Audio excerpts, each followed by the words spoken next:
Under a full moon, debris rained down from the sky. The moon sure is bright, someone observed. A young woman with blonde hair, her face and clothes smeared with blood, sat smoking a cigarette. What about the sight? She was waiting. She sat atop a slain beast, its blood staining the ground around her. She still hadn't caught their leader. They had a target to secure. Once the woman was done, she was to bring him in. Details would follow. What? This kid? The message contained the target's age, school year, and address. So it's you punks, huh? Humans who are arrogantly hunting us. A monstrous figure with a single, glowing red eye and sharp teeth appeared, devouring a severed limb. A bloody confrontation unfolds. Sun Jiang, a young woman with blonde hair, stands defiantly, a cigarette dangling from her lips, amidst the carnage. Her face is streaked with blood, reflecting the intensity of the battle. Opposite her, a monstrous beast, its eyes glowing red, snarls. Its grotesque features a testament to its savagery. Jie Yang accuses the beast of preying on humans. Jie Yang expresses disbelief at the beast's childlike form, comparing it to a vicious hound. She notes the human's fear, but dismisses it as irrelevant. Her plan is to inflict pain and torment, tearing the beast limb from limb for her amusement, while simultaneously learning more about these hunting dogs. The beast's terrifying response is a promise of excruciating pain and a desperate plea for death before its demise. A close-up reveals the beast's clawed hand, dripping with blood, emphasizing its brutal nature. Jiang, still composed despite the violence, questions the beast's plan, finding it interesting. A close-up on Jiang's face shows her expression as she speaks, a hint of grim amusement in her eyes. A scene shift reveals a hand, heavily bandaged, clutching a weapon. The word "I" is shown, suggesting a narrative shift. The perspective shifts to reveal the beast's terrifying face from below, emphasizing its size and power. Jiang, now wielding a sword, stands in a powerful pose, her face obscured by a mask, ready for battle. The red background enhances the dramatic tension. The chapter opens with a portrait of Cha Hyen-song, a young man with neatly combed black hair, glasses, and a somber expression. He is dressed in a dark suit and tie, his attire suggesting a formal setting. A narration box reveals the title of Chapter 1, The Boy and the Girl. Below, a speech bubble shows two men arguing. One accuses the other of being a bastard and having it coming, while the other asks why he had to take a beating for his wallet. The name Cha Hyen-song is displayed prominently. Hyen-song is shown again, this time bloodied and bruised, his glasses askew. His expression is one of quiet suffering. Two men are shown in a conversation. One says he'll be back next week. Hyen-song is shown again, his face bloodied and bruised, his body slumped over. The scene suggests he has been severely beaten. A stern-looking man, possibly in his 40s, with short dark hair and a somewhat disgruntled expression, addressed someone off-panel. He stated that he had told them to come straight there after school ended, questioning if they thought he was just talking nonsense. A younger man, with dark hair and glasses, responded apologetically, explaining that his friends had called him away. The older man scoffed, incredulously questioning the use of the term friends and commenting on the younger man's seemingly easy life, contrasting it with his own struggles and duties. The older man then abruptly demanded the bank book the younger man's mother had given him. The scene shifts to a nighttime exterior, showing a full moon hanging in the dark sky. A narration box reveals that the older man was commenting on how the younger man's mother had left everything for her child before she died. The setting changes to a dimly lit, sparsely furnished room. A young man lies asleep under a thin blanket on the floor. A narration box simply states, "This is my usual day." The young man's internal monologue reveals that this routine has been his life since his mother passed away a long time ago. His father had disappeared before his mother's death. The young man's face is shown, partially obscured by shadow, as he thinks about his father. He admits that he can no longer remember his father's face or voice. He sometimes tries to remember what his father said before leaving in his dreams, but he always forgets upon waking. He recalls that his father always looked broad and strong. The narrative opens with a flashback, focusing on a young man's memories. His recollection centers on a figure whose presence was consistently warm and comforting, a source of strength and support. Someone he looked up to, a person capable of anything. This individual served as an aspirational figure for the young man, someone he deeply admired and wished to emulate. The scene shifts to the present, where a young man, Jo Hyo-hoon, checks his phone. He sees a recent deposit of 483,501. Hyo-hoon reflects on his financial struggles. Working weekends isn't enough. He needs to find more work during the week to make ends meet. His thoughts turn to the harsh reality of his daily life. A constant struggle for survival, leaving him questioning how long he can endure this precarious existence. He longs for a future, a moment where he can dream beyond his current hardships. His desperation is palpable. He stands alone, a silent plea for help escaping his lips, a desperate whisper lost in the night. Suddenly, a young woman appears, startled and frightened. She is clearly disturbed by something she has witnessed. Cha Hyen-song, a young man with glasses, looked up at his rescuer, his eyes wide with fear and desperation. He pleaded, just somehow, please, help me.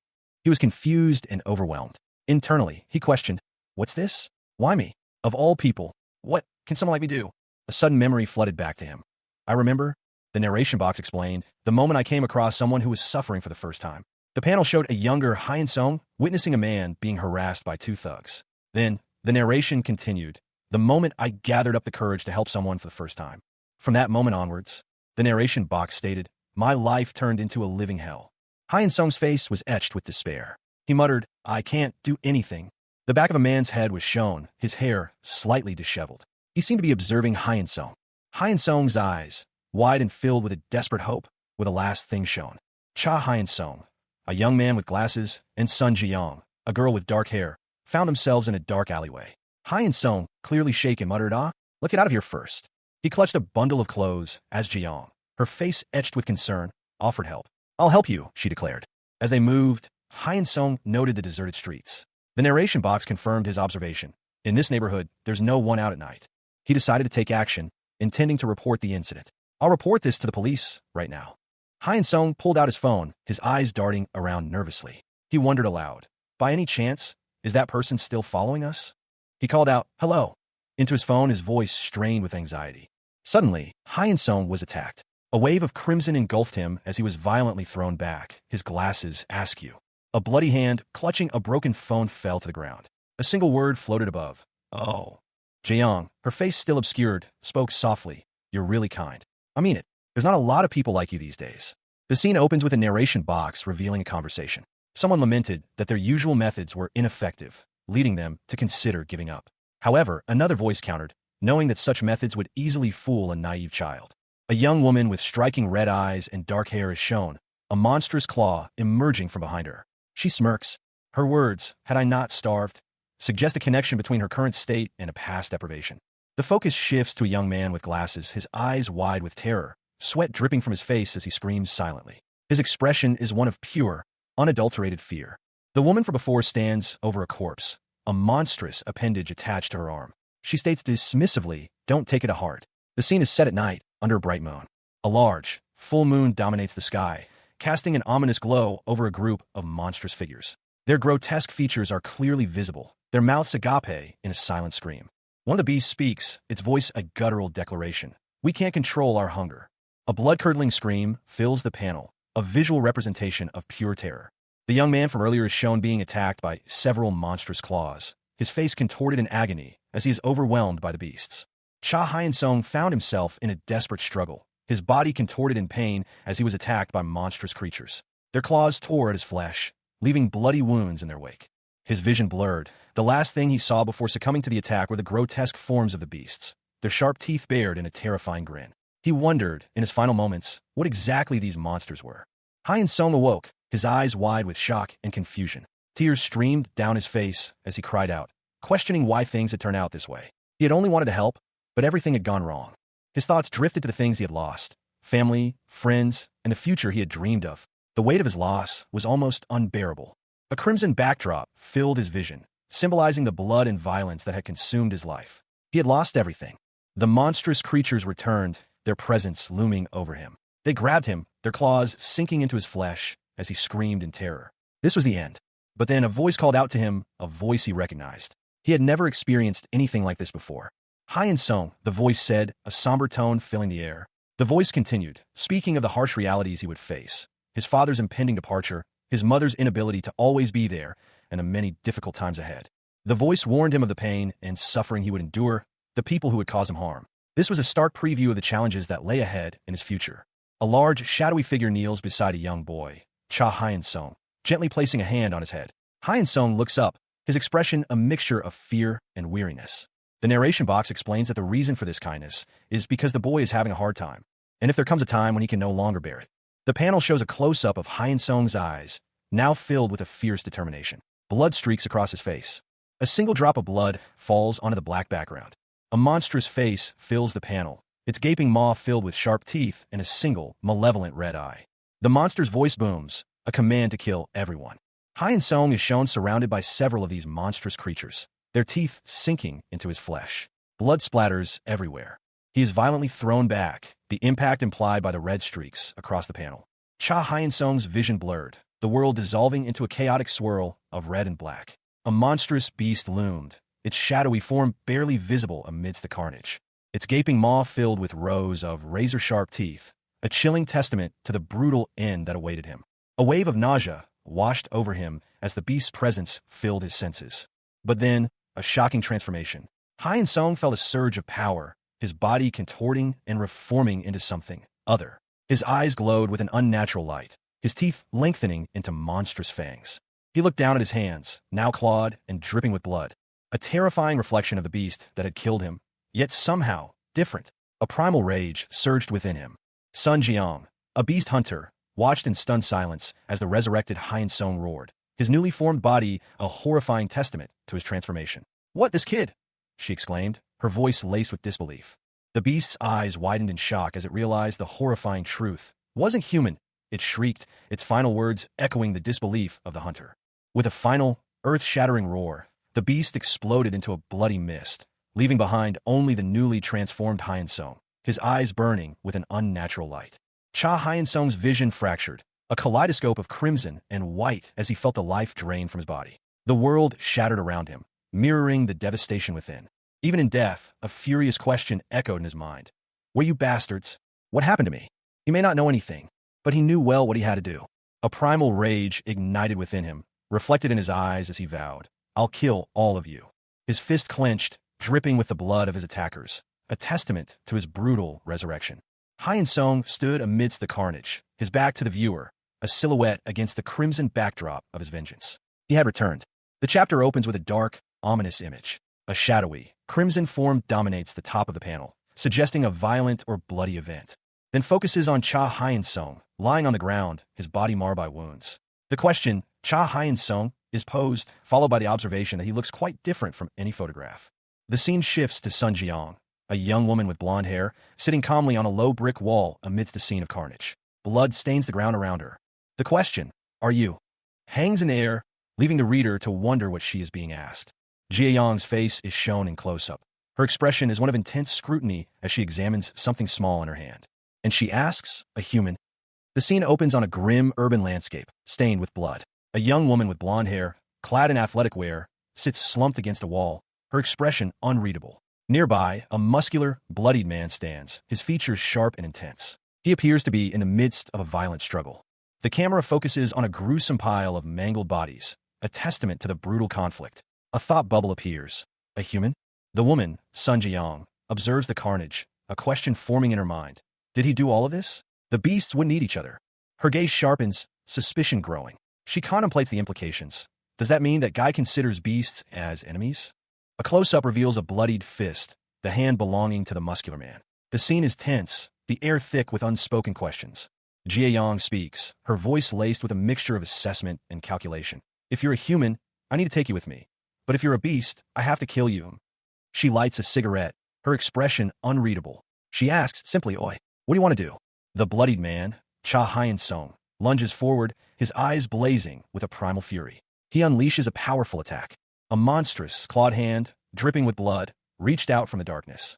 Its flesh was torn and ragged, revealing glimpses of bone and sinew beneath. The creature's attack was swift and brutal. A chilling question echoed in the air. "Is that your answer?" Sun Jiang, a young woman with blonde hair and a grim expression, stood defiantly, her katana stained crimson. A trail of smoke curled from her lips as she smirked, muttering, "I like it." The scene shifted to Cha Hyun-sung, his body battered and bruised, collapsing to the ground. Jiang moved with lethal precision, her blade a blur as she sliced through the air. The beast's body was torn apart in a bloody spectacle. Jiang stood over the remains, her expression unchanged. The chapter opens with a chaotic splash page depicting a violent struggle. A dark, shadowy figure is shown in a fierce, desperate fight, blood splattering across the panel. The scene cuts to a young woman, her leg raised high in a swift, powerful kick, connecting with a monstrous beast, the impact sending a shockwave of red across the panel. The beast roars in pain and fury. A blinding flash of white light erupts from the point of impact, leaving behind only debris and a lingering sense of destruction. The young woman's foot is shown standing amidst the rubble, blood staining the ground. A speech bubble appears. "You gotta cooperate. Even if you didn't want to, you're already involved in this situation." The camera focuses on the woman's hand, gripping a bloodied sword. Another speech bubble appears. Oh, should I have started with my introduction? The woman's face is finally revealed. She has blonde hair, sharp features, and a determined expression. She speaks. I'm Sun Jiyoung. The final panel shows Sun Jiyoung from the knees down, her bloodied legs and torn clothing hinting at the intensity of the battle. A chilling scene unfolds, marked by a vast expanse of cracked earth stained crimson with blood. A single, ominous thought bubble floats above the carnage. Let's have a long chat later. The focus shifts to a gruesome sight. Cha Hyun-sung, his body contorted and bloodied, lies lifeless amidst the carnage. His mouth is agape in a silent scream. Hyun-sung's perspective shifts. He experiences a suffocating pressure, a feeling of intense constriction. His internal monologue reveals. It feels suffocating. My heart. The sensation intensifies, a burning agony consuming him. He thinks, feels like my whole body's on fire. A desperate plea escapes him. Someone, please. A fiery, chaotic energy erupts from within Hyun-sung's body. The intense light obscuring his features, his eyes, wide with terror, are the only visible details as sweat beads on his brow. The scene shifts to a hospital room. Hyun-sung lies peacefully in a hospital bed, seemingly recovered from his ordeal.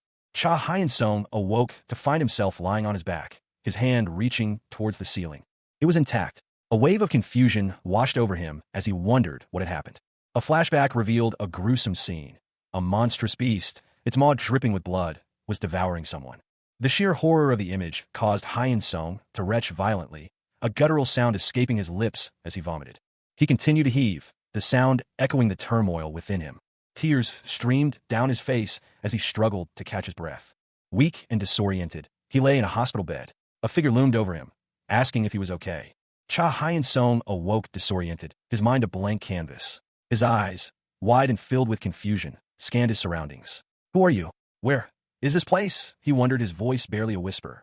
A man in a suit observed him, his expression unreadable. I see you don't remember. Don't worry, we're at the hospital. He continued, his tone reassuring yet firm. We're going to protect you. You can call me director.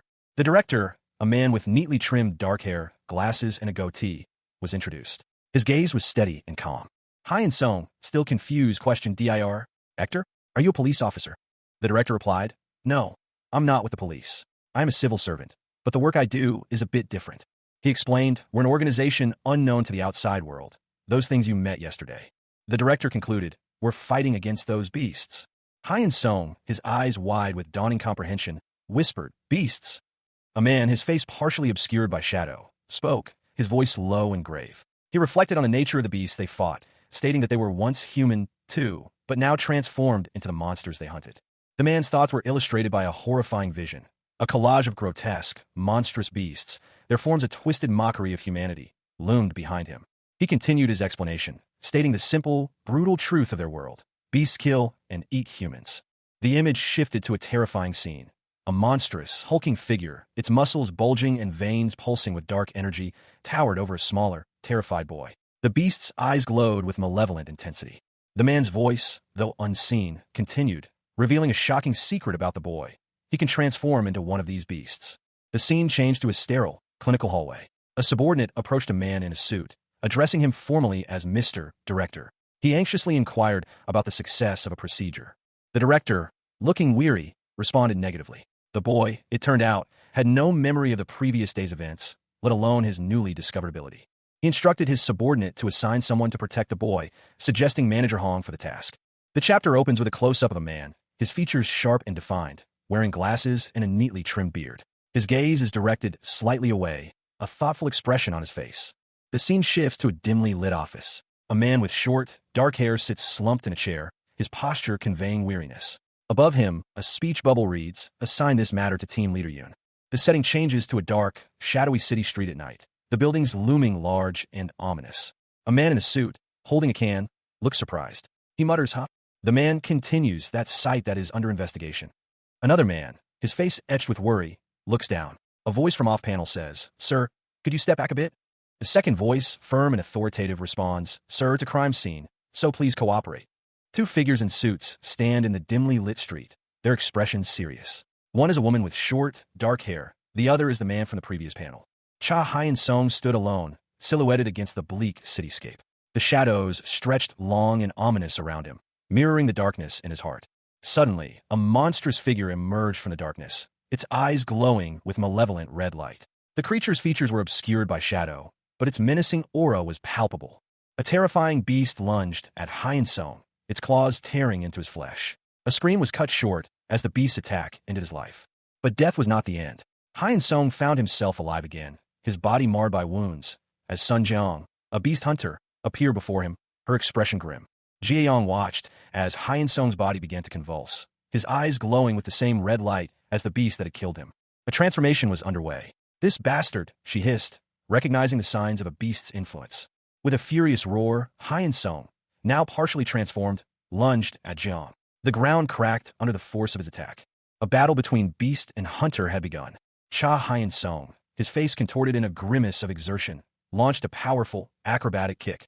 The force of the blow connecting with his target with a sickening crunch. Blood splattered across the beast's face as it reeled from the impact.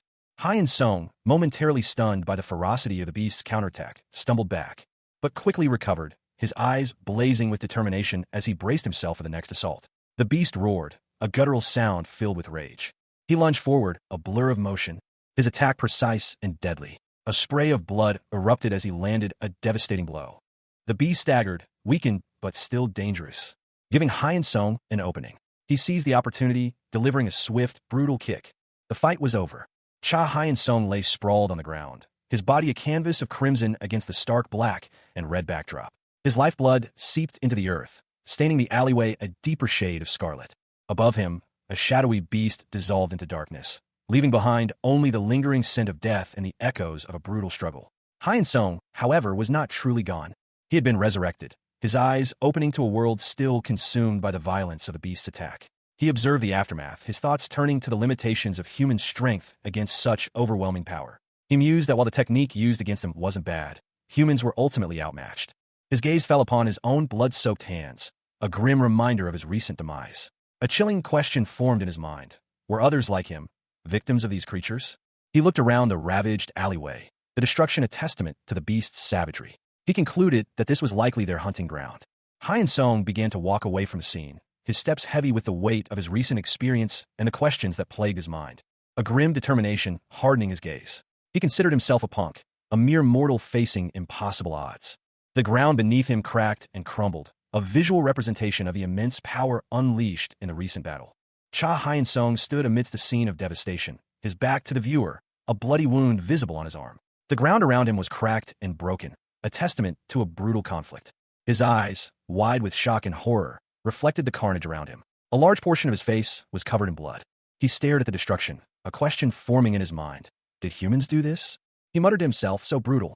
The narration box added, for humans' usual method of handling things, it's too violent. He continued his internal monologue, almost as if it's someone like us. A shadowy figure emerged from the darkness, its face obscured. The figure let out a maniacal laugh. The figure's face was revealed, a grotesque mask of black flesh and sharp teeth, eyes glowing red with malice. The figure spoke, "This is a really interesting guy." The scene opens in a brightly lit office. Several individuals are working diligently at their computers. Among them, a young man with dark hair and glasses sits focused on a screen. Suddenly, a mop and bucket appear in the foreground. A voice calls out, "Hyun-sung." The interruption comes from a worker behind a counter, informing him that his food is ready. Hyun-sung, the young man, quietly replies, "Yes, sir." He picks up his tray, reflecting on the recent unusual events. He thinks the last few days were full of unknown incidents, but anyways, I'm back to my daily life. He continues his internal monologue, remembering a conversation. Those people did say they'd contact me again. A wave of apprehension washes over him as he wonders, what could they want from me? I don't want to experience something horrible like that again. He forces a smile and says, "Enjoy your meal." The chapter opens with a close-up of Cha Hyun-sung, a young man with dark hair and glasses, calmly smoking a cigarette. His expression is one of quiet contemplation. Suddenly, a voice cuts through his quiet moment. It's a girl, her face mostly obscured by a cap, who observes him with a hint of disapproval. "You ditched school, but you came to work?" Hyun-sung looks surprised, a question mark forming above his head. "What's this?" he wonders, his curiosity piqued. The girl's face is finally revealed. Her name is Lee Yunbai, and she has dark hair and intense purple eyes. She appears to be assessing Hyun-sung. Back at work, Yunbai confronts Hyun-sung again. "So, sick you couldn't read text messages?" Hyun-sung sighs, clearly annoyed. He explains, "How many times do I have to say it?" The battery died. The scene opens with a young man, his face partially obscured, holding a cup. A speech bubble appears, simply stating, "Hey, followed by another asking, "Do you smoke?" The young man, now clearly visible, is wearing glasses. He looks surprised. A girl with dark hair and purple eyes stands beside him. She asks, "What?" And he replies, explaining that the smell is from cleaning the smoking area. He continues to explain that the lingering smell is because he was cleaning the smoking area, and add that she's strange for ditching school and not answering his calls. The girl, concerned, asks if he's gotten into trouble. The young man looks pensive. A new character, a blonde woman, appears, warning him not to tell anyone what he's involved in. The blonde woman, smoking, asks if she can at least warn others about the monsters. The young man questions how the beast would identify humans, and the blonde woman warns that searching for them will only lead to death. The blonde woman, her eyes glowing menacingly, asks the young man if he's confident he can protect those around him. Cha Hyun-sung, a young boy with a pained expression, stood before a shadowy figure. Beads of sweat dotted his brow, his eyes wide with a mixture of fear and exhaustion. His torn white shirt hinted at a recent struggle. The scene shifted to a bustling city street, the backdrop to Hyun-sung's ordeal. People moved about their daily lives, oblivious to the danger lurking nearby. Hyun-sung spoke, his voice laced with fatigue. He explained to someone, presumably a friend named Yunbai, that he was simply tired, not wanting to cause worry. He continued, expressing his reluctance to cause further concern if his tiredness was worrisome. Yunbai, unseen but heard, responded with a sharp rebuke. Her words, though unseen, carried a clear tone of frustration. Calling him an idiot, her unspoken anger palpable.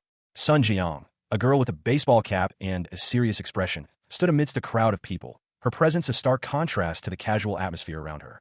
The scene concluded with a wide shot of the city street, emphasizing the vastness of the urban landscape and the potential for hidden dangers within its seemingly ordinary setting. The scene opens with a high-angle, long shot of city street at night. Two indistinct figures are seen in the distance, moving quickly. The perspective shifts to a close-up of a person from behind, their face obscured by a dark hood. They're standing in the same city street, seemingly waiting. A woman and a man are shown in separate panels. The woman grimaces, commenting on the smell of drugs and alcohol, while the man expresses his disgust at the sight of a large, unpleasant-looking person. A narration box appears, stating, "As I thought." The hooded figure from earlier is shown sitting down, looking dejected. He mutters to himself that he can't find what he's looking for this way. His hands are clasped together, resting on his knees. The scene is somber and emphasizes his frustration. A close-up of the hooded figure's face is shown, his eyes glowing red. He thinks it should have been easy to find someone who left such a large trace, questioning if the person is avoiding them or hasn't woken up yet. The scene shifts to an exterior shot of a building at night. The building appears somewhat dilapidated. The final panel shows a pair of white sneakers approaching the building.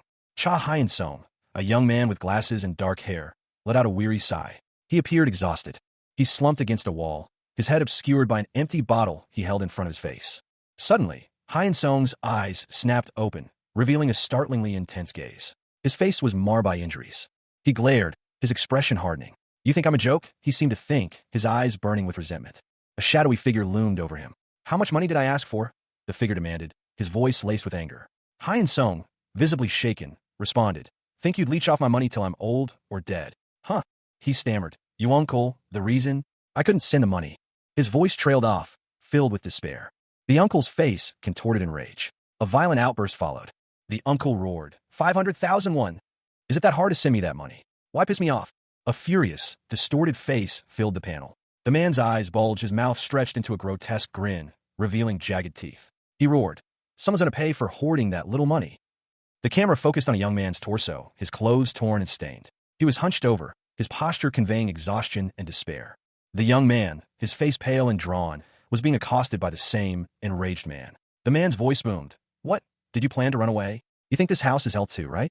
Huh?" The man continued his tirade, spitting out each word with venom. "Then get out. Get out of here, you bastard." His voice dripping with scorn, the man added, "Go live with your father who abandoned you." The scene shifted to a desolate landscape of cracked earth and rubble. A sense of bleakness permeated the image. The young man sat alone, his body trembling slightly. A voice, seemingly from an unseen source, questioned him. "Are you confident that you can protect the lives of those around you?" He muttered to himself. "Protect?" His thoughts turned dark. A thought bubble above him revealed his bitter wish. "I hope they all die." The scene opens on a pair of worn boots, their leather scuffed and dusty, walking purposefully across a cracked pavement. The owner of the boots, a man whose face is obscured by shadow, spoke into a phone, his voice strained but insistent. He insisted that he would deliver what was promised the following week. The man, now visible, stood in a dimly lit alleyway, a cigarette dangling from his lips as he argued on the phone. He vehemently denied having the money at the moment. He continued to argue, his voice rising in frustration. He insisted he would get the money from somewhere next week and would pay them back when he won. His voice became a furious shout, a desperate plea to end the argument. He insisted he had always paid his debts. The phone, violently thrown, shattered on the ground. The man's face, contorted in rage, filled the panel. His eyes burned with fury. Cha Hyun-sung found himself in a dimly lit space, his vision blurry. A hand grasped his wrist, its grip surprisingly strong. He could barely make out the figure holding him, but a voice, sharp and angry, cut through the haze. "Let go, you punk," it barked. Hyun-sung's vision cleared slightly, revealing a sinister grin on the face of his captor. The man's eyes gleamed with malice, his teeth bared in a cruel smile. The grip tightened, pain shooting up Hyun-sung's arm. He struggled against the hold, but his strength seemed to fail him. The scene opens on a dimly lit urban landscape, the silhouettes of buildings barely visible against the dusky sky. A stone wall and a metal staircase are the only clearly defined features. A close-up on a cell phone screen displays a recent call log, showing multiple calls and texts between a user and someone named Lee Yunbai. The camera pans to a city street at night, the buildings looming large and imposing. A bicycle is partially visible in the foreground. Cha Hyun-sung, a young man with dark, messy hair and a weary expression, leans against a railing, his face bearing signs of recent injury. He holds a cell phone in his hand. Hyun-sung thinks to himself that his call log consists only of calls to Yunbai and work. A close-up on Hyun-sung's eye reveals a deep sadness and weariness. Hyun-sung's hand drops something small, possibly a piece of paper, over a railing. He reflects on his bleak situation. He reflects that whether he goes home or to school, he is always beaten up, and that even monsters are coming to kill him.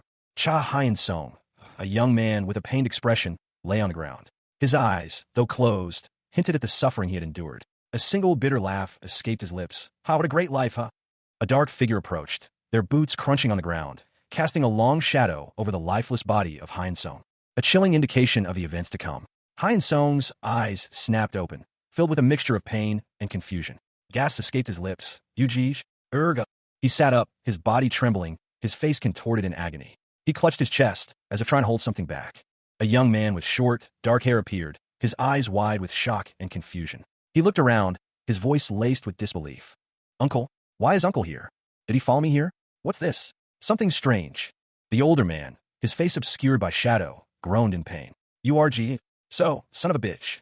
He muttered, his voice barely audible. The younger man watched, fear etched onto his face. "Exactly what—" The older man's hand moved, revealing a syringe filled with a dark, viscous liquid. The younger man's eyes widened in horror. Did he inject? A syringe, filled with a dark, viscous liquid, plunges into pale skin. The liquid is marked with skull-like symbols. Cha Hyun-sung, a young man with dark, messy hair, winces in pain. He is clearly distressed, his face etched with suffering. "Drunk blabber again? Like beating me up at home wasn't enough?" he thought, his anger simmering. "Why is he going this far to harass me? I'm sick of this. Not anymore." His voice cracks as he cries out, "Uncle," in a desperate plea. A violent explosion of red and black fills the panel, suggesting a brutal attack. A monstrous face contorted in rage screams. Its eyes are bloodshot, and its skin is torn and decaying. The sheer horror of the creature is palpable. The beast's attack continues, its claws tearing into flesh. The creature's brutal assault leaves a trail of carnage.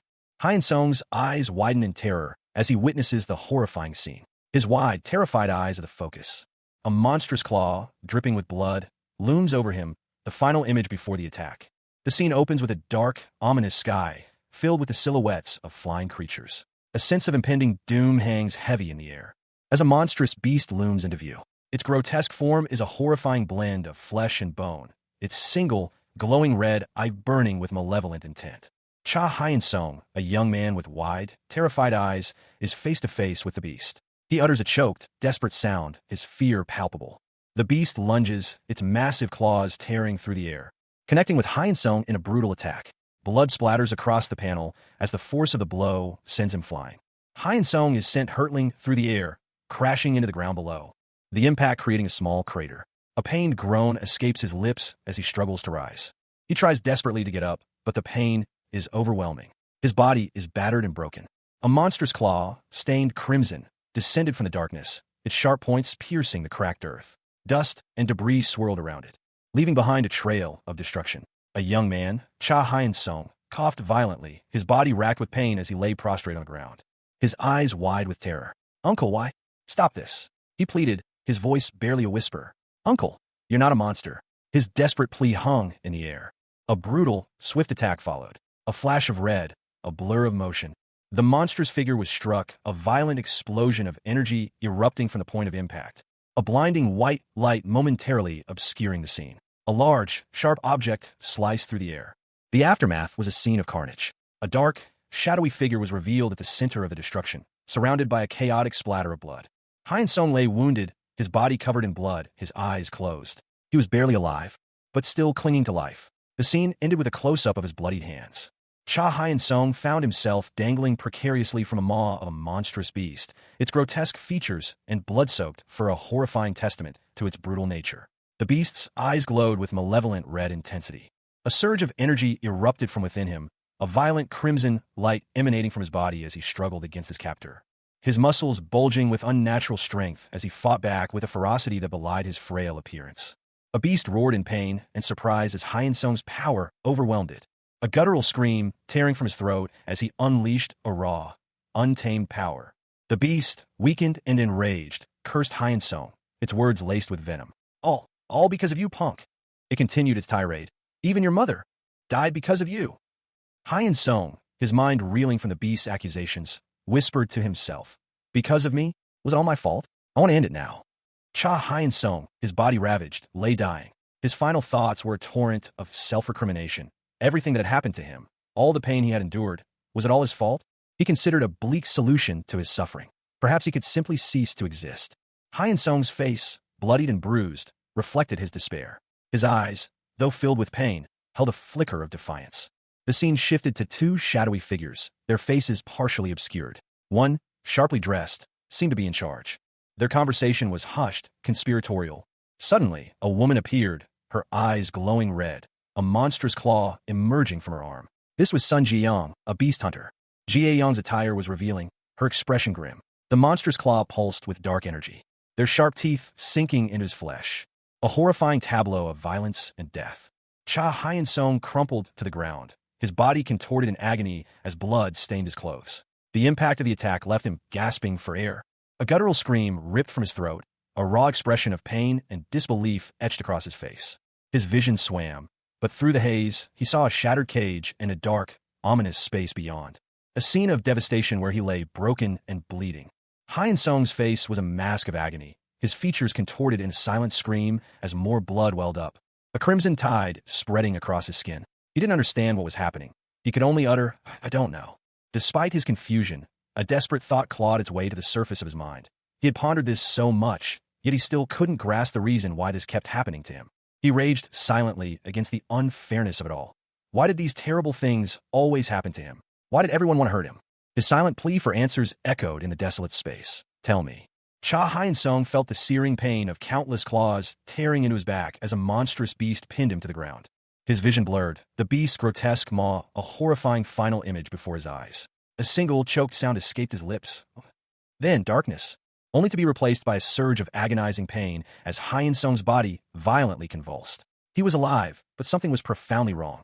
His eyes burned with an unnatural crimson light, and a feral snarl stretched his lips. What did? Answer me. The beast, its eyes now glowing with a similar crimson, seemed to be communicating something to him, a silent, desperate plea, a silent scream of pain and confusion. Hyun Sung, his mind still reeling from his resurrection, demanded answers. Talk. Give me an answer. His rage, a terrifying blend of resurrected agony and primal fury, intensified. You fucking D. The resurrected Hyun Sung unleashed a brutal attack, his movements a blur of savage power as he tore into the beast. A guttural roar tore through the air, a sound of pure, unadulterated rage. A pained groan followed, a desperate gasp for breath as the beast's attack landed. The monstrous creature, its red eyes blazing, lunged forward with terrifying speed, its massive claws tearing through flesh and bone, leaving a trail of crimson destruction in its wake. The sheer force of the blow sent shockwaves through the air. Cha Hyun Sung, his body battered and bruised, felt the cold grip of death tighten around him once more. But even as darkness threatened to consume him, a flicker of defiance ignited within his heart. A primal scream escaped his lips as he mustered the last of his strength, launching a desperate counterattack against the beast. The chapter opens with a close-up of a monstrous maw, its jagged teeth bared in a silent snarl.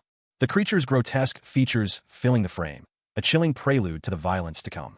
A monstrous beast, its body slick with blood, lies wounded on the ground. It groans, ugh.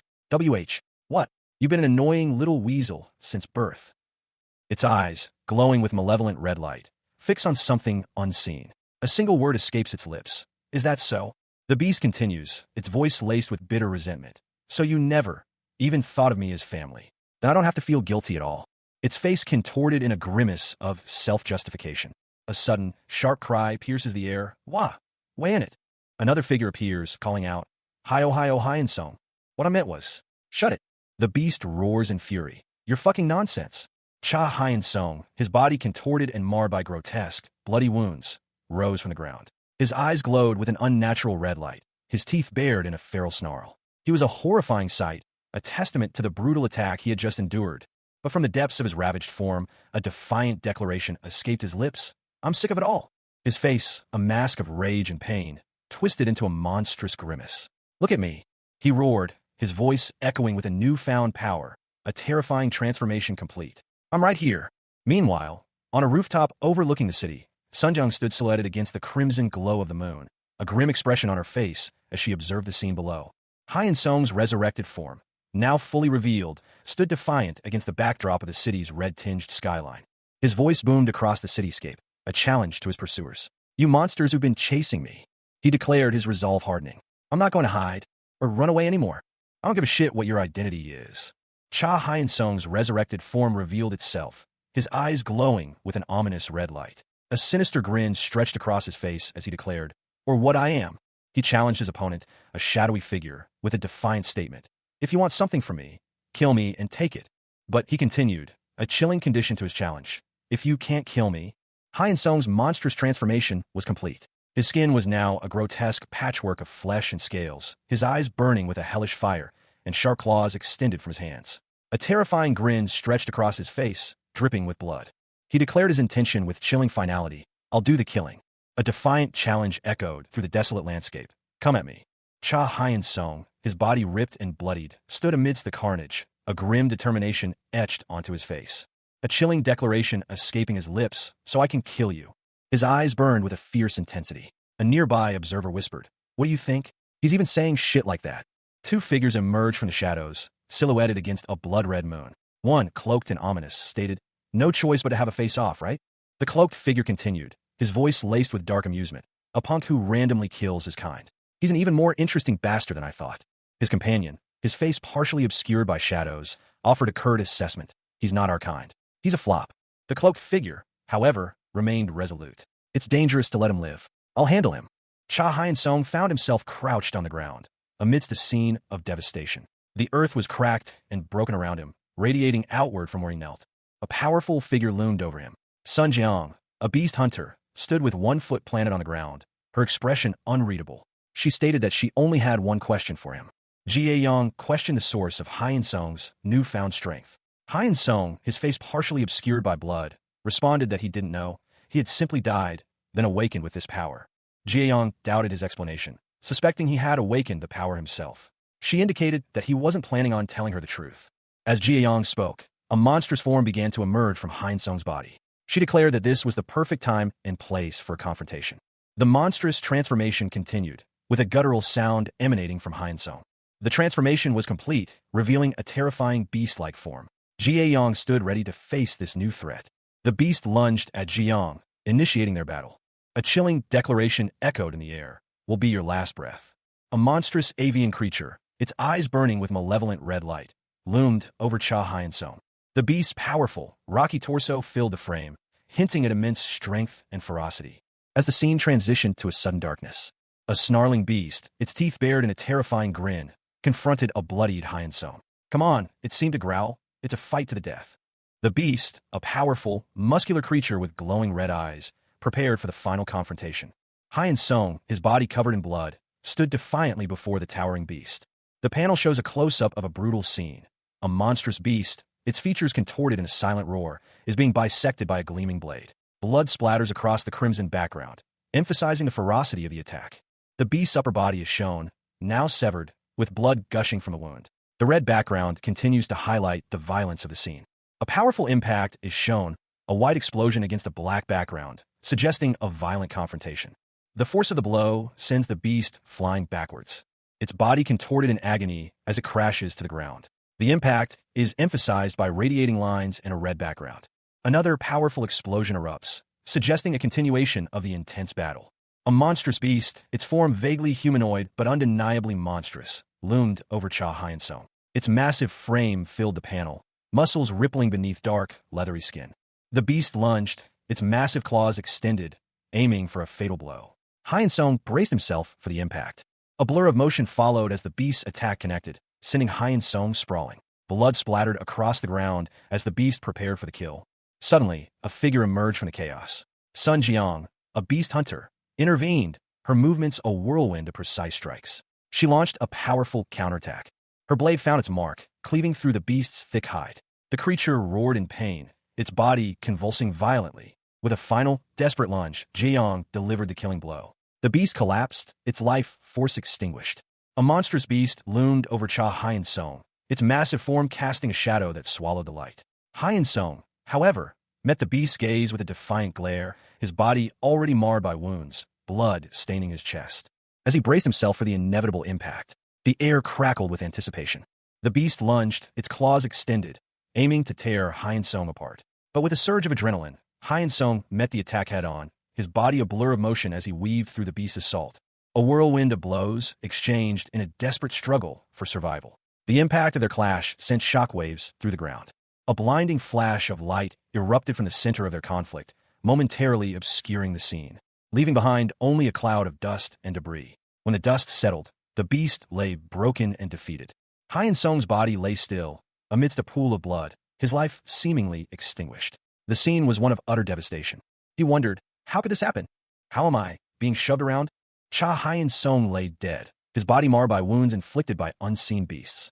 A final, enraged thought echoed in his mind. By that little rascal! His vision blurred, but he could make out a figure, a guttural sound escaping his lips. Erg. A monstrous hand emerged from the darkness, its grotesque form a testament to the brutal power of the beasts. A low growl, a sound that spoke of primal rage, filled the air. The beast revealed itself in full, a hulking monstrosity with clawed hands and a terrifying maw. Its presence was a palpable threat.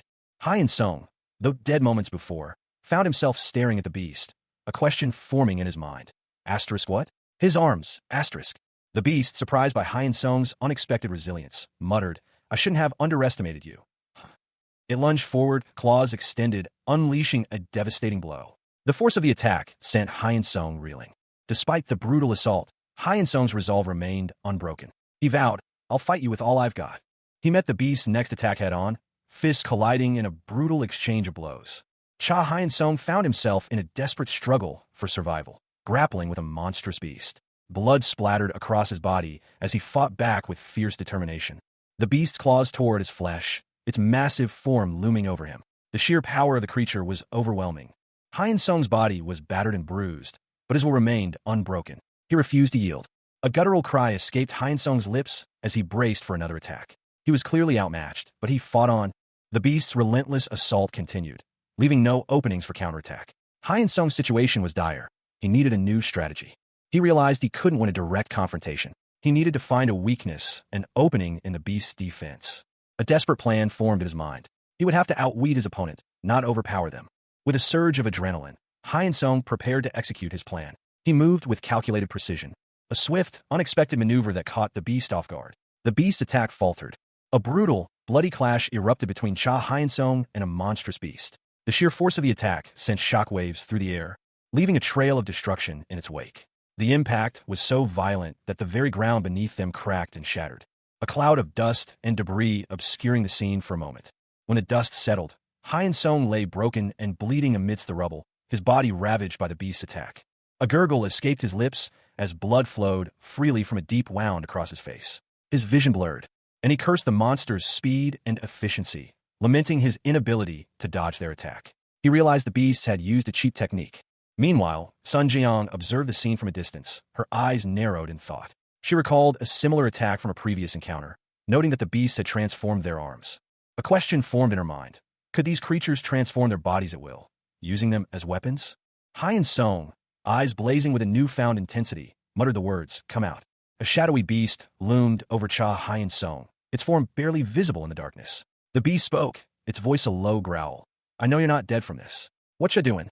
That spirit you had before, were you faking it? The beast continued, its words laced with menace. It's useless trying to run away now. The smell of your blood is everywhere. The beast let out a sinister chuckle. Fu-fu-fu, using such shallow tricks, I see. Hyen Song, his body bloodied but defiant, launched himself into a powerful leap towards the beast, aiming for a surprise attack from above. He roared, "There you are!" The beast, however, anticipated his move. It sneered, "You moron!" Attacking from mid-air. The beast's massive jaws snapped shut, aiming to crush Hyen Song. It taunted, "Can't even dodge now, can you? It ends now!" Hyen Song's attack connected, but the beast's hide proved surprisingly resilient. The impact sent a shock wave through the air. The beast, unfazed, commented, "Almost demonic senses, huh? Can't dodge or run away. As expected of you monstrous punks." Hyen Song lay dead, his body mangled and bloodied, the remnants of a brutal attack by unseen beasts scattered around him. A chilling thought crossed his mind. But then, a voice echoed in the silence, a question hanging heavy in the air. "Didn't you forget something?" Suddenly, a monstrous figure emerged from the shadows, its form vaguely reptilian, its body a grotesque parody of flesh and bone. Sharp, wicked claws extended from its limbs. A terrifying predator, its presence filling the scene with palpable dread. The word monster hung in the air, a grim epitaph to Hyen Song's fate. Hyen Song, resurrected, stared at the creature. So what?" he challenged, defiance flickering in his eyes. The monster responded with a cruel taunt, its voice a guttural rasp. "You blockhead! Attacking midair! Go ahead and dodge it, you shithead!" The monster lunged, its attack a blur of motion. Hyen Song barely managed to evade the blow, tumbling through the air. The monster's attack leaving a trail of destruction in its wake. The fight had begun. The scene opens with a gruesome close-up. A monstrous claw, dripping with blood, reaches out from the darkness.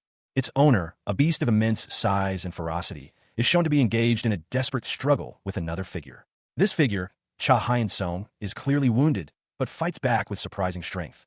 Hyen Song's counterattack is brutal, a desperate flurry of blows aimed at the beast's vulnerable points. The sheer intensity of the fight is palpable. Blood spatters across the panel as the two combatants clash. The scene opens with a chaotic flurry of motion, depicting a brutal battle between monstrous beasts and a lone, muscular human figure. Blood splatters across the dark gray background as the beast's attacks land. The human, seemingly overwhelmed, is thrown to the ground, his body battered and bruised. He struggles to his feet, his expression one of grim determination. But then a sudden shift in the scene. The human's eyes glow with an unnatural light as he proclaims, "I'm the winner." His body undergoes a dramatic transformation. His muscles bulge, his skin pales, and his teeth sharpen into monstrous fangs. He stands defiant, a terrifying figure amidst the carnage. Despite his victory, the transformation takes a toll. A sharp pain racks his body. He feels his bones and muscles tearing apart. The intense agony is evident in his pained expression. He questions his physical limits, wondering if the injuries are pushing him beyond his breaking point. A desperate thought crosses his mind. Damn it, now of all times. Suddenly, a new figure appears, a young man with a dark, intense gaze, observing the scene from a distance. He is described as a dangerous-looking punk. The newcomer smirks, commenting on the transformed human's impressive power, but also noting that another fight might prove too much. The scene ends with a sense of impending conflict. Hyen Song, his body ravaged, spat out the word bullshit. He sneered, "I can handle the likes of you with a single finger." A moment of quiet contemplation followed, punctuated only by the internal thought, "This is it, huh?" Another man, his face partially obscured by shadow, spoke. He stated that he only wanted to chat, explaining that he wanted to see how a man treated his own kind as enemies. He then asked if they could stop this here, understanding the other's anger. The shadowed man continued, suggesting that with power, Hyen Song would gain enough acknowledgement if they joined hands. He then asked Hyen Song to join him. Hyen Song responded with a scornful laugh. "Screw you." His body began to contort, his form shifting into a monstrous, bloody figure. He declared that he would rather die than join hands with punks like the other man. The other man sighed, noting that the chance to scout him out was gone. He thought to himself that, as he suspected, conversations didn't work with Hyen Song. And then, with a sinister grin, he stated, "Then at least, let me have some fun, okay?" Hyen Song, bloodied and battered, stood defiantly before a shadowy figure. He declared that he had waited for this moment, unable to continue fighting against the humans any longer. Hyen Song considered whether he should reveal his true form after so long. A blinding light erupted as he unleashed his true form. His transformation was complete, his eyes glowing with a fierce red intensity. The shadowy figure, unimpressed, scoffed at Hyen Song's display, calling him a child acting tough. Hyen Song declared he would no longer hide or run, challenging his opponent to come at him. He vowed to kill them all. With a swift, brutal blow, Hyun-sung incapacitated his opponent. He then asked, incredulously, if his opponent had really said what he had. Hyun-sung, his eyes blazing, simply responded, "So what?" The shadowy figure, impressed by Hyun-sung's ferocity, commented on his intense gaze. He then noted that seeing Hyun-sung in real life was quite something. A man with a cigarette dangling from his lips, a smirk playing on his face, leaned on a bloody baseball bat. He eyed the injured young man before him, commenting, "You're one manly guy, huh?" The older man continued, "Now I know why that oldie with a mustache assigned you to me. You did a lot. The adults will clean up here, so go take a rest." He added, "And from tomorrow, I'll be your teacher." The older man placed a hand on the young man's chest, his expression unreadable. The young man, covered in blood, stared back with a grim determination. The young man's face was a mask of confusion and pain. A single word escaping his lips, "What?" A man stood before a large window, his back to the viewer, gazing out at the city below. Inside a meeting room labeled National Security Office, Special Operations Bureau, 3 figures sat around a table, observing a 4th individual. The Special Bureau Director, a man of stern countenance and sharp features, sat behind his desk, his gaze intense. Beside him sat Hong Yunji, Special Bureau Manager, her expression composed yet sharp, a subtle power emanating from her. Across from them stood Yoon Chanwoo, Special Bureau Team Leader. He reported, "AI, not really, I didn't even have to fight." Apparently, he was so tired, he just fainted immediately. Yoon Chanwoo, his powerful physique evident even in his seated position, clenched his fist on the table. He questioned the director, "Aren't you doing something you can't handle, director?" The director responded, "I mean, I know best what a beast's instincts are like. This operation has been approved by the higher-ups. So, I'll take full responsibility for anything that occurs. Please start the report, Team Leader Yoon." He continued, "All of you may be aware, but I'll give a brief explanation. Beasts are monsters that emerge after humans mutate due to an unknown infection. With exceptional physical ability and an aggressive instinct to kill and eat humans, they're hiding in our society." The final panel showed a gruesome scene, a beast devouring a human victim. There have been several attempts to defeat the beasts. Currently, agents who have undergone body augmentation are the key members facing them. At the front of that counterattack against the beasts is our Special Operations Bureau. And through our information network, a week ago we discovered a boy who could transform into a beast despite being human. His name is Cha Hyun-sung. Considering his strategic value, the boy seems fit for the Special Bureau and the plan to nurture him as a talent is the proposed conclusion of this operation. Itchem, I heard he didn't have a guardian. Wouldn't it be better to move him to the headquarters under our care? Beasts can figure out our location through the smell of their blood. Nurturing him at the HQ could expose the location of this facility. Even if his reasoning is intact, his instincts are still that of a beast. We should keep in mind that unexpected events may occur. How will we handle him if he goes out of control? A man with short, dark hair and a confident smirk assures someone, "You don't need to worry about that." The scene shifts to a school building. He continues, explaining that he will provide the best possible protection. "I'll have the best agent accompany him." Inside the school, a young man with dark, slightly spiky hair and glasses reflects, "Feels like ages since I last came to school. Well, not like I'm interested in studies or anything." He sits at a desk, holding a book. His expression is one of quiet contemplation. Someone nearby gasps, "Oh, isn't that Hyun-sung?" The young man looks up, startled. His eyes widen slightly.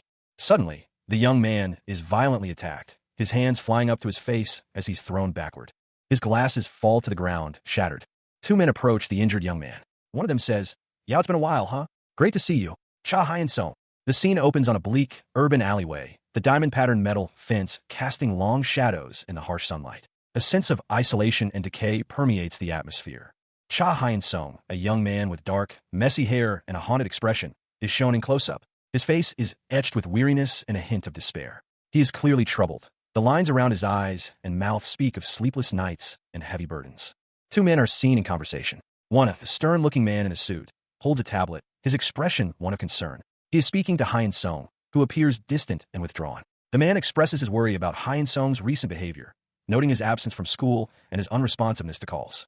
He suggests that Hyun-sung might be contemplating self-harm again. Hyun-sung's eyes widen slightly as a memory flashes before him. He realizes that this was his life before his death, a life he had completely forgotten. A wave of confusion and disorientation washes over him. A monstrous, ape-like creature fills the panel, its features grotesque and menacing. The creature's presence is overwhelming, its sheer size and ferocity palpable. The narration box above it asks, "Did he always look so weak?" Sun Jiang, a young woman with short, neatly styled hair, smiles confidently as she stands before the monstrous creature.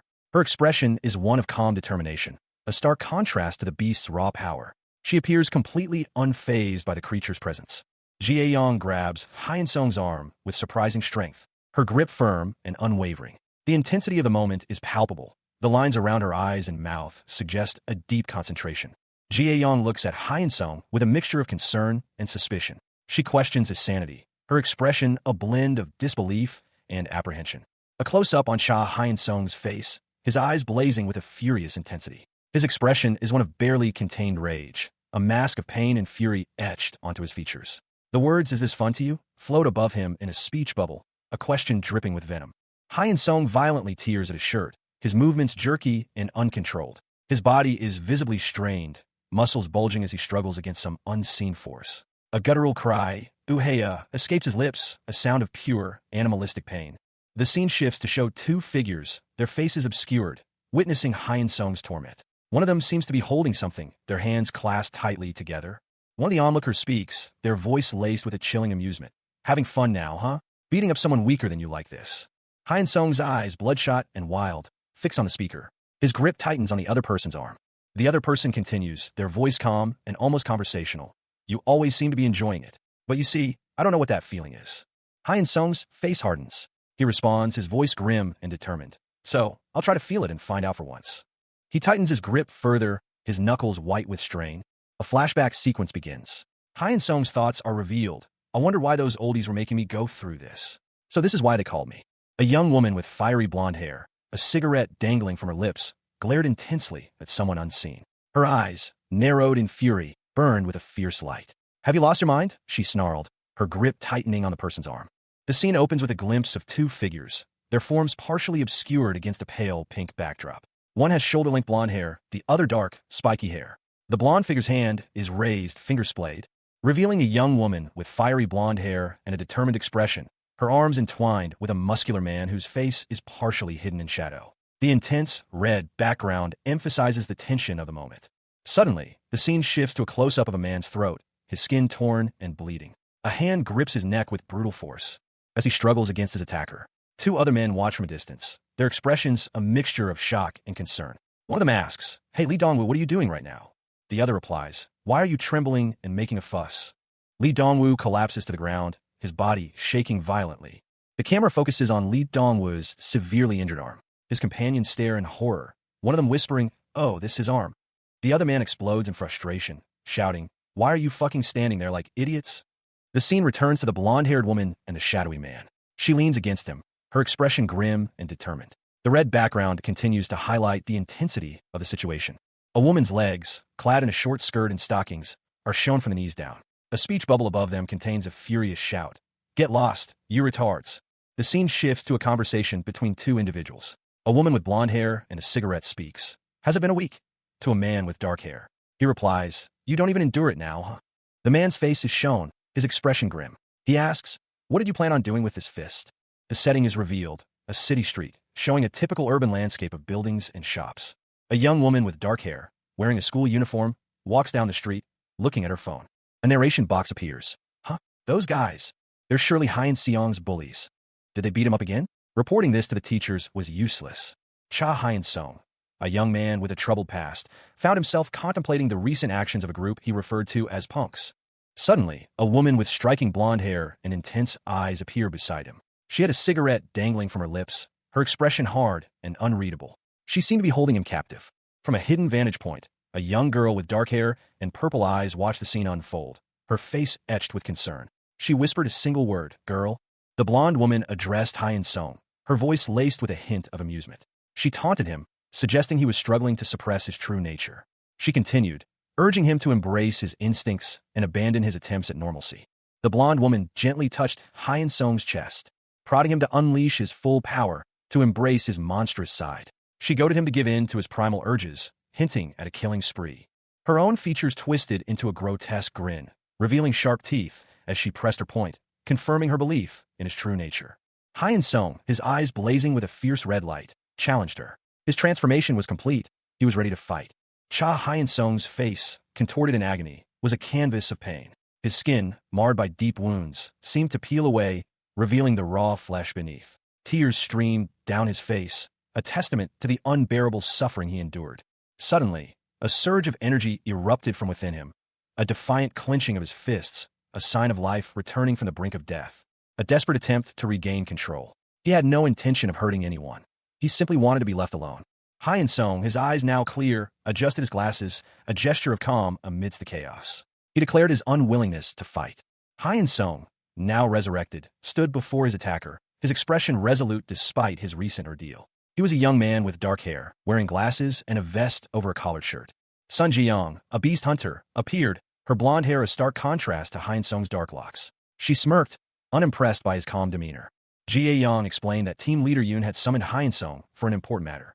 Hyun-sung, slightly bewildered, questioned his unexpected summons, wondering where he was being sent. A speech bubble appeared, containing a message. At the place we first met. Sun Ji-young, a young woman with vibrant blonde and pink hair, a cigarette dangling from her lips, is shown. She exudes a confident and slightly dangerous aura. Ji-young's voice cuts through the air. Didn't forget, did you? Cha Hyun-sung walks down a city street, his back to the viewer. He seems lost in thought, seemingly unaware of Ji-young's presence nearby. Tonight at 12? The place we first met. A young woman with dark hair and intense purple eyes stands in a dimly lit alleyway. Her expression is one of apprehension.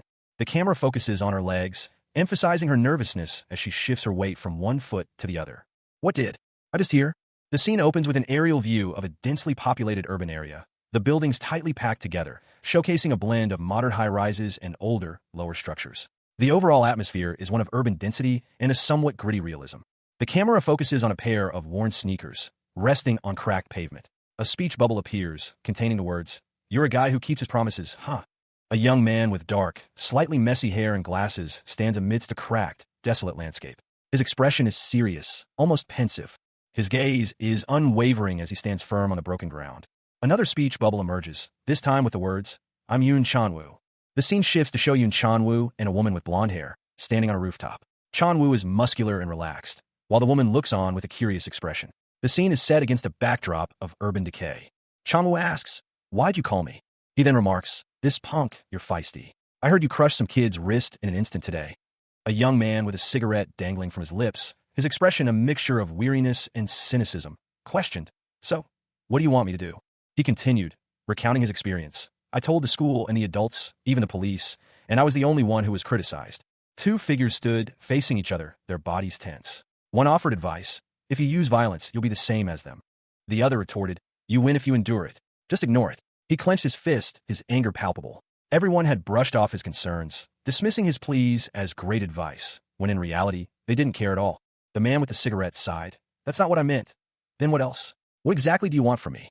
The young man's eyes widened, his voice rising in frustration. The older man responded calmly, "Phew, hey kid." The older man smirked. "Just beat him up without being obvious." The young man and the older man's faces were shown in a comical, exaggerated style, expressing shock and confusion. The young man, his fist clenched, questioned the older man's advice. He argued, "Of course, as a man, you can just give in and take it. But what'll happen if you crush them with that power? You'll kill them." A muscular man held a small boy protectively. He instructed the boy on how to inflict damage without leaving visible marks, suggesting targeting the stomach or thighs. Suddenly, a monstrous beast attacked, its sharp teeth bared. The boy, wide-eyed with fear, watched as the beast lunged at the muscular man. He wondered about the man's true nature. The scene shifted back to the muscular man and the boy, now joined by a blonde woman with a concerned expression. The man offered the boy something. It was a phone. The man explained that the boy's phone was broken, and this was to maintain contact. The boy, Cha Hyun-sung, accepted the phone with a quiet thank you. He reflected on his distrust of adults. The man reassured Hyun-sung, promising to be different from the adults who had hurt him in the past. He vowed to never abandon him. The scene shifted again. The muscular man, addressing the blonde woman, Sun Ji-young, questioned her about her intentions towards Hyun-sung, implying she had considered killing him. Ji-young, nonchalantly smoking a cigarette, retorted that she had brought Hyun-sung to him, and that should be enough. She then warned him to listen closely. A man with short, dark hair stood with his back to the viewer, his silhouette stark against the dark background. He was dressed in a dark suit. He announced his intention to explain why he had summoned the other person. He continued, explaining that he had been assigned as a coach and supervisor, and that Sun Gaeong was the first potential agent to meet Hyun-seong. The panel showed Cha Hyun-sung, a young man with dark hair and glasses, and Sun Ji-young, a young woman with blonde hair, their faces side by side. The man's conclusion was about to be revealed. From today onwards, he declared, with a smirk. He announced that Cha Hyun-seong and Sun Gaeong would complete their missions together from now on. A large hand pointed towards Hyun-seong and Gaeong, emphasizing that they were now a team. Hyun-seong and Gaeong stood side by side, their expressions serious. They were now partners. Their expressions remained serious, a sense of anticipation hanging in the air. Cha Hyun-sung, eyes wide with terror, and Sun Jiang, her face contorted in a feral snarl, found themselves in a desperate struggle for survival. A cold sweat beaded on Hyun-sung's brow as he gasped for air, his heart pounding in his chest. Jia-young's monstrous transformation was complete, her eyes burning with an unnatural light. The horrifying reality of their situation sinking in.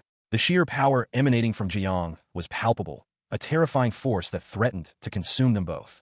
Cha Hyun-sung, a young man with glasses and dark hair, meekly questioned his companion. He wondered aloud if it wasn't time for an explanation of their destination. But Sun Jiang, a blonde woman with a cigarette dangling from her lips, retorted with irritation. She scoffed that his fussing was excessive. Jiang impatiently instructed Hyun-sung to simply follow her, as he would soon see where they were going. Hyun-sung, however, quietly questioned her instructions, clarifying that he was only meant to observe. Jiang, clearly annoyed by his continued questions, snapped at him to simply observe and not interfere. Hyun-sung's thoughts drifted to his school life, lamenting the disruption to his routine. A narration box revealed details of his past, a passive student with poor academic performance and few friends. Jia-young's sharp words cut through his reverie. She angrily demanded to know why he was reading his student file, implying he was far from perfect. Jia-young pressed further, questioning his relationships with family and friends. But Hyun-sung, his face contorted in frustration, remained silent, unwilling to share. The chapter opens with a young man, overwhelmed by stress, muttering to himself about the difficulties of his situation. He finds the personality of a woman nearby intensely irritating, particularly her cigarette smoke. He angrily curses Yoon Chan-woo, a name that suggests a person of authority or responsibility, for the current predicament.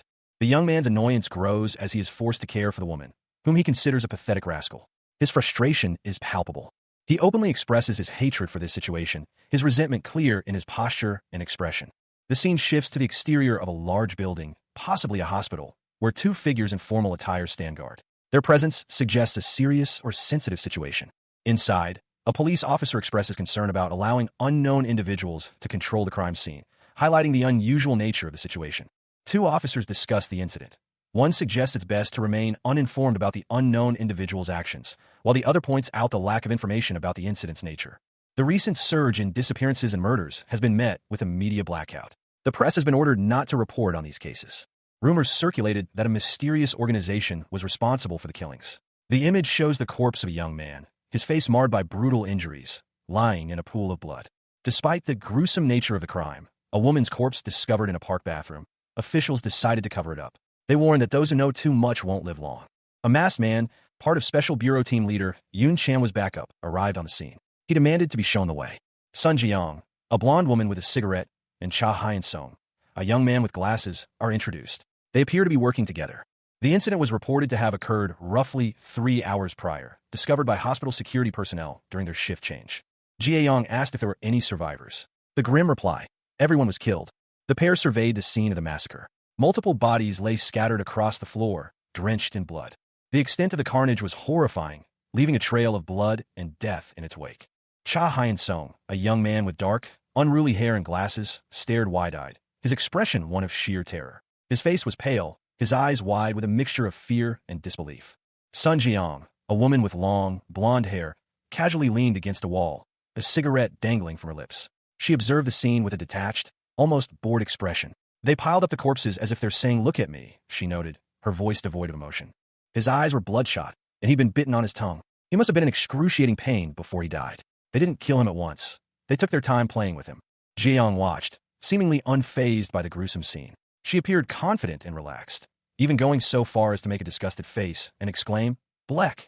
A close-up on Jia-young's face showed a flicker of something akin to revulsion. She muttered to herself, I feel like throwing up." Hyun-sung, his face buried in his hands, was overcome with nausea. The sight of the corpses and the overwhelming smell of blood was too much for him to bear. He recoiled in disgust, muttering, "She never said it was this sort of work. I can't take it anymore. I need to stay outside till I catch my breath." Hyun-sung, visibly shaken, leaned against a wall, trying to regain his composure. The scene showed a hospital room in chaos. Several bodies lay scattered amidst pools of blood, a grim testament to the brutal attack. Hyun-sung stood in the doorway, his eyes fixed on the carnage.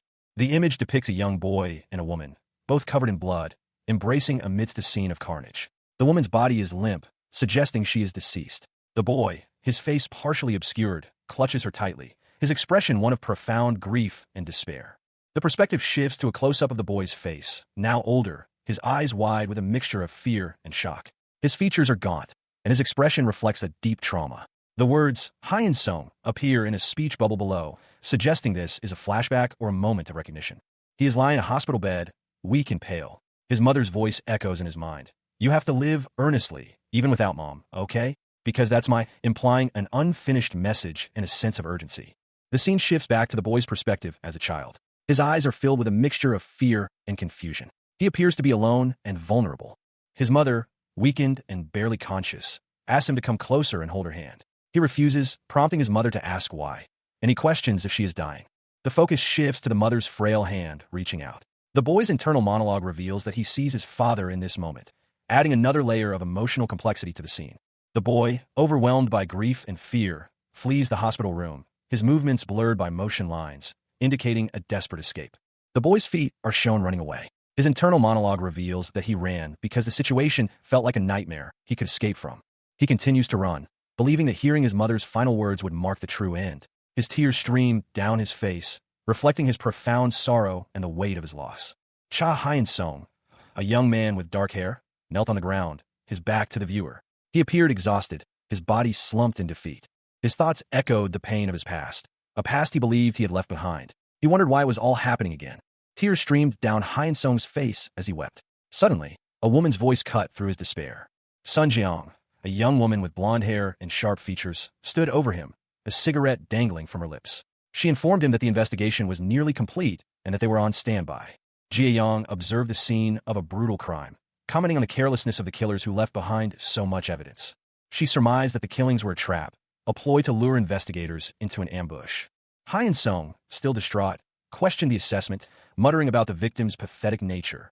Jae-young countered his statement, pointing out that none of the bodies had fought back against their attackers.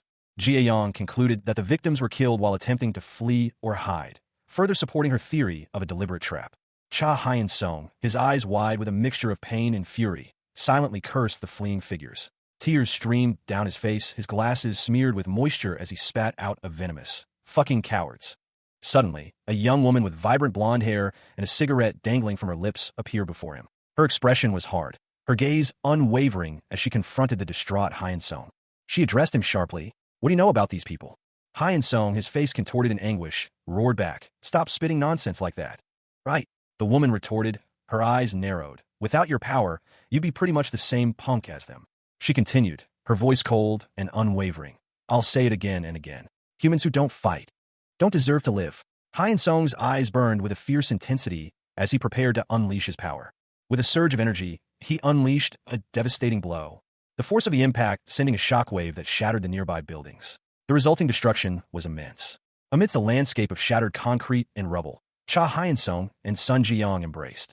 The aftermath of their battle was palpable, a stark testament to the ferocity of the conflict. Hyeon-song, his face partially obscured, questioned the intensity of the ongoing conflict. You people want to fight that much? His face contorted in a grimace. Hyeon-song's internal struggle was evident. He resolved to do what others wanted, but he would not be going with them. He and Ji-young stood back to back, a silent agreement passing between them amidst the destruction. Hyeon-song's declaration of defiance was clear. I despise you. Stop me or chase me and kill me. Do whatever you want. Ji-young, her expression hardened, smelled the blood of those responsible for the devastation. She vowed, I smell blood. The smell of the blood of the bastards who did all this. I'll end them with my own hands. Hyeon-song, his face contorted in rage, prepared to confront his enemies. He began his pursuit, his movements swift and determined. A word, stark and ominous, echoed in the void. Cost. The scene opens on a desolate, post-apocalyptic landscape. A dilapidated building looms in the background, surrounded by a chain-link fence. Scattered debris, including tires and barrels, litters the foreground, hinting a recent struggle or neglect. Inside the building, a morbid scene unfolds. A large, obese man greedily devours a large chunk of raw meat, blood dripping from his chin. Another man, leaner and scarred, watches him with a mixture of disgust and grim determination. Stop stuffing yourself, you pig, the scarred man shouts. The lean man continues, his voice laced with a chilling pragmatism. How does food go down your throat, even at times like these? Even when those hounds could come at any moment. The obese man, unfazed, continues eating. Ah, fuck. Why are you being so cheap with food? He grumbles, wiping blood from his mouth. He explains his strategy, a callous plan to lure their enemies. I crushed that hospital like you said, Hyungnim. But why are we luring in those hounds? The scar man asks. The obese man replies, well, we can't find those punks, can we? Those little rats. So we make them come to us. The obese man continues, his eyes gleaming with a sinister light. If we capture even one pushover, we'll find out about their home base or something, won't we? A heavy, metallic door creaks open, revealing a dark corridor beyond. The scarred man nervously watches. He asks his companion, is that, by any chance? The obese man interrupts impatiently. Oi, stop fussing, you fatty. Have you ever seen a hound blatantly come in through the front door? A hand reached for a door handle, its grip tight. Inside, a conversation was taking place. They surmised that the girl they had summoned was likely the one approaching. Meanwhile, a man with red eyes and a stitched-up face, smoking a cigarette, pondered aloud the source of another's seemingly boundless energy. The scene shifted to a gruesome close-up of a monstrous creature, its lower half obscured by shadow. The word hate was scrawled across the panel in a violent, red font. The creature's upper body was shown, revealing its grotesque features and a powerful, clawed hand. A swift, brutal attack unfolded. A figure, presumably Cha Hyun-sung, launched a powerful blow against the beast. The impact sending the creature sprawling to the ground, its body contorted in pain. The scene changed again. 3 men, one smoking, watched intently as a monstrous face emerged from the shadows below, its teeth bared in a menacing grin. One of the men, his face partially visible, asked if the creature before them was responsible for the deaths at the hospital. The final panel showed another monstrous creature, even more grotesque than the last, its multiple eyes staring blankly ahead. The creature's body was partially obscured by shadow. A monstrous beast loomed over the scene, its grotesque features barely visible in the shadows. A voice filled with accusation boomed out. The one who killed your own people in this region, aren't you? From the darkness below, a hand clenched into a fist, the knuckles white with tension. A low, guttural voice responded, I killed them all. The figure rose, revealing a monstrous form, a horrifying parody of humanity. Its eyes glowed with malevolent red light, its teeth bared in a feral grin. And then, a chilling declaration. And now, it's your turn. Another beast, equally terrifying, lunged forward, its claws extended. But from the depths of the carnage, a new figure emerged, a young man with glowing red eyes, his body contorted into an unnatural shape. He moved with terrifying speed, a blur of motion. He launched a brutal attack, his movements swift and deadly, sending the beast crashing to the ground, its body broken and lifeless. A single, malevolent eye stared up from the wreckage. Cha Hyun-sung found himself in a desperate struggle for survival, facing a monstrous beast whose gaping maw threatened to consume him. The creature's massive form loomed over him, its claws dripping with blood. Despite the imminent danger, a surge of adrenaline coursed through Hyun-sung's veins as he braced himself for a counterattack. He unleashed a ferocious blow, his body a blur of motion as he connected with the beast's vulnerable underbelly. The impact sent tremors through the earth, and the beast roared in pain as blood splattered across the ground. But the beast's ferocity was undiminished, its jaws snapping shut with terrifying speed. Hyun-sung found himself caught in the beast's grasp, its claws tearing at his flesh. A desperate struggle ensued as he fought to break free, but the beast's strength proved too overwhelming, and Hyun-sung's body was thrown back with brutal force. Cha Hyun-sung, a young man with a tormented past, found himself in a desperate struggle for survival. He was brutally attacked by monstrous beasts, their claws tearing at his flesh. But death did not claim him. Instead, he awoke, his body grotesquely altered, his eyes glowing with an unnatural red light. His teeth were elongated and sharpened, a terrifying grin splitting his bloody face. A horrifying transformation mirroring the beast that had attacked him. He stood amidst the carnage, a new kind of monster. With newfound strength and ferocity, Hyun-sung lunged at one of the creatures, his movements brutal and efficient, tearing through its flesh with savage ease. The beast's lifeblood splattered across the ground as it fell, a testament to Hyun-sung's terrifying power. He launched himself into the air, a blur of motion against the crimson backdrop, a primal scream escaping his lips as he prepared to strike again. His eyes burned with a fierce, desperate energy. Hyun-sung slammed into the ground with earth-shattering force, his impact creating a crater, leaving behind a trail of destruction and blood. The battle was far from over. Cha Hyun-sung, his body ravaged and bloodied, crouched low to the ground, a guttural growl escaping his lips. His muscles, grotesquely swollen, strained against his torn clothing. He was a horrifying sight, a testament to the brutal battle he had just endured. The crimson stains spreading across his powerful arms, ending in wickedly sharp claws dripping with the blood of his enemy. The sheer ferocity in his pose spoke volumes of his desperate struggle for survival. Hyun-sung, his body still convulsing from the exertion, brought his powerful leg down in a swift, brutal arc, the force of the blow cleaving through his opponent's body with sickening ease. Blood splattered across the cracked earth as the beast fell, lifeless. He stood, silhouetted against the crimson sky, his body a canvas of wounds. Two shadowy figures loomed behind him, their presence ominous and foreboding, a stark reminder of the constant threat that surrounded him in this brutal world. A guttural roar ripped from his throat, a primal scream of pain and rage. His body began to convulse violently, his muscles bulging and contorting as an unseen force tore through him. His transformation was complete. All that remained of the beast was a massive claw, lying inert on the ground, near a small bowl of what appeared to be some kind of strange, glistening substance. A close-up on a man's weathered face, his expression one of grim contemplation. He muttered to himself, barely audible, The man sat alone in a high-rise apartment, overlooking a sprawling cityscape. The words "violent guest" floated in a thought bubble above him, hinting at the turmoil within. A sudden shift to a bloody, muscular torso, the crimson stain stark against the pale skin. The image is jarring, suggesting a recent violent encounter. The bloody torso continues, now showing the man's lower body. He speaks, his words laced with bitter resentment. I waited for a hunting dog. Who knew it'd be a mad dog? The scene shifts to a gaunt, elderly man with long, stringy hair. His body is wiry and scarred, his posture stooped and weary. He seems frail, yet there's a hint of unsettling strength in his gaunt frame. A young man, his face obscured by shadow and blood, confronts the elderly man. He demands, "Those people, why'd you kill them?" The elderly man responds, his voice calm yet chilling. "A question? Certainly, you're not a hound." A monstrous figure, its body contorted and scarred, explained its motives. It killed humans to eat and survive, driven by its own beliefs. The creature continued, its words laced with chilling indifference. After its body transformed, the reason for killing humans became clear. It was simply because it found it fun. The beast addressed another figure, whose dark hair obscured their face. It noted that this figure had also killed many, and asked how they had found the experience. The partially obscured figure, their face now visible, was Cha Hyun-sung. His eyes glowed with a terrifying intensity as he responded, his voice dripping with dark amusement. Wasn't it fun? With a sudden, brutal movement, Hyun-sung unleashed a devastating blow.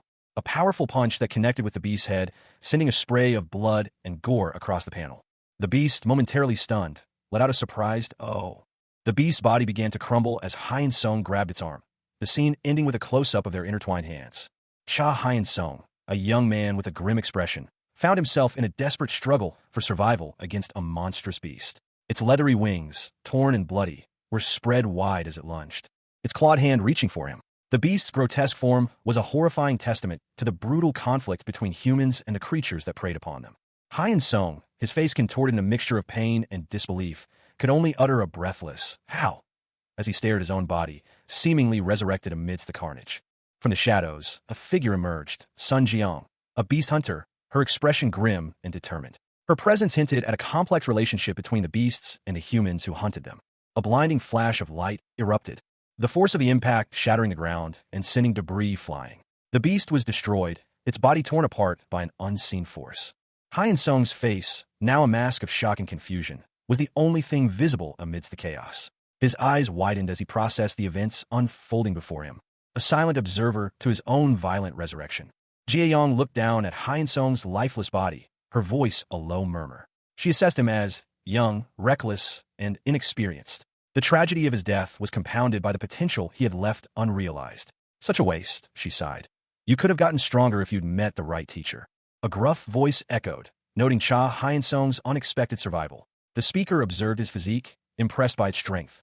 The moon shone brightly, though it had been some time since Hyun-sung's death. He was resurrected, his body contorted in a pained grimace as he struggled to rise.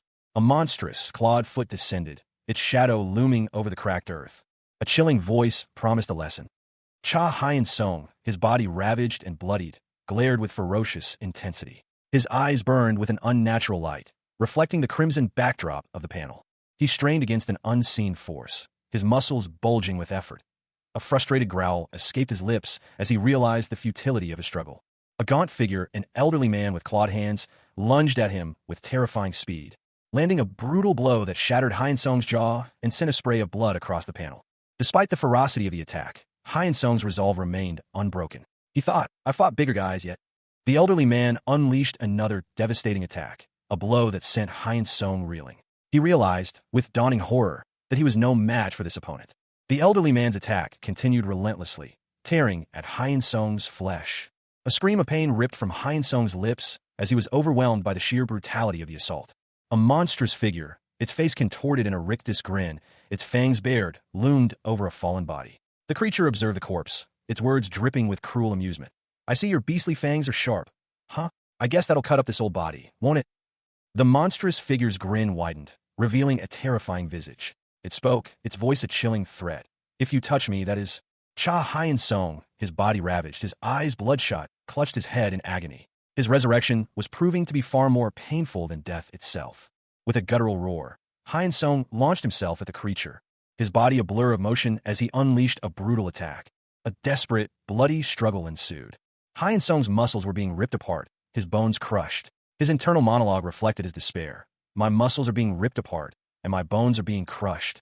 I can't fight or run away." The question hung heavy in the air, a stark reflection of his dire situation. Am I going to— Cha Hyun-sung, a young man with a history of suffering, found himself on the brink of death, his body ravaged by the brutal attack of unseen beasts. Blood streamed down his face, matting his hair, as his one visible eye widened in disbelief. A single, desperate question echoed in his mind. Die here? His vision blurred, the world around him fading into a crimson haze. The last thing he saw was the horrifying visage of his own resurrected self. A cataclysmic explosion erupting as the ground beneath him shattered into fragments, leaving behind only a cloud of dust and debris. Moments later, Sun Jong, a beast hunter, stood amidst the wreckage, her breath ragged, a cold sweat beading on her brow. She muttered to herself, "What a shitty night." She sheathed her sword, its blade still gleaming faintly in the dim light, her expression grim. The battle had clearly taken its toll. Suddenly, she noticed Hyun-sung's body, barely alive. She sneered, "Pathetic fucker. You rushed out in such high spirits, and look at you now, huh? All squashed in." Jae-young turned, addressing someone unseen. "Oi, old man." Then, addressing Hyun-sung again, she challenged, "How about one round against me? Who, another toys here I see. I can't help but keep." A grotesque figure, skin stretched taut over bone, grinned, a chilling smile splitting its face. Its long, dark hair whipped behind it as it moved with unnatural speed. The creature's clawed hand reached down, its movements suggesting a predatory intent. It sneered, a soundless chuckle echoing in the desolate landscape. Sun Jeong, a young woman with blonde hair, stood poised, a wickedly curved blade held ready in her hands. Jeong gripped the hilt of her blade, her knuckles white. She launched herself forward, a blur of motion as she met the beast in a brutal clash of steel and claw. The impact sent a shockwave through the ground, shattering the earth around them. Ji-young's foot slammed into the ground, leaving a deep crater as she braced herself for the next attack. The beast lunged, its claws extended, but Ji-young was ready, parrying the blow with a swift, precise movement of her blade. A powerful shockwave erupted from the point of impact, radiating outwards in a destructive wave. The force of the blow sending debris flying as the ground cracked and crumbled under the strain, leaving a trail of devastation in its wake. Sun Jeong, a young woman with fiery orange hair, launched a series of rapid strikes against her opponent, her movements a blur of motion. Each blow precise and powerful, aimed at exploiting the beast's weaknesses. He watched impressed, muttering, "Oh ho, such a well-trained bitch." The beast, however, proved to be more resilient than anticipated, its movements quickening as it countered Ji-young's attack. With a swift, brutal strike, the beast disarmed Jeong, sending her sprawling to the ground. The beast sneered, "Just a kid after all." Cha Hyun-sung, a young man with a life marked by suffering, found himself facing a gruesome end. He was attacked by monstrous beasts, their forms barely visible in the chaos. But in his final moments, a shocking sight met his eyes. Himself, resurrected, and Sun Jeong, a beast hunter, locked in a desperate struggle. The resurrected Hyun-sung watched, a silent observer to the brutal clash between the girl and the beast. The creature's claws tore through the air, a blur of motion too fast for the eye to follow, leaving only a trail of destruction in its wake. Jeong, the skilled hunter, found herself on the defensive, her katana barely deflecting the beast's savage attacks. She was clearly outmatched, but her determination remained unshaken. A desperate struggle for survival ensued. With a roar, the beast lunged, its claws aimed at Jeong's heart. The impact was brutal, sending a shockwave of energy through the ground. The beast's attack was relentless. Suddenly, a figure emerged from the chaos. It was Hyun-sung, his eyes burning with a fierce determination. He moved with impossible speed, his blade a silver streak. Sun Jeong, a young woman with fiery orange hair, lunged forward, her sword a blur of motion. She cleaved through her opponent, a hulking, beast-like man with a swift, brutal strike, the blade slicing cleanly through his torso. Blood sprayed across the stark red background. leaving the beast's upper half to fall to the ground as Jiang landed gracefully, her sword dripping with blood. The beast's head rolled, its eyes wide in disbelief. Its life force ebbed away, leaving behind only a lifeless husk. Jiang stood over the corpse, panting slightly, her expression grim. She sheathed her sword, her movements precise and efficient. The scene was one of carnage, blood staining the ground around her. Suddenly, the corpse split in two, revealing a surprised expression on the creature's face. "This is a surprise," it muttered, its voice barely a whisper.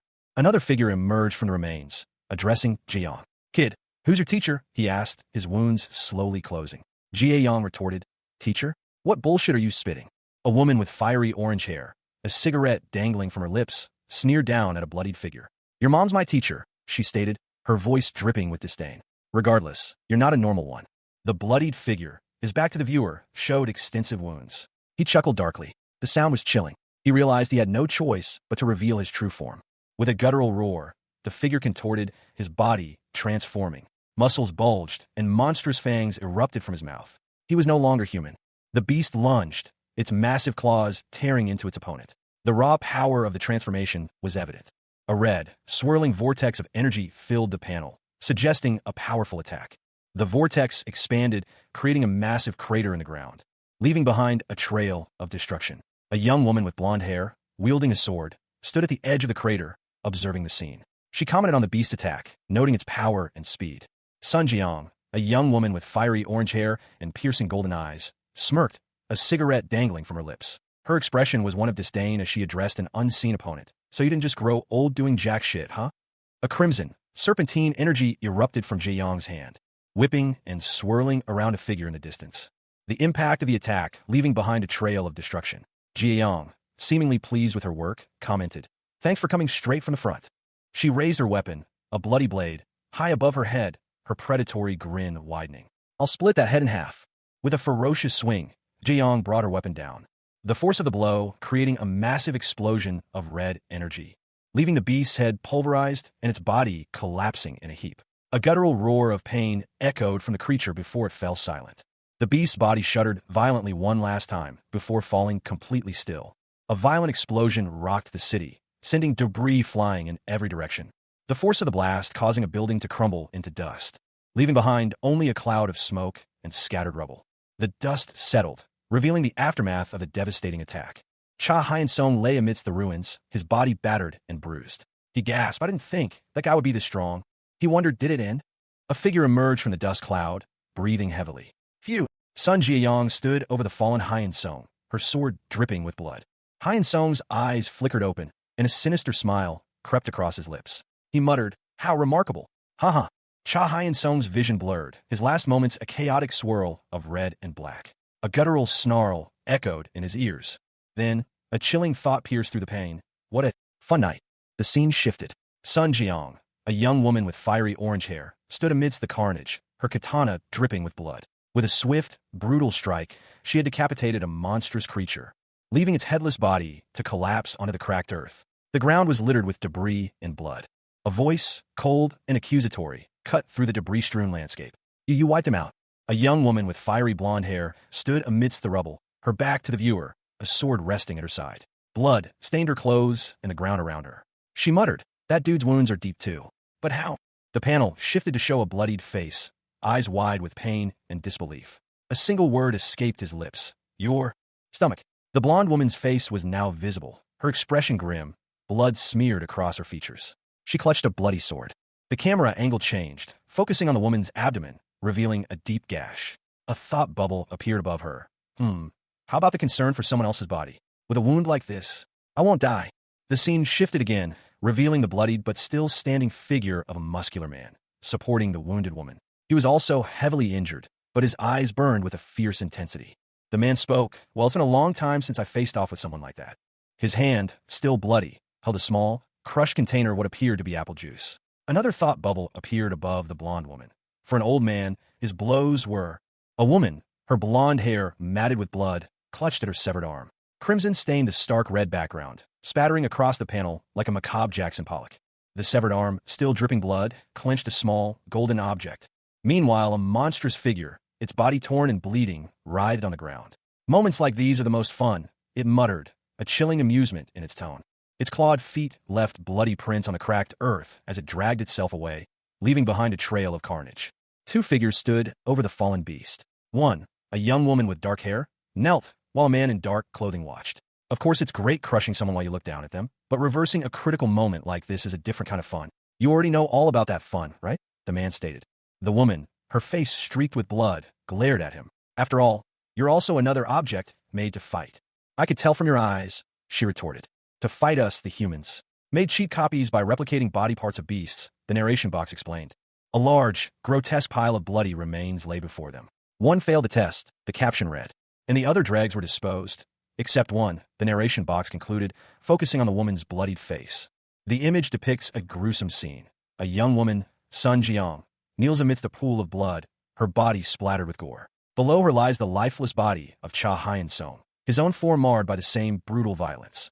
Hyun-sung, his body ravaged, lies before Jiang. She questions his resilience, muttering that he was made to fight, referring to his unexpected survival. Her tone suggests disbelief and a hint of dark amusement.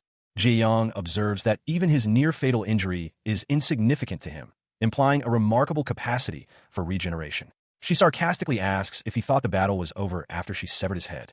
The panel shows a close-up of Hyun-sung's neck, revealing the extent of his injuries. He reflects internally, stating that, unfortunately, his head wasn't even there in the first place. Hyun-sung's internal monologue continues, revealing the shocking truth. He was already dead before the attack, his body somehow resurrected and seemingly impervious to fatal wounds. The focus shifts to a monstrous creature, its form vaguely humanoid but disturbingly distorted, its limbs ending in sharp claws. It moves with a predatory grace, leaving a trail of destruction in its wake. Jieyang's hand, holding a bloodstained sword, is shown from a low angle, emphasizing her power and the intensity of the situation. Jieyang's face is shown in close-up, her expression a mixture of ferocity and grim determination. A guttural sound escapes her lips, suggesting a powerful attack is imminent. A monstrous beast, its body a grotesque parody of human anatomy, thrashed violently, blood staining its pallid flesh. Its limbs contorted in a silent scream of agony. As Sun Jiang, a beast hunter, lay wounded nearby, her own blood painting a grim tableau on the ground. Her sword lay discarded, a testament to the ferocity of the battle. Suddenly, a figure emerged from the carnage. Jiang, eyes narrowed, observed the resurrected Cha Hyun-sung, his appearance altered, his body bearing the marks of a brutal fight. What's wrong? You don't seem to be the same as before, she exclaimed, noting his resilience. What? Did having your arm cut off and your stomach pierced weaken you? Hyun-sung, despite his grievous wounds, stood defiant. Regardless of copying our body parts, you're still human after all, he retorted, his voice laced with a newfound strength.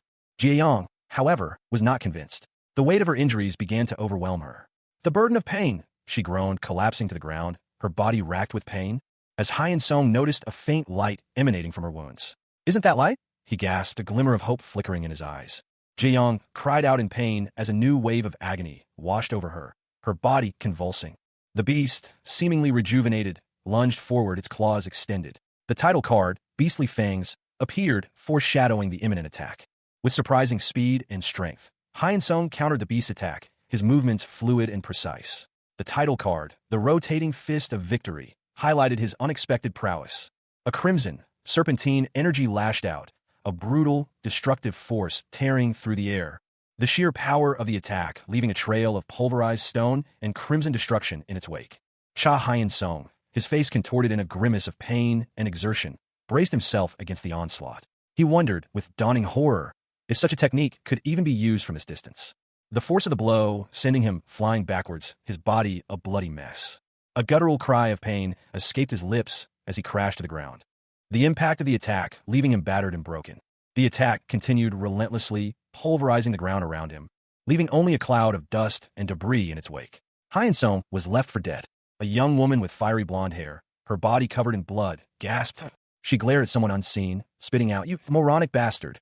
The panel shifts to show a monstrous, bloodied figure, its body torn and ravaged. It snarled, "Did I ask for your help?"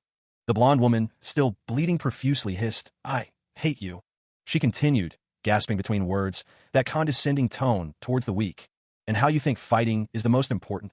A large, bloody fist slams into the ground. A voice, seemingly from the unseen figure, states, "But even if that's true." The voice continues, "I don't want to see you die." The bloody fist rises again, and a final declaration is made. Not anymore.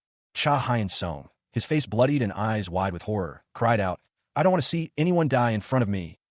The image shifts to Sun Jiyoung, a young woman with fiery orange hair, her body torn and bleeding profusely from a brutal attack. Her expression is one of grim determination. Hyun-sung's eyes blaze with a fierce, desperate resolve. Blood covers his face, but his teeth are bared in a snarl as he shouts, at any cost. A sword clatters to the ground, the metallic sound echoing the grim reality of their situation. Jiyoung and Hyun-sung stand together, battered but defiant, amidst the carnage. Jiyoung, her voice strained but firm, instructs Hyun-sung, if you want to win, follow what I say. As long as you have some strength, endure it no matter what. Hyun-sung, his resolve hardened, mutters, I'll handle the rest. A mysterious voice cuts through the air. Hey, about your little chat. A monstrous beast lunged, its claws extended, aiming a vicious blow at its opponent. Are you done? It roared, the sound echoing with savage intent. The attack connecting with a sickening crunch. Blood splattered across the scene as the beast's assault left its mark. But amidst the carnage, a figure remained defiant. The beast sneered, Oh, did the little bitch hide somewhere? You trying to act like a man? Huh, putting on a show like this? Its words were a prelude to another brutal assault, the beast unleashing a flurry of blows. A whirlwind of claws and teeth aimed at ending the fight quickly, but the seemingly defenseless figure countered with surprising speed and strength, sending the beast flying backwards, smashing through the stone ground with a thunderous impact, leaving a trail of destruction in its wake. The beast, wounded and dazed, struggled to rise, only to face its opponent once more. You little punk, still trying to show off? Let's see if you can handle this, huh? A colossal, swirling mass of crimson energy erupted from the ground, its spiraling form resembling a monstrous, pulsating heart. The sheer scale of the energy overwhelmed the senses.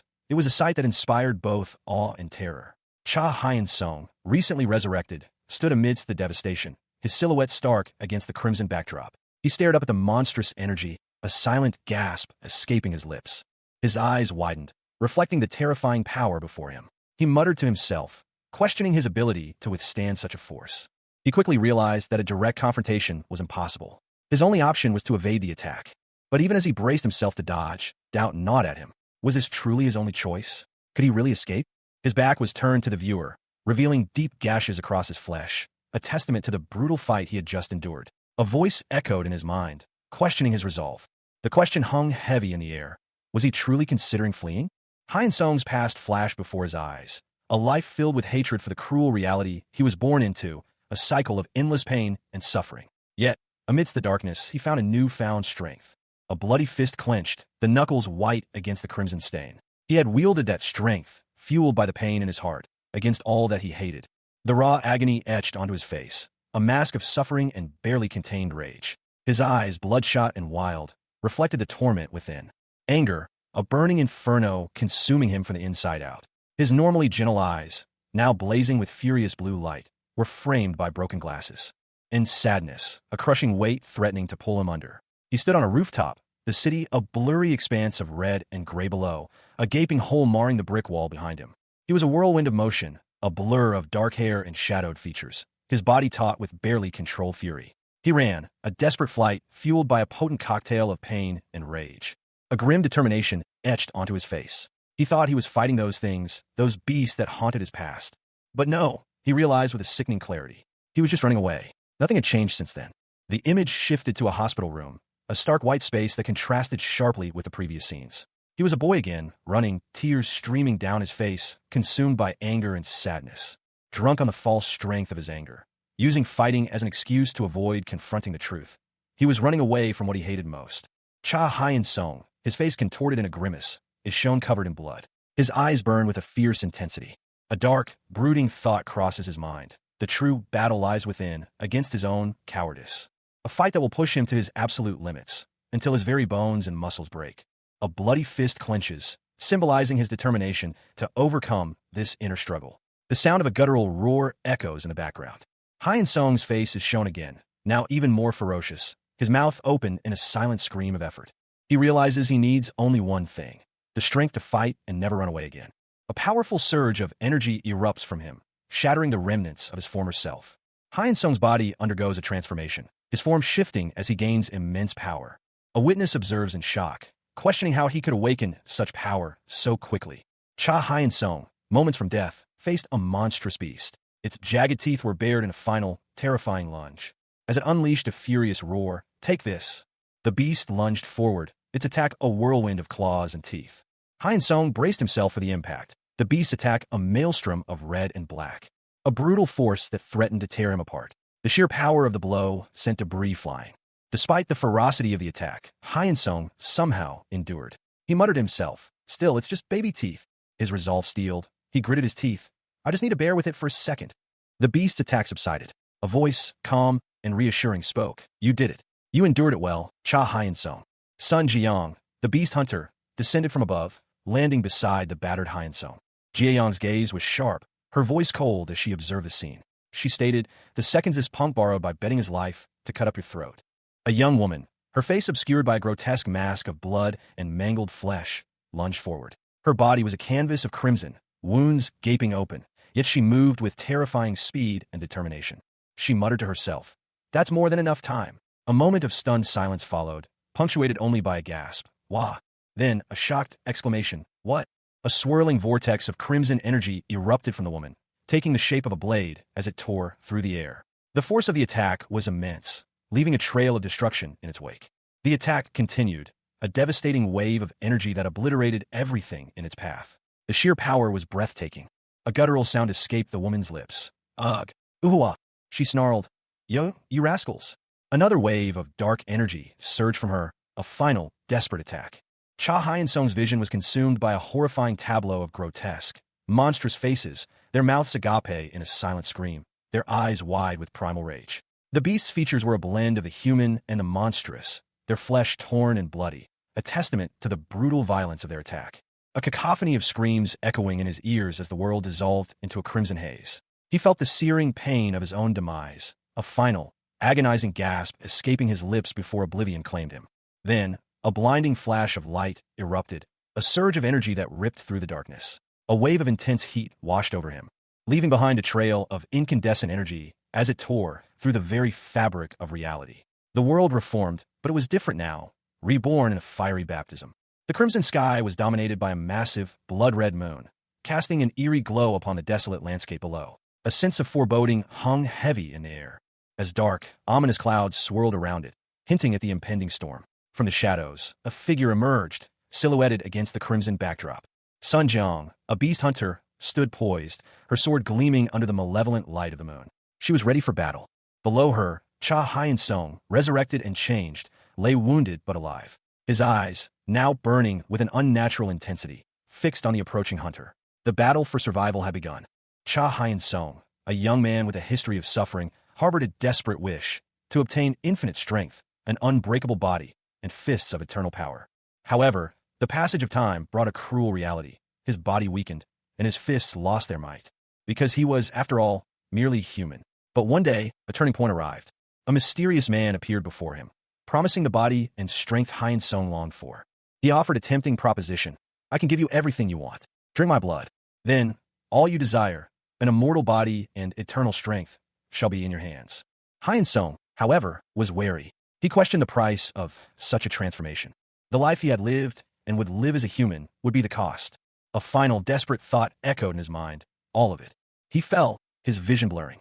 A single word escaped his lips. "Ah, so this is what it's like to give up everything for power. At the end of the chase, for strength.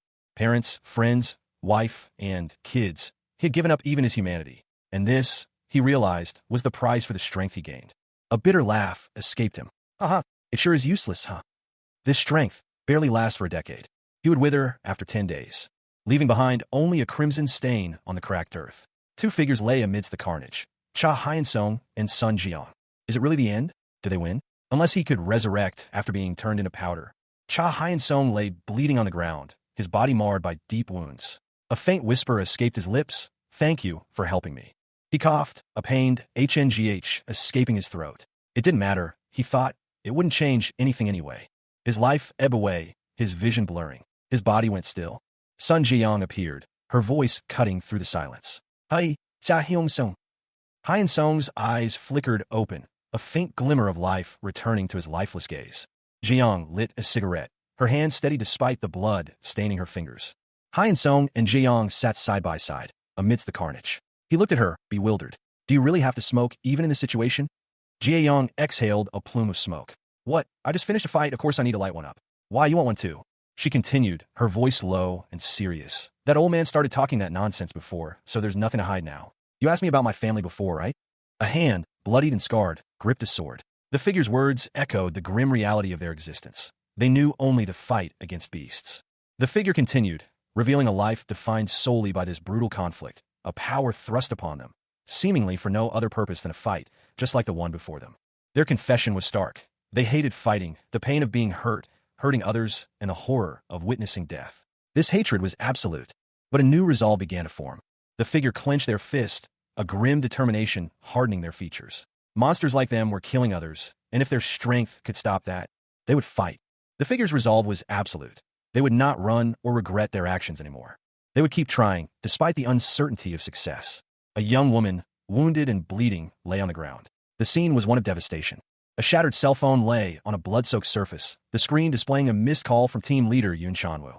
The report summarized the results of the recent beast hunt. 37 beasts eliminated, with 0 casualties among the crew. A woman with short, dark hair, dressed in a sharp business suit, held her phone to her ear, her expression serious. She reported that the cleanup crew was already on site, and they would cover the incident as a gas leak explosion. The scene depicted a post-battle cleanup, with figures in hazmat suits attending to the aftermath. She promised to provide a full report once the cleanup was complete. A muscular man, smoking a cigarette, stood beside the woman from the previous panel. He identified himself as Team Leader Yoon.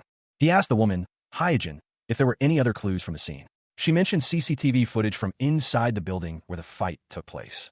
The scene opens with a damaged security camera lying amidst rubble. The accompanying narration reveals that there is no recorded data from the camera, suggesting that someone removed it before the building collapsed. The narrative shifts to 2 individuals, a muscular man smoking a cigarette and a woman with dark hair, both dressed in dark clothing. It is revealed that someone secretly took the CCTV data from the fight scene, and that the beasts may have taken it to learn more about Hyun-sung, whose information was top secret.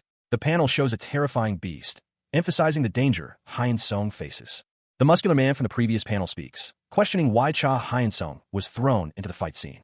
The woman responds, acknowledging that Hyun-sung's strength is tremendous but risky. She suggests that it would be better to first get him under their control. The man contemplates the idea of control, while the woman continues, stating that if Hyun-sung were a normal child, their methods would work. The woman reveals that she read Hyun-sung's profile, detailing his difficult past, a dead mother, a missing father, a scoundrel of an uncle, and uncaring teachers. The panel shows Hyun-sung's back, emphasizing his solitary existence and a lack of adult guidance in his life. The woman concludes that Hyun-sung has deep wounds from his past, a fact she sensed upon their first meeting. The panel shows a close-up of Cha Hyun-sung's face, his eyes wide with a mixture of anger and fear.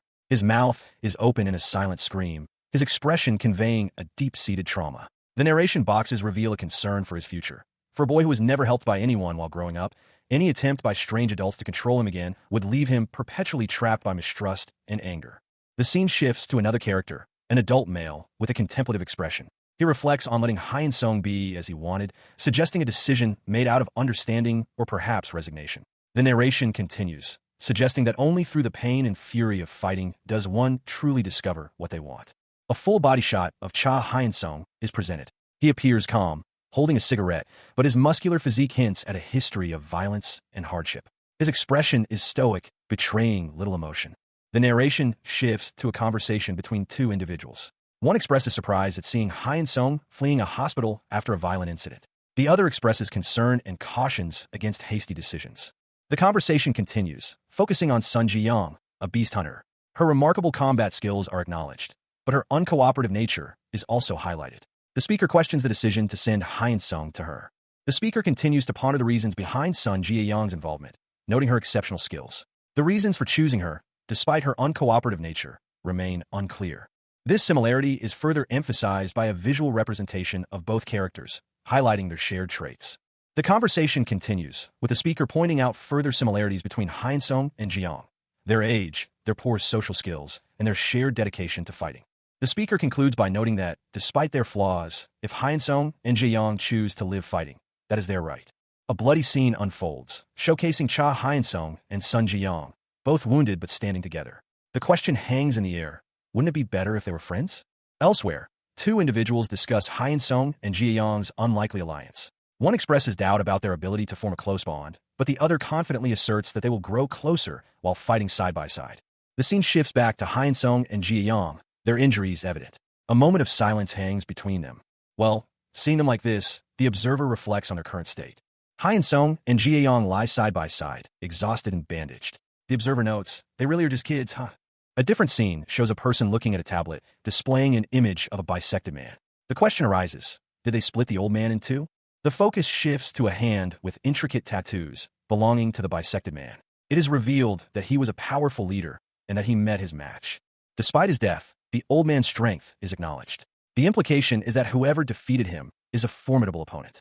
Concern is voiced about the danger posed by the old man's defeat. The implication is that his death may have created a greater threat. A heavily muscled man, his back adorned with intricate tattoos, stood before a dark, ominous backdrop. His posture spoke of power, but a question hung in the air. Dangerous? The man turned, revealing a powerful physique. He declared, then it's a huge welcome from me. The man's foot, scarred and worn, touched the ground. He scoffed. Even if 100 or 1,000 trash gather, it's all useless. If it's us three, they're no match. A close-up on a speech bubble emphasized the power of the three siblings, with the fangs that we three siblings have. The panel showed a young man with piercing red eyes, a smirk playing on his lips. He was clearly confident and dangerous. A woman with long hair and equally intense red eyes appeared, declaring, no human in this world can stop us. Another man, older with slick-back hair and glasses, sneered, keep up your desperate attempts. A guttural roar ripped through the air as a powerful figure, muscles bulging with barely contained rage, threatened his unseen foes. I'll rip off your necks, you hounds, he bellowed, the raw fury in his voice palpable. A close-up reveals a muscular arm, tightly bandaged, suggesting recent injury. The bandages are neatly wrapped, indicating careful attention to the wound. In a gym-like setting, a young man with dark hair and glasses stands beside a muscular woman with reddish blonde hair. She observes him, stating that his wounds appear to be fully healed. The young man stretches his arms, his body seemingly recovered from its injuries. A stern-looking man addresses the pair, explaining that their training is to prepare them for future battles against beasts. The stern man continues, emphasizing to the woman, Ji-young, the importance of understanding the beast's resilience and unique abilities. He details the beast's exceptional strength and regenerative capabilities, culminating in a description of their most dangerous ability, the power to transform their bodies at will, a power they call beastly fangs. The narration boxes set the scene. Hyun-sung, having already witnessed his own death and resurrection, is being addressed directly. The second box emphasizes the terrifying power of the beast he faces. A powerful beam of energy erupts from a figure, striking a monstrous beast in the chest. The impact is violent, sending a spray of blood and debris outward. The beast, severely wounded, stumbles backward, its body impacting the ground with a heavy thud, the force of the blow causing a small crater to form. The panel shows Hyun-sung, his body battered and bloody, his face partially obscured by a large gash across his forehead. His single visible eye is wide with pain and exertion.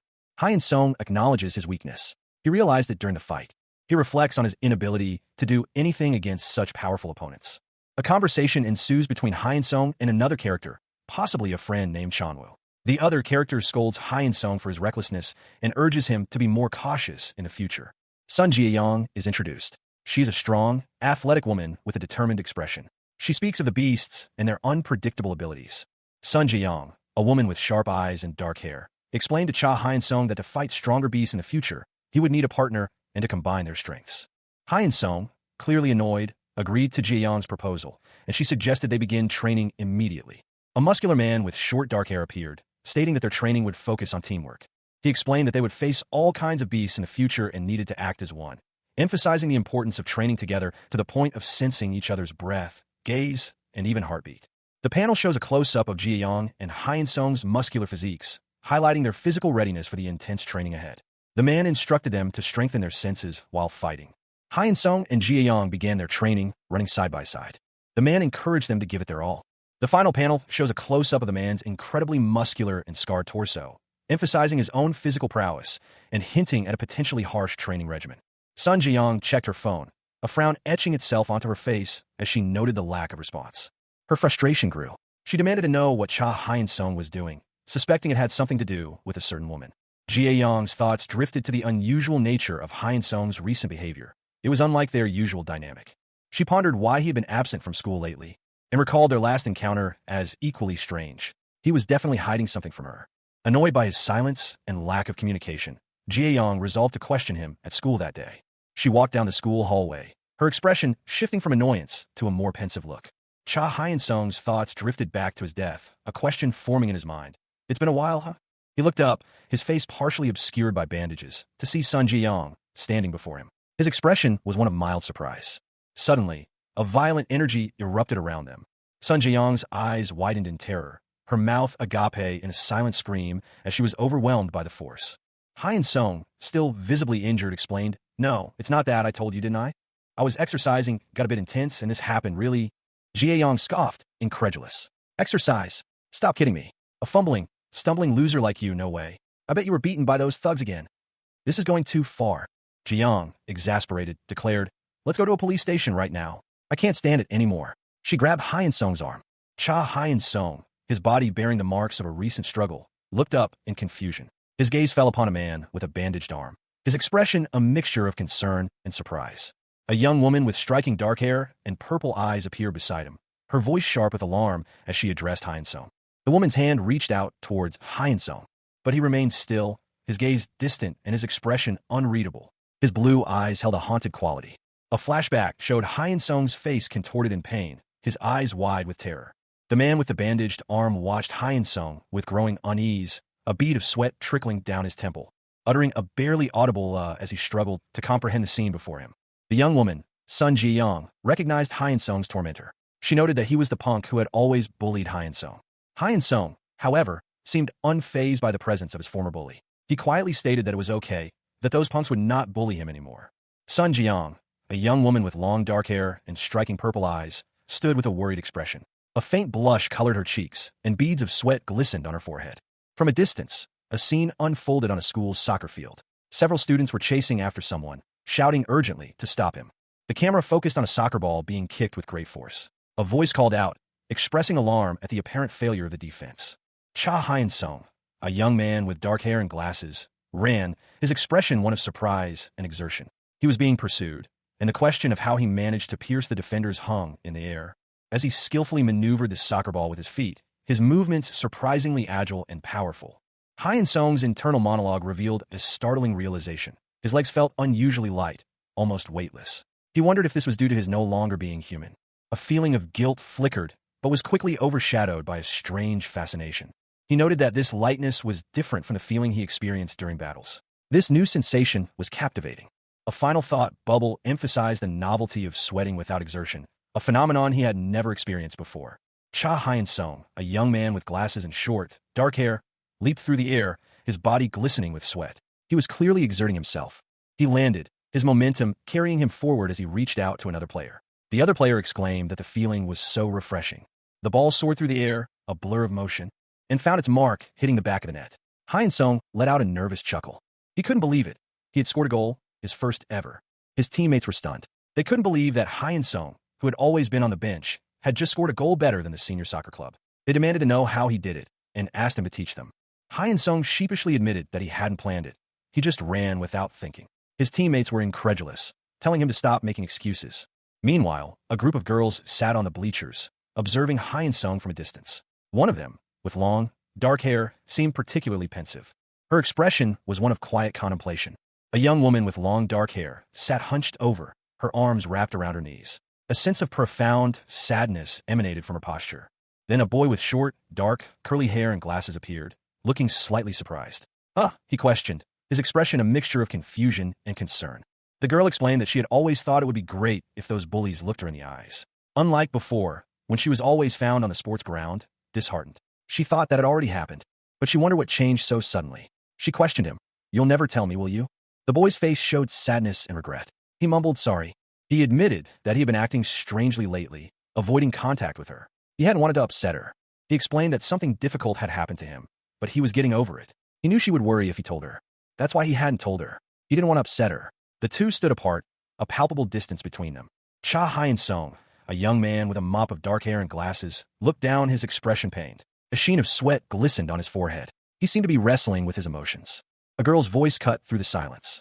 She asked him if he was truly sorry. Hyun-sung mumbled a hesitant affirmation, his voice barely audible. He insisted that he truly meant his apology.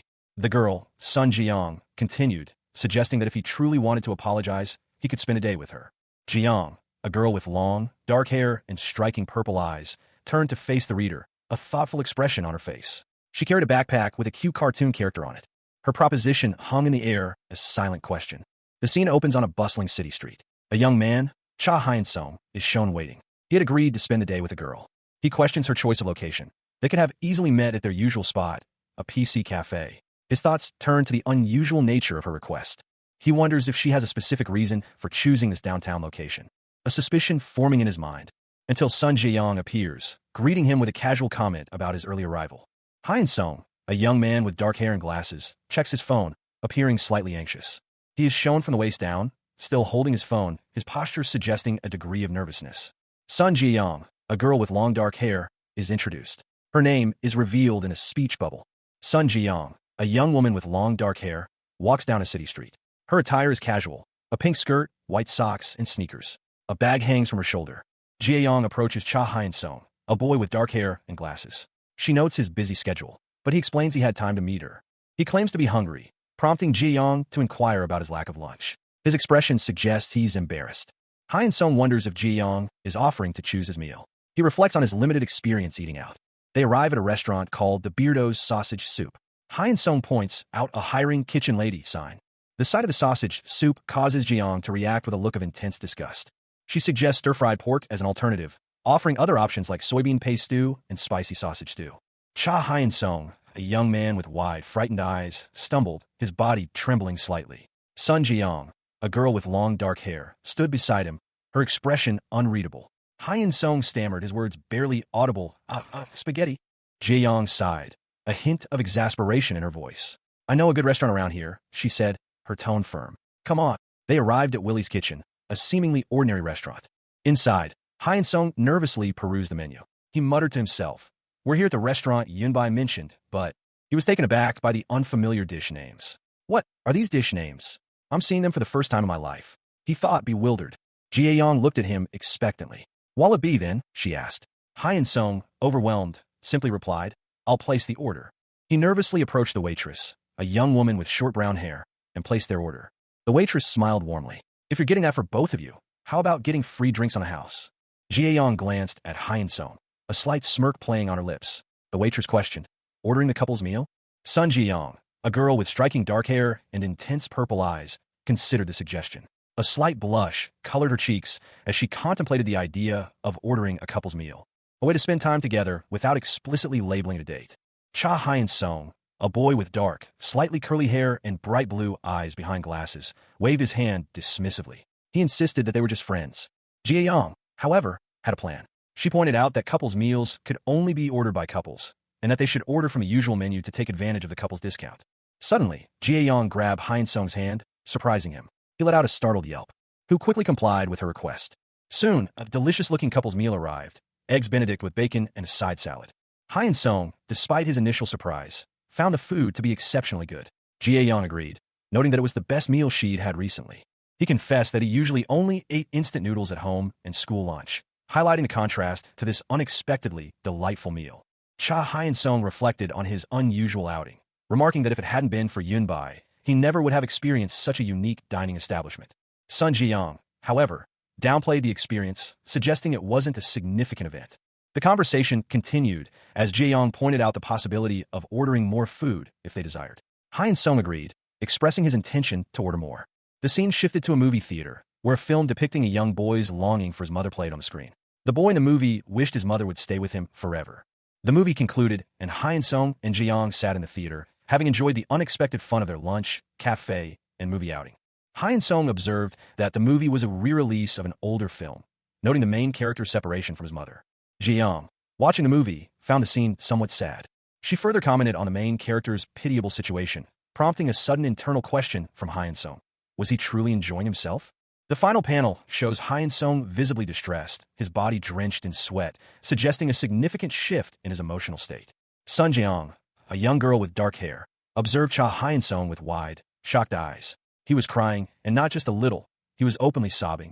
She exclaimed in disbelief, questioning why he was crying so intensely. While acknowledging the sadness of his situation, Jae-young noted that his eyes were bloodshot red, indicating a level of distress beyond simple sorrow.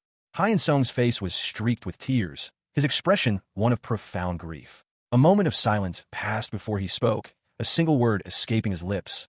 He remembered. Jia Yang's gaze intensified, her expression shifting to one of concern as she recalled events that preceded Hyun Sung's current emotional state. The teacher, unseen but clearly agitated, shouted at Hyun Sung, demanding to know what he was teaching the other children. Hyun Sung's mother rushed to his side, expressing concern for his well-being and urging him to go to the hospital. Her worry was palpable. The teacher apologized to Hyun Sung's mother, explaining that he was a difficult child who never listened. She then directed Hyun Sung to apologize quickly. The teacher continued, emphasizing the negative impact that orphans without parental guidance can have on other children, and questioned why Hyun Sung wouldn't speak up for himself. Hyun Sung, alone and dejected, walked away, his shoulders slumped. His silence spoke volumes. Sun Jiayong, a young girl with pigtails, recounted a past grievance. He had taken her pencil case and refused to return it. She explained, adding that he even hit her first. Cha Hyun Sung, a boy with dark hair, listened silently. He offered a quiet explanation. Adults never listened to him, always dismissing his complaints. Jiayong, understanding his frustration, offered a simple yet profound piece of advice. It's okay to be angry and cry. Hyun Sung, seemingly touched by her words, revealed that his father had once said the same thing. He was clearly moved by this unexpected empathy. Jiayong continued, explaining that those who are hurting are often the ones who cannot cry, and that it's okay to express those emotions. She urged him to express his anger and sadness, regardless of what others might say, reiterating her promise to listen to him, no matter what.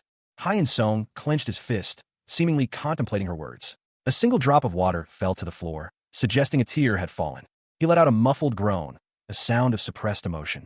Cha Hyun Sung, his face streaked with tears and grime, wept silently. His body trembled with the force of his grief, each sob a testament to the pain he carried. He let out a choked sob, a sound that spoke volumes of his unspoken pain. A nearby voice observed, he's always been like that. It's not like he's without tears or without words. Sun Jiayong's hand gently rested atop Hyun Sung's, a comforting presence in his despair. The image emphasized the contrast between their hands, hers small and delicate, his larger and calloused. Jiayong's thoughts continued. He's just never had someone by his side. Jiayong watched Hyun Sung, her expression a mixture of concern and understanding. She pondered, I wonder when it first came, the desire to wipe away the tears you always shed alone. Hyun Sung's face was a mask of sorrow, his tears a steady stream down his cheeks. His eyes, though red-rimmed, held a flicker of something else, a glimmer of hope. Jiayong reflected, and the smile that had come on my face without realizing when I saw your smile that others didn't notice. She continued her internal monologue. I want to tell you that. I want to be with you even in the future. I hope you'd say it. That you're thinking the same thing as me. Hyun Sung, his face buried in Jiayong's shoulder, whispered, I'll love you forever. The scene opens on a quiet, almost deserted street in a city. The buildings are drawn in a simple, almost sketchy style, giving the impression of a place both familiar and slightly melancholic.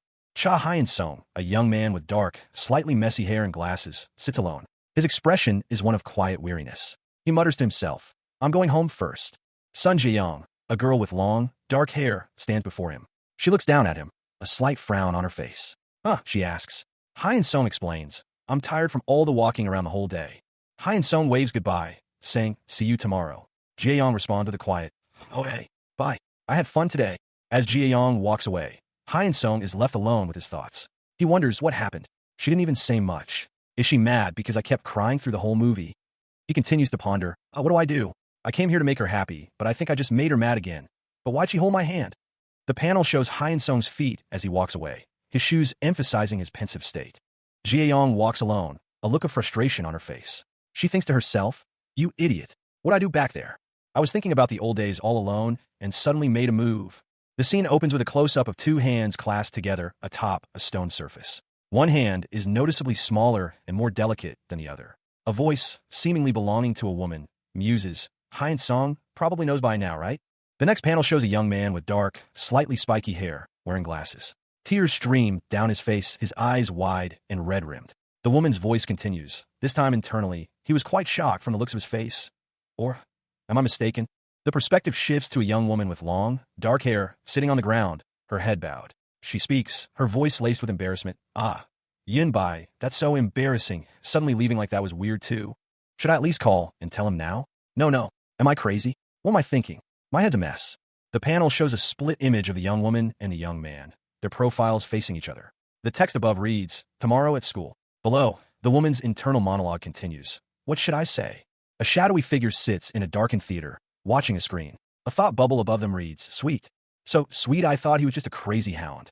The scene shifts to a bloody room, showing a body lying on the floor. The shadowy figure's internal monologue continues. This rascal kid's with the beast fighting power for humans is going on a date with the girl he likes while hiding his identity in the middle of it all.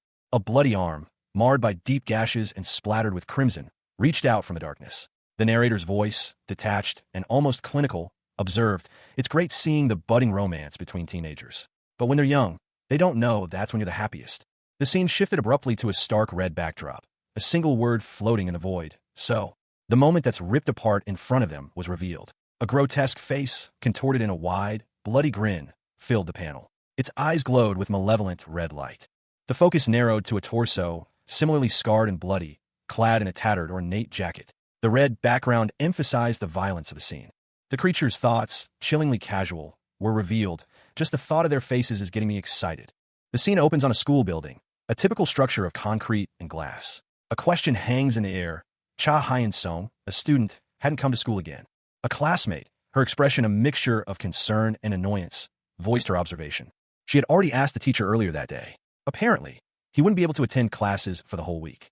The classmate sighed, her frustration evident. She had planned to confront him that day, and now, with his absence, her plans were thwarted. Nothing had changed. Another classmate, her face partially obscured, appeared to be gossiping with the first girl.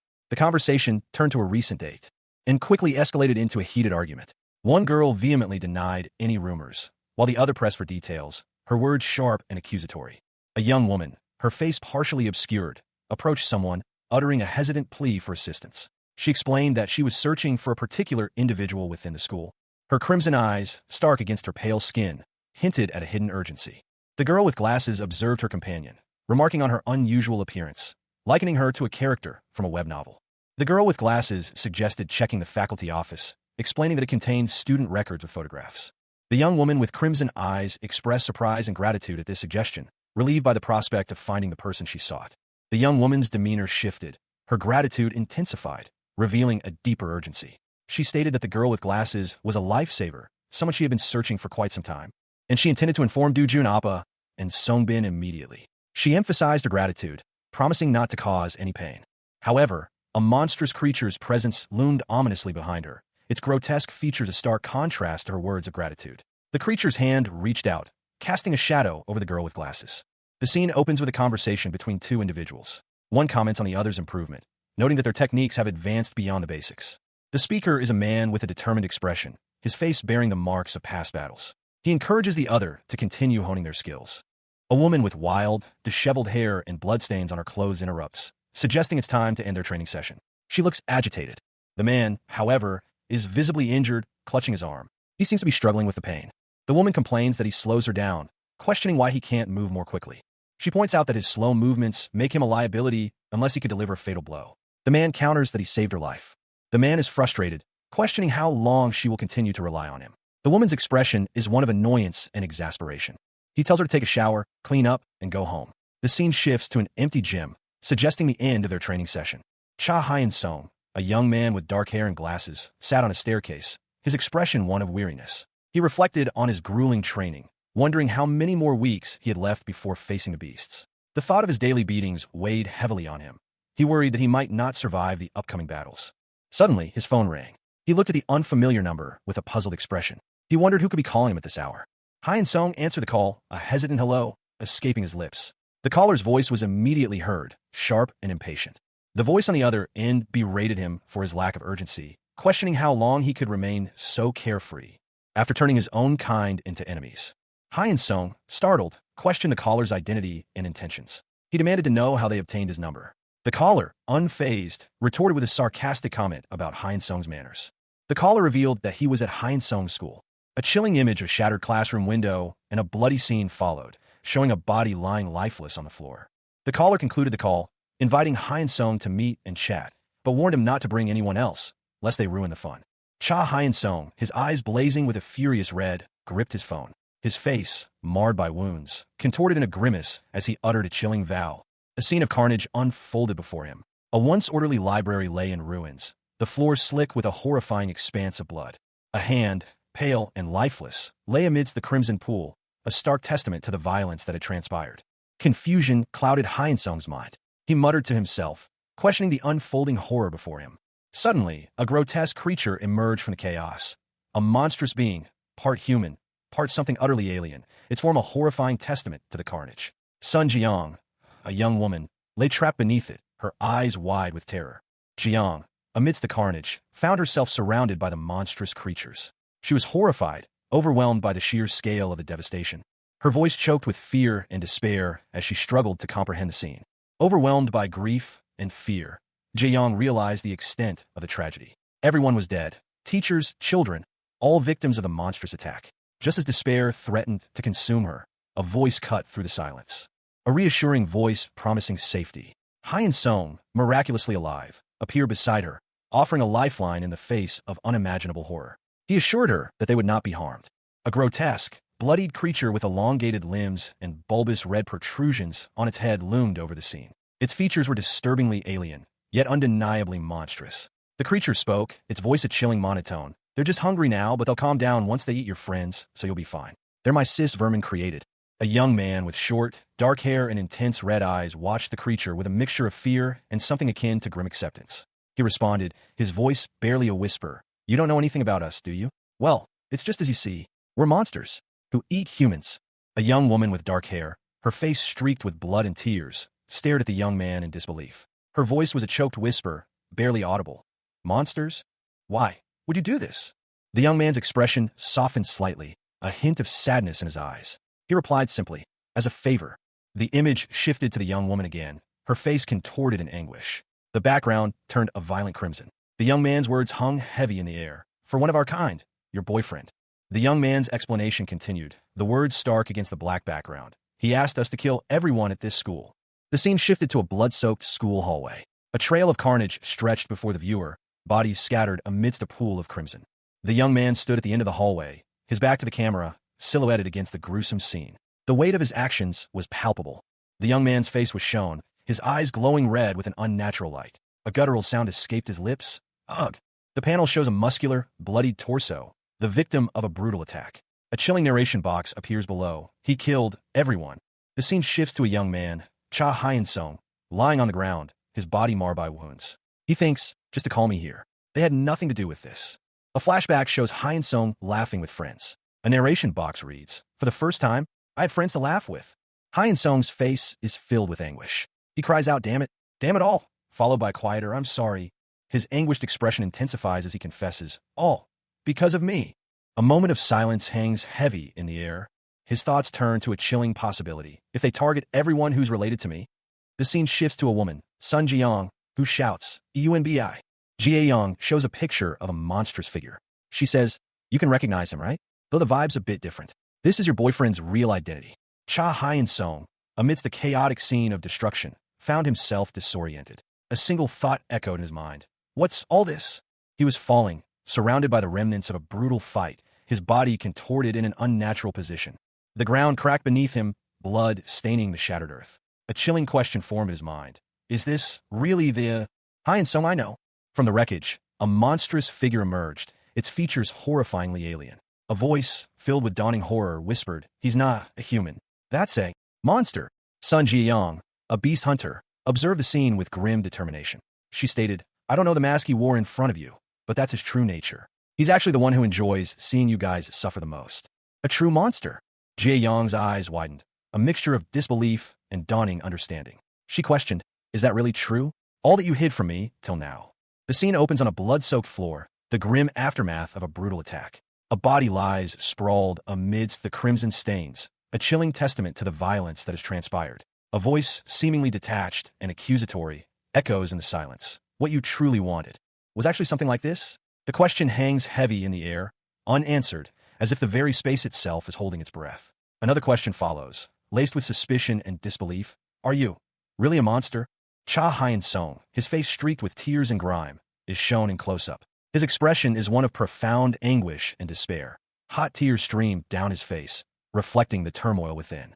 Sun Ji-young, her face obscured by long, dark hair, is also shown in close-up. Tears stream down her face, mirroring Hyeonsung's despair. The silence between them is thick with unspoken emotions. Suddenly, a third figure appears, his voice cutting through the emotional tension. His eyes burn with a fierce intensity as he snarls, "Stop the bullshit." Hyun-sung, his fists clenched, stands amidst the bloodstains. He speaks, his voice trembling with a mixture of fear and confusion. I don't know about you guys, and I don't know what happened to Hyun-sung. But if he's really the kid I've been with all these years, even if it's true, he's not human. Even if he's a monster, he's not some filth like you who'd enjoy others' suffering." A silent reflection washed over the scene. The unspoken words hung heavy in the air. So, that's how it was. The internal monologue continued, a torrent of self-assessment, suppressing his instincts even as a beast, trusting him even after knowing he's a monster. The scene shifted to reveal a man and a woman. The man stood tall and imposing, his face obscured, while the woman sat on the ground, her expression one of exhaustion and vulnerability. "So, you two trust each other," a voice observed. "But, you see," a voice continued, laced with venom, "I hate that about you humans." A monstrous figure emerged, its face a grotesque parody of humanity, its hands contorted and clawed. The creature's name, Hannah, was revealed.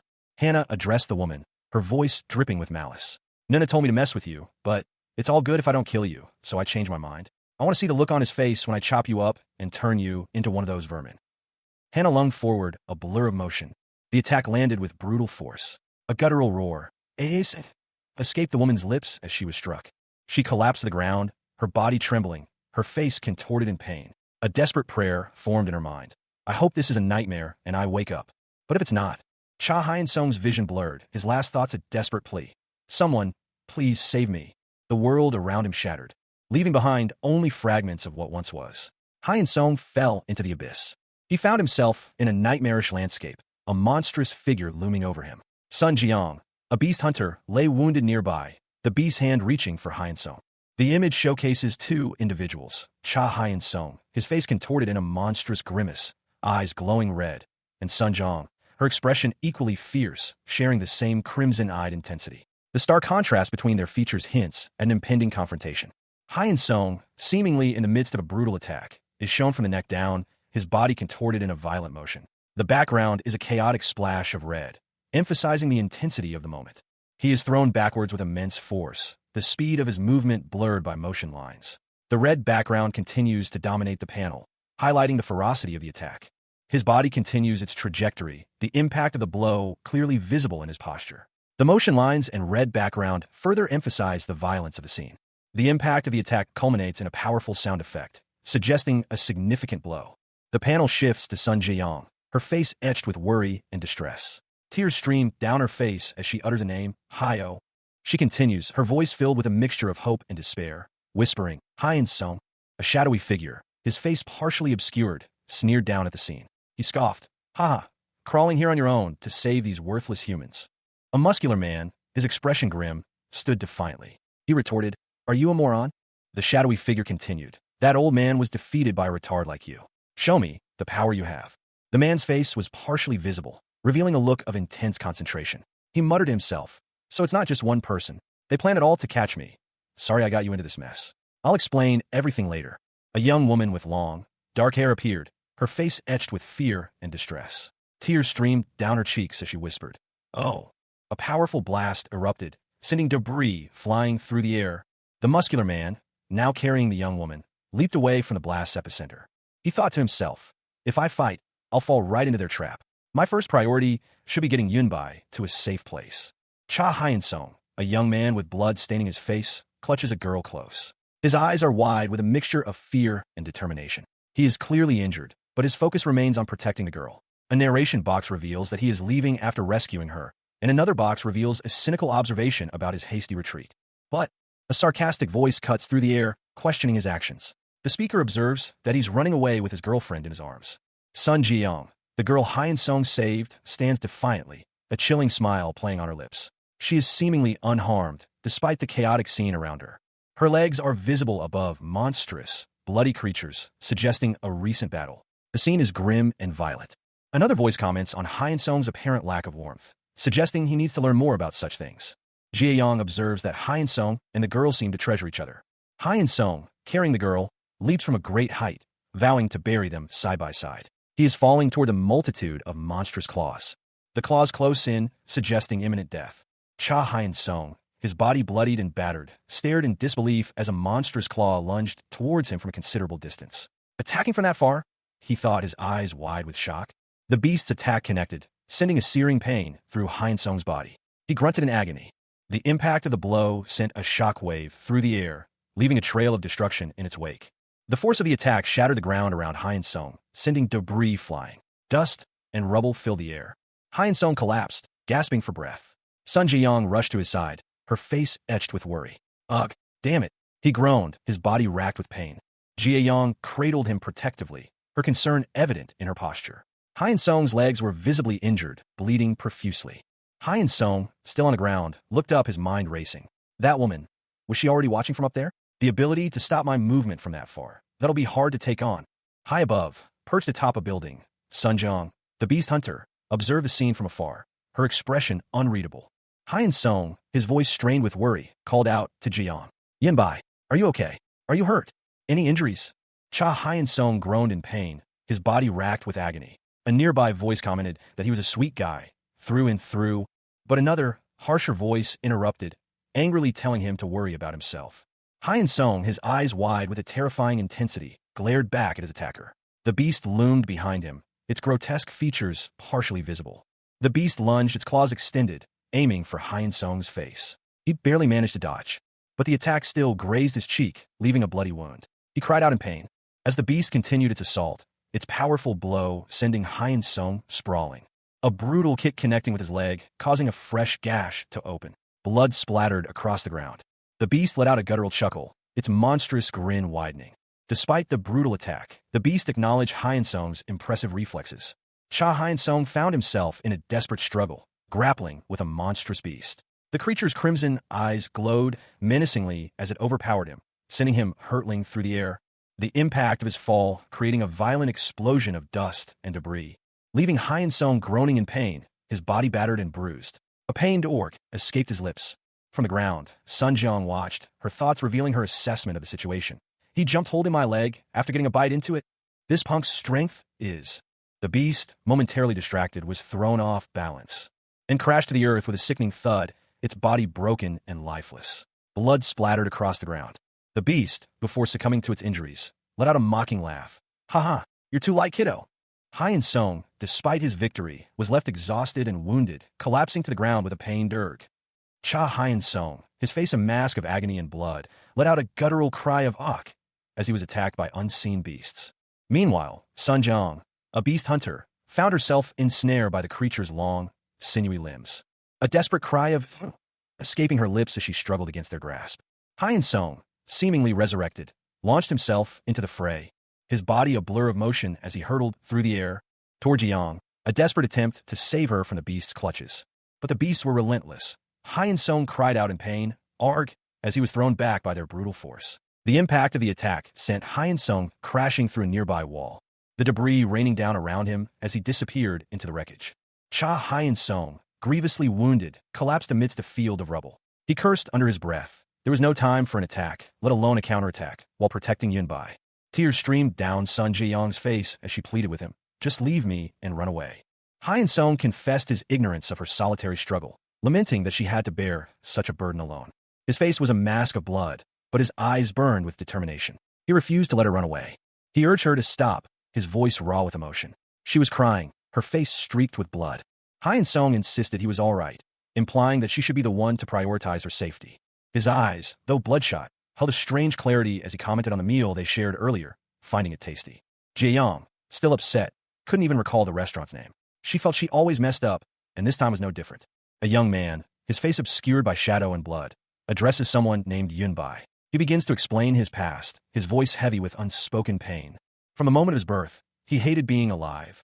His life was a constant cycle of torture and pain, devoid of hope for improvement. He reflects on his past, even during the most difficult times he didn't realize that someone, Yunbai, cared for him. The scene shifts to show the young man and Yunbai, a girl with dark hair, standing together. She appears concerned. Yunbai's presence brought him moments of joy and understanding, teaching him things he never knew before, making him smile. In his darkest moments, when he felt utterly alone, Yunbai's support was his lifeline. She held his hand. The scene shifts to a close-up of their intertwined hands, now stained with blood. He realizes that with Yunbai by his side, he can survive anything, no matter how difficult or frightening it may be. Sun Jiang, a young woman with blood staining her face and chest, stared intensely ahead. Her expression was grim, her words a defeated whisper. She couldn't do anything without him. Her gaze dropped, revealing only a few strands of her hair. A barely audible gasp escaped her lips. She found the situation unbelievable. Tears streamed down her face as she lamented his silence, his refusal to even react to her. She questioned, heartbroken, why he wouldn't listen. Gayang's frustration mounted. Why, of all times, wouldn't he listen? The reason, however, was clear to him. He couldn't leave her there. Suddenly, a new character appeared, a man with a smirk and a bandage over his eyes. He declared that he wouldn't tolerate such punks. His words were punctuated by a powerful visual effect, emphasizing his resolve. The scene shifted to a brutal fight, with Cha Hyun-sung and the newcomer struggling against overwhelming odds. Hyun-sung, battered and bleeding, managed a weak smile. A voice called out to him, "You're late, Ajusi." Two figures emerged, a muscular man wielding a baseball bat and a woman with blonde hair carrying an axe. They arrived to assist in the fight. A gruff voice cuts through the air, the words echoing with a hint of menace. This was the second favor being done for someone, a debt being repaid. Sun Jiang, a young woman with vibrant, unruly blonde hair, smirks, a lit matchstick held carelessly between her teeth. Her eyes gleam with mischief and a hint of something darker. Cha Hyun-sung, his face marred by blood, glares at Jiang.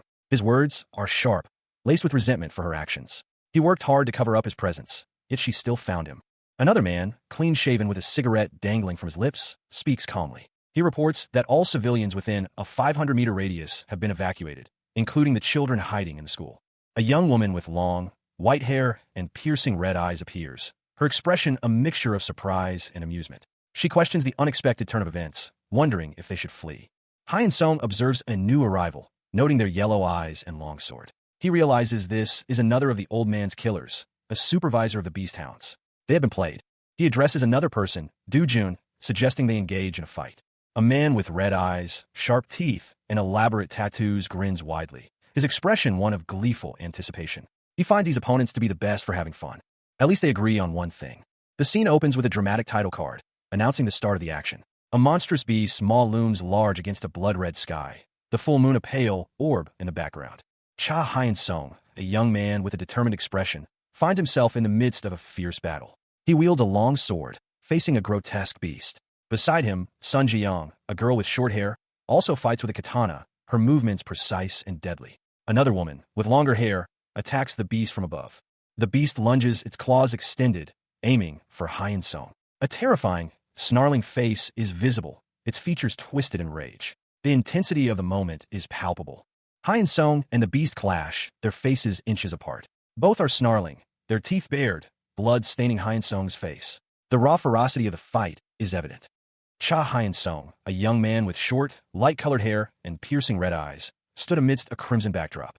His expression was one of grim determination as he launched himself forward. His powerful leg propelled him through the air, landing with brutal force. He engaged in a fierce, close-quarters battle with another figure, a dark-haired man, amidst a flurry of blows and sparks. Hyun-sung's movements were incredibly fast and precise. His reflexes were exceptional. The narration box emphasized the speed and control of his actions. The dark-haired man, seemingly surprised by Hyun-sung's improved fighting skills, noted that the young man's combat prowess surpassed even that of an older, more experienced fighter. With a swift, powerful kick, Hyun-sung delivered a devastating blow to his opponent, causing a significant injury. Hyun-sung, slightly winded but still alert, noted the power of the blow he had just landed, relieved he didn't have to face it directly. Cha Hyun-sung, his body slick with blood, glared with eyes burning with a fierce, unnatural light. His expression was one of raw fury, a desperate struggle for survival etched onto his features. He launched himself forward, a blur of motion, his body a weapon, impacting his unseen foe with brutal force. A guttural roar escaping his lips as he unleashed a devastating blow. The impact sent a shock wave through the air, a powerful strike that left a visible trail of destruction. Hyun-sung's attack connected, sending his opponent sprawling across the ground. The beast's body shattered, a gruesome display of broken bone and spilled viscera. A pained groan escaped the beast's broken form as it succumbed to its injuries. Cha Hyun-sung felt a searing pain as the beast's claws tore through his flesh, the world fracturing around him as he succumbed to the brutal attack. His vision blurred. The last thing he saw was a blur of movement and crimson. From the beast's perspective, it observed that Hyun-sung's strength and speed were unlike any human it had encountered before. As expected, that's all he's got. Hyun-sung's body lay broken and still, the ground around him cracked and marred by the battle. But then, a tremor ran through the earth, and a low groan escaped his lips. He stirred, his eyes snapping open, a newfound strength coursing through his veins. With a guttural cry, Hyun-sung launched himself upwards, his body moving with unnatural speed and power. Cha Hyun-sung plummeted, his body a mangled mess of blood and broken bone, the impact of his fall echoing against the jagged cliff face. The ground cracked beneath him. As Hyun-sung's body impacted with a sickening crunch, a spray of blood and pulverized rock erupting outwards. Above, a voice, laced with a chilling amusement, broke the silence. Phew, no need to rush it like that, the night's not over. So take it slow and have fun, yeah? Hyun-sung's eyes snapped open, his gaze fixed on the speaker. Take it slow and have fun. The speaker continued, their tone hardening. The shitty things you did to everyone, to Yunbai, I'm not forgiving you for any of it. Hyun-sung's face contorted in a grimace, blood matting his hair. His fists clenched. He growled, a promise in his voice. I'll wipe. Cha Hyun-sung's face, contorted in a rictus of rage and pain, is shown close up. Blood covers his face and mouth, his teeth bared in a feral snarl. The narration box above him reads, yeah, keep that anger coming. His body, also covered in blood, is shown from the chest up. His hands, clawed and monstrous, are raised. The narration box below him reads, is the most exciting when they fall into despair. Several monstrous, pale, tentacled limbs writhe and lash out from the darkness, suggesting a chaotic and violent struggle is underway. The tentacles continue their attack, reaching towards a bright light in the center of the panel, implying a powerful force is at the heart of the conflict. A blinding flash of light erupts from the center, obscuring the view. The scene is a chaotic mess of black and white lines, suggesting intense, fast-paced movement and a brutal fight. A tentacled limb is shown being sliced apart, blood splattering across the panel. The action is violent and decisive. More tentacles are shown being cut and destroyed, with a sword visible in the lower left corner, suggesting Sun Jae-young is fighting back against the beasts. Sun Jae-young, a young woman with fiery blonde hair, launched herself through the air, her body a blur of motion. She landed with a powerful impact, her attack leaving a trail of crimson against the stark red background. The beast she struck writhed in agony, its body contorted and broken. Jae-young sneered, a cigarette dangling from her lips. Oh, what a boring bitch, she scoffed, her eyes narrowed. Snapping those whips from far away, you call that a fight? Her voice dripped with disdain. Don't look down on others with that arrogant attitude. And come close for a real fight. The beast lunged, its grotesque limbs lashing out. Jae-young deftly dodged the attack, her movements fluid and precise. The fight continued, a brutal dance of violence and skill. Jae-young's opponent was relentless, but she met its ferocity with equal measure. A nearby observer, Cha Hyun-sung, watched the scene unfold, his thoughts a mixture of awe and apprehension. He muttered to himself, phew, how vulgar. Well, there's always indecent people like that, but her actions and words. Hyun-sung continued his internal monologue. If they were a bit more calm and gentle, she'd be so pretty. For example, he considered the beast's vulnerable points. We could cut off those limbs, The scene opens with a dynamic splash page depicting a chaotic struggle. A figure, seemingly Cha Hyun-sung, is thrown violently through the air, crashing through a building's wall. The impact is emphasized by the shattered concrete and the red-tinged motion lines suggesting immense force. A question hangs in the air. Did Sun Ji-young, the beast hunter, unleash all the creatures inside? The next panel shows a close-up of a beast attack. Its description is visceral. Only a body and head remain of its victim. Sun Ji-young is shown being ensnared by the beast's long, woody appendages. She falls helplessly, her body twisting as she's pulled downwards. Meanwhile, another beast, seemingly in control of the situation, displays a chilling smile. Its expression is one of cruel amusement. It declares its intention to turn its victim into a pretty doll. Sun Ji-young, trapped and vulnerable, thinks to herself that she's too weak to escape. The beast continues its assault, wrapping its appendages around Sun Ji-young's body, constricting her. Sun Ji-young's desperate plea for help is cut short as the beast's maw opens, ready to consume her. The final panel shows a monstrous, gaping maw poised to devour Sun Ji-young, leaving the reader in suspense. The panel shows a close-up of a beast, its eye pierced by a sword, blood dripping down its face. A moment of stunned silence hangs in the air. Is that? The beast's body collapses, revealing a large wound where the sword struck. Cha Hyun-sung, seemingly resurrected, stands over the fallen beast, his expression grim. Sun Ji-young, the beast hunter, is seen struggling against another beast, her face contorted in exertion. How you thought I'd beg? Hyun-sung addresses Ji-young, his voice laced with dark determination. Go on, shoot tens and hundreds of those. He continues, his words dripping with menace. 'Cause I'll chop them all up and shove them down your throat. Hyun-sung's fist clenches, ready to strike. He unleashes a devastating blow, shattering the ground around him. The dust settles to reveal Hyun-sung and another figure, locked in a fierce battle. A muscular man with piercing red eyes observed the scene, commenting that the situation was quite solid. He then addressed the person he was facing, noting that they were the leader of the group. He questioned the leader's confidence in their subordinates, suggesting that they were well-trained. The leader, a man with a cigarette, scoffed at the suggestion that his companions were merely subordinates. He clarified that they were his younger siblings. He then challenged the other man, asking, "What do you guys want?" The man with red eyes accused the leader of being obvious in his actions, questioning why he would suddenly appear after the death of Hyun-sung, someone who always avoided them. He pressed the leader, implying that if he were truly a man, he should reveal his intentions. A powerful voice urged the leader to use his strength to find out the truth. A violent clash ensued, depicted by a dynamic action sequence showing a powerful blow being delivered. The impact of the blow sent the leader flying, the force of the strike clearly shown in the panel. Cha Hyun-sung, plummeting from a great height, crashed against a rocky cliff face. The impact sent tremors through the earth, shattering the stone around him. He coughed, a pained gasp escaping his lips as he struggled to catch his breath. A cigarette dangled precariously from his mouth, a grim testament to his desperate situation. With a surge of adrenaline, Hyun-sung pushed himself upward, his body screaming in protest. He drew his sword, the polished steel gleaming in the dim light. The blade sliced through the air with deadly precision, connecting with his unseen assailant in a brutal clash of steel. The force of the blow sent both combatants reeling. A monstrous figure, its features obscured by shadow, lunged forward, its claws extended. Hyun-sung barely managed to evade the attack, narrowly avoiding a fatal blow. The beast roared in frustration, unleashing a furious counterattack. His sword flashed, a blur of motion as he aimed for the beast's exposed throat. The impact was devastating. The beast staggered back, its lifeblood spraying across the ground. Hyun-sung stood victorious, panting heavily but alive. Cha Hyun-sung, his face contorted in a grimace, unleashed a ferocious attack, a whirlwind of motion and raw power against his unseen assailant. The impact echoing in a burst of red and white, a visual testament to the ferocity of the clash. The force of the blow sending shockwaves through the very ground itself, cracking the pavement beneath him, as debris rained down around him in a chaotic ballet of destruction. The sheer power of the attack leaving a trail of devastation in its wake. Hyun-sung, battered but unbowed, landed heavily, his body screaming in protest.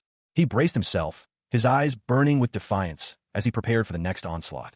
A monstrous figure emerged from the dust and debris, its form vaguely humanoid but undeniably monstrous. Its terrifying visage a horrifying blend of flesh and bone, its eyes glowing with malevolent intent. With a guttural roar, it lunged at Hyun-sung. A brutal clash of power erupted in a flurry of motion, the air thick with the scent of blood and the sounds of shattering stone. A figure, cloaked in shadow, was engaged in a desperate struggle. A swift, deadly blow delivered with the precision of a seasoned warrior. The impact sent a shockwave through the scene. A guttural cry of pain and agony filled the air as the victim crumpled to the ground. Cha Hyun-sung, his face contorted in a mask of pain and disbelief, stared up at the sky, his lifeblood staining the ground beneath him. Death's cold embrace acclaimed him.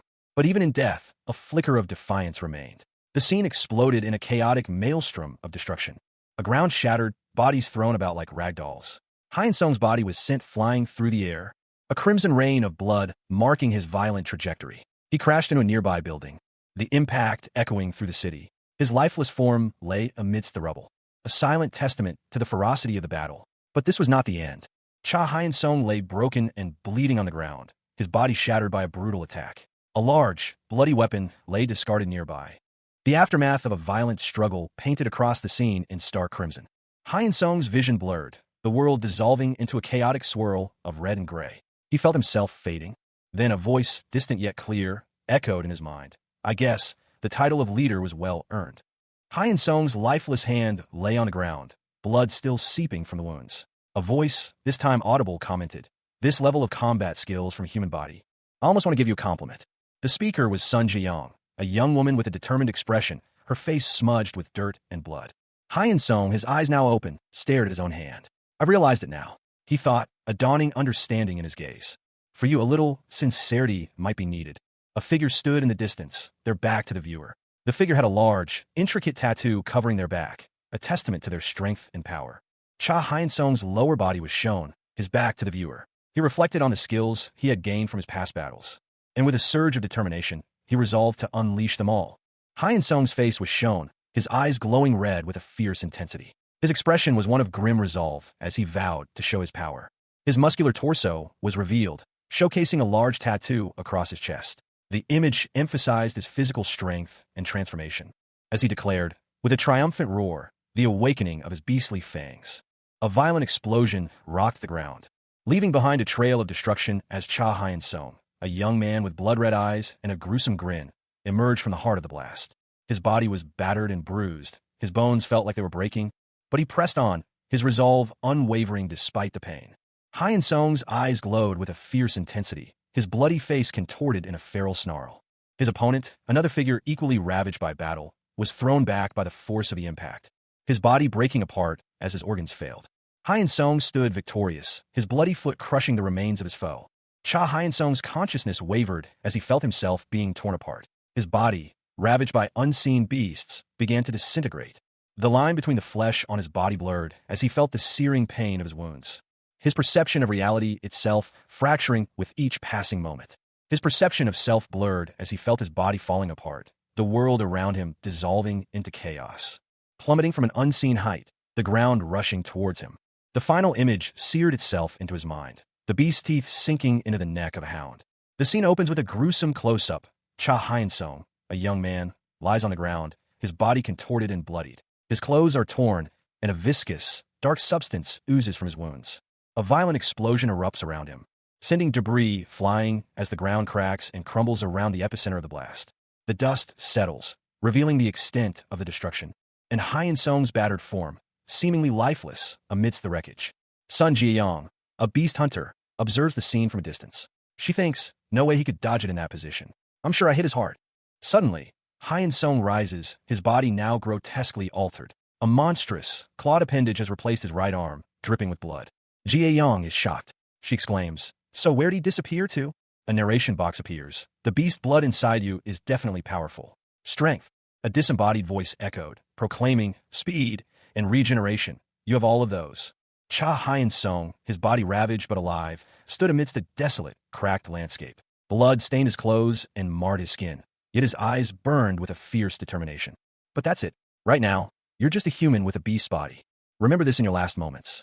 The narration box ominously stated, the fangs of the beast who abandons humanity and craves blood. Hyun-sung's eyes glowed with a terrifying red intensity as a monstrous, fanged maw seemed to emerge from behind him, its presence a horrifying reflection of his transformation. Can't he control this monstrous power? A horrifying transformation consumed Hyun-sung as bestial features erupted from his body, his humanity seemingly lost to the beast within.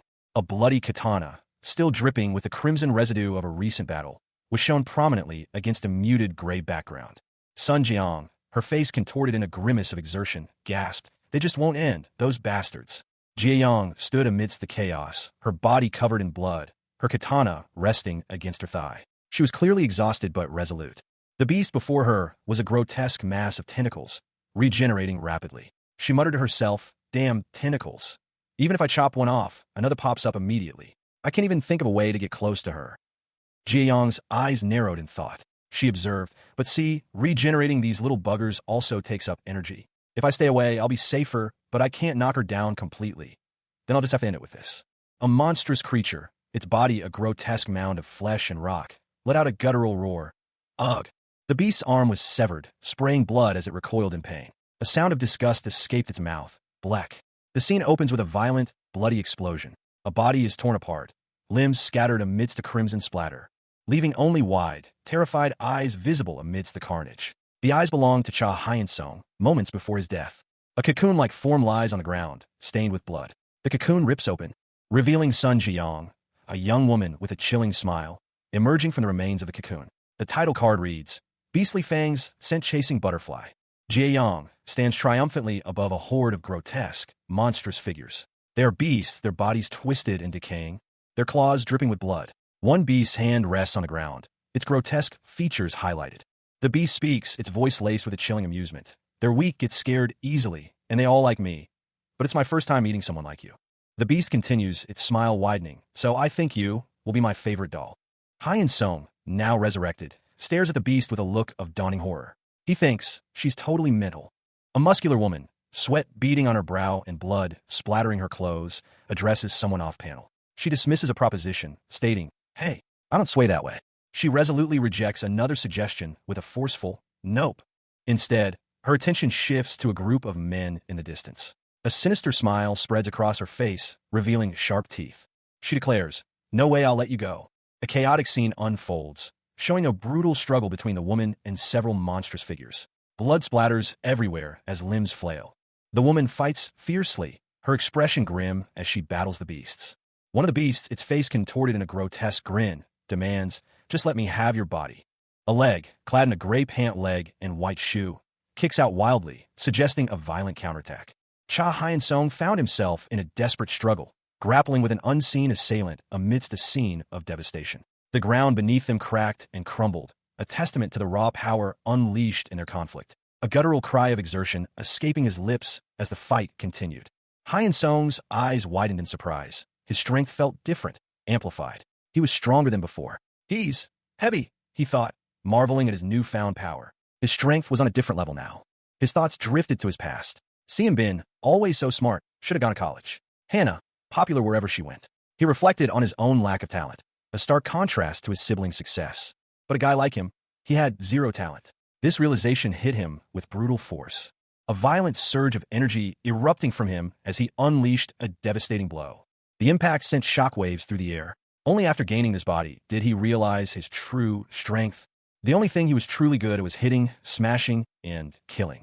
His newfound skill was terrifyingly efficient. The image of his opponent, a monstrous figure with demonic features and a baseball bat, filled the panel. A blinding flash of light erupted from the beast's body. The force of the blast sending shockwaves through the ground, leaving behind a trail of destruction in its wake. The ground cracked and crumbled further, revealing a deep chasm where the beast had stood moments before. Cha Hyun-sung, his body battered and bruised, groaned in pain. Ugh! He felt a sharp, agonizing pain in his ribs. They had cracked. A thought crossed his mind. The ability to explosively increase the body's strength. Is it this guy's power? A monstrous beast, its form vaguely reptilian and vaguely humanoid, lunged at Cha Hyun-sung, its clawed hand connecting with the boy's side in a brutal blow that sent him flying. Hyun-sung crashed into a wall, the impact shattering the stone around him as he crumpled to the ground. Blood gushing from a deep wound as the beast loomed over him, preparing for the killing blow. The final, fatal strike landed, ending Hyun-sung's life. But then, impossibly, Hyun-sung's body began to glow with an unnatural light. He rose, his body seemingly healed, his eyes burning with a newfound power. He unleashed a furious counterattack, sending the beast reeling back with a powerful blow. The beast staggered, its body torn and bleeding, clearly surprised by this unexpected turn of events. As the beast fell, its life force extinguished by Hyun-sung's unexpected power. The scene opens with a chaotic burst of motion, a whirlwind of destruction tearing through a city block. Debris flies, buildings crumble, and a sense of overwhelming power fills the air. The source of the devastation appears to be some kind of monstrous, clawed entity, its form vaguely serpentine, ripping through the urban landscape. Its passage leaves a trail of ruin in its wake, buildings reduced to rubble and dust swirling in the air. The sheer scale of destruction is breathtaking. As the beast continues its relentless advance, its form becoming clearer, revealing a terrifying visage of claws and jagged teeth. A figure, partially obscured by the chaos, is caught in the beast's path, seemingly helpless against its might. The figure is revealed to be a young man, Cha Hyun-sung, his body battered and bloodied, his eyes wide with terror as the beast closes in for the kill. The beast unleashes a devastating blow, its claws tearing into Hyun-sung's flesh, a horrifying display of violence. As Hyun-sung's body is ravaged, a maniacal laughter echoes through the ravaged city, a chilling testament to the beast's savagery. The final panel shows a close-up of the beast's face, its eyes burning with malevolent intensity, its grin a grotesque parody of mirth. The scene ends with a sense of impending doom. A powerful energy beam erupted from an unseen source, tearing through the earth and leaving a trail of destruction in its wake. The force of the blast sending a man hurtling through the air, his body a bloody mess as he plummeted towards the ground. The impact was deafening. A cloud of dust and debris billowed into the air. Silence followed, broken only by a ragged breath.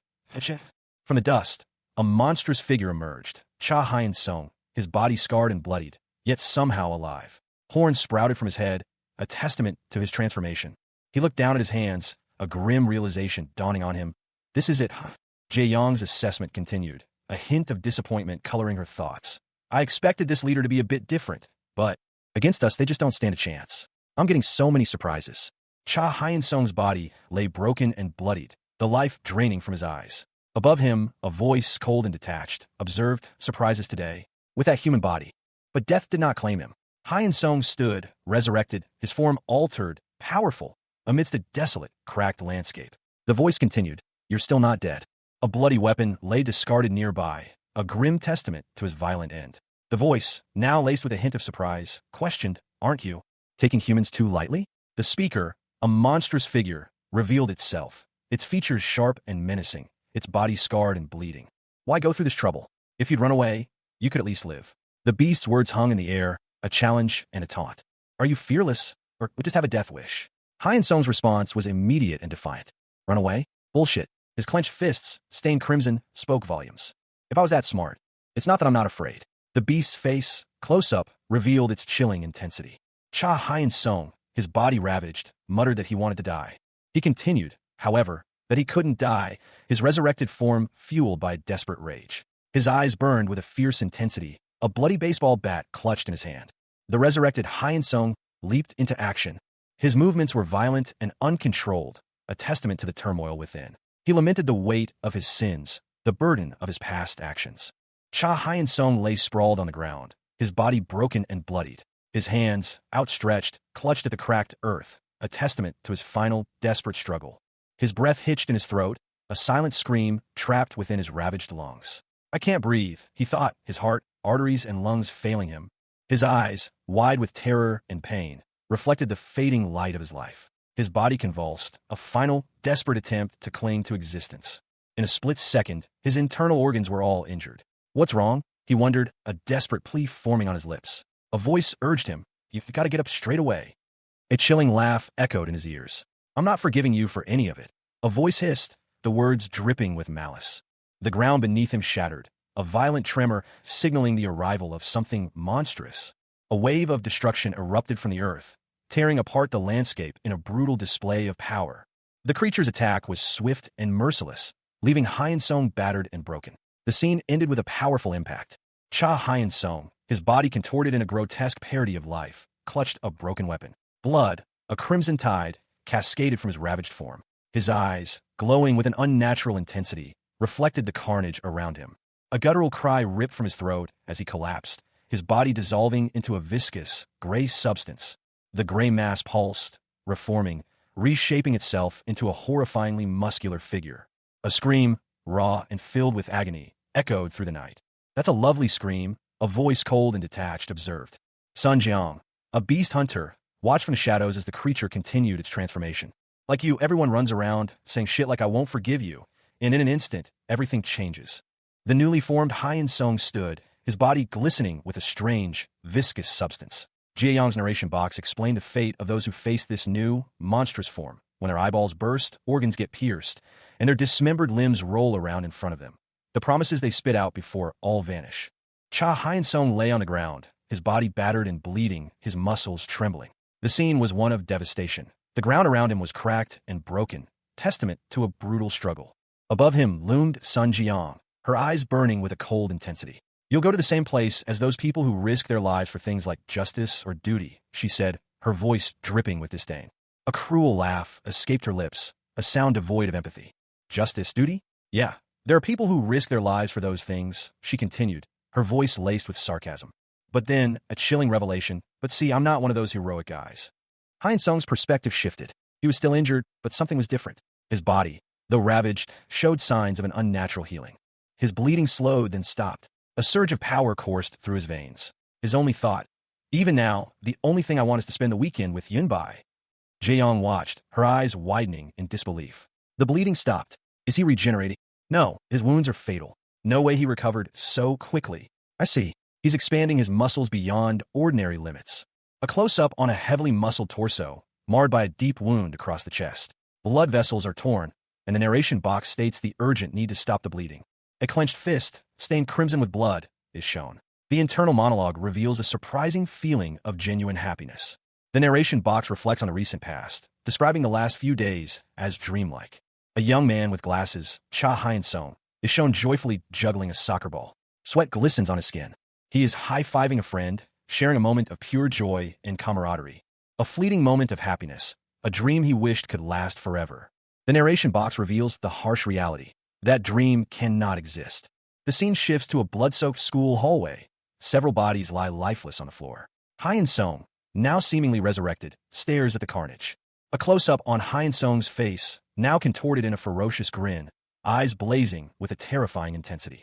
Blood stains his face and clothes. A guttural roar echoed through the ravaged landscape. Blood splattered across the frame, a grim testament to the carnage. The resurrected Cha Hyun Song, his eyes burning with a terrifying intensity, vowed to wipe out all those who stood in his path. His face, contorted in a grotesque grin, revealed rows of sharpened teeth. A viscous, almost ethereal substance dripped from his features, accentuating the monstrous transformation he had undergone. This was his primal nature, he realized, a savage instinct to destroy everything that dared to oppose him. A battle cry escaped his lips, a declaration of war against all who threatened his existence. He would fight like a true beast. Hyun Song lunged forward, a blur of motion against the crimson backdrop. The ground cracked under the force of his assault. His monstrous form a terrifying spectacle of raw power. He would fight until one of them fell. The battle raged on, leaving a trail of destruction in its wake. Hyun Song, battered but unbowed, continued his relentless assault. A desperate struggle for survival against an unknown foe.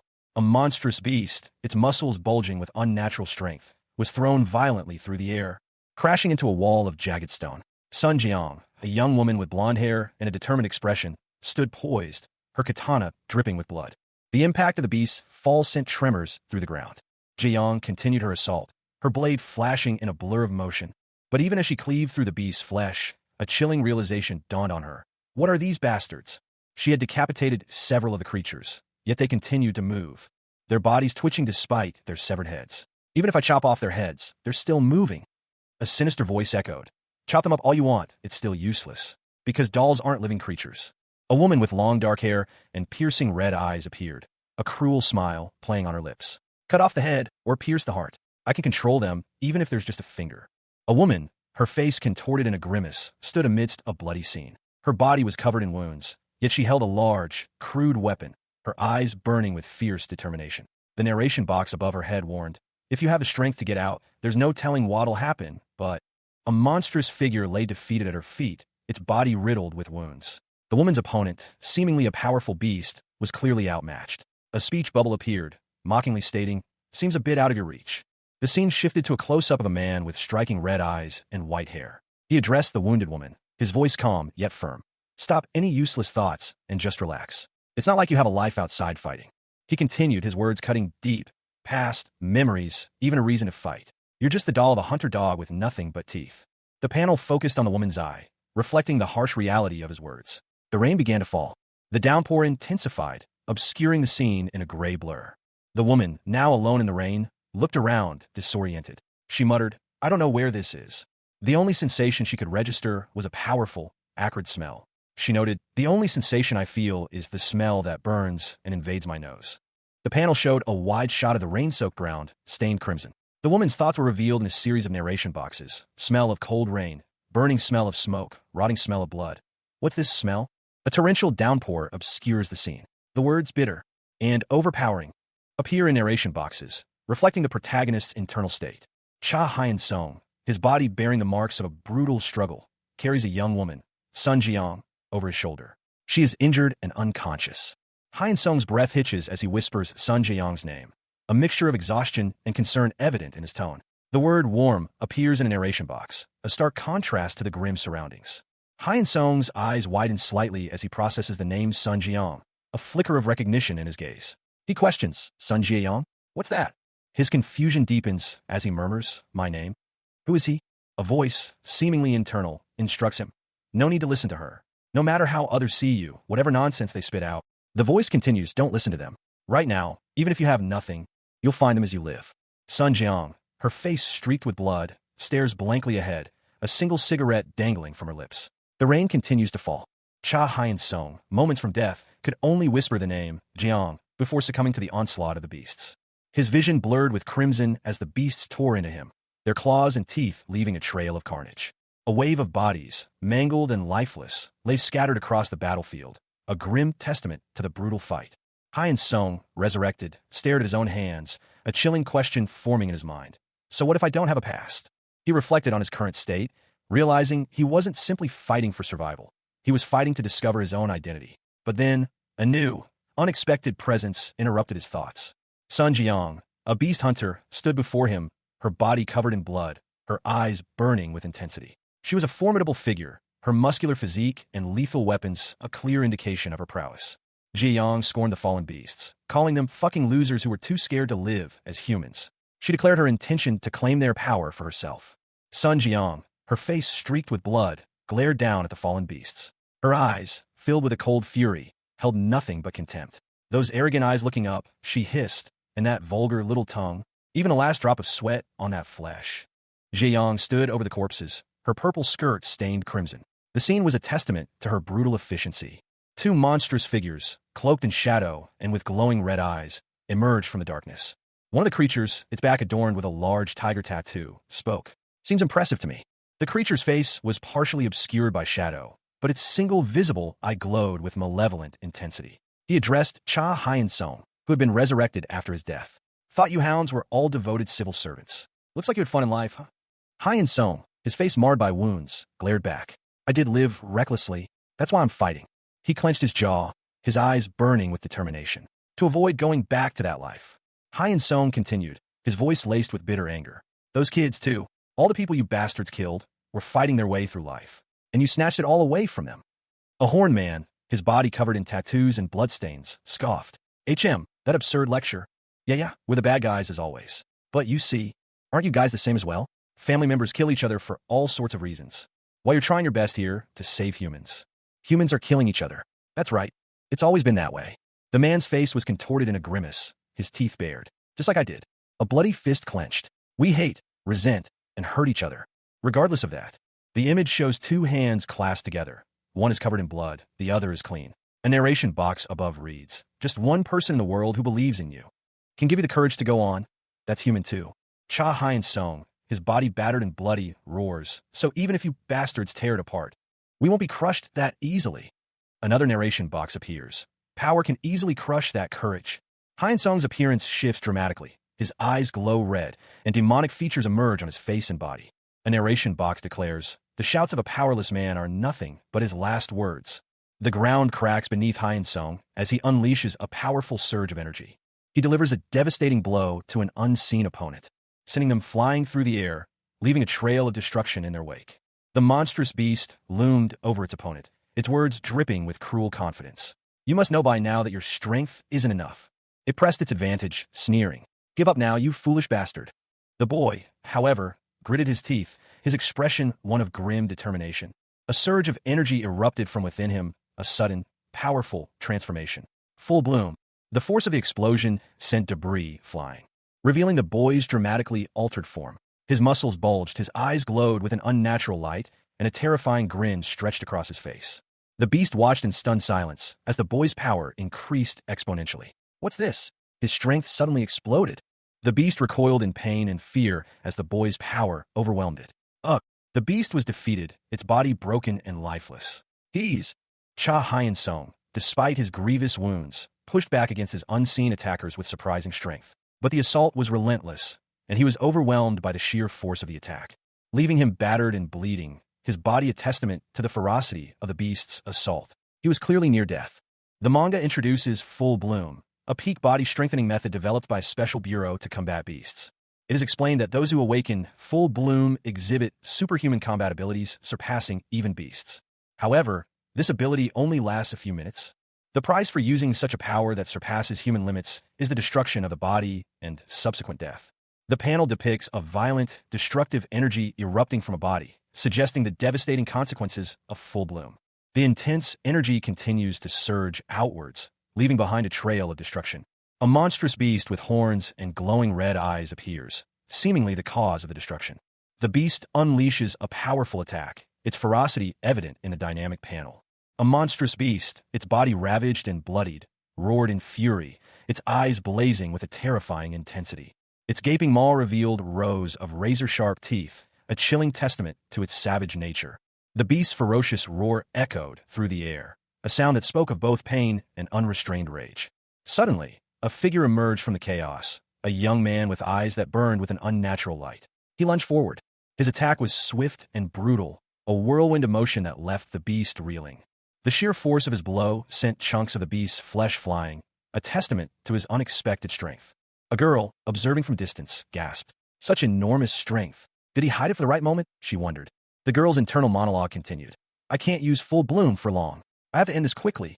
A bloody hand gripped a sword, its owner seemingly lifeless. The narration box stated that this immense power came at a steep price, a fact equally true for the person in question. But despite his condition, he had only one thing left to do.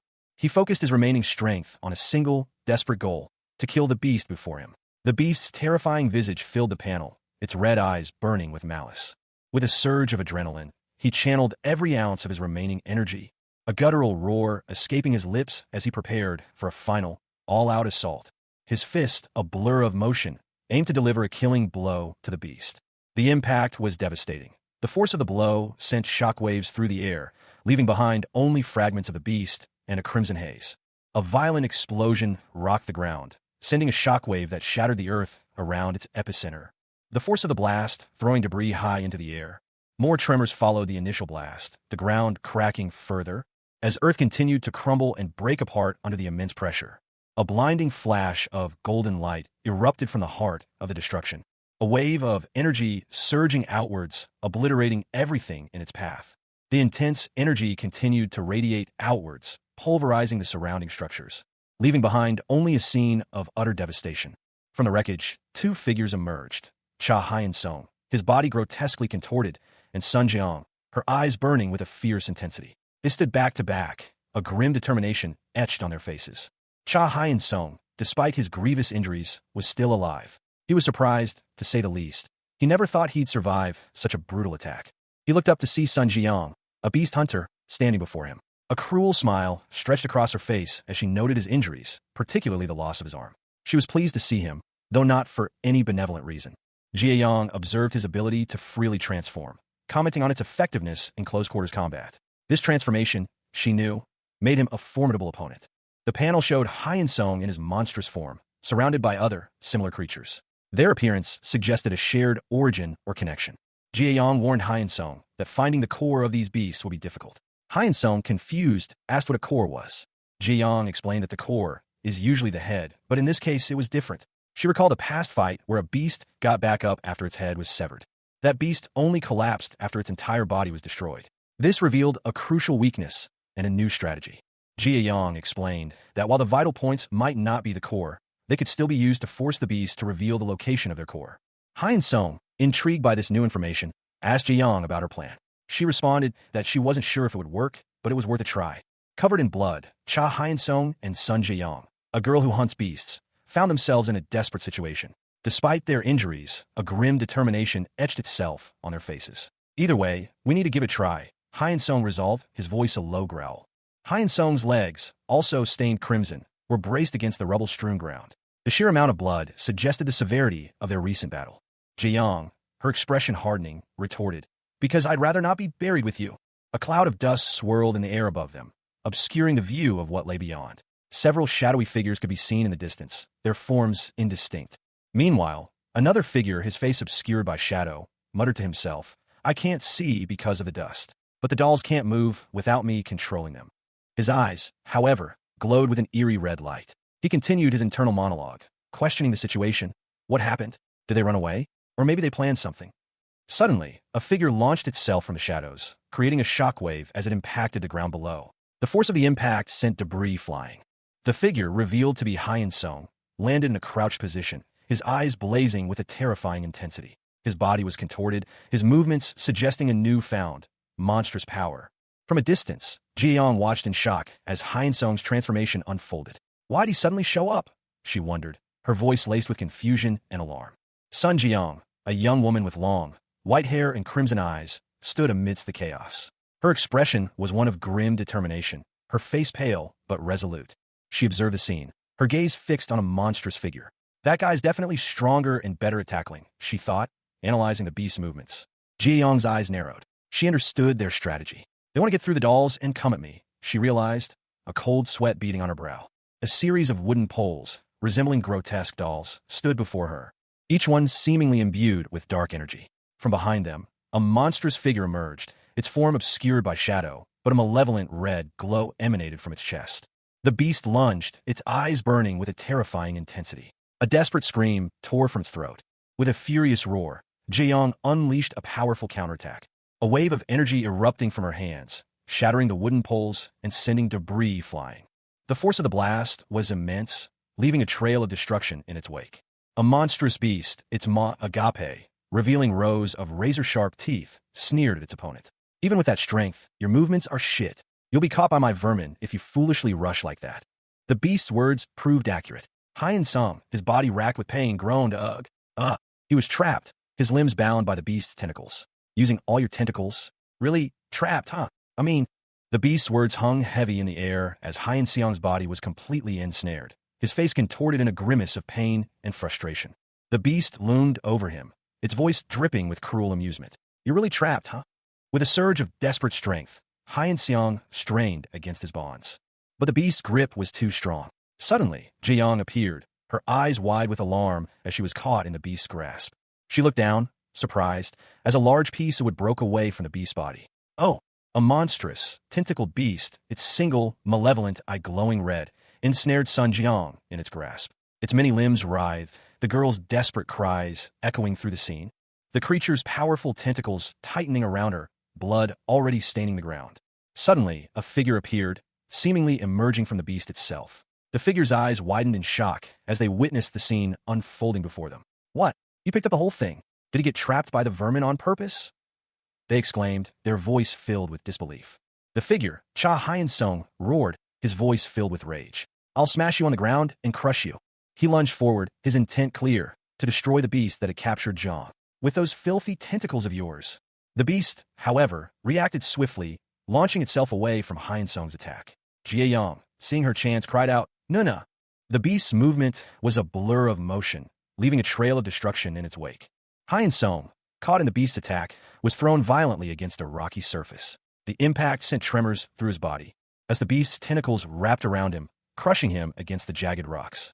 Haiyong watched in horror. Cha Hyen Sung's body was ravaged, a gruesome testament to a brutal attack. His pained cry, "Ark!" echoed the ferocity of the assault. The impact of the attack sent shockwaves through the earth, shattering the ground around him, and flinging him violently through the air. A beast hunter, Sun Jiang, was also caught in the blast. The force of the explosion sending her tumbling.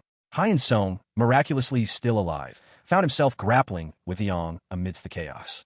Hyen Sung, his eyes glowing with an unnatural red light, cried out, Nuna, are you okay? A voice, seemingly emanating from the ground, commanded, Wake up, back to your original form. I see. Hyen Sung, seemingly rejuvenated, leaped to his feet, his movements surprisingly agile despite his injuries. His determination fueled by a desperate need to act. Jaeyong's voice cut through the air. Of course, you had to go save your sister. A monstrous arm, seemingly belonging to the beast that attacked them, rose from the ground. Jaeyong warned, if I strike you with all I've got, you can probably dodge it easily. A monstrous, amorphous creature, its gaping maw filled with rows of needle-like teeth, writhed before Cha Hyen Sung. Its form was formless, shifting like liquid shadow. Hyen Sung, however, remained resolute, his eyes burning with a fierce determination. He declared that with his ability to turn formless, his fist would simply pass through the creature. The beast lunged, its attack a blur of claws and teeth. But Hyen Sung countered, his words laced with grim satisfaction as he prepared to turn the beast into a bloody pulp. The beast roared, its eyes blazing with fury. It spat a string of curses at Hyen Sung, calling him a nasty fucker. The next moment was a whirlwind of motion. A brutal, bloody clash of power erupted, as Hyen Sung's attack tore through the beast's defenses, sending chunks of flesh and bone flying in a gruesome display of violence. Sun Jiang, wounded but defiant, watched the carnage unfold. She called out to Hyen Sung, urging him to escape. Hyen Sung, however, refused to leave her side. He told her to get away, explaining that if she dodged his next attack, she would find a way out. Jiang, understanding the gravity of the situation, reluctantly obeyed. A young man, his face bloodied and scarred, lay on the ground, his eyes wide with a mixture of pain and disbelief. He was covered in blood, his body ravaged by some unseen force. A voice, filled with worry, echoed in his mind. Is Apis still fighting with the leader of these hounds? He muttered to himself, his voice barely a whisper. This is bad. These bastards are worse than these bastards. Suddenly, a jolt of recognition shot through him. Wait a minute. His eyes darted around, searching frantically. Where's that woman? A monstrous figure emerged from the shadows, her face contorted in a grotesque grin, revealing rows of sharp teeth. Blood dripped from her mouth and claws. She spoke, her voice laced with chilling malice. You're hurting my feelings now. Did you forget me already? The monstrous woman continued, her voice dripping with venom. Is that how our feelings were? Well, it doesn't matter. From this point on, a brutal struggle ensued. The monstrous woman lunged at the young man, her claws tearing at his flesh. He fought back with desperate ferocity, but she was stronger, faster, and far more ruthless. The scene was a maelstrom of blood and violence. The young man's legs were mangled and bleeding profusely, his body broken and battered. The fight was far from over. A declaration of unwavering devotion filled the air. I'll be the one to sincerely love you to death. Cha Hyun-sung, amidst a scene of devastation, found himself grappling with the raw agony of his situation. The questions echoed in his mind. Why? Why did this happen? He was facing a brutal attack head-on, and his nuna, Sun Jiang, was at the mercy of the attacker. The sheer unfairness of it all was overwhelming. He reflected on his own strength, noting that with his beastly fangs, he could easily overpower the attacker. Yet he was still outmatched, because the attacker's power was amplified by the collaboration with another. Hyun-sung and Jiang, bloodied but defiant, stood together amidst the carnage. Hyun-sung's thoughts turned to the larger strategy. He realized they had been cornered. A guttural roar escaped the beast as it commanded its pack to attack Jiang. Cha Hyun-sung, his body ravaged and bloodied, glared with ferocious intensity. A katana, stained crimson, was clutched in his hand. He roared a wordless command, his eyes burning with a desperate fury. Facing him was Sun Jiang, her face contorted in a monstrous grimace. Blood streamed down her features, and her teeth were bared in a feral snarl. She spat out a cruel insult, her voice laced with venom. You vulgar, filthy, shitty doll.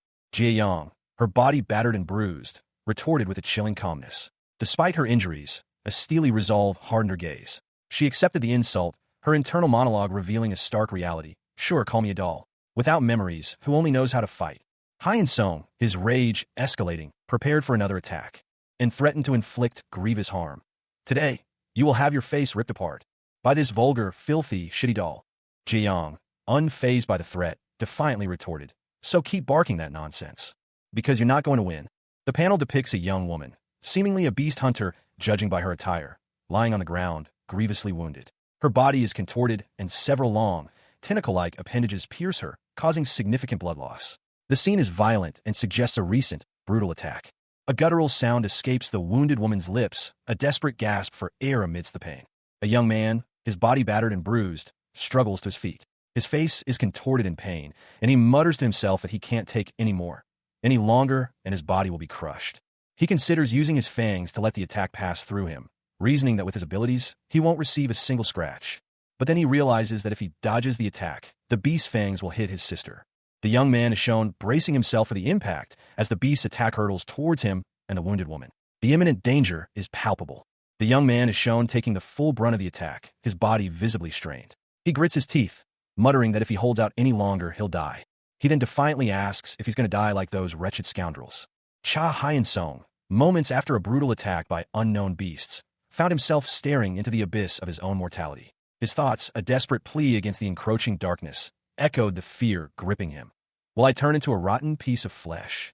But amidst the terror, a flicker of defiance ignited within him. He resolved, with a surge of adrenaline, that's not happening. At any cost. Just run away, Nuna. I'll understand if it's you. His vision blurred. The last thing he saw before succumbing to the darkness was a horrifying glimpse of his own decaying body. He gasped, his mind barely registering the name. Seo? Song. Bin. A desperate plea for help escaped his lips as he transformed before his eyes. Save me. The transformation was complete. Hyun-sung was no longer himself. A monstrous, decaying version of his former self, now writhed in agony. Yet, even in this horrific state, a sliver of his former self remained, clinging to life with a desperate whisper, "Don't want to die." Suddenly, a new perspective emerged. From a distance, a figure watched, their face obscured by shadow. The voice, filled with a mixture of fear and determination, echoed in his mind, "Don't leave me." The figure approached, offering a small packet of pills. A silent plea escaped their lips. Cha Hyun-sung's vision blurred. The last thing he saw before oblivion was a monstrous eye, pulsating with a malevolent red light, its surface cracked and bleeding. He felt himself disintegrate, his body shattering into fragments as a searing pain consumed him. A guttural cry escaping his lips as the world dissolved into a crimson haze. Then, a terrifying roar shattered the silence, the sound of a beast's fury echoing through the ravaged landscape. A monstrous creature, its form barely visible through the blood spray, loomed over him. A desperate shout pierced the air. "Do Jun Hyung!" Another voice, filled with terror, cried out, "Help us, Hyung!" A figure, seemingly another victim of the beast's attack, struggled to his feet amidst the carnage. Sun Jiang, a beast hunter, appeared, her face grim as she roared, "Get out of my way! You better move!" A figure, bloodied and broken, lay amidst the carnage. Tears streamed down his face, a stark contrast to the crimson around him. A guttural voice boomed, "Why are you crying now, after taking the lives of so many humans?" The voice continued, its tone laced with bitter irony. "You think the lives of your little brother and sister are more valuable? This is the path you chose. So now, pay the price for it." The bloodied figure's eyes widened, a single word escaping his lips, "Choice." His mind raced, a desperate thought forming. If I had that. A monstrous transformation began, his features contorting into something bestial. A creature of immense power and rage emerged, its eyes burning with a hellish light. Its hand clenched into a fist, ready to unleash its fury. The beast lunged, its claws extended, ready to strike. Cha Hyun-sung found himself in a desperate struggle, the ground crumbling beneath him as he was attacked by a monstrous beast. The scene was a whirlwind of red and black, motion lines suggesting a brutal, violent assault. A bloody impact throwing him back, a guttural cry escaping his lips as he felt the full force of the attack. Pain racked his body. Yet, amidst the chaos, a flicker of understanding ignited within him. He saw something that changed everything. "I see," he thought, a chilling realization dawning on him. The beast loomed over him, its monstrous form a terrifying sight. Its words echoed in Hyun-sung's mind, a horrifying revelation. "We're the same." Their hands clasped together, a bloody connection forming between the boy and the beast. The image was a horrifying reflection, a horrifying truth that shook Hyun-sung to his core. Even if it was true, he refused to accept it. "No," he roared, defiance burning in his eyes. But the beast's words resonated within him. "If that's true, it's even more important that," he thought, a new resolve hardening his gaze. A fierce determination filled him. "We fight till the end," he declared, his voice a battle cry. Hyun-sung, his body battered but his spirit unbroken, raised his weapon, a fierce light burning in his eyes. He would fight, he would survive. Cha Hyun-sung, a young man with long hair, fell to the ground, his body riddled with wounds and a sword piercing his chest. The crimson blood staining the ground around him as he stared up at the sky, his eyes wide with shock and disbelief. A monstrous beast loomed over him, its grotesque features contorted in a triumphant snarl, its massive claws dripping with blood as it prepared to deliver the final blow. Hyun-sung's body shattered, the ground cracking beneath the impact. A guttural roar escaped the beast's maw, as Hyun-sung's lifeless eyes reflected the beast's savage triumph. The scene was one of utter carnage. Suddenly, a large, clawed appendage emerged from the ground, followed by another, and another, as if the earth itself was tearing apart. The ground trembled violently. From the chaos, Sun Jiang appeared, her face grim, observing the scene with a look of intense mortification. A monstrous figure, its face contorted in a rictus of rage, blood splattered across its features, glared intensely. "Do you get it now?" It roared, the words echoing the ferocity in its eyes. The monstrous figure continued, its voice dripping with scorn. "Everything you did until now." A young man lay on the ground, bleeding profusely. "Do you realize the weight of your actions?" The monster shrieked, its voice filled with contempt. The young man, defiant even in his weakened state, retorted, still spitting that nonsense. The monster's single, malevolent eye glowed, its claws extended, crushing all that we detest. "That's our instinct," it declared. A young man with dark hair, his face partially obscured, responded quietly, "Yeah, I know that well. And what I detest the most right now," was revealed in a close-up of his face, contorted in a grimace of fury, one eye glowing red. His expression was one of pure, unadulterated rage. The young man's voice boomed, "Is the bastard who made Yunbai cry. I won't let her shake in fear again. I won't let her cry again." A young woman, Yunbai, was shown, tears streaming down her face, a fresh injury visible on her cheek. "If I could see Yunbai smiling again." The young man vowed, his voice filled with steely determination, "Anyone who stands in my way." A monstrous, jagged claw, dripping with blood, slashed through the air. The beast roared its intent. "I'll rip you to pieces." The beast's gaping maw, filled with rows of razor-sharp teeth, opened wide. Its words were a chilling declaration. "Those are my." The image shifted to reveal the beast's full form, its title emblazoned across the page. "Beastly Fangs, sole conqueror of thousands." A colossal, monstrous figure emerged from the darkness, its eyes glowing menacingly. Its massive form was a grotesque parody of flesh and bone, contorted and scarred. The beast's attack, leaving behind a trail of destruction and gore. A scream ripped through the air, "Ah-ch-ch-ch." The beast's jaws clamped down, its fangs sinking into its victim. revealing a horrifying glimpse of something else within the beast's victim, glowing eyes, a second consciousness. Cha Hyun-sung, his body a canvas of crimson, fell a massive, jagged wound splitting his torso. His eyes, wide with shock, reflected the brutal reality of his demise. The ground around him fractured and crumbled under the impact of his fall, leaving behind a trail of destruction and a chilling silence. Then, a blinding flash of light erupted from the shattered earth. A surge of energy pulsed outwards, revealing Hyun-sung's body, now bathed in an ethereal glow, slowly rising from the debris. A scene of both devastation and miraculous rebirth under the watchful gaze of a blood-red moon. Cha Hyun-sung, a young man whose life had been marked by suffering, found himself in the throes of a brutal attack by monstrous beasts. His body, torn and bloodied, was ravaged by the ferocity of the assault, leaving him on the brink of death. The last thing he saw before succumbing to his injuries was a vision of himself, resurrected and standing amidst the carnage, alongside Sun Jiang, a skilled beast hunter. Cha Hyun-sung hung lifelessly from a crude wooden cross, blood staining his pale skin and the rough wood beneath him. The scene was one of brutal violence, the stark contrast between the pale body and the crimson splatter emphasizing the tragedy. The camera shifts to a room, equally marred by violence. Blood splattered across the walls and furniture, near a collection of weapons. A young girl, her face obscured by shadow, stood amidst the carnage. A single word escaped her lips, "Mom." Another figure lay dead on the floor, a knife plunged into their chest. The girl's eyes widened in horror. She whispered, "What happened?" The answer came as a chilling realization. Everything. A young man, Du-jun, stood over the bodies, his face stained with blood. The girl, Sun Ji-young, accused him. "Du-jun Appa, did you do this?" He responded, "Yeah, I killed them. People like them have no right to live." Ji-young looked at him, horrified, and pleaded, "But Du-jun Hyung," a young man, his face obscured by shadow, spoke, his voice calm despite the ominous red backdrop. He assured someone, "If you did this, the police, you don't have to worry about me." The scene shifted to a young woman with short brown hair, her head gently cradled by a blood-stained hand. She listened as the man said, "I've decided to follow him. I'll keep sending money, so you too can live a comfortable life. Hannah, you take good care, Songbin, okay?" The man walked away, leaving behind two young boys who watched him go. A desperate whisper escaped the lips of one of them. Hyung. One of the boys, tears streaming down his face, cried out, "Du-jun Hyung, don't leave us." The older brother, his face grim despite the blood staining his clothes, turned his head slightly, a single word escaping his lips, "Hyung." The scene abruptly shifted to a gruesome image of a monstrous, bloodied creature, seemingly lifeless. A whisper escaped the creature's lips. "Ah, so, this is it." In the end, the creature was shown to be split in two, its insides exposed in a bloody mess. Cha Hyun-sung, his body slick with blood, stared blankly ahead. His breath hitched in his throat, a cold sweat beading on his brow. "This is my fate," he muttered, his voice barely a whisper. He had lost, and the weight of defeat pressed down on him. His vision swam, blurring the already chaotic scene. He could only see the crimson spreading across his vision, a stark reminder of his failure. This is how it ended up, he thought, a wave of despair washing over him. A single, agonizing thought pierced through the haze of his pain. His brother and sister.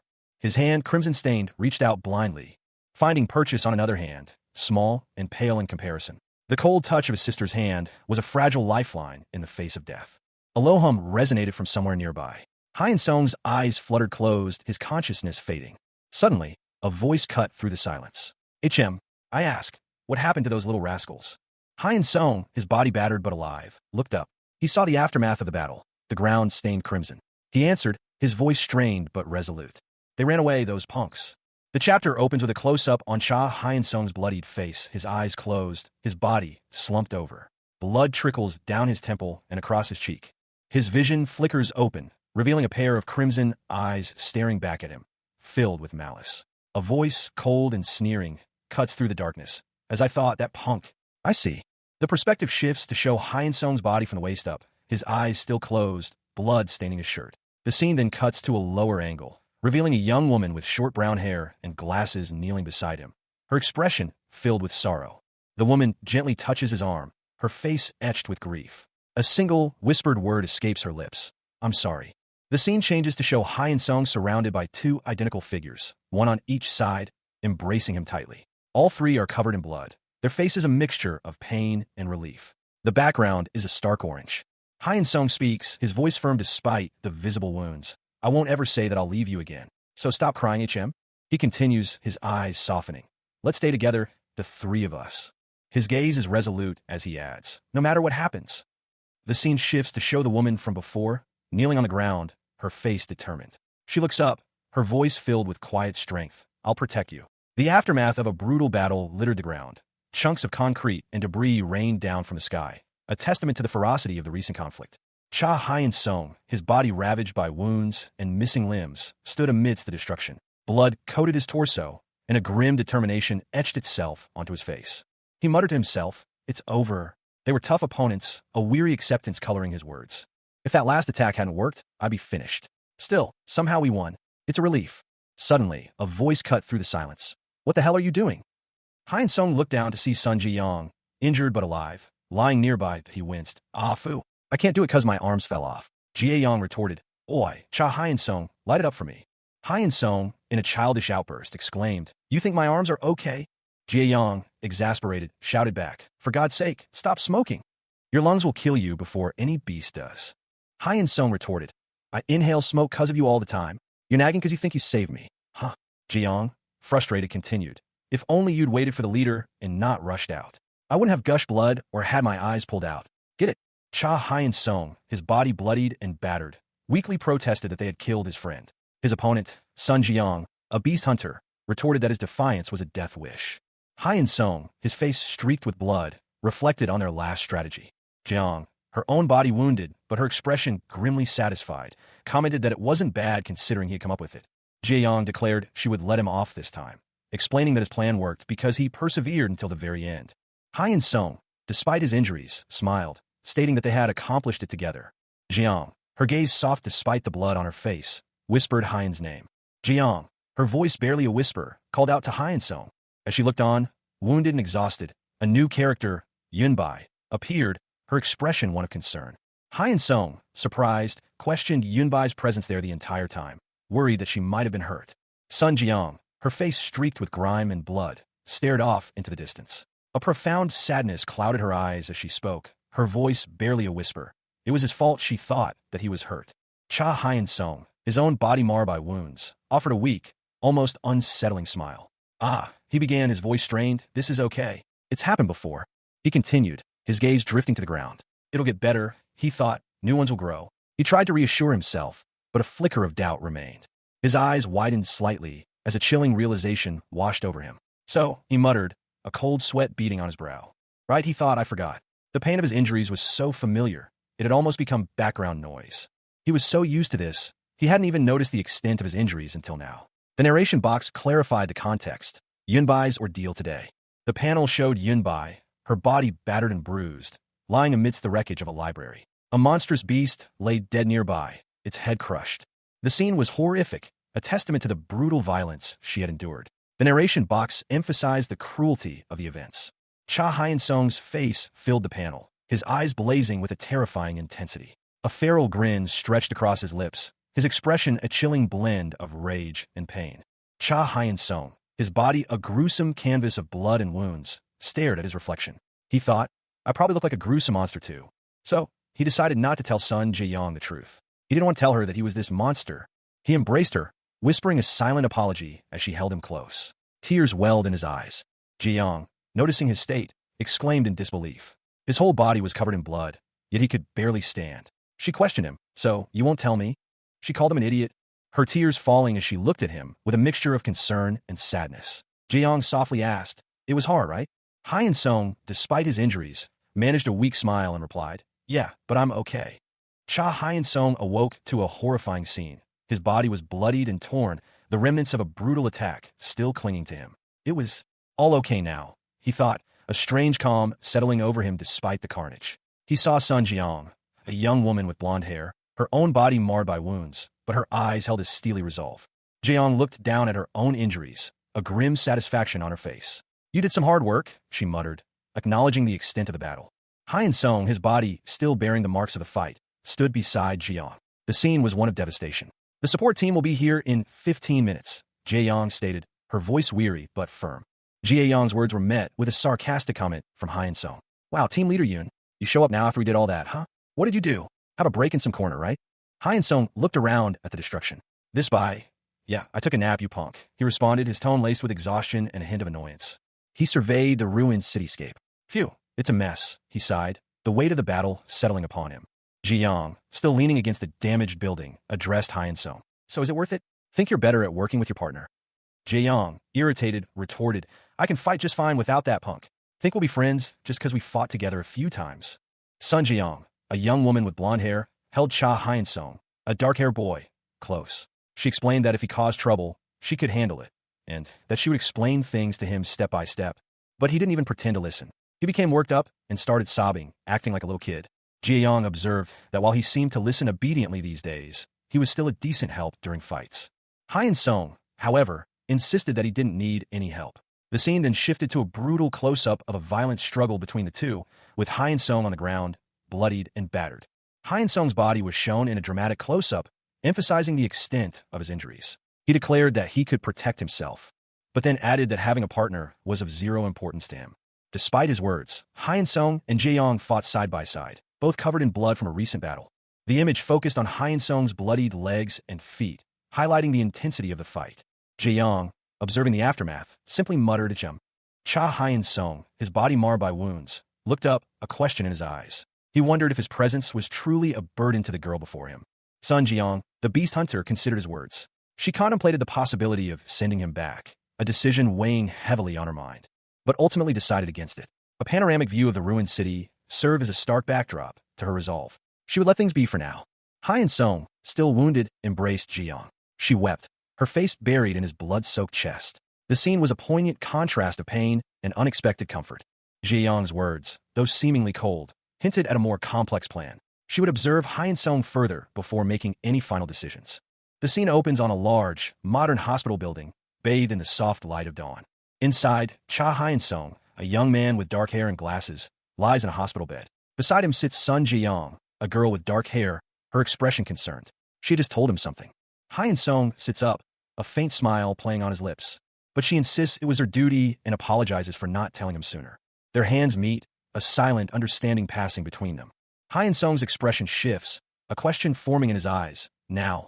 Then lets out a small, almost imperceptible sigh. The panel then shifts to show a red sky, filled with falling debris. Cha Hyun Sung found himself amidst a brutal melee, the ground littered with pulverized stone and the air thick with the stench of decay. Towering above him were grotesque beasts, their forms vaguely humanoid, yet utterly monstrous. One, particularly large, possessed a single, cyclopean eye and a gaping maw filled with jagged teeth. Hyun Sung, already grievously wounded, struggled to comprehend the chaos unfolding before him.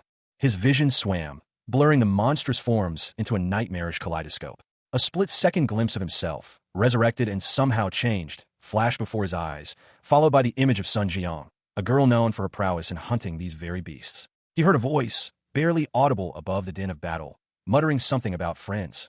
The resurrected Hyun Sung, now a terrifying figure himself, stood defiant amidst the carnage. His body was slick with blood, his teeth bared in a feral grin. He roared a challenge, a guttural sound that echoed through the ravaged landscape. Around him, Sun Ji Yang and other hunters fought back against the relentless onslaught of beasts. Despite the chaos, Sun Ji Yang's expression remained stoic. She muttered to herself, "I'm doing great," a statement that belied the intensity of the battle. The scene shifted to show Sun Ji Yang, battered but unbowed, facing another wave of monsters. A voice, seemingly from off-panel, questioned her resolve. "Do you still fight those monsters? Isn't it difficult?" Hyun Sung, his body a testament to the brutal fight, launched himself into the fray once more, a terrifying grin splitting his face. The red of blood and the red of the background formed a violent, almost hypnotic backdrop to his ferocious assault.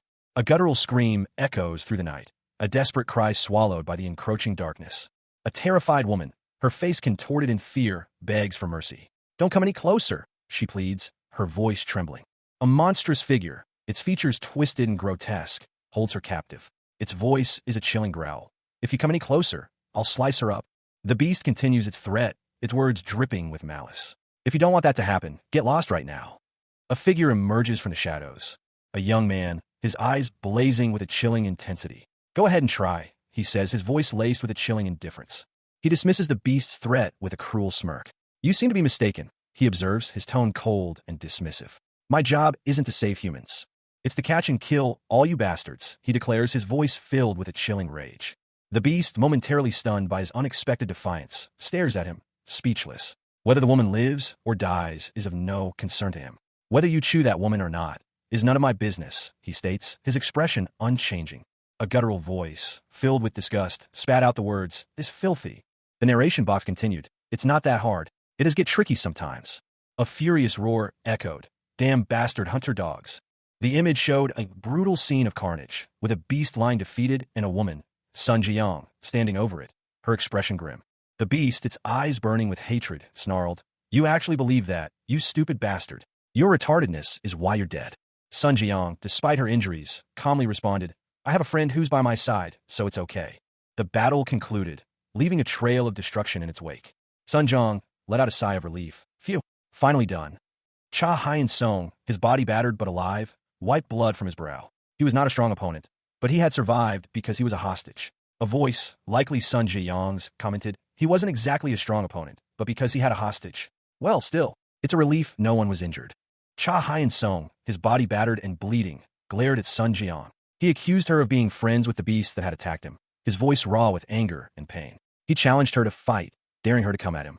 Jie Yang retorted, calling him a moron for not taking the opportunity to escape quietly. She stated that ungrateful people like him deserved a beating. Hyun-sung, his chest heaving, looked at Jiang with a mixture of defiance and exhaustion. She casually asked him if he was hungry, suggesting lunch. His expression was unreadable.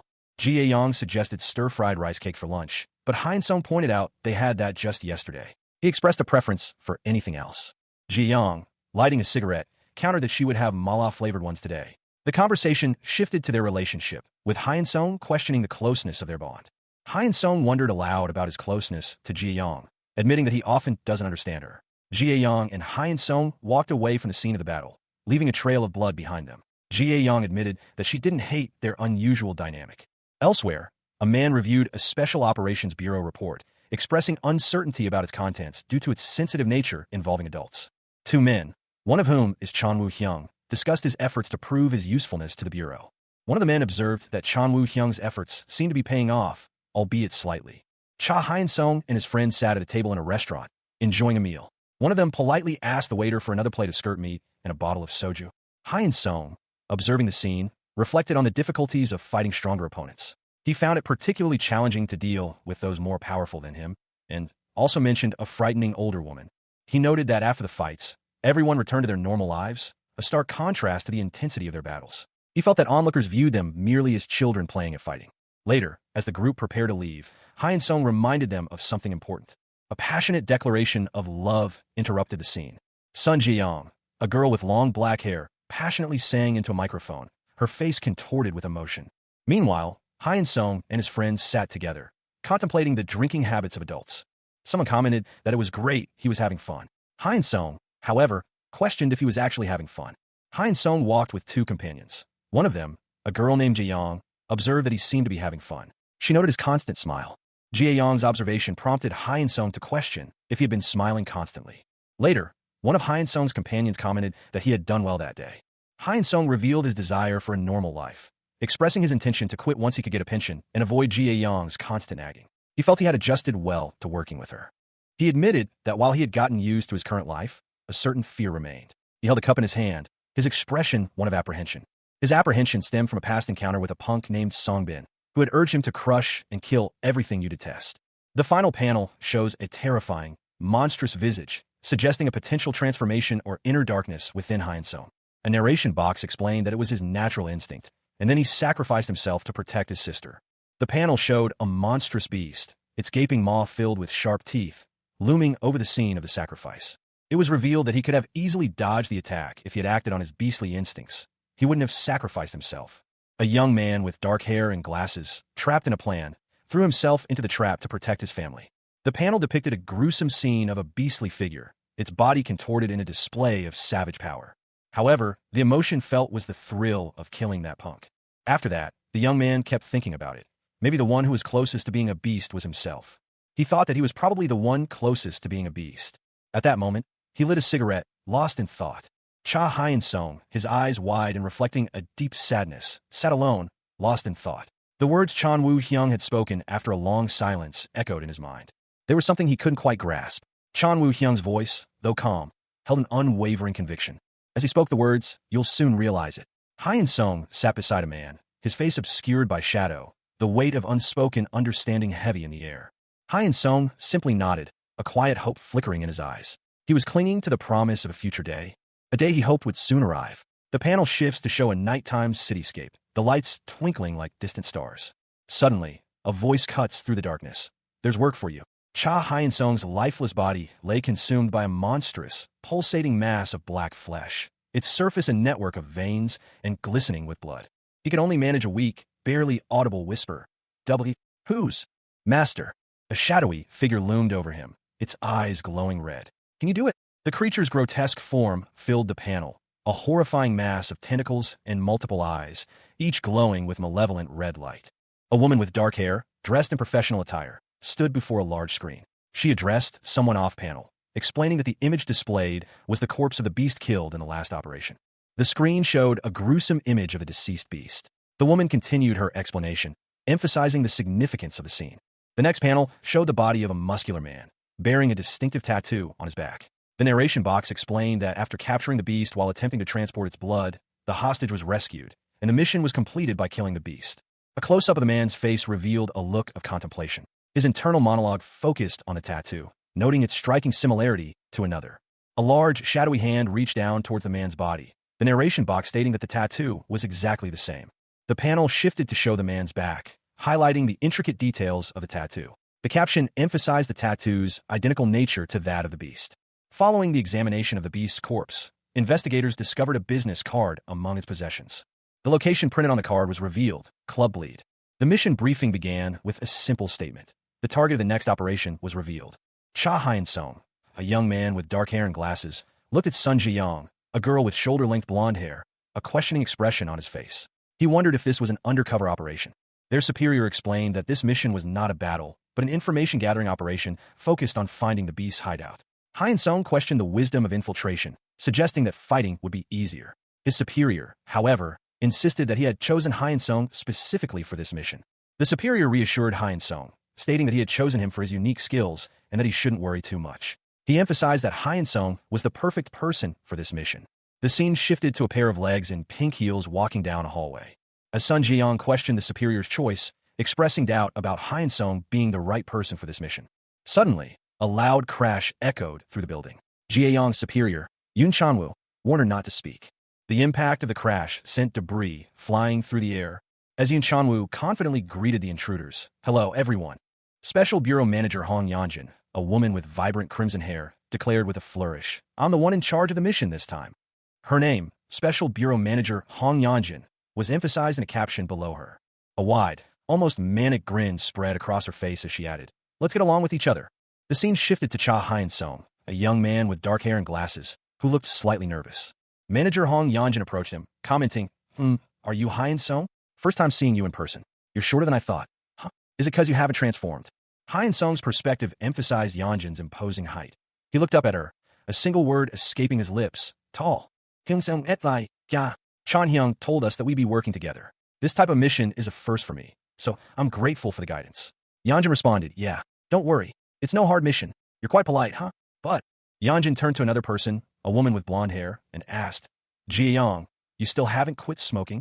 A woman with long, dark red hair, dressed in a sharp business suit, scolded a younger woman with shoulder-length brown hair. She reprimanded her for smoking indoors, emphasizing that it was against the rules and that she was underage. The younger woman, seemingly unfazed, simply retorted that she was tired of the nagging. The older woman's eyes glowed menacingly as she lunged forward, her attack a blur of motion. A fierce clash erupted between the two women, a whirlwind of blows and energy. The impact of their confrontation sent shockwaves through the air, leaving behind only scattered debris. Meanwhile, two onlookers watched the scene unfold from a distance, one of them casually eating popcorn. The younger woman's body was thrown back, a cloud of dust and smoke billowing around her. A monstrous fist connected with Sun Ji-young's jaw, sending her sprawling to the ground. The impact was brutal, the force of the blow clearly visible in the way her body recoiled. Her eyes widened in shock and pain as she struggled to catch her breath. What did you say? She demanded, her voice strained with disbelief. Cha Hyun Sung, observing the scene, quietly replied, I'll stop smoking, ma'am. His unexpected response left Ji-young speechless, a smirk playing on her lips as she realized his intentions. Ji-young explained, the aim of the mission isn't fighting. If it gets dangerous, we can always retreat and investigate later. Hyun Sung, taking her words to heart, nodded obediently. Han Song then asked, so we could just go in normally as we are? Jie Yang responded, we just have to look like average people. Han Song, having never been to a club before, seemed apprehensive about infiltrating it. Jie Yang's response was immediate and emphatic. Of course, we have to look really pretty. The three of them, Jiang, Han Song, and another individual, were now huddled together. Jie Yang's confident smirk suggesting a plan was forming. Jie Yang reassured Han Song, don't worry about your disguise. I'll dress you up from head to toe. The scene opens on a bustling city street, the urban landscape a stark contrast to the darkness that awaits. Team leader Yoon checked his comms, making sure everything was working properly before heading out on his mission. He asked his subordinate if their receiver was working correctly. The subordinate confirmed that the audio was clear, there was no leakage. He then reported that he would arrive at his destination in approximately 3 minutes. Cha Hyun Song, the resurrected boy, walked purposefully through the city streets, his muscular physique hinting at his newfound strength. He muttered to himself that he was almost there, but he felt uncomfortable in his current attire, questioning how he would fight effectively in such clothes. A voice, sharp and commanding, cut through his thoughts. It was Sun Ji-young, the beast hunter. She scolded him for even thinking about fighting, reminding him that his identity must remain secret from humans and beasts alike. She emphasized the importance of following her instructions. Hyun Song, flanked by Sun Ji-young and her team, approached their destination, a sense of foreboding hanging in the air. The scene opens on a bustling nightclub, vibrant with flashing lights and a packed dance floor. The air crackles with energy, the music throbbing with a heavy bass. Sun Jiang, a beast hunter with fiery orange hair, is shown mid-stride, a faint purple glow emanating from her. Instructions flash across the panel. Trust your intuition and just focus on tracing the beasts. Cha Hyun Song, the recently resurrected boy, responds with a determined gaze, his eyes sharp and focused. He utters a single word, understood. The camera pans across the club's interior, showcasing its opulent design and the dense crowd. The scene is loud and chaotic. Hyun Song moves through the throng, his expression unreadable. He appears to be searching for something specific. He observes the scene, muttering to himself, phew, it's really loud. How can I have fun in this suffocating place? Hyun Song's thoughts shift to strategy. He recalls the club's map, realizing that the beast hideout is likely somewhere not shown on it. He resolves to find any suspicious places while casually looking around.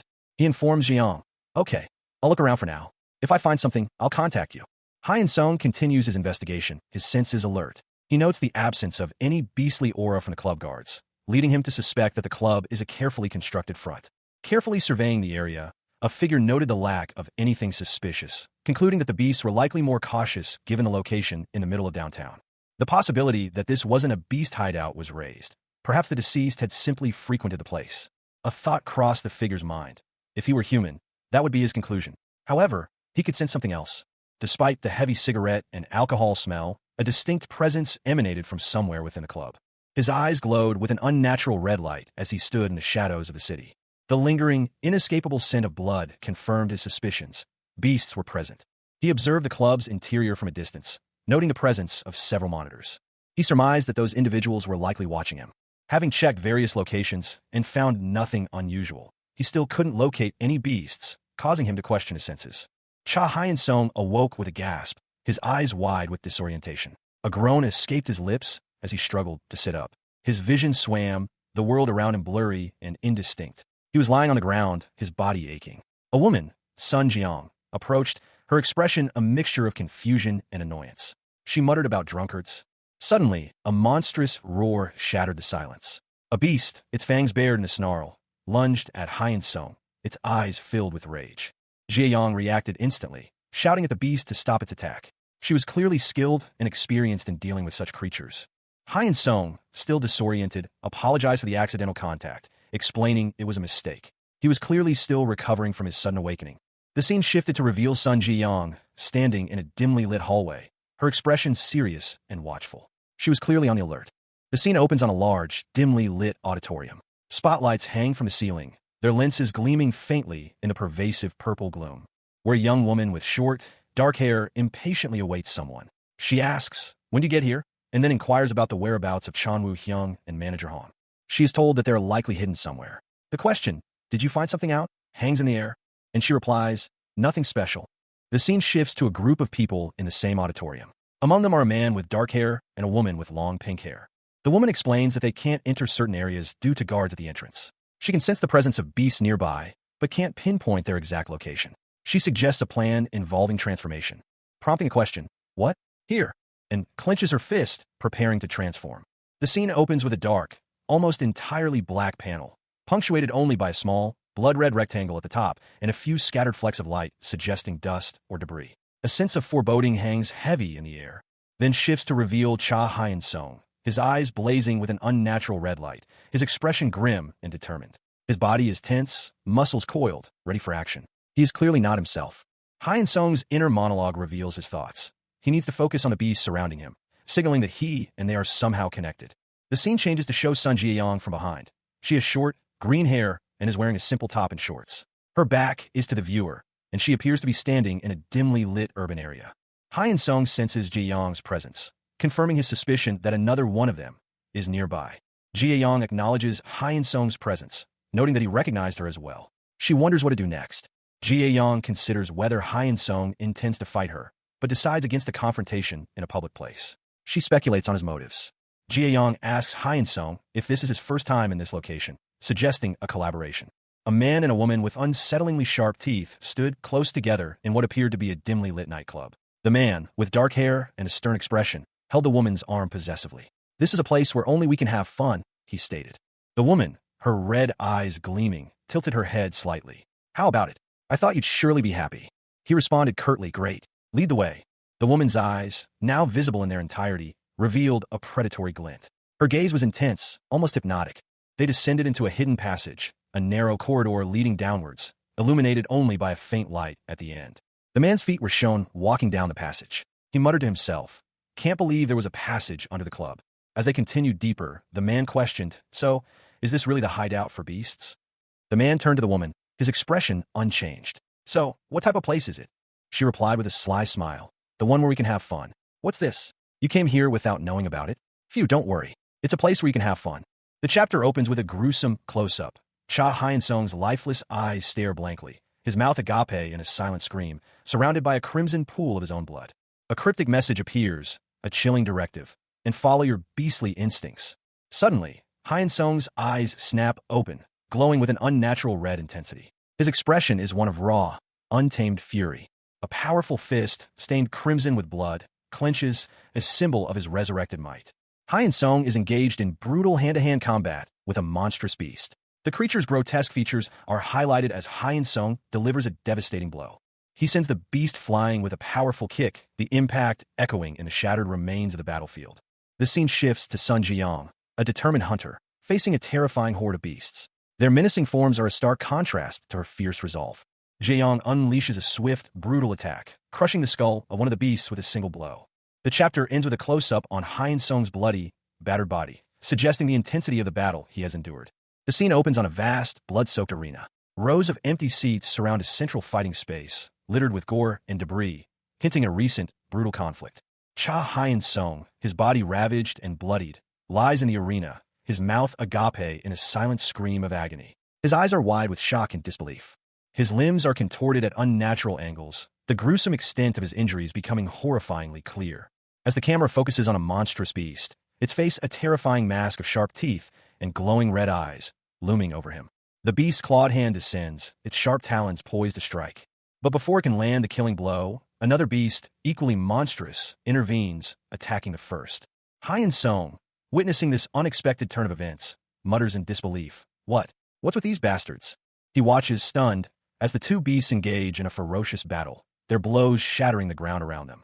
A horrifying realization dawns on him as he sees the two beasts fighting each other. Within themselves? The scene opens in a dimly lit, somewhat run-down restroom. The atmosphere is heavy with an almost palpable sense of unease.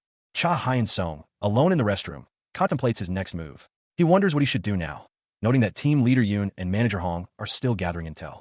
A woman with short green hair and sharp features observes Hyun-sung from a nearby location. She notes that he has just left with the beast he lured in, deducing that they have gone to the beast's secret hideout. Hyun-sung, seemingly lost in thought, realizes he is at a loss and cannot simply rush through the guards protecting the hideout. He considers alternative methods of entering the building, muttering to himself that this infiltration mission is not for him. He sighs, seemingly annoyed, and then picks up a small, thin object, possibly a keycard. Suddenly, a grotesque, fleshy creature bursts through the ceiling, surprising Hyun-sung. Sun Ji-young, a woman with long orange hair, sat on a couch, listlessly eating. A melancholic expression clouded her features as she murmured to herself, "Won't someone show me the way?"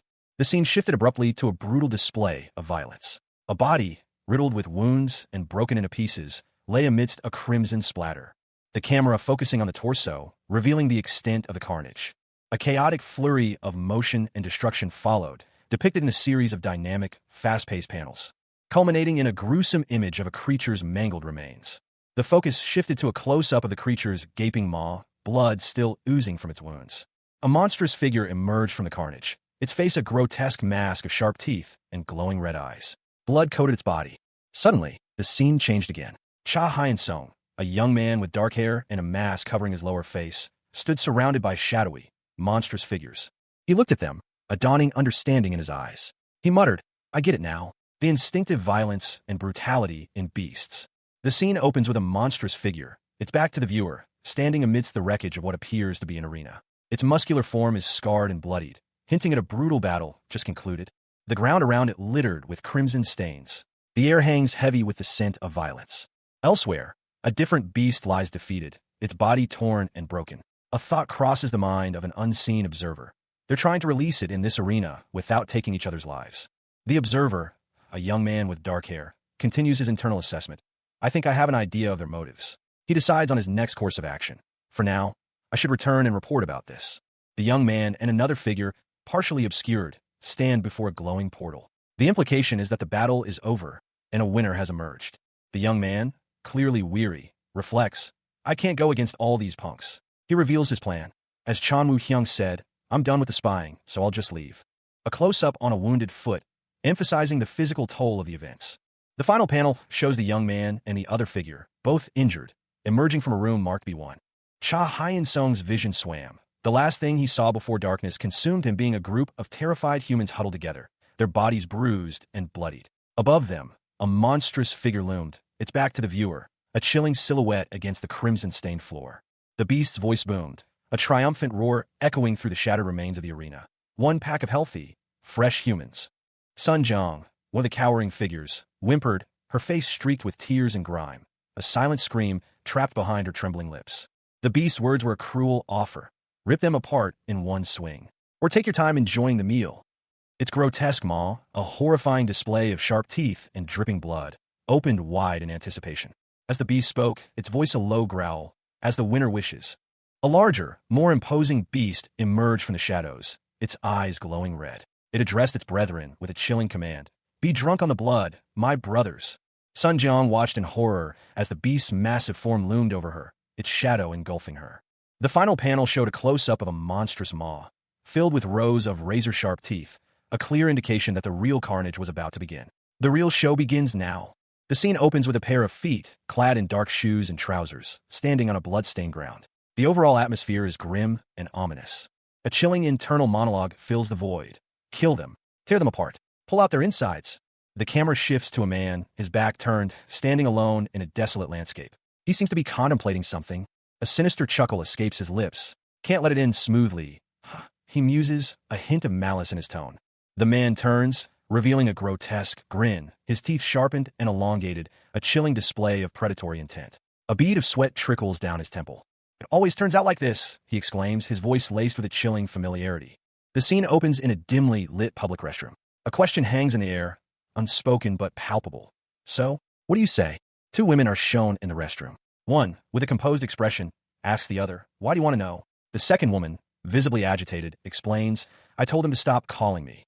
Suddenly, a sharp sound pierces the air. One of the women reacts with a startled, "Huh." The other woman turns, her eyes widening as she notices something above her. A dark shape descends from the ceiling and attacks. One woman groans in pain, "Ugh." The other woman, horrified, exclaims, "Ah, fuck, that's nasty. Hey, let's get out of here." The final panel shows the woman who escaped, holding a bloody, grotesque creature's head, a chilling smile playing on her lips. So, the chapter opens with a gruesome image. The lower half of a monstrous creature, its clawed feet and bloodied legs visible, sits on a toilet in a dimly lit bathroom. Blood splatters the floor. A woman with fiery orange hair and a cruel smile, holding a cigarette, looks down at a mangled, bloody body. She speaks, her words slurred and barely comprehensible. The woman's legs are shown, standing over the body, her high heels sinking slightly into the gore. She expresses disgust and annoyance. The scene shifts to show the woman's feet, still in high heels, standing over a bloody mess. Then to a trapdoor in the floor, which is open to reveal a dark passage below. The woman, still smoking, comments that the previous person wasn't lying about the location. She hesitates, then looks down into a dark, narrow passageway, leading downwards. A woman with long brown hair is shown crawling through a dark, dirty tunnel, expressing her displeasure at having to do so. A monstrous beast, its face a grotesque mask of snarling teeth and crimson flesh, loomed over the scene. Its eyes glowed with malevolent intent. The beast contemplated its next meal, its thoughts a chilling assessment of its potential victims. It considered the plump woman for last, and wondered if it should taste the fat man first. Suddenly, a guttural roar ripped through the air, as Cha Hyun-sung and Sun Ji-young reacted with terror to the beast's sudden attack. The beast lunged, its clawed hand reaching for Hyun-sung. Hyun-sung fell to the ground, blood staining the arena floor. From above, Ji-young launched herself towards the beast. Her attack a desperate attempt to save Hyun-sung. The scene opens with a chaotic explosion of rubble and dust, the aftermath of a violent struggle. The ground is cracked and broken, a testament to the ferocity of the conflict. Amidst the debris, a group of shadowy figures emerges, their eyes glowing menacingly. One of them, a woman with dark hair, speaks, questioning the identity of a figure who is yet to be seen. Champion? A figure, seemingly resurrected from death, clutches his head in pain and confusion. His face is contorted in agony, his teeth bared in a grimace. He is clearly disoriented, and his words reflect this. Who are you? A monstrous face looms into view, its eyes burning with malevolent intensity. The creature speaks, revealing a disturbingly casual attitude towards the carnage. They got me excited saying I could have the most fun here, but I couldn't bear watching you little shits squabbling with each other. A massive, monstrous figure stands over a fallen opponent, its form imposing and terrifying. The creature's presence fills the arena, its power palpable. The monstrous being addresses the resurrected figure, proposing a more serious confrontation. Let's get rid of these childish matches and have a real fight. The resurrected figure, Cha Hyun-sung, reveals a terrifying grin, his fangs bared in a predatory display. His eyes gleam with a newfound ferocity. Another beast, this one with a skull-like mask, appears, surprised by Hyun-sung's sudden emergence. It questions him. Bet those humans. What? This little kid, where'd he pop up from? A man with a determined expression questioned why someone would want to know the outcome of competition. He reasoned that the winner takes all, and he simply wanted to win and become champion. He then added that he didn't want to interfere, but this was the only way. A thought bubble revealed his urgent need to prevent the deaths of others. He believed a certain plan would work. The scene shifted to a dark, mysterious location. A man stood with his back to the viewer, seemingly contemplating a plan. The image suggests a strategic decision is being made. The man's face, partially obscured by shadow, was revealed, his eyes glowing with an eerie red light. The intensity of the gaze hinted at a powerful presence. A man with blonde hair and sunglasses, seemingly surprised, responded with a hesitant affirmation of understanding. A message from the host was announced, indicating a critical development in the competition. The host's message declared that only the strongest would win the title, setting the stage for a decisive confrontation between the champion and a challenger. A monstrous figure appeared, causing a reaction of surprise from the man who had been planning. The man realized his plan had worked. The man smirked, satisfied that he could now use the situation to his advantage, removing those around him. The scene opens on a desolate, blood-splattered landscape. A lone figure, Cha Hyun-sung, stands amidst the carnage, his expression unreadable. A voice, filled with a mixture of anger and disbelief, echoes in the air. This stupid, fearless rascal just got your power, so you can't stop yourself from shitting in excitement, huh? The voice belongs to a monstrous beast, its face a grotesque mask of sharp teeth and glowing red eyes. Its many serpentine appendages writhed menacingly. Sun Ji-young, a beast hunter with dark hair, appears, her expression grim. The beast threatens, I'll make you regret this. Ji-young responds calmly, I'd like to decline the offer. Had enough regrets for a lifetime. Hyun-sung, his eyes blazing with a fierce red light, clenches his fists. He speaks, I'm busy, so how about speeding up a bit? The beast roars its agreement, sure, and lunges at Hyun-sung, its massive claw aimed at his head. The beast bellows, I'll crush that tiny head. A violent explosion erupts as Hyun-sung and the beast clash. The force of the impact sends debris flying. Hyun-sung is thrown back, landing hard on the ground, blood staining his clothes. The beast towers over him, seemingly unscathed. But a sudden, powerful energy surges from within Hyun-sung, shattering the ground around him. A monstrous beast, its flesh torn and bloody, lunged forward, its attack a whirlwind of claws and teeth. But Cha Hyun-sung, resurrected and somehow imbued with newfound strength, met the assault head-on, a powerful blow shattering the beast's form, leaving only a trail of crimson in its wake. Oil splattered across the ground. Hyun-sung stood amidst the carnage, his own body battered but defiant. Were you just acting like a champion with this strength? A sinister figure emerged from the shadows, a cruel smile twisting his lips. How pathetic. With a swift, brutal strike, the newcomer sent Hyun-sung sprawling, a crimson mist erupting from his wounds. The force of the blow sending him crashing into the earth. He kicked off the ground, launching himself into a powerful counterattack. The monstrous beast, its flesh torn and bleeding, thrashed violently, a guttural gurgle escaping its throat as it crumpled to the ground. The beast's body shattered into fragments. As Cha Hyun-sung, a young man with dark hair and intense eyes, landed gracefully amidst the debris, his powerful kick having delivered the final blow. Hyun-sung stood over the remains, his breath ragged, blood splattering his clothes. A grim testament to the brutal battle. Suddenly, the ground beneath him cracked and crumbled, revealing a gaping maw filled with razor-sharp teeth. The beast lunged, its jaws snapping shut around Hyun-sung's head. The ground trembled violently as a monstrous beast lunged, its claws tearing through the earth. Its massive form crashing down upon Cha Hyun-sung, who braced for the impact. A deafening roar echoing through the shattered arena as the beast unleashed its full fury. The beast's red eyes glowed menacingly as it towered over its victim, its monstrous form filling the frame. 3 other figures, equally monstrous, loomed behind it, their eyes burning with the same malevolent red light. Below, 2 terrified onlookers watched in horror as the beast prepared to strike again. One of them, a young woman, whimpered, a single syllable escaping her lips. Suddenly, a figure emerged from the wreckage, his eyes glowing with an eerie red light. He stood defiantly amidst the chaos, a powerful aura emanating from him. He stood over the fallen beast, his silhouette stark against the crimson backdrop. A declaration hanging heavy in the air. The match is over. Cha Hyun-sung, resurrected and transformed, glared intensely, his eyes burning with a fierce determination. A woman with long purple hair, her face partially obscured by shadow, sits pensively, a cigarette between her fingers. She muses over the situation, an underground fight arena, and kidnapped civilians. She wonders aloud if a certain someone got involved in something. The scene shifts to show a man sitting alone at a table in a dimly lit establishment. A woman with pink hair is partially visible in the foreground. The woman, her face now visible, expresses surprise at the man's actions, noting that he's jumped into a life-threatening situation rather impulsively. She didn't expect such recklessness from him. She continues, explaining that if lives are at stake, he'll do anything, even if it means causing chaos wherever he goes. The panel shows a glass of amber liquid. The woman, understanding her companion's point, explains why she didn't want him involved initially. However, she acknowledges that he has no choice now. The scene shifts to show the woman and the man together. The woman comments on how hard the little ones are working. A man and a woman stood close together in what appeared to be a dimly lit bar. The woman, striking in a form-fitting pink dress, had her hand on her hip, exuding confidence. The man, dressed in a dark jacket, stood slightly behind her, his expression unreadable. The camera focused on the woman's legs and high heels, then shifted to the man's feet, suggesting a moment of anticipation or tension. A single word, how, floated in a speech bubble below, hinting at an unspoken question. A question that was answered by the man's following suggestion. About we cheer for them? The scene opens on a dark, tiled floor, a single pool of blood staining the otherwise clean surface. A pair of legs, clad in dark trousers, are visible in the lower portion of the panel. A man, his face partially visible, appears, his expression one of confusion. He mutters, questioning the presence of blood in this place. He stares at the blood, his face etched with disbelief. He thinks to himself, unbelievable.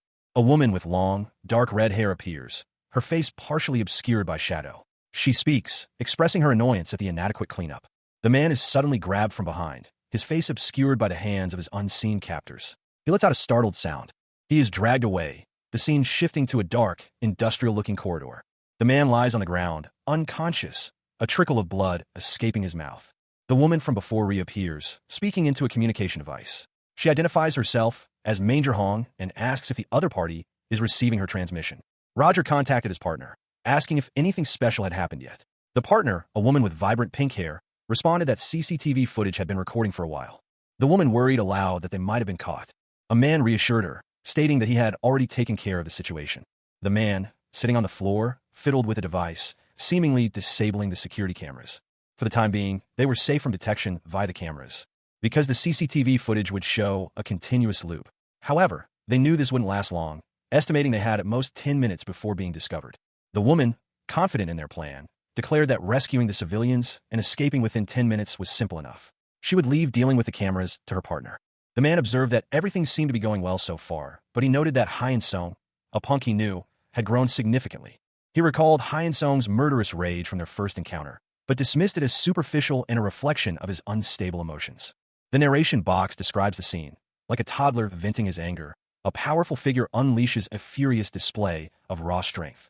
A woman observes the scene, commenting on the man's surprisingly calm demeanor despite his recent violent outburst. She notes that he hasn't become arrogant, but rather has gained control over his emotions. He has grown stronger and will continue to do so. The woman reflects on the man's potential, anticipating his future surpassing her own abilities. A question mark appears in a speech bubble, suggesting a sudden thought or interruption.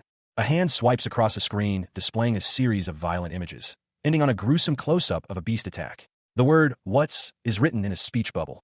This? The question is left hanging as a trail of blood falls from above. The source of the blood is revealed to be a monstrous, gaping maw, suggesting a violent attack. A woman groans in pain, clutching her chest. She mutters, "Ah, phew," indicating distress. A young woman with blonde hair, trapped in a confined space, muttered to herself, "So bloody tight in here." She wondered aloud, when will this end? A sudden, sharp noise startled her. She let out a gasp of alarm. Her eyes widened, and she questioned, is it ending? It's kind of noisy. From a distance, another voice, gruff and impatient, cut through the air. "What's that punk doing there?" The scene shifted to reveal Cha Hyun-sung, his back to the viewer, standing amidst a ruined arena. He appeared powerful and defiant, fists clenched. Hyun-sung's feet stood over a bloody corpse. He declared, "See that, you fuckers." He triumphantly proclaimed, "I'm the winner."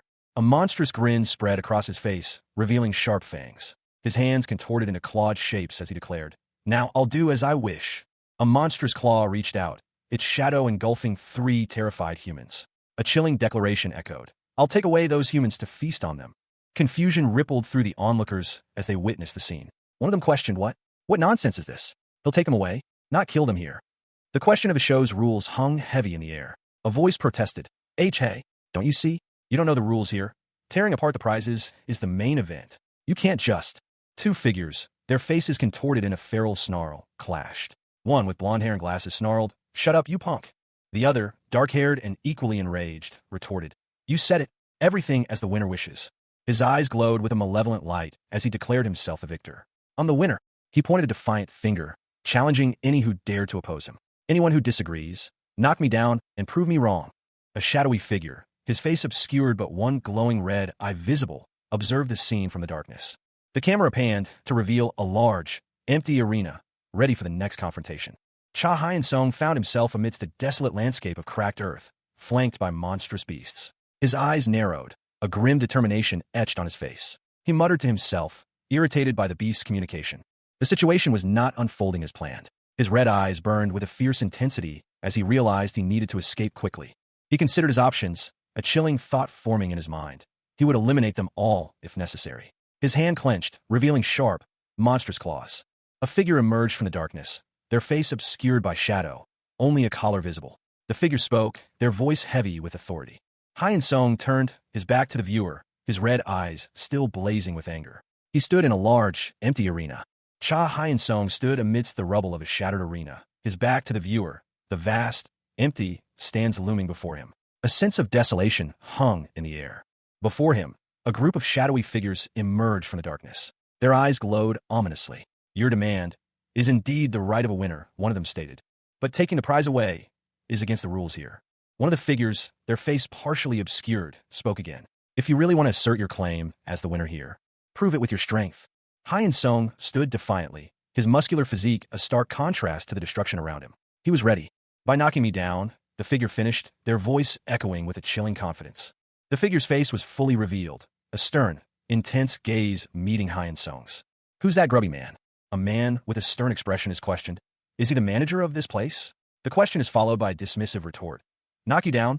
The manager, a man with a weary look, responds to the question of his strength, simply stating, "Yeah." The manager continues, stating that if the challenger wins, they may do as they wish, leaving the ultimate decision of killing or saving the humans entirely up to them. 2 terrified young men watch in horror as a monstrous, fanged creature emerges, prompting one of the men to exclaim, "What is this bullshit?" Another man scoffs at the previous comment, stating that they came to watch human flesh being ripped apart. However, the manager shouts at the beast to stop their bickering and simply bite off the humans' necks. Ignoring the protests, the manager orders the show to begin. A monstrous beast, its single malevolent eye burning with crimson fury, loomed over the scene. Its jagged teeth bared in a snarl. It hissed a chilling threat. Your traps. The arena's lighting rig crashed down amidst a shower of sparks and debris. As the audience, transformed into a sea of monstrous beasts with glowing red eyes, roared in unison. Then silence. A sudden, unnerving stillness fell over the chaotic scene. They stopped. So many beasts, halted at a single command. A young man with intense, bloodshot eyes watched the scene unfold. He was different from all the beasts he'd fought until now. A beast, its form contorted and unnatural, sat hunched on the ground, consumed by an uncontrollable craving. Pride in their power, violence, bloodthirsty madness. Cha Hyun-sung, his face a gruesome mask of blood and teeth, reflected on his recent experiences. He had felt the primal instincts of the beasts he'd fought, but sensed nothing similar in the resurrected version of himself. A strange contrast.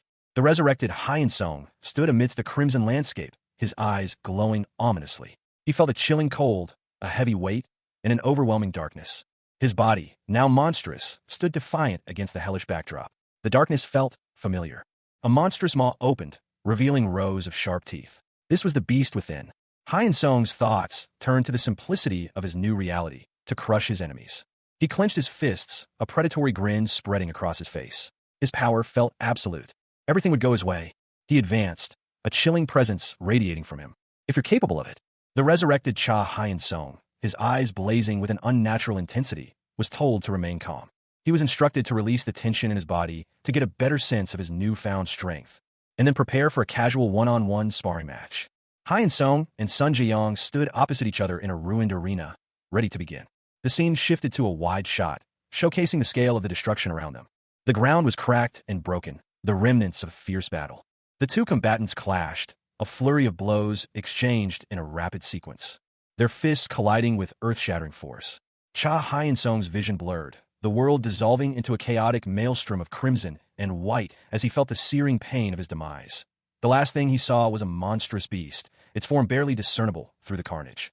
Cha Hyun-sung, a young man with dark hair and intense eyes, found himself in a desperate struggle. He unleashed a flurry of blows, his movements a blur of motion, each strike aimed with deadly precision against unseen foes. The force of his attacks sent debris flying, a testament to his raw power.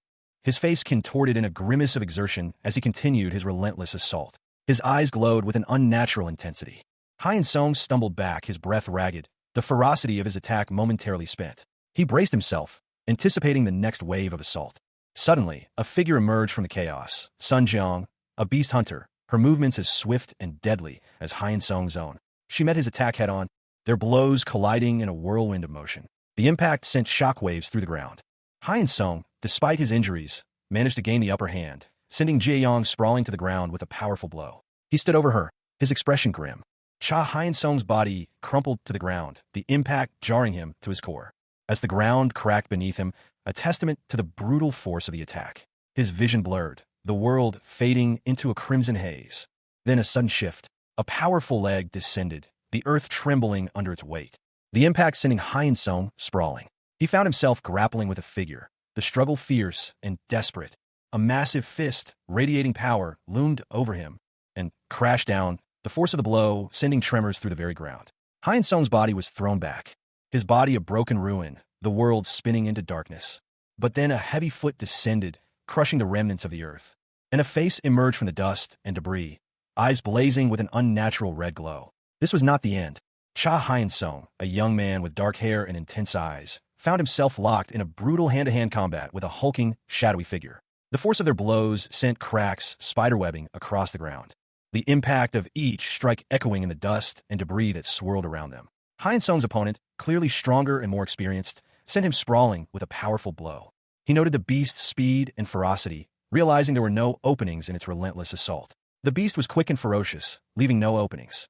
Despite the overwhelming power of his opponent, a surge of determination hardened Hyun-sung's gaze. His eyes, blazing with defiance, reflected the intensity of the fight. He realized his opponent was incredibly strong. He braced himself, preparing for another attack. The beast lunged, its claws extended, aiming for a killing blow. But Hyun-sung, with a surprising burst of strength, managed to counter, sending the beast reeling back. The impact of the counterattack causing a devastating explosion of energy. The beast, severely wounded, let out a pained roar, its eyes wide with shock and disbelief.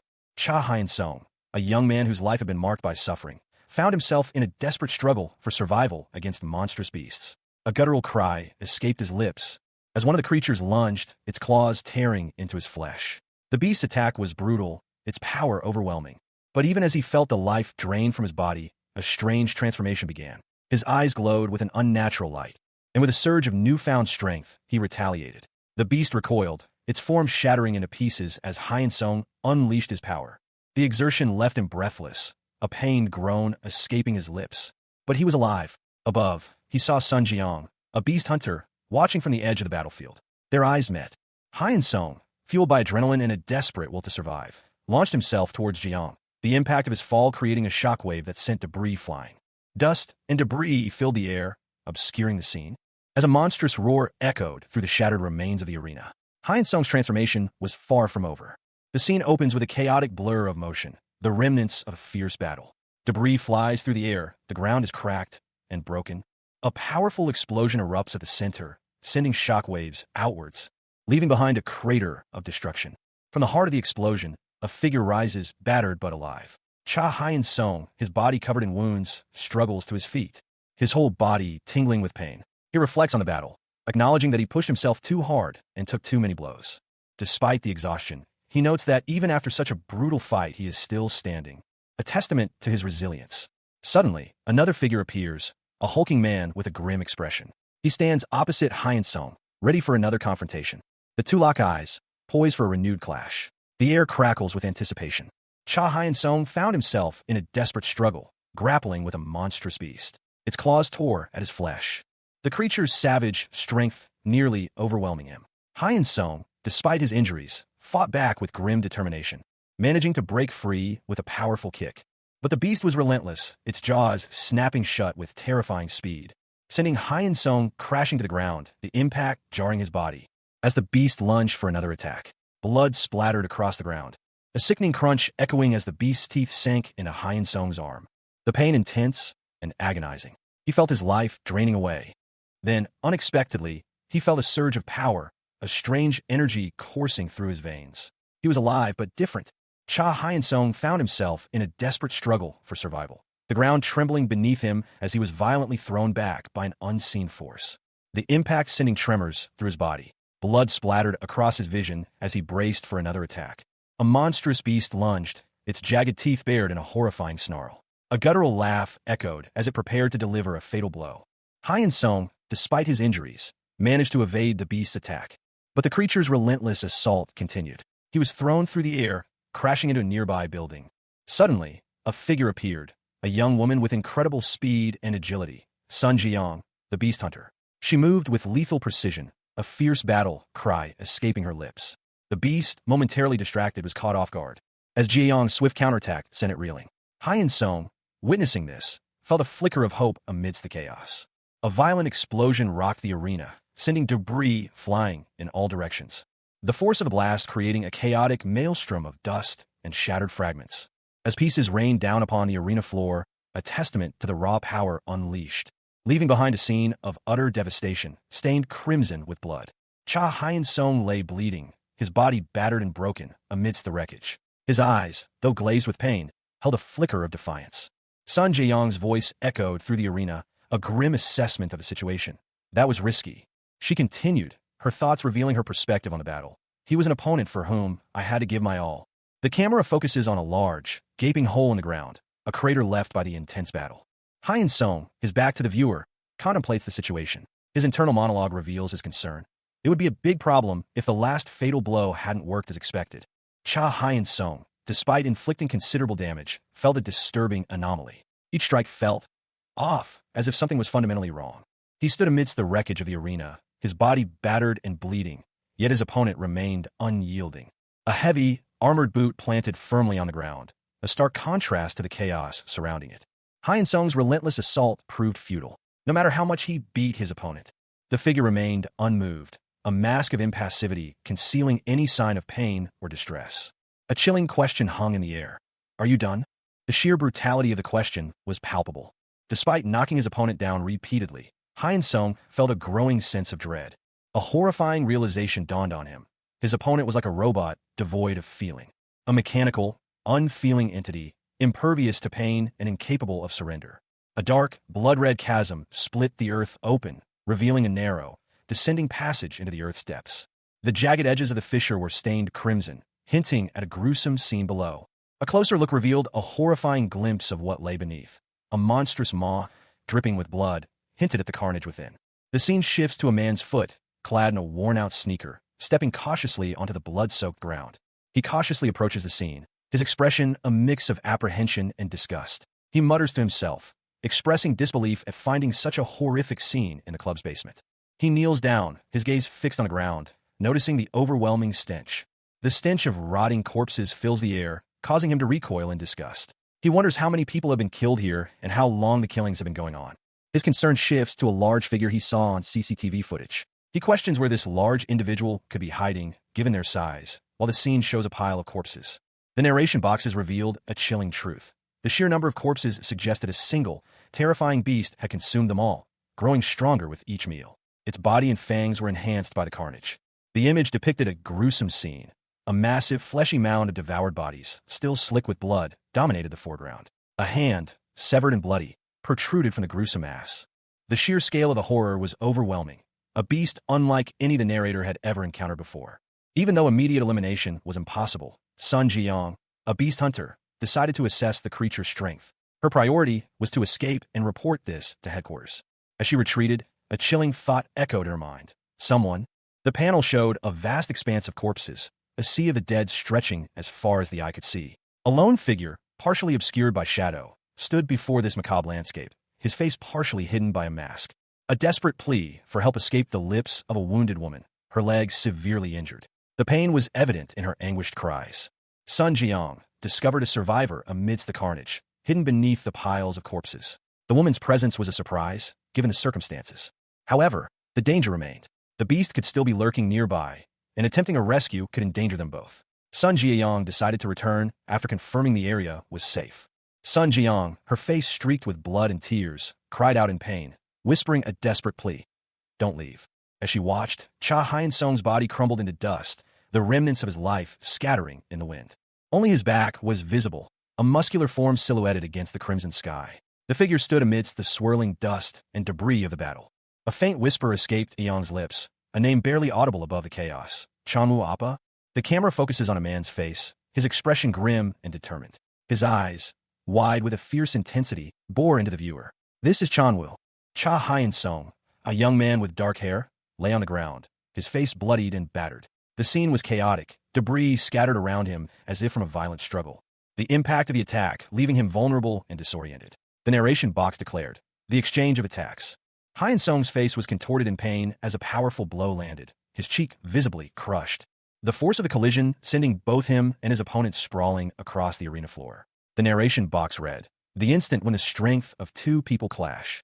Hyun-sung gasped for air, his body racked with pain. Shaky breaths, muscle cramps, the narration box explained. The unavoidable physical consequences of such a brutal exchange. His vision swam, leaving him defenseless. Another devastating blow impacted Hyun-sung, the narration box stating simply, for this guy. Hyun-sung collapsed, his body broken and lifeless. The final narration box declared, these things don't exist. A man with a bloodied face and a patch over one eye glared, his expression one of furious frustration. He muttered, can't feel pain. This battle is meaningless, he realized, his thoughts heavy with despair. He braced himself, his body battered and bruised. If this continued, he knew he would be defeated before he could even try to win. He needed to end this quickly. With a ferocious snarl, he focused his remaining strength into one final blow, unleashing his beastly fangs in a desperate attack. His monstrous form, now fully revealed, was a terrifying sight. Blood dripped from his fangs as he lunged forward, the impact shattering the ground around them. The two figures stood facing each other, silhouetted against the dark arena. The air crackled with tension. The scene opens on a large, empty arena, the seats ripped and scattered, debris littering the floor. A sense of desolation hangs heavy in the air. A sudden blackout plunged the arena into darkness. A figure, Cha Hyun-sung, collapses, his vision fading to black. He wondered if this was the end. But then, he awoke to a strange, unfamiliar sight. He realized this wasn't a simple blackout. Something else had happened. A device lay on the floor, a note beside it reading, done by Chanwoo Hyung. He registered the message with a jolt of confusion. As lights flickered back on, revealing a horrifying sight, monstrous, fanged creatures filled the arena, where humans had been moments before. A wave of terror washed over him. What's this now? Where'd the humans go? He thought, his heart pounding in his chest. Panic seized him as he saw Sun Jiyong, a woman with a determined expression, standing amidst the chaos. She looked at him with a mixture of concern and urgency. Tears streamed down Hyein-sung's face as he trembled, overwhelmed by fear. Jiyong's voice cut through the din. Follow me if you don't want to die. The scene opens in a dimly lit, large interior space, possibly a nightclub or event hall. Rain patters against the glass ceiling, reflecting the faint light of disco balls hanging overhead. The atmosphere heavy with an unsettling quiet. The rain continues to fall. Suddenly, fire sprinklers activate, showering the room in water. A man's voice is heard, panicked, as he exclaims about his phone being ruined. Amidst the chaos, two figures are shown, drenched and seemingly affected by some unknown substance. One urges the other to escape. One of the affected individuals, a woman with long brown hair, angrily demands to know the whereabouts of the managers. Elsewhere in the building, a woman with long, dark red hair stands at a computer, her expression grim. A man watches her from behind. The red-haired woman speaks, stating that all management employees are in a deep sleep, and with this, all civilians will leave the building. A woman with long pink hair reviewed a file, her expression serious. The file contained data on beasts, information that the Special Bureau had never encountered before. It seemed this club was more than just a simple playground for these men. There were a few new pieces of intel. The file revealed that the beast virus could spread through one's blood. But not all infected humans mutated into beasts. Depending on their suitability to the virus, they could go insane or die. A horrifying image of a monstrous, infected man clutching a terrified woman illustrated the grim reality. Another image showed a bloody scene, the stark crimson a testament to the virus's brutal effects. And the most frequently mentioned name in this file was the source of infection for all these beasts. The name was Master. A shadowy figure of a man, his face obscured, was shown. His eyes glowed menacingly. The woman deemed this an unexpectedly huge finding. She would take the file to headquarters for analysis. This was enough to complete their mission of collecting intel. Next was the rescue of civilians captured by the beasts. A thought that brought a determined expression to the woman's face. A young woman with vibrant pink hair called out, her voice soft yet insistent. "Oh, hello. You there? Team Leader Yun? Can you hear me?" She seemed to be alone, her words echoing into a void of dark, swirling patterns that resembled blood-red roses. A man stood over a young woman lying in a pool of blood. The scene was horrific. The girl's lifeless eyes stared blankly upwards. The man's face was partially obscured, but his posture conveyed a deep sense of unease. He muttered to himself, "This isn't right. Something's wrong here." The scene shifted to a pair of small feet, seemingly belonging to a child, standing on a desolate, dusty ground. A question hung in the air. "Why are you here?" The man's face, now fully visible, was contorted in a mixture of shock and dread. So, the camera focuses on the man's chest, revealing a small, almost imperceptible wound. The young woman's face, now closer, showed the full extent of her injuries. Tears streamed down her blood-covered cheeks. The man's gaze fell upon the girl's face, his expression hardening. He whispered, "Sora." The girl, barely audible, responded, "Appa." Cha Hyein-sung's hand, bloodied and broken, reached out. His whispered plea for salvation was lost in the overwhelming pain. "It hurts. Too much. Save me." His eyes squeezed shut, sweat beading on his brow as he called out for help. Chanwoo, Appa, a nearby figure, Sun Jiyong, observed the scene, her expression grim. She recognized the danger immediately. "This is dangerous. There's no way Sora's here. It might be a trap." Despite her suspicions, Jia Yang reached out to take Hyein-sung's hand. Even if it was a trap, she couldn't leave him to die. And yet, a tremor ran through Hyein-sung's body as he felt Ji Yang's hand clasp his. Even if this was a trap, he felt a flicker of hope. Suddenly, a monstrous beast emerged from the shadows, its gaping maw filled with rows of razor-sharp teeth. Hyein-sung's eyes widened in terror as he saw the beast's horrifying form looming over them. The ground cracked and shattered as the beast lunged forward. A violent explosion of energy erupted as the beast attacked, sending debris flying in every direction. The scene opens with a chaotic flurry of motion, depicting a violent struggle.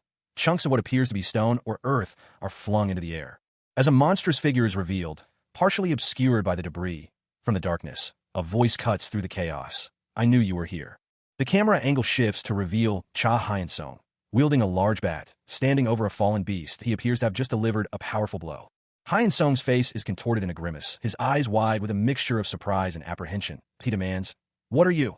A voice, seemingly belonging to the monstrous figure from earlier, sneers, "Punk's playing at?" The monstrous figure is shown in greater detail, its grotesque features highlighted, a gaping maw filled with sharp teeth, a single malevolent red eye. The beast speaks, its voice raspy and low. "Masa." The beast continues, its words laced with a chilling calmness. Why is my little sister here? Eat up all of it.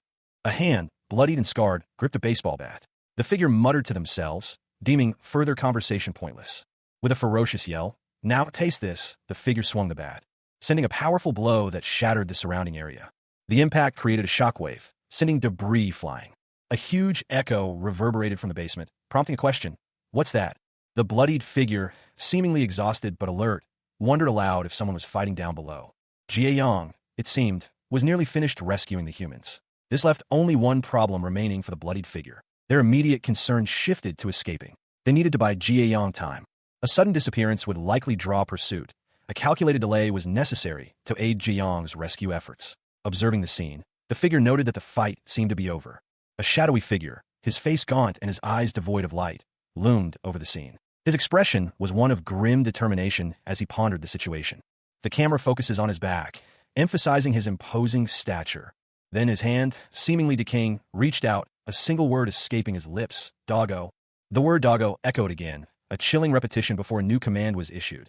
I have 2 tasks for you. The figure held up 2 fingers, each representing a task. The first, prevent the escape of the prey humans captured here. The second task was revealed as another figure, stern and imposing, appeared. The second task was to protect a child. Protect that child sleeping in the basement, the figure commanded. A final warning was given. And if someone interferes with you from doing these tasks, then kill all of them.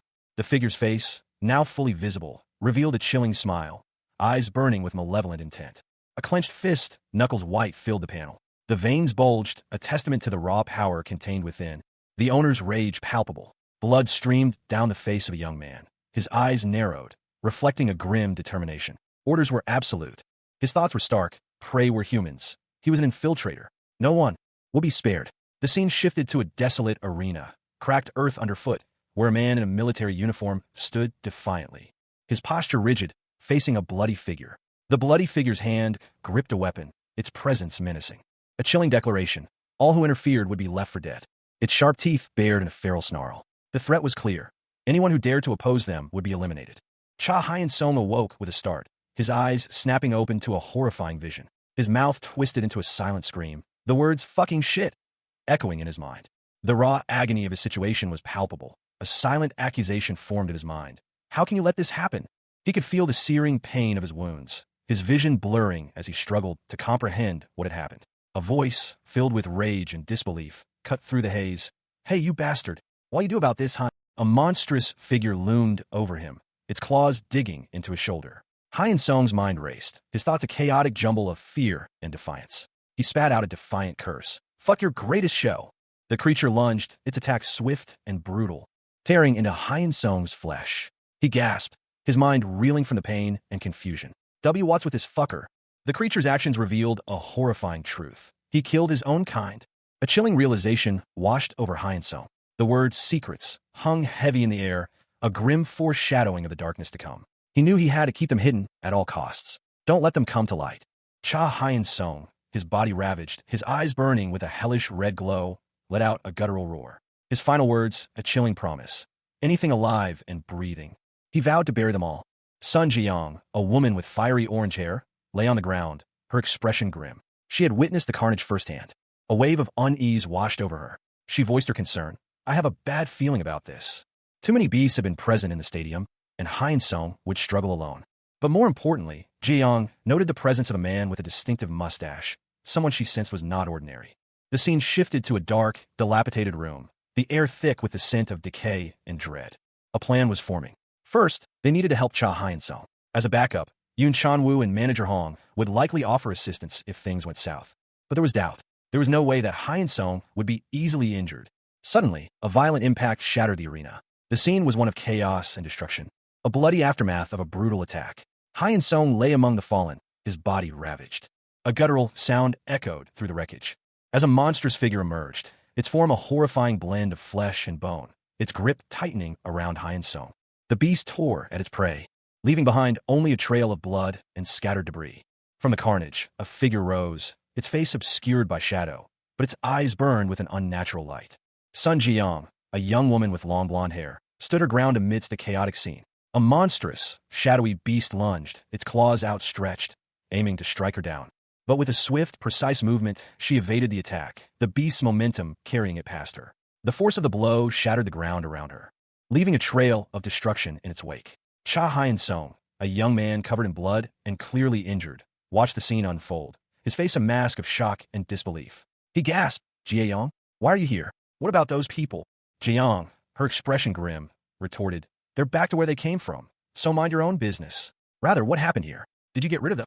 Hyun-sung shook his head, his voice strained. "No, that guy did all of this." He gestured weakly towards the scene of carnage, his body trembling with exhaustion and pain. The extent of the destruction was horrifying. Jae-young's eyes narrowed, her concern growing. She questioned, "What? That guy killed his own kind? Is he someone like you?" Hyun-sung replied, his voice barely a whisper, "No, it was something different compared to me. Rather than killing them of his own will. Even more dangerously, it was as if he was following orders."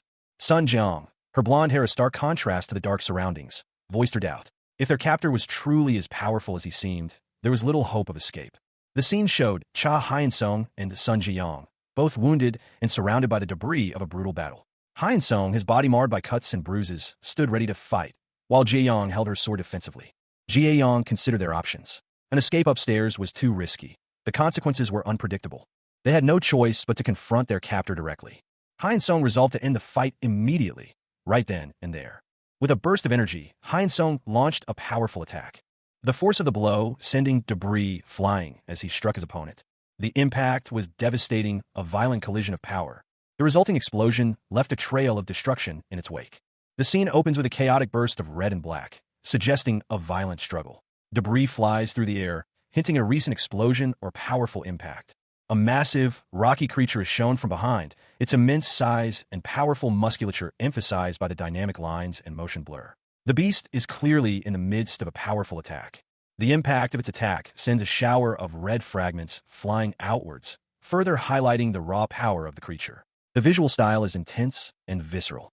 Suddenly, Cha Hyun-sung, a young man wielding a baseball bat, is seen launching himself towards the beast, his body a blur of motion as he attempts a desperate counterattack. The impact of the collision is shown in a flurry of red and white, with the sound effect, AHH, suggesting pain and exertion. The attack seems to have little effect on the beast. Sun Jeong, a beast hunter, is shown delivering a powerful kick to the creature's side, her movements sharp and precise. The force of the blow is evident in the swirling lines and motion blur. However, the attack proves ineffective. Jae-young's internal monologue reveals her frustration. "Too thick. I can't feel his bones. I won't be able to hurt him with an attack like this." The beast's massive head turns, revealing rows of sharp, menacing teeth. Its eyes glow with a malevolent intensity. The beast prepares to attack, its movements suggesting a swift and brutal assault. The sound effect, SOH, emphasizes the impending danger. A brutal, crimson impact explodes across the page. The force of the blow sends shockwaves rippling outwards, shattering the ground into jagged fragments. The raw power of the strike leaving a trail of destruction in its wake. A figure is thrown back, a guttural gurg escaping his lips as he crashes to the ground. The impact leaves him momentarily stunned. But he quickly recovers, his grip tightening around his baseball bat. He grits his teeth, a grim determination etched on his face. "I'm using up too much energy to attack because of the weight difference. I need to get a swift attack and a strong hit," he thinks, strategizing his next move. His eyes narrow, a bead of sweat trickling down his temple. A strained ch escapes his lips. A young woman with long, dark hair sits amidst a field of carnage, her body covered in blood. Her expression is one of profound sorrow and exhaustion. A single word escaping her lips, "Chanwoo." Suddenly, a monstrous creature emerges from the shadows, its gaping maw filled with rows of razor-sharp teeth. The man's eyes widen in terror as he cries out, "No!" Sora, a monstrous fist the size of a small car, slammed down from above, the ground cracking under its immense weight. A desperate cry echoed through the air, "Run!"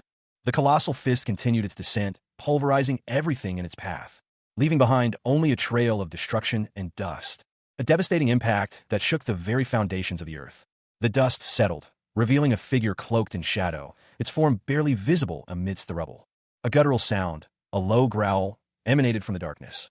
Suddenly, a man emerged from the wreckage, wielding a baseball bat with surprising strength. His face was contorted in a savage grin.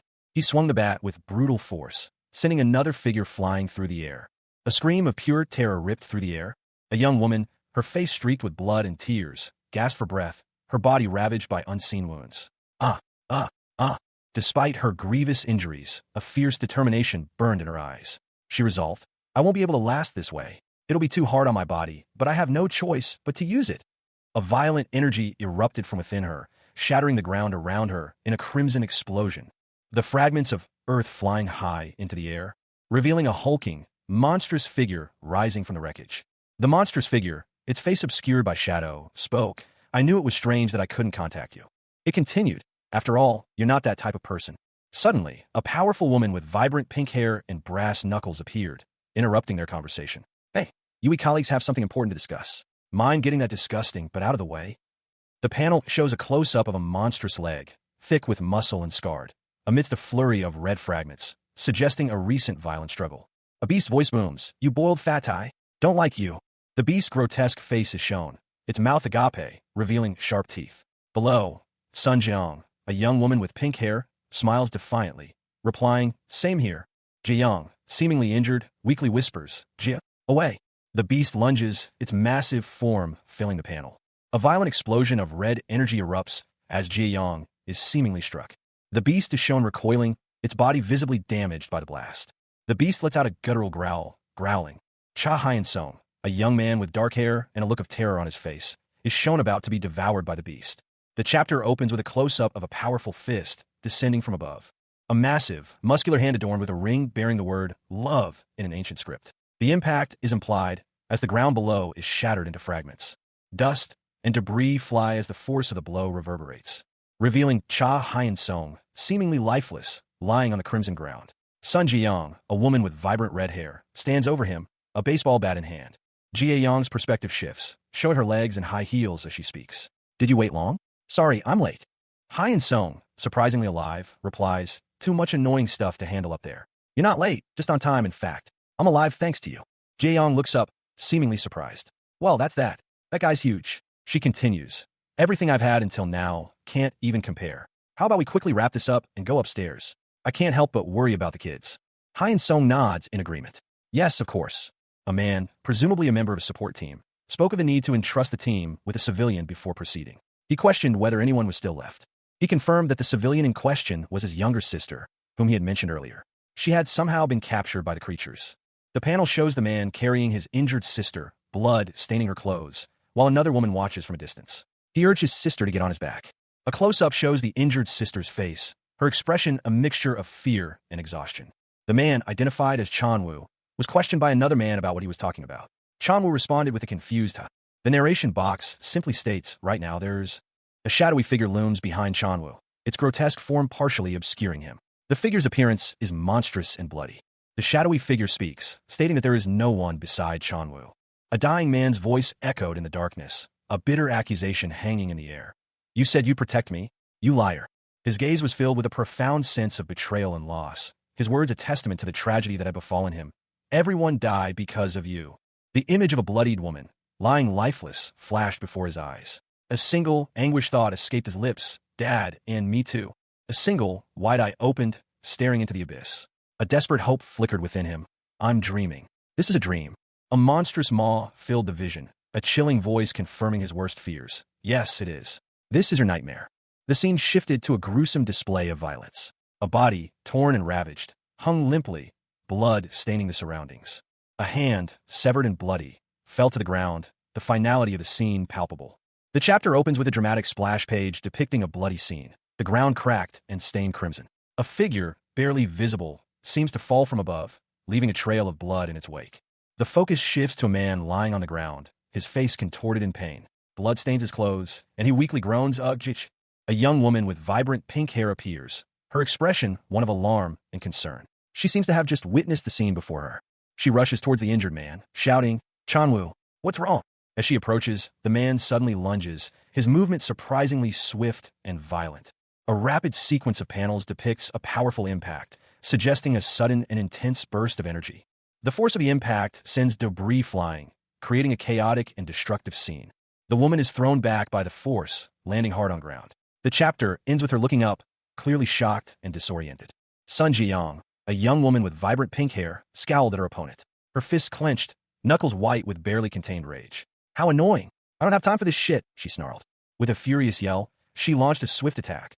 a powerful kick connecting with the beast's head, sending chunks of flesh and bone flying. "You round-ass fatso," she shouted as the beast reeled from the blow. The impact of the blow was immense. The beast staggered, its form momentarily disrupted by the force of the attack. Blood splattered across the ground as Jeong watched, her eyes narrowed in concentration, a chilling realization dawning on her as she saw the beast's resilience. The beast, seemingly unfazed, let out a low growl. Jeong's eyes widened slightly as she noticed something unusual. "I ate a lot. Master told me." The beast's words hung heavy in the air, revealing a horrifying truth as it opened its mouth, revealing a grotesque mass of what appeared to be human organs. "The lies I eat are all mine." Cha Hyun-sung's vision blurred. The last thing he saw was a grotesque, pulsating mass of flesh and sinew, a monstrous beast with a single, weeping eye. Its crimson form dominated his dying vision. Then, a strange certainty washed over him. "So I won't die." He saw Sun Ji-young, a girl with fierce pink hair and intense eyes, standing over him, her expression grim. She was a beast hunter, and he was somehow still alive. But his thoughts were far from peaceful. A chilling resolve hardened his gaze. "Until I kill everyone." The sheer intensity of his newfound will was palpable. Hyun-sung, reborn from death, unleashed a furious burst of energy, a shockwave of raw power that ripped through the earth, shattering the ground around him, the force of the blast echoing in the desolate landscape. As fragments of rock and earth flew through the air as he stood amidst the chaos, his eyes burning with a fierce determination. He was no longer the boy who had died. He was something more. The earth continued to tremble from the force of his attack, the dust settling to reveal the extent of his power. He had awakened something within himself, something terrifying and unstoppable. Cha Hyun-sung, a young man with dark hair and a somber expression, found himself in a desperate struggle for survival. He was being relentlessly attacked by a monstrous beast, its claws tearing at his flesh. Sun Jiyoung, a blonde-haired girl with determined eyes, fought alongside him, her movements swift and precise as she attempted to fend off the creature's assault. But the beast's strength was overwhelming. Its massive form crashed down on Hyun-sung, sending him sprawling to the ground. Jiyoung, despite her valiant efforts, was unable to prevent the brutal attack. The beast's claws tore into Hyun-sung's body, leaving deep wounds. Hyun-sung groaned in pain, his body battered and bleeding. He felt the cold grip of death closing in. But even as darkness threatened to consume him, a strange energy surged through his veins, a surge of power that defied death itself. The ground around him cracked and shattered under the immense force. A violent eruption of energy that pushed back the beast with surprising force. Hyun-sung, resurrected and empowered, rose to his feet, his eyes blazing with newfound strength, ready to face whatever horrors lay ahead. The battle was far from over. Sun Jiyoung, a beast hunter, stood poised, her sword raised high above her head. The crimson backdrop hinted at the ferocity of the battle raging around her. She brought the blade down in a swift, decisive arc, the impact sending a shockwave through the air as she cleaved her opponent in two. Blood splattered across the ground. Cha Hyun-sung, his face contorted in agony, let out a pained cry. Blood streamed from his mouth and eyes. Another beast lunged at him, its claws extended, tearing into his flesh with brutal force. Hyun-sung's body was thrown back, impacting the ground with a sickening thud. He lay there, broken and bleeding, his life ebbing away, his body torn and ravaged by the beast's attack. The scene was one of utter carnage. Hyun-sung's body crumpled to the ground, lifeless. The battle was over, but the consequences remained.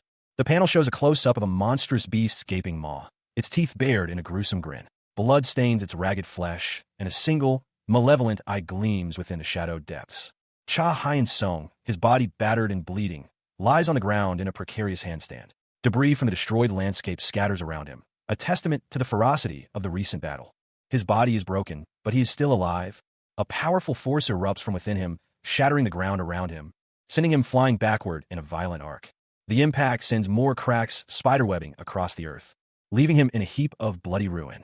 Hyun-sung, seemingly lifeless, hangs precariously from a crumbling wall. His body is covered in wounds, but a faint glow emanates from his hand. A surge of energy bursts from his hand, a powerful wave of light and energy that rips through the surrounding debris. A powerful beam of energy erupted from an unseen source, shattering the concrete floor and sending debris flying. The force of the blast, sending a figure tumbling through the air. More debris rained down from the ceiling as the dust settled, revealing the extent of the destruction. The camera panned upwards, showing the damage to the arena's ceiling, where a monstrous beast loomed over a bloodied figure, its sharp teeth bared. Sun Ji-young, the beast hunter, addressed the injured Cha Hyun-sung. "Oi, Cha Hyun-sung, it won't end this way. Dragging this out is only exhausting us even more." Hyun-sung, despite his injuries, replied, "Yeah, I'm aware of that. In the end, there's only one way." The final panel showed the ravaged arena, the aftermath of a brutal battle. The aftermath of a brutal battle was strewn across the landscape. Shattered stone fragments rained down from the sky, a testament to the destructive forces unleashed. A blinding flash of light erupted from the ground, the source of the devastation, revealing Cha Hyun-sung, his body battered but alive, falling from the epicenter of the explosion. His eyes, though wild, held a spark of defiance. The ground trembled violently as more destruction rained down from above. Two massive, gleaming blades descended, slicing through the air with deadly precision.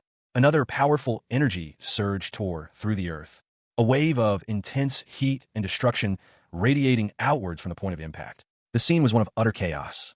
Cha Hyun-sung found himself in a brutal confrontation, the ground crumbling beneath him as he was attacked by monstrous beasts. One particularly grotesque creature lunged at him, its fangs bared in a terrifying snarl, its claws tearing into his flesh as a desperate struggle for survival ensued. Then a voice pierced the chaos. "Cha Hyun-sung." Suddenly, Hyun-sung found himself falling from a great height, the world a blur below. As he plummeted, a figure emerged from the shadows, shouting, "Now!" Hyun-sung, seemingly resurrected, roared, "Fucking take this!" The caption reads, "Beastly fangs, sole conqueror of thousands."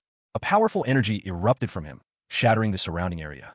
Cha Hyun-sung, a young man whose life had been marked by suffering, found himself in the throes of a brutal attack by monstrous beasts. Their claws tore at his flesh, their presence a terrifying reality. He felt the life drain from his body. A searing pain consumed him as the world dissolved into a crimson blur. But then, impossibly, he awoke. He was alive, resurrected, though his surroundings were still engulfed in chaos. The air thick with the stench of blood and the sounds of battle. Nearby, he saw Sun Jiang, a fierce beast hunter, locked in a desperate struggle against the creatures that had nearly killed him. Her movements were precise and deadly. Hyun-sung's resurrection was a mystery, but one thing was clear. His fight for survival had just begun. The scene opens with a chaotic display of destruction. Chunks of concrete and debris rain down against a blood-red backdrop, suggesting a recent and violent event. The perspective shifts, revealing a wider view of the devastation. The falling debris continues. The camera angle changes again, now looking up at a large, ornate chandelier hanging from the ceiling of a damaged arena. The scene is still littered with debris. More debris falls from the ceiling, obscuring the view. The focus shifts to Cha Hyun-sung, his body bloodied and battered. He clutches his wounded arm. His expression is one of grim determination despite his injuries. Hyun-sung's hand, dripping with blood, falls to the ground. Sun Jiang appears, equally bloodied, but with a fierce, almost feral expression. She holds two weapons, stained crimson. The beastly fangs struck its core. The final panel shows the aftermath of the battle, the arena in ruins, with dust and debris settling. Despite the brutal scene before her, Sun Jiang, the beast hunter, sensed that the boy, Cha Hyun-sung, wasn't truly dead yet. Even so, she acknowledged the severity of the injuries he sustained. Given the circumstances, Jae-young decided to call for backup, understanding that even an incredibly strong opponent couldn't simply ignore the need for support. He couldn't just keep moving after such a devastating blow. Jae-young watched, her expression grim, as Hyun-sung lay bleeding. Blood streamed down Hyun-sung's face, his body trembling from the sheer force of the attack. His eyes, though, held a flicker of defiance. In that brief moment, Jae-young sensed something else entirely. It wasn't just the physical pain she perceived. Hyun-sung wasn't merely immune to pain. Something far more profound was at play. His resilience went beyond mere physical endurance. The image of Hyun-sung's bloodied face filled the panel, his eyes wide with a strange intensity. The crimson background emphasized the severity of his wounds, yet his expression remained resolute. The scene shifted to Jiang, her own face mirroring the same intensity. Pain and a strange hesitation washed over Jiang as she witnessed Hyun-sung's unnatural resilience. A crimson tide washed over the panel, the stark red a stark contrast to the black background. Bloody claw marks slashed across the image, a testament to a brutal struggle. The violence depicted hinting at a desperate fight for survival. The text below confirmed the grim reality. Fear was meaningless to the attacker. The image shifted to reveal a monstrous figure, its face a grotesque mask of decay and rage. Its eyes burned with a malevolent intensity. The narration box revealed the creature's chilling vow to kill everyone. A shadowy figure, cloaked in darkness and stained with blood, loomed over the scene, its presence adding to the growing sense of dread. The perspective changed, focusing on a head of blonde hair partially obscured by blood. The text below confirmed the grim truth. The monster's threat was not an empty one. The final word, a lie, hung heavy in the air, leaving the reader to question the nature of the threat and the events that led to this bloody confrontation. The scene opens with an aerial view of a dense cityscape, the buildings rising in a jumble of concrete and steel. The narrative shifts to a street-level view, focusing on a specific building. A narration box reveals a piece of the protagonist's backstory. His father ran away, unable to bear the weight of his debts. The setting changes to a grimy, industrial area, filled with large storage tanks and barrels. The narration continues, revealing that the protagonist's father is very old. A man, presumably a creditor, confronts the protagonist. He pleads for more time to pay his debt, claiming he will have the money next month. But the creditor is unconvinced, his face contorted in anger. He violently attacks the protagonist's father. The protagonist's father cries out in pain, begging the creditor to stop. The creditor, unmoved by the pleas, dismisses the protagonist's concerns, demanding immediate payment. The protagonist's father, desperate and in tears, explains that he barely has enough money for his surgery. A man with a somber expression is questioned about his financial situation. The question hangs in the air, unspoken tension palpable between them. He angrily demands money, the cigarette held loosely in his hand a testament to his agitation. A man sits in an office chair, a smug smile playing on his lips as he speaks. He speaks to someone named Chanwoo, expressing his reliance on him for the upcoming construction work. Chanwoo, a muscular man, receives instructions and assures his superior of his commitment. Outside, a man is on the phone, clearly annoyed by the call. He continues the conversation, expressing his frustration and annoyance at being contacted. The other person's persistence is evident, even as he tries to end the call. Cha Hyun-sung's eyes flickered open, his vision blurry. He registered a voice, a low murmur. It was a man, his face etched with worry, standing in a narrow alleyway with another, younger man. The older man's gaze was filled with a mixture of concern and disbelief. The younger man, Hyun-sung, spoke, his voice barely a whisper. Chanwoo. The older man's eyes widened, his expression shifting to one of stark alarm. His pupils dilated, reflecting the intensity of his shock.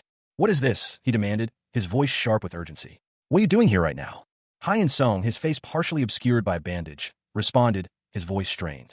He explained that he had come looking for him after hearing about his situation. He continued, his voice trembling slightly. "Chanwoo, Dad, I just—" The older man's eyes narrowed, his confusion deepening. He muttered to himself, "Who is he?" A young girl, her face etched with sadness, appeared, clinging to the older man's leg. She whispered, "Dad." The scene opens with a close-up of two pairs of legs, one belonging to a girl and the other to a taller figure, standing side by side on a city sidewalk. A wall in the background bears graffiti protesting a forceful demolition. A narration box announces the start of reconstruction work, requesting the cooperation of residents. The scene shifts to a chaotic confrontation. A group of men, some wielding clubs, are engaged in a violent struggle. One man swings his club with ferocious force, the impact depicted in a dynamic splash of red and motion lines. Another man shouts orders, directing his team to block access to some equipment. The violence escalates. A man is brutally beaten, his face bloodied. A voice commands his men to drag away anyone who interferes. Another man, his eyes blazing with fury, vows to beat up anyone who gets in his way. The scene opens on an empty, desolate space. Scattered on the ground are empty bottles of soju, a discarded cigarette but in an ashtray, and a rumpled piece of clothing. The overall impression is one of recent violence and abandonment. Inside a dimly lit room, a muscular man with an elaborate tiger tattoo sprawling across his back lies in bed. A young woman with long, reddish-brown hair lies beside him, seemingly unconscious or asleep. The woman's voice, filled with a mixture of fear and anger, cuts through the silence. She demands to know why they're doing this to them. The man responds with a contemptuous sneer, calling them shitty thugs. He continues his tirade, questioning whether they can even call themselves human. Elsewhere, a man with a bandage on his face sits alone, smoking a cigarette. He mutters to himself, wondering aloud if someone is awake and where they're going. He asks for a cigarette. He rises and heads towards the door, leaving the room, passing by bags of trash near a shoe rack. He shouts at someone unseen, demanding they stop. The man continues to speak, revealing that his father gave him something. Another voice interjects, sarcastically commenting on the father's apparent fraud. A young girl, tears welling in her eyes, is being confronted by two boys. One of them accuses her companion of stealing a bag. The narration box reveals that Chanwoo stole a finger from Sangyeol. A young boy, his face streaked with tears and dirt, sits alone, reflecting on the harsh reality of his situation. He muses that it's no wonder his parents abandoned him. The girl from the previous scene is shown again, still crying, while the boy from the first panel looks on, seemingly concerned. Suddenly, a voice cuts through the air, a harsh command to leave before violence ensues. The source of the voice is revealed, a man with a scarred face, his expression menacing.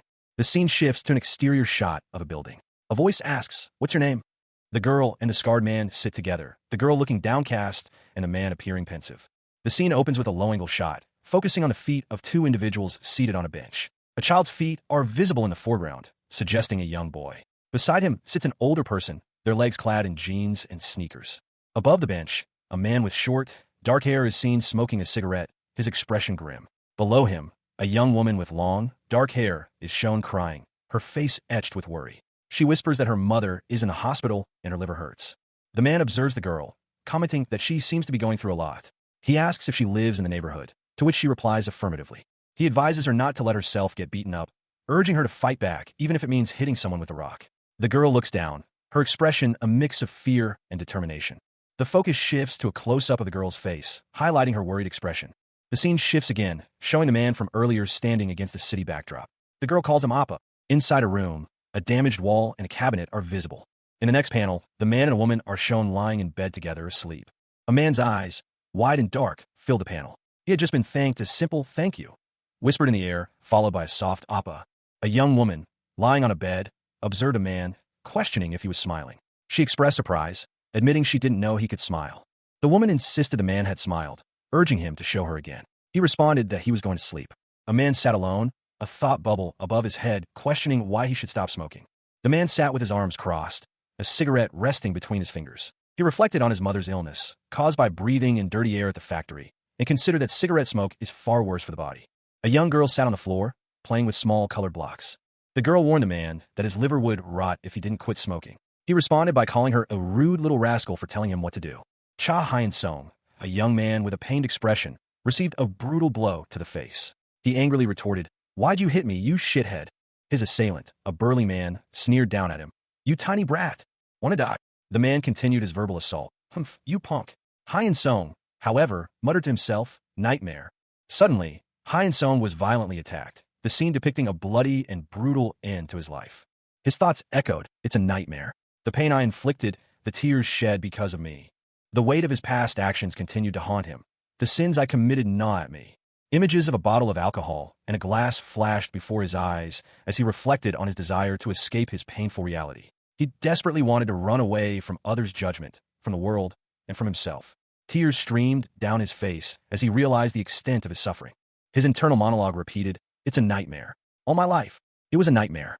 But in that nightmare, only the time spent with you gave me a reason to live on." The scene opens with a splash of crimson against a stark black background, depicting the aftermath of a brutal attack. Blood splatters across the panel, fragments of what seems to be flesh and bones scattered amidst the carnage.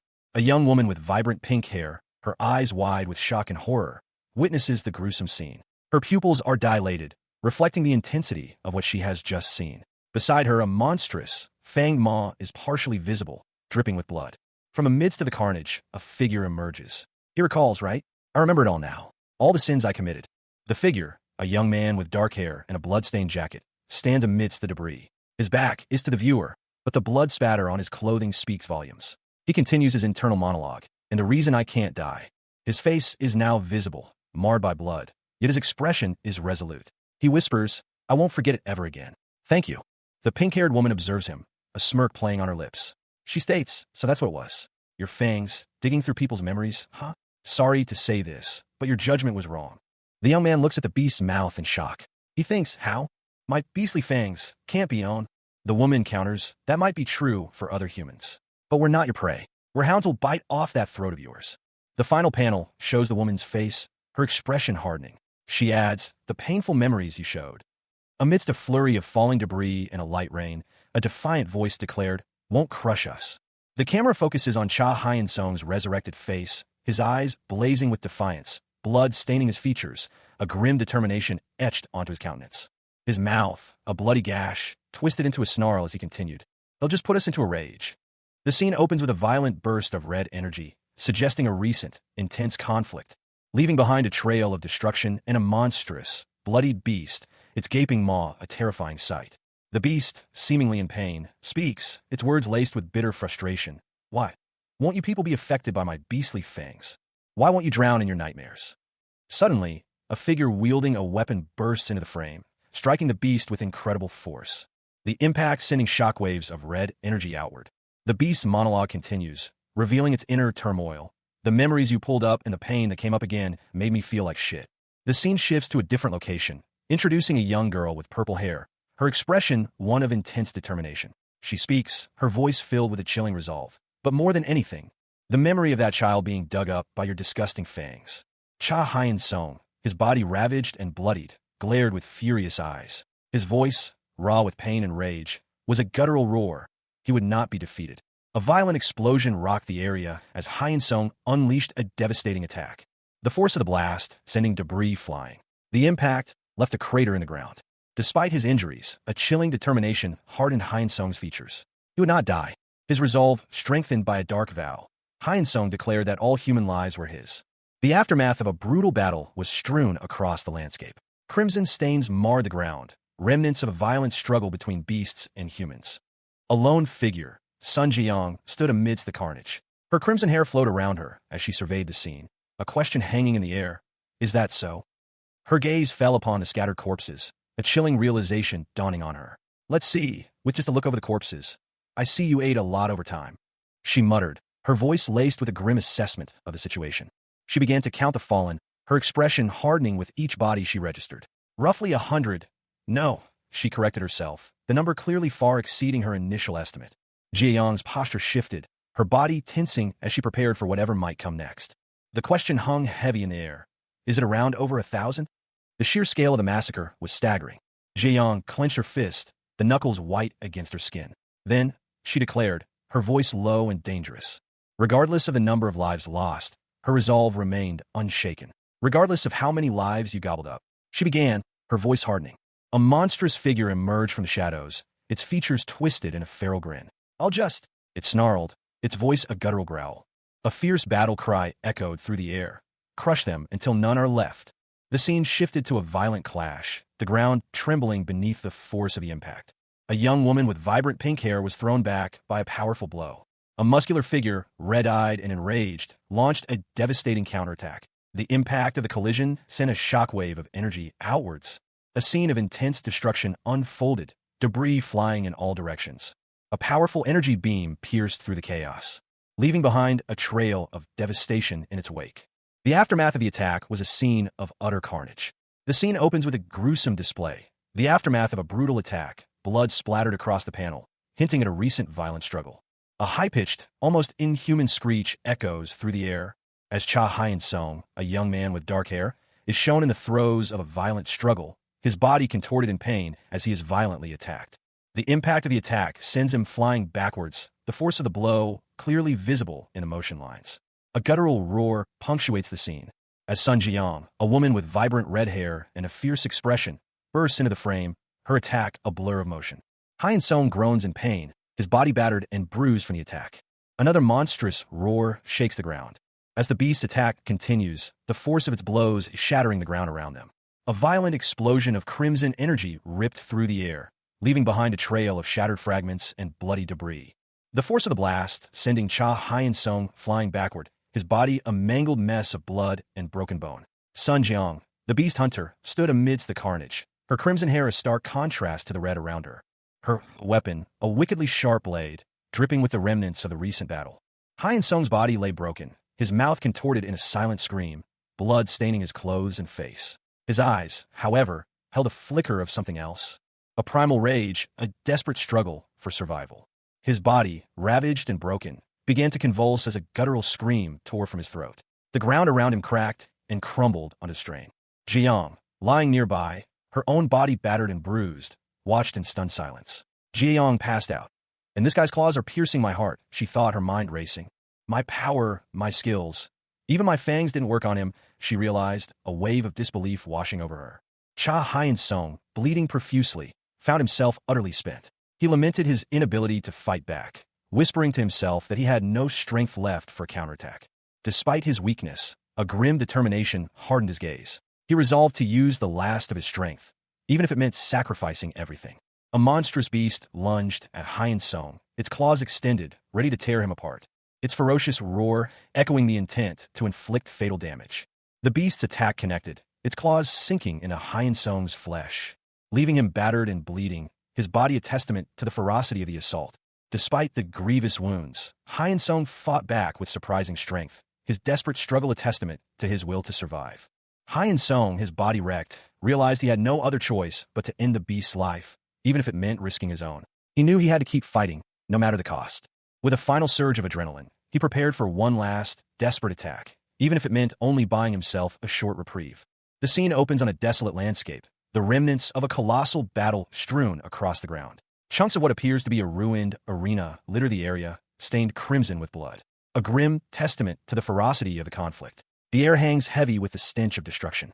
A monstrous, vaguely humanoid beast, its form tattered and bleeding, dominates the next panel. Its very presence radiates a palpable sense of menace. Its horrifying visage a chilling reminder of the brutal power at play. Among the rubble, the body of a young man lies still, his eyes closed, seemingly lifeless. The camera focuses on the beast, its movements suggesting a final, desperate attack. A flurry of motion and destruction as it unleashes a final, violent blow. The impact of the attack is shown in a series of dynamic panels, the ground cracking and crumbling under the force. A sheer power of the beast's attack, leaving a trail of devastation in its wake. The scene ends with a sense of impending doom. A single word, sorry, echoed in the darkness, a stark contrast to the crimson splatter across the panel, hinting at a brutal end. The image focuses on a bloody wound, the stark red a testament to the violence that had just transpired, revealing Cha Hyun Song, his body marred by deep wounds, yet somehow standing amidst the destruction. He was alive. From the shadows, a voice cuts through the silence. We made you wait. Hyun Song, his face a mask of pain and disbelief, lets out a maniacal laugh. This is why I'm dying of joy. Nearby, Sun Jiyoung lies injured, barely conscious. A concerned voice calls out, Jiyoung, wake up. She's conscious, but her condition's really bad. The question hangs heavy in the air. Where is he? The guy who made you like this. A violent explosion rocks the arena, dust and debris filling the air. Hyun Song stands amidst the chaos, his back to the viewer, his body ravaged but his spirit seemingly unbroken. The panel depicts a chaotic scene of carnage, splattered with blood, suggesting a recent violent struggle. The word doggo is written in a speech bubble above the bloody mess. A narration box explains that this child is a vessel, containing human pain, rage, contempt, and malevolence. A shadowy figure holds a pulsating, fleshy mass resembling a brain or heart. The narration continues, stating that someday this strength will come looking for them too. The figure explains that if the vessel is destroyed, everything inside will lose its home. Therefore, he is entrusting the child to someone else. He instructs the recipient to protect the child at any cost. The panel shows the same fleshy mass, emphasizing the urgency of the situation. The narration box reinforces the command, at any cost. The scene shifts to a bloody, injured man, possibly the child from earlier, groaning in pain. He looks up, his expression one of defeat.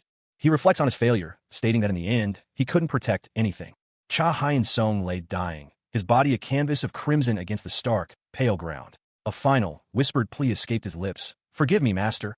His vision swam, then sharpened.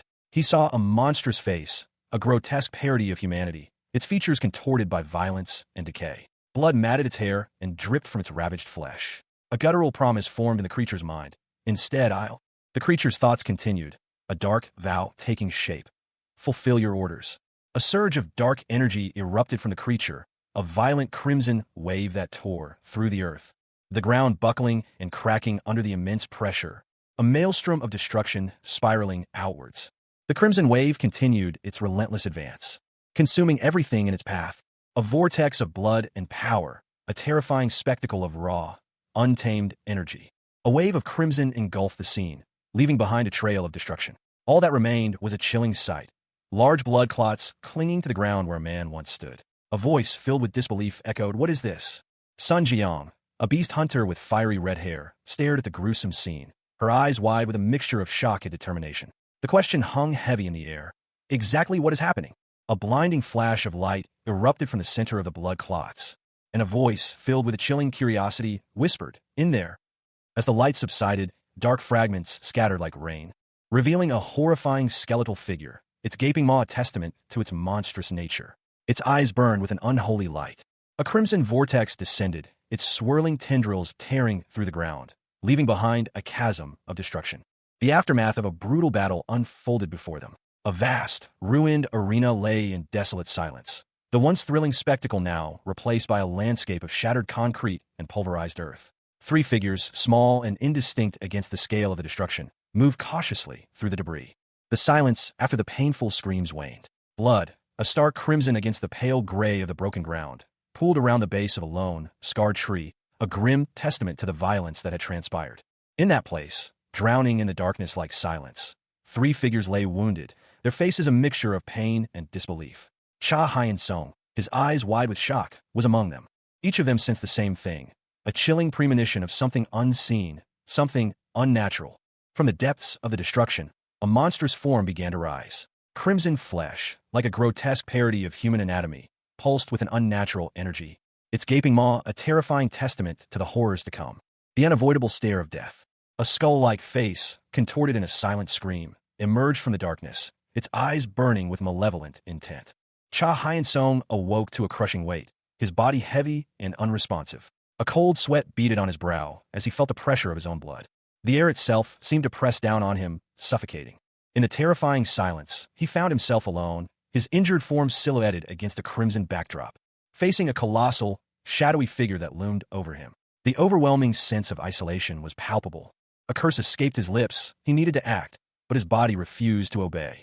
His desperate thoughts were interrupted by the sudden appearance of Sun Jiyoung, her back turned to him. He wondered how he would survive this encounter.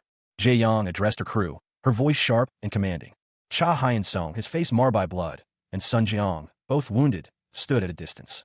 A superior officer instructed them to remain where they were, to conserve their energy and await further orders.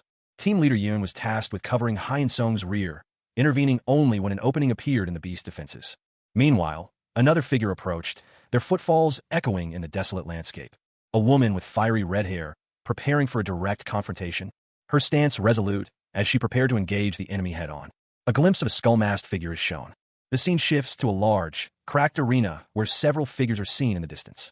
The scene opens with a sweeping vista of a desolate, cracked landscape, the icy ground stretching out into the distance. A massive, dark red figure looms in the foreground, its back to the viewer, obscuring most of the frame. The camera angle shifts abruptly to a ruined arena, the ground littered with debris. Violent, crimson energy trails slash across the scene. Sun Jiyoung, a young woman with vibrant pink hair, is shown mid-attack, her fist clenched as she lunges forward. Her expression is fierce, her eyes narrowed in concentration. She is confronting a large, dark red beast. The beast is struck, a powerful impact sending shockwaves through the arena. The force of the blow is depicted by intense, red energy bursts. The impact throws Jae-young back, but the beast seems unfazed. Jae-young watches, surprised, as the beast remains motionless. She questions why it isn't counterattacking. The beast slowly raises its massive fist, its movement unusually slow and deliberate. Jae-young is caught off guard by the slowness of the attack, questioning the beast's unusual movements. Cha Hyun-sung, a young man with dark hair, stood defiantly against a monstrous, red-skinned beast. The beast, its form vaguely humanoid but undeniably monstrous, had just unleashed a devastating blow, shattering the earth around them. The impact sent tremors through the ground, leaving Hyun-sung momentarily stunned. Sun Jiyoung, a girl with crimson hair, watched in disbelief as the dust settled. She questioned the sheer power behind the beast's seemingly slow punch, noting Hyun-sung's lack of immediate reaction. Jae-young wondered if Hyun-sung's lack of reaction was due to his still unaccustomed strength. Hyun-sung, his face obscured by shadow, prepared for a counterattack. He launched a powerful blow. A blinding flash of light erupted from the point of impact, sending shockwaves that ripped through the air. The force of the blow sent the beast reeling, momentarily stunned. Hyun-sung, using a baseball bat as a weapon, prepared to strike again.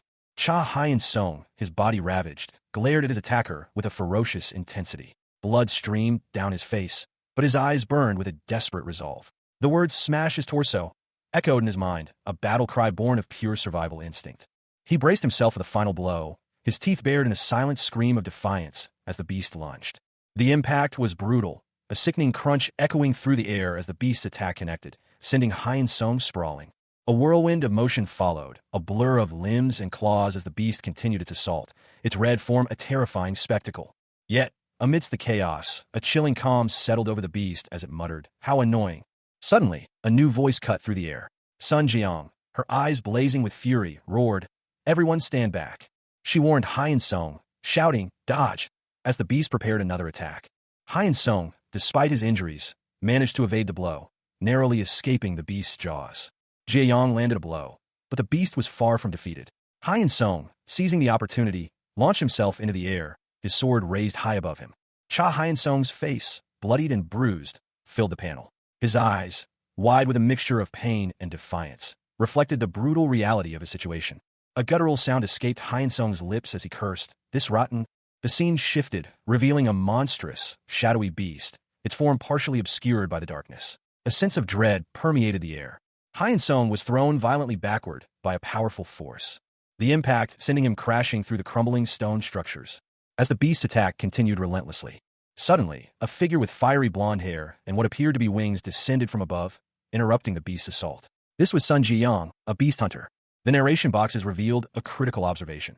The resurrected Cha Hyeon-sung's power was strikingly similar to that of the woman they had encountered at the school some time ago.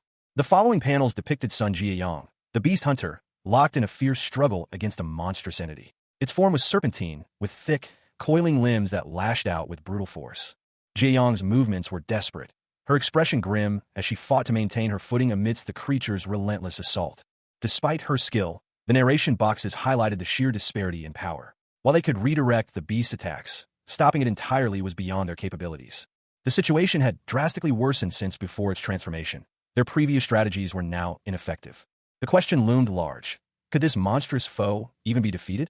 The following panels showed the beast's terrifying power, its form shifting and growing more grotesque as it unleashed a devastating attack. Sun Jiang, despite her valiant efforts, was caught in the creature's onslaught, her body battered and bleeding. The sheer force of the blow sent her flying, leaving her vulnerable and injured. The scene opens with a bloody close-up of a woman's legs and a piece of what appears to be a broken stone, suggesting a recent violent struggle. A voice, filled with urgency, shouts, "Don't hesitate." The camera shifts to a young man, his face contorted in a grimace, as he yells, "If you can't handle it, keep your distance till you get your chance." A powerful fist, adorned with a knuckle duster bearing the word love, is shown hurtling towards the viewer. The impact of the blow is depicted in a flurry of motion lines and shattered stone. The woman from the first panel is shown dodging the attack with incredible speed, her crimson hair flowing behind her. She counters with a swift kick, shattering the stone and sending debris flying as she declares, "God." The woman delivers a powerful kick, sending her opponent flying through the air. Sun Jiang, a beast hunter with vibrant pink hair, was ensnared in a crimson shroud, her expression contorted in a grimace of exertion. The thick fabric constricting her powerful legs as she struggled against its binding hold. A desperate battle against an unseen force. With a final, violent surge, Jiang tore through the restraints, her body launching backward, leaving a trail of crimson destruction in her wake. She suspected a deception. Did he create a weakness to lure her into a trap? From the debris, a voice challenged her. "You want to go one-on-one?" Jiang, bloody but defiant, responded, "That's fine with me." The battle recommenced, a blur of motion and crimson energy as the two combatants clashed. A brutal exchange leaving Jiang severely wounded, her face marred by a deep gash. A monstrous figure loomed, its face obscured by a skull-like mask. The creature's red form was vaguely humanoid, but its menacing presence filled the panel. Sun Ji-young, a beast hunter, was shown in a close-up. Blood stained her face and clothes, her expression grim. She was clearly injured, but determined. Ji-young launched a powerful attack against the beast. A swift, brutal blow aimed at its head. The impact sending the beast crashing to the ground in a cloud of dust and debris. The beast's mask shattered, revealing a face contorted in rage. Its eyes burned with fury as it prepared to counterattack. The beast unleashed a furious counterattack, a wave of destructive energy erupting from its body, sending Jiang flying backward through the air, the force of the blow leaving a massive crater in the ground. Despite the ferocity of the attack, a thought crossed Cha Hyeon-sung's mind. She's strong. The image focuses on a woman's body, her form contorted in what appears to be a moment of intense exertion or pain. Her body is partially obscured, but the visible parts are strained and bloody. Her mind, however, seems to be elsewhere, perhaps in a state of heightened awareness or even a trance. Her expression is fierce, and her hair seems to be crackling with energy. The narration box reveals that the creatures attacking her are hounds, their purpose being to battle against humanity. A question is posed, is this the best that humanity can do? The woman, clearly frustrated and enraged, shouts, "Enough already." She unleashes a powerful blow against one of the hounds, sending it flying back.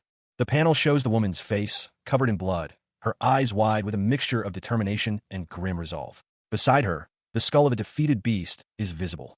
She declares that she cannot tolerate any interference in the path set by her master.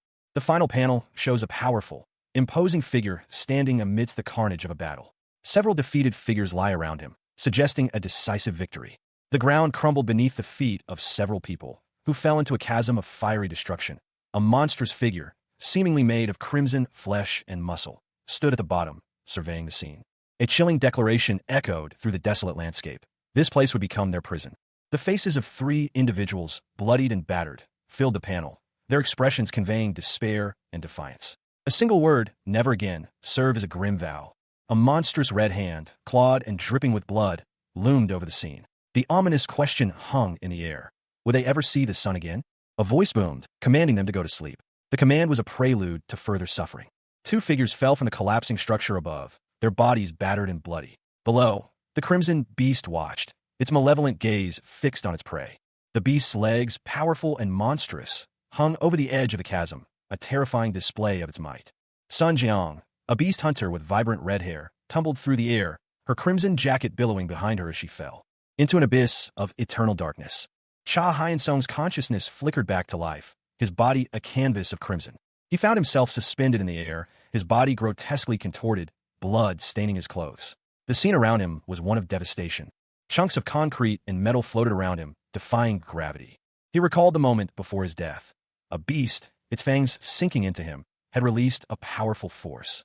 A force that launched him and the surrounding debris into the air. This realization struck him with chilling clarity. The beast's fangs possessed the power to manipulate gravity. The horrifying truth dawned on him. The beast's fangs held the power to manipulate gravity. As the beast lunged again, Hyun-sung braced himself for another attack. The scene opens with a dynamic action sequence. A powerful, white energy wave slices through the air, leaving a trail of destruction in its wake. A figure, seemingly injured, groans in pain, a guttural ugh escaping his lips. The injured man struggles to maintain his balance. A narration box reveals the difficulty of maintaining equilibrium without gravity. Another figure observes, noting the injured man's surprising agility. The observer comments on the injured man's surprising freedom of movement within this gravity-defying zone. The injured man, Cha Hyun-sung, leaps through the air, his movements fluid despite his injuries, landing in a ruined stadium. Sun Ji-young, the observer, analyzes the situation, deducing that Hyun-sung's actions are intended to separate them. Jae-young, however, refuses to be deterred. She prepares to counter Hyun-sung's maneuver. Jae-young attacks, defying Hyun-sung's attempt to separate them. Amidst the chaos, Cha Hyun-sung, the resurrected boy, searched for an opening to counterattack the beast. He seized the opportunity, launching a swift counterattack. A powerful blow that sent the beast reeling. Hyun-sung, realizing the advantage of the reduced gravity, formulated a plan. He could use the debris as stepping stones to close the distance. Preparing for a decisive strike, he moved with surprising speed, aiming to slam the beast into the ground. His fist connected, a brutal blow that seemed certain to end the fight. But the beast's defenses proved unexpectedly strong. Hyun-sung's attack was stopped, leaving him stunned and bleeding. A young man, his body marred by wounds, lay dying. His eyes, however, widened in disbelief as he witnessed something impossible. A figure, seemingly himself, rising from the ground, defying gravity with unnatural ease. The resurrected figure contorted, his body shifting and reforming in a display of impossible power. The ground cracked under the strain of his amplified gravity. A gaping chasm opened beneath him, a vortex of darkness swallowing the earth. The resurrected young man groaned in pain, his body still unstable and reforming. He struggled to regain control, but despite his efforts, his movements remained clumsy and weak. He felt like nothing more than a wriggling insect. Suddenly, a voice cut through the air, sharp and impatient. A woman, her face obscured by shadow, appeared, her voice laced with contempt as she ordered him to stop his pathetic display. With a swift, brutal movement, she attacked the struggling young man, her strike sending him flying. A monstrous, red beast loomed, its jagged teeth bared in a silent snarl. A voice, seemingly detached from the scene, observed, sword techniques. That a sharp blade you've got there. Suddenly, a flash of motion, a figure, hair ablaze with fiery energy, lunged forward. A swift, precise strike aimed at the beast's heart. The impact was brutal. A blinding white light momentarily obscured the scene, leaving only a trail of crimson destruction in its wake. The fiery figure, now revealed to be a young man, was bisected by a clean cut, his body shattered. She murmured, "But I think..." The camera focuses on the blade, still embedded in the beast's remains, dripping with blood. As the beast's voice, surprisingly still audible, retorted, "Mine is sharper." Cha Hyun-sung plummeted from a great height, his body a silhouette against the teal expanse of the arena ceiling. Blood splattered the metallic floor below, his fall mirroring the descent of Sun Jiang, who tumbled through the air, her crimson hair a stark contrast to the blood staining her clothes. She was clearly injured. As Hyun-sung neared the ground, a powerful, crimson fist erupted from the earth, shattering the concrete floor and sending debris flying. The fist continued its ascent, its impact creating a massive fissure in the arena floor, a gaping chasm swallowing the remains of the shattered concrete. From the depths of the crater, a monstrous, red form emerged, its features obscured by shadow, but a single, sharp exclamation point indicated surprise. Above, Ji-young continued her fall, her body battered and bruised. As words, "You'll be outside his attack range at this distance." "You did well, Ji-young," echoed the unspoken relief of a near miss. A young woman, her blonde hair a stark contrast to the crimson staining her clothes, lay on the ground, her body still. Blood pooled around her. Above her a voice, calm and reassuring, spoke. "You guys truly fought well, so rest now." Nearby, a young man with dark hair, his face and clothes smeared with blood, leaned against a wall, his fist clenched. He muttered to himself, "From this point onwards, leave the fighting to the adults." His words hung in the air, a stark contrast to the grim reality of the scene. Another young woman, with long, crimson hair, lay beside him, equally wounded. The scene underscored the brutal intensity of the battle just fought. A new voice, this one more urgent, cut through the silence. "Team Leader Yoon, the target strength is far beyond our expectations." The young woman with crimson hair, her face partially obscured by blood, spoke again, her voice laced with grim determination. "If we don't stop this guy from going up, this city will turn into a sea of blood." "So," she declared, her eyes blazing with fierce resolve, "we need to put an end to this right here, right now." Her voice was filled with a desperate urgency, a testament to the gravity of the situation. Even with her injuries, her determination remained unshaken. "Even if we end up dying?" Cha Hyun-sung, a young man with a troubled past, found himself plummeting from a great height. Below him lay a vast, empty stadium, the silence amplifying his dread. His body hurtling towards the unforgiving concrete. He braced for impact, his red hair a fiery halo against the darkening sky. But instead of death, he felt a strange energy surge through him as he crashed into the ground. A violent tremor shaking the stadium as cracks spiderwebbed across the floor. He pushed himself up, disoriented but alive. A gaping chasm opening before him, swallowing the stadium whole. He stared into the abyss, a sense of unease washing over him, a darkness that seemed to pulse with a malevolent energy. He felt a primal fear, a deep-seated instinct warning him of danger. As ground beneath him continued to crumble, revealing a monstrous claw emerging from the depths. The beast was close, its immense power threatening to consume him. He instinctively reacted, preparing for a fight for survival.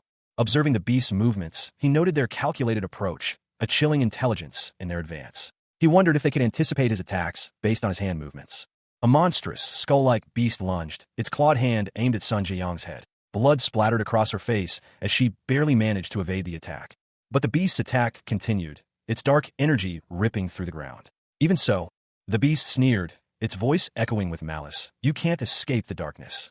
The ground cracked and crumbled as the beast unleashed another devastating blow, sending Ji-young flying through the air. Cha Hyun-sung, his body seemingly resurrected, appeared from the depths of the destruction.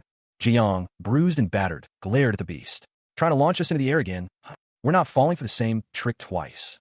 Her eyes blazing with determination, Ji-young prepared for a counterattack. "Here I go." With a fierce swing, she brought her weapon down, sending a shockwave through the earth, creating a massive crater, and launching the beast into the air. Hyun-sung, watching from below, braced himself for the impact. With a battle cry of "Hiya!" Sun Ji-young launched a powerful kick, shattering the ground and sending debris flying as she moved with incredible speed. The force of the blow was immense. The earth cracked under the impact. From the dust and rubble, a monstrous figure emerged, a beast with a skull-like face and a body composed of cracked, red stone. Its terrifying presence filled the air as it prepared to strike. Observing the beast's movements, Ji-young noted, "I see, they're using the crushed debris from the ground for footing." She thought, "But I already predicted that this would happen." With a confident smirk, she declared, "Great, I'll put you right to sleep." Sun Ji-young, a beast hunter, fell from a great height, her body impacting the ground with a violent thud. A cloud of dust and debris erupting around her as she landed in a heap. A monstrous figure loomed over her, its skull-like mask a chilling sight. It sneered, "You think it's a pathetic defense? If you're that confident, then stopping this should be a piece of cake for you." The beast revealed a monstrous, clawed arm, its flesh torn and exposed. A grotesque display of power.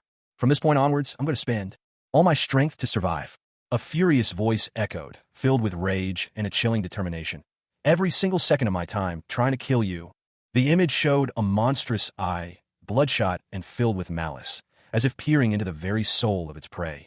Fragments of stone and debris rained down from above, a prelude to the horrifying transformation about to unfold. A figure emerged from the wreckage, a grotesque parody of a woman, her body contorted and monstrous, her eyes glowing with an unnatural light. Her crimson hair cascaded around her, framing a face twisted in a feral snarl. More debris fell, the aftermath of a cataclysmic transformation. A monstrous beast, its crimson fur matted with blood, bared its fangs in a ferocious snarl. Its eyes glowed with malevolent intensity. Its powerful, scarred arms raised in a threatening gesture.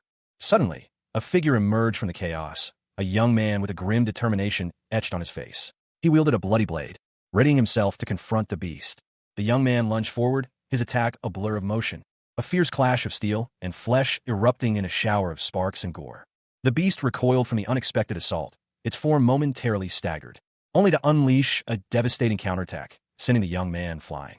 Cha Hyun-sung's life ended in a bloody maelstrom, the ground trembling beneath the impact of a brutal attack. A crimson tide engulfed him as he was torn apart by unseen forces.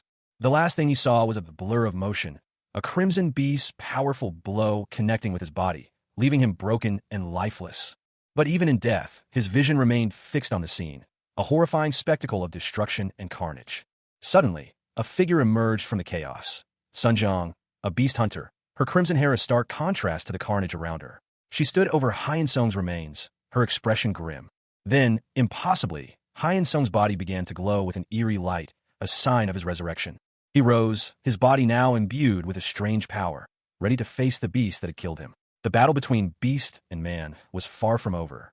As he engaged in a desperate struggle for survival against a monstrous foe, the beast lunged, its claws extended, aiming to end Hyun-sung's second life before it even began. A monstrous beast, its skin a tapestry of crimson and exposed muscle, lunged forward, its skeletal face contorted in a silent roar. Its attack was brutal, a whirlwind of claws and teeth aimed at its opponent. A devastating blow that sent the victim sprawling, its body shattering into fragments of stone and blood. But even as the beast prepared to deliver the final strike, a glimmer of defiance appeared. A blade flashed, slicing through the air with deadly precision.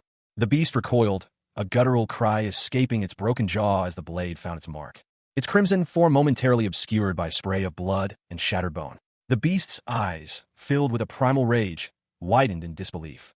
The beast, weakened and wounded, stumbled backward, its body collapsing into a heap as a dark fissure opened beneath it, swallowing it whole. The ground trembled, the air thick with the stench of blood and decay as the earth itself seemed to reject the fallen beast.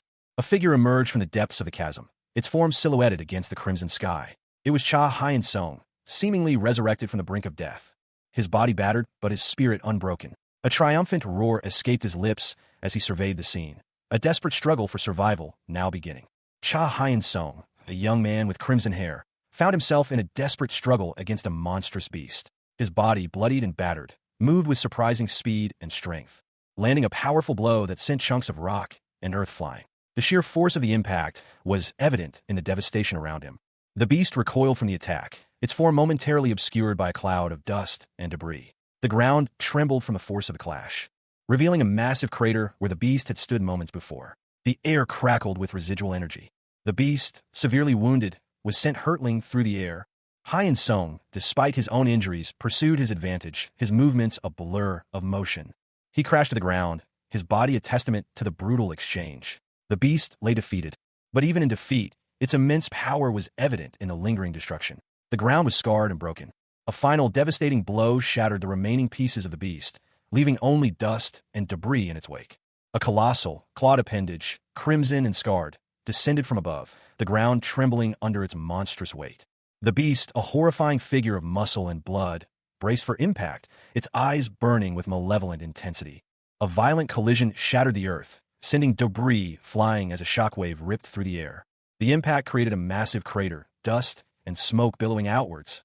From the heart of the explosion, two figures emerged, silhouetted against the dust cloud. One, a monstrous beast, was thrown back, its body battered and bleeding. The other, a young man, stood defiant, his form obscured by the dust and debris, but his resolve unwavering. Despite the relentless assault, the young man continued his attack, his strikes relentless and powerful. His determination was unshakable. He would not yield. The image shows a close-up of a heavily bandaged fist, blood seeping through the wrappings. The narration box reads, "I swung my fists countless times."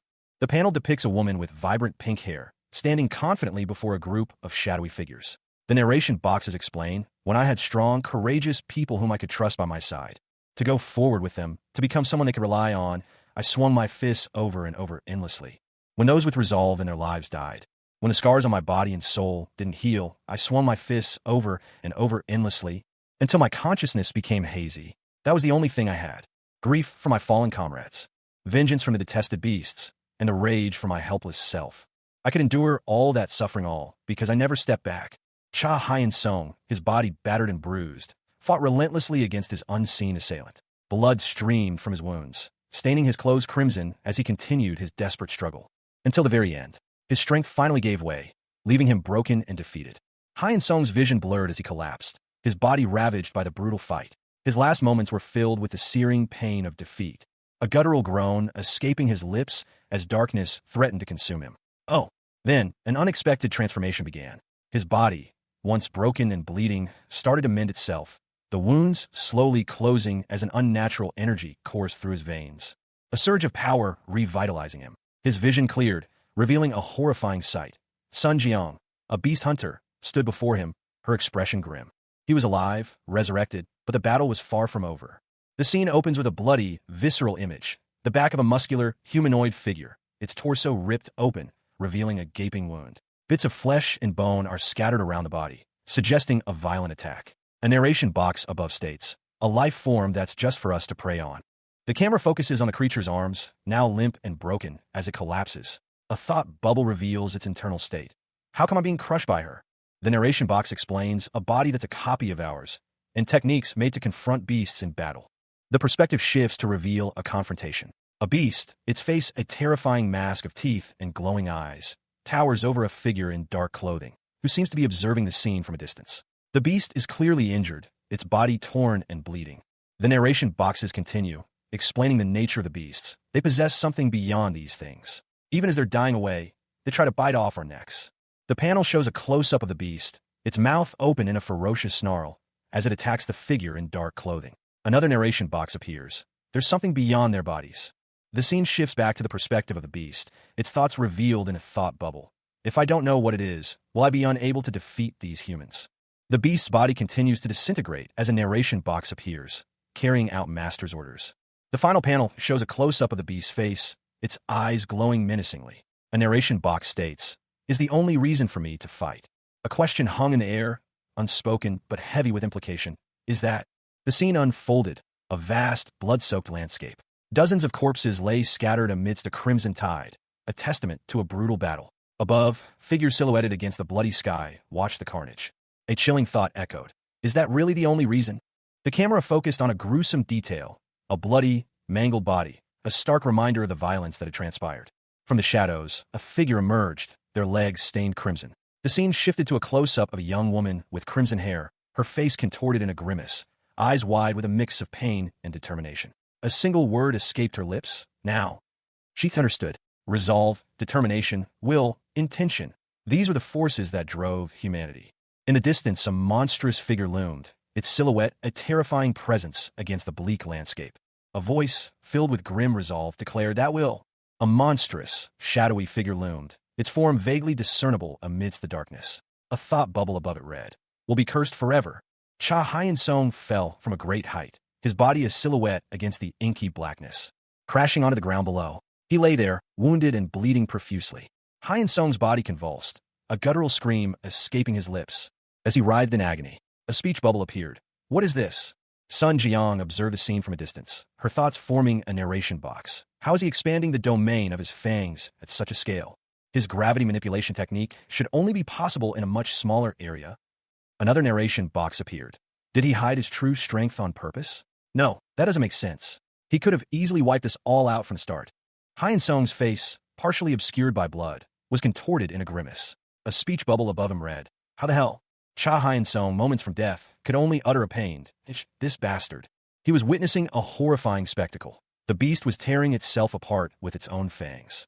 Blood splattered everywhere as the beast's self-destruction continued. A gruesome display of violence. Yet, amidst the carnage, a figure emerged. Hyun-sung, resurrected and covered in blood, his eyes filled with a desperate determination. Nearby, Sun Jiang, a beast hunter, watched in shock, her voice barely a whisper as she called out, "Yoon, Chanwoo, get out of his domain." Jiayang, despite her warning, knew that even if she escaped, victory against this monstrous foe in a direct confrontation was impossible. Right now, with her current power, she couldn't even track his movements. But right now, survival was the only priority. Cha Hyun-sung, his body ravaged and bloodied, found himself trapped, his very essence confined within the beast's fangs. It was a desperate situation. This was his last chance to fight back. A surge of adrenaline coursed through him. A primal scream escaped his lips as he resolved to strike back with everything he had left. But his heart was at its limit. The prolonged battle had drained his strength, leaving him on the brink of collapse. Despite the overwhelming exhaustion, a desperate plea echoed in his mind. Just one more time. He could do this, even if it meant sacrificing everything. He needed to escape this hellish darkness. To break free, he would use every last ounce of his remaining power. A final, desperate exertion. A blinding flash of light erupted as Hyun-sung unleashed his full potential. A surge of power coursed through him, a newfound strength he had never known before. He felt it, a raw, untamed energy pulsing within his very being. The aftermath of a brutal battle was laid bare, a landscape marred by destruction and stained crimson with blood. Chunks of concrete and debris littered the ground, suspended in the air like macabre confetti. A young man lay amidst the carnage, his body battered and bleeding. Gasps of pain escaped his lips as he struggled to comprehend his surroundings. Huh? His eyes flickered open, confusion clouding his gaze. What happened? He wondered, his mind struggling to piece together the events that led to this horrific scene. A narration box appeared, clarifying the situation. The force of the beast's fangs was gone. He was alive somehow.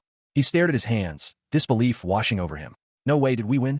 The question hung in the air, a testament to the unbelievable turn of events. A bloody hand gripped a broken weapon, the grim reminder of the fight just concluded. The scene was silent, save for the ragged breaths of the survivor. The young man's face contorted in a grimace of pain and fury. His eyes burned with a fierce intensity, reflecting the turmoil within. A monstrous beast, its form a grotesque parody of flesh and stone, loomed over the scene, its crimson surface slick with blood. Cha Hyun-sung, his face a mask of agony, lay amidst the carnage, blood staining his clothes and matting his hair. His eyes, wide and filled with a desperate terror, stared blankly ahead. Suddenly, Hyun-sung's body convulsed. A surge of raw energy coursed through his veins. He rose, his eyes blazing with an unnatural light, as he engaged in a desperate struggle against the beast. He wielded his sword, its blade dripping with the creature's blood. With a final, desperate blow, Hyun-sung cleaved the beast in two, its crimson lifeblood spilling across the ground, leaving behind only a pulsing, exposed heart. Cha Hyun-sung's life, already marked by pain, ended violently. The last thing he saw was a horrifying maelstrom of blood and violence, the result of a brutal attack by unseen beasts. A crimson tide engulfing him as a guttural death rattle escaped his lips. But death did not claim him entirely. Hyun-sung awoke, his body ravaged but alive, to witness a fierce battle between a monstrous beast and Sun Jiang, a skilled beast hunter. Jiayang's blade flashed, a desperate dance of survival against overwhelming odds. Hyun-sung, though alive, was left broken and bleeding, his body a testament to the ferocity of the attack. He heard Jiayang's voice, a whisper of resignation. It's over. But even as darkness threatened to consume him, a new struggle began. A voice, seemingly from beyond the grave, spoke to him. Your desperate struggle will also be buried in this darkness with you. Hyun-sung, helpless and broken, collapsed to the ground, his body racked with pain. A sense of despair washing over him as he realized the bleakness of his situation, without any meaning. Cha Hyun-sung, his body battered and bloodied, lay on the ground. He reflected on his vow. He had pledged not to run, resolving to fight until the very end. Yet, here he was defeated and broken, incapable of doing anything to stop his fate. He felt the weight of his failure. Suddenly, a voice cut through his despair. You're wrong. The words, sharp and defiant, seemed to come from nowhere. Hyun-sung's vision blurred, but he heard the voice continue, acknowledging his strength, a strength so overwhelming that even a combined force couldn't defeat him. But the speaker pointed out the lives Hyun-sung could have taken that day. A stark image of a bloody pile of bodies materialized in his mind. A stark contrast to the bustling city street now visible, where a crowd of people went about their lives, unaware of the carnage that had been averted. We protected all of them, the voice declared. Hyun-sung, still reeling from the revelation, heard a cynical question. What's the value of those lives you saved when they're just weaklings who can't even protect themselves? The answer, the voice continued, was precisely what he had just said. Stupid bastard. The voice's owner was revealed. Another, equally bloodied figure, whose face was partially obscured. He explained their actions. They had intervened because those people were weak and unable to protect themselves. A narration box declared, it's only natural for the stronger ones to bet their lives saving them. The scene shifted to a nighttime cityscape. After that day, a thought lingered in Cha Hyun-sung's mind. Perhaps the one closest to being a beast was himself. He concluded that he was probably the one closest to being a beast. Two figures stood silhouetted against the cityscape, one smoking a cigarette. He pondered this thought silently. Suddenly, a voice cut through the silence. Cha Hyun-sung, give me your hand. Confused, Cha Hyun-sung questioned, huh? My hand? Why all of a sudden? Another hand reached out, and a lighter flickered to life. The flame touching Cha Hyun-sung's palm. A scream of pain erupted from him as he cried out, it burns. You fool. A figure, seemingly resurrected, recoiled in pain, a furious outburst escaping him. What the hell are you doing? He winced. Ow, ow, that hurts so much. A man with stubble and a cigarette responded, yeah, you're angry because it burned you. Since this is the main culprit, should we just smash it? The resurrected figure, his eyes wide, retorted, huh? What are you saying? You burnt me, not the lighter. The man with the cigarette simply smirked, a toothpick held between his lips. The man gestured towards the city skyline. Hyun-sung, take a look at this city. These are people we have to protect, not someone we have a special hate or liking for. Just normal people. And the beast we've fought till now, too. All walk these streets normally like these people. A close-up of a monstrous beast is shown, its features terrifying. The man continued, whether they were all evil from the start or something changed them, we can't find out. But those guys made a choice. The man held up a lighter. The choice to hold this fire in their hands and to live as beasts who'd hurt humanity. The narration box explained that the power to fight the beast was like fire. Whether one became a beast or a hero depended on one's will. Hyun-sung, the resurrected boy, reflected that his will wasn't as strong as Jae-young's, and without strength, he was nothing but a weak kid. He looked up at the night sky, lost in thought, and Jae-young's voice echoed in his mind. That's why she had expectations from him. Hyun-sung's internal monologue continued. He needed to understand the suffering of the weak and the responsibility of strong. Jae-young appeared before him, urging him to show her what only he could do. As she grasped his chest, Hyun-sung looked determined, gazing at the night sky, his clenched fist symbolizing his resolve to fight for the weakest, even if he was the strongest. And that, even the weakest guy, can become a terrifying figure covered in blood, his eyes glowing menacingly, can be the most courageous. The night he first woke up to his own blood, he had a nightmare of hot, blazing flames that made his body burn, and his heart felt like it would burst. He buried the flames that felt like they would consume him, and the fire that he could lose himself to somewhere deep, because it felt like he would really become the same monster as them. Cha Hyun-sung, his face marred by blood and wounds, lay dying. He felt a deep-seated fear, a conviction that he would never return to his former human state. But he was wrong. His death was not the end. Hyun-sung's perspective shifted. He saw himself, resurrected, standing amidst a crimson landscape, facing Sun Jeong, a beast hunter who stood poised and ready for battle. A surge of power coursed through his veins. He was the wielder of this newfound strength, a power that demanded release. This power, he realized, had always been within him, waiting to be unleashed. A force that would illuminate the darkness. A fiery energy erupting from his core, shattering the very ground beneath his feet. The resulting explosion left behind a hellish, crimson void. The ground cracked and crumbled, a violent tremor shaking the very earth. As crimson shards rained down from above, a chaotic ballet of destruction, until a monstrous figure rose from the wreckage, its silhouette a terrifying testament to the power unleashed. From the heart of the devastation, a voice echoed, filled with a chilling certainty, the shadows, my darkness. A figure, bloodied but alive, watched in horror as the shadows consumed him. He gasped, a single, desperate thought forming in his mind. Is this being lifted? His eyes widened as he saw a figure emerge from the darkness, a single word escaping his lips. You. From the depths of the destruction, a new figure arose, their back to the viewer, a dark aura emanating from their chest. The bloodied figure, his voice strained with disbelief, demanded an answer. What exactly are you? A monstrous, clawed foot, torn and bleeding, descended from above.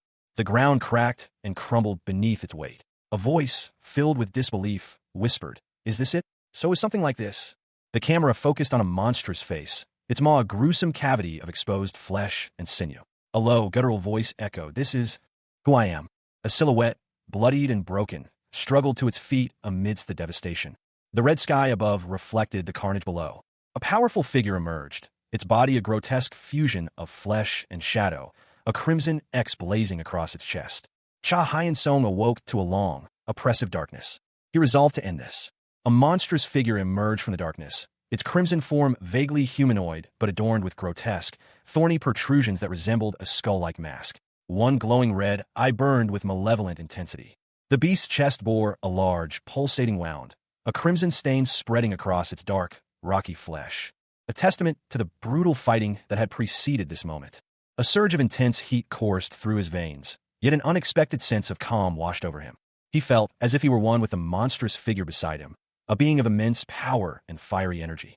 He looked down at his body, a form both alien and familiar, recognizing it as his own. He acknowledged the truth in her words. A monstrous beast lunged at him, its massive claws aimed to strike. But he remained resolute, his resolve unshaken. He was, after all, the kind of person who would never back down. With a violent burst of energy, he shattered the beast's attack, the resulting shockwave sending debris flying in all directions. Cha Hyun-sung, a young man whose life had been marked by suffering, found himself in a desperate struggle for survival. He was being relentlessly attacked by a monstrous, crimson beast, its form vaguely humanoid yet undeniably terrifying. The creature's powerful kick sent Hyun-sung flying through the air, the impact shattering the ground around him. The beast roared, a sound filled with savage triumph, and prepared to deliver a finishing blow. Hyun-sung braced himself, his body screaming in pain. But then, something unexpected happened. The ground trembled, as a massive clawed foot crashed down, not on Hyun-sung, but on the beast itself. The force of the blow was immense, sending the creature sprawling. A figure emerged from the dust and debris, a young woman with a determined expression, Sun Jiang, a beast hunter. She looked down at the fallen beast, her eyes cold and calculating. A silent question hung in the air. Was this the end, or just the beginning? Suddenly, Hyun-sung felt a surge of power coursing through his veins. He was alive but different. He had been reborn. The scene opens with a chaotic tableau of destruction. A monstrous, vaguely humanoid creature, its form obscured by shadow and violence, is shown in the midst of a brutal attack. Its clawed hand striking down with savage force, leaving a trail of crimson destruction in its wake. The victim, a young man, is clearly overwhelmed, the impact of the blow sending tremors through the ground. Debris flies as the creature's attack continues relentlessly. The perspective shifts, focusing on the creature as it stands over its victim, its form still largely obscured by shadow and the spray of blood. A moment of terrifying stillness before another violent eruption of motion. The creature unleashes a devastating attack, sending a shockwave of energy outwards. The force of the attack is immense, creating a blinding flash of light and a destructive wave that tears through the landscape, leaving behind a crater of pulverized earth and rock. The sheer power of the attack is breathtaking.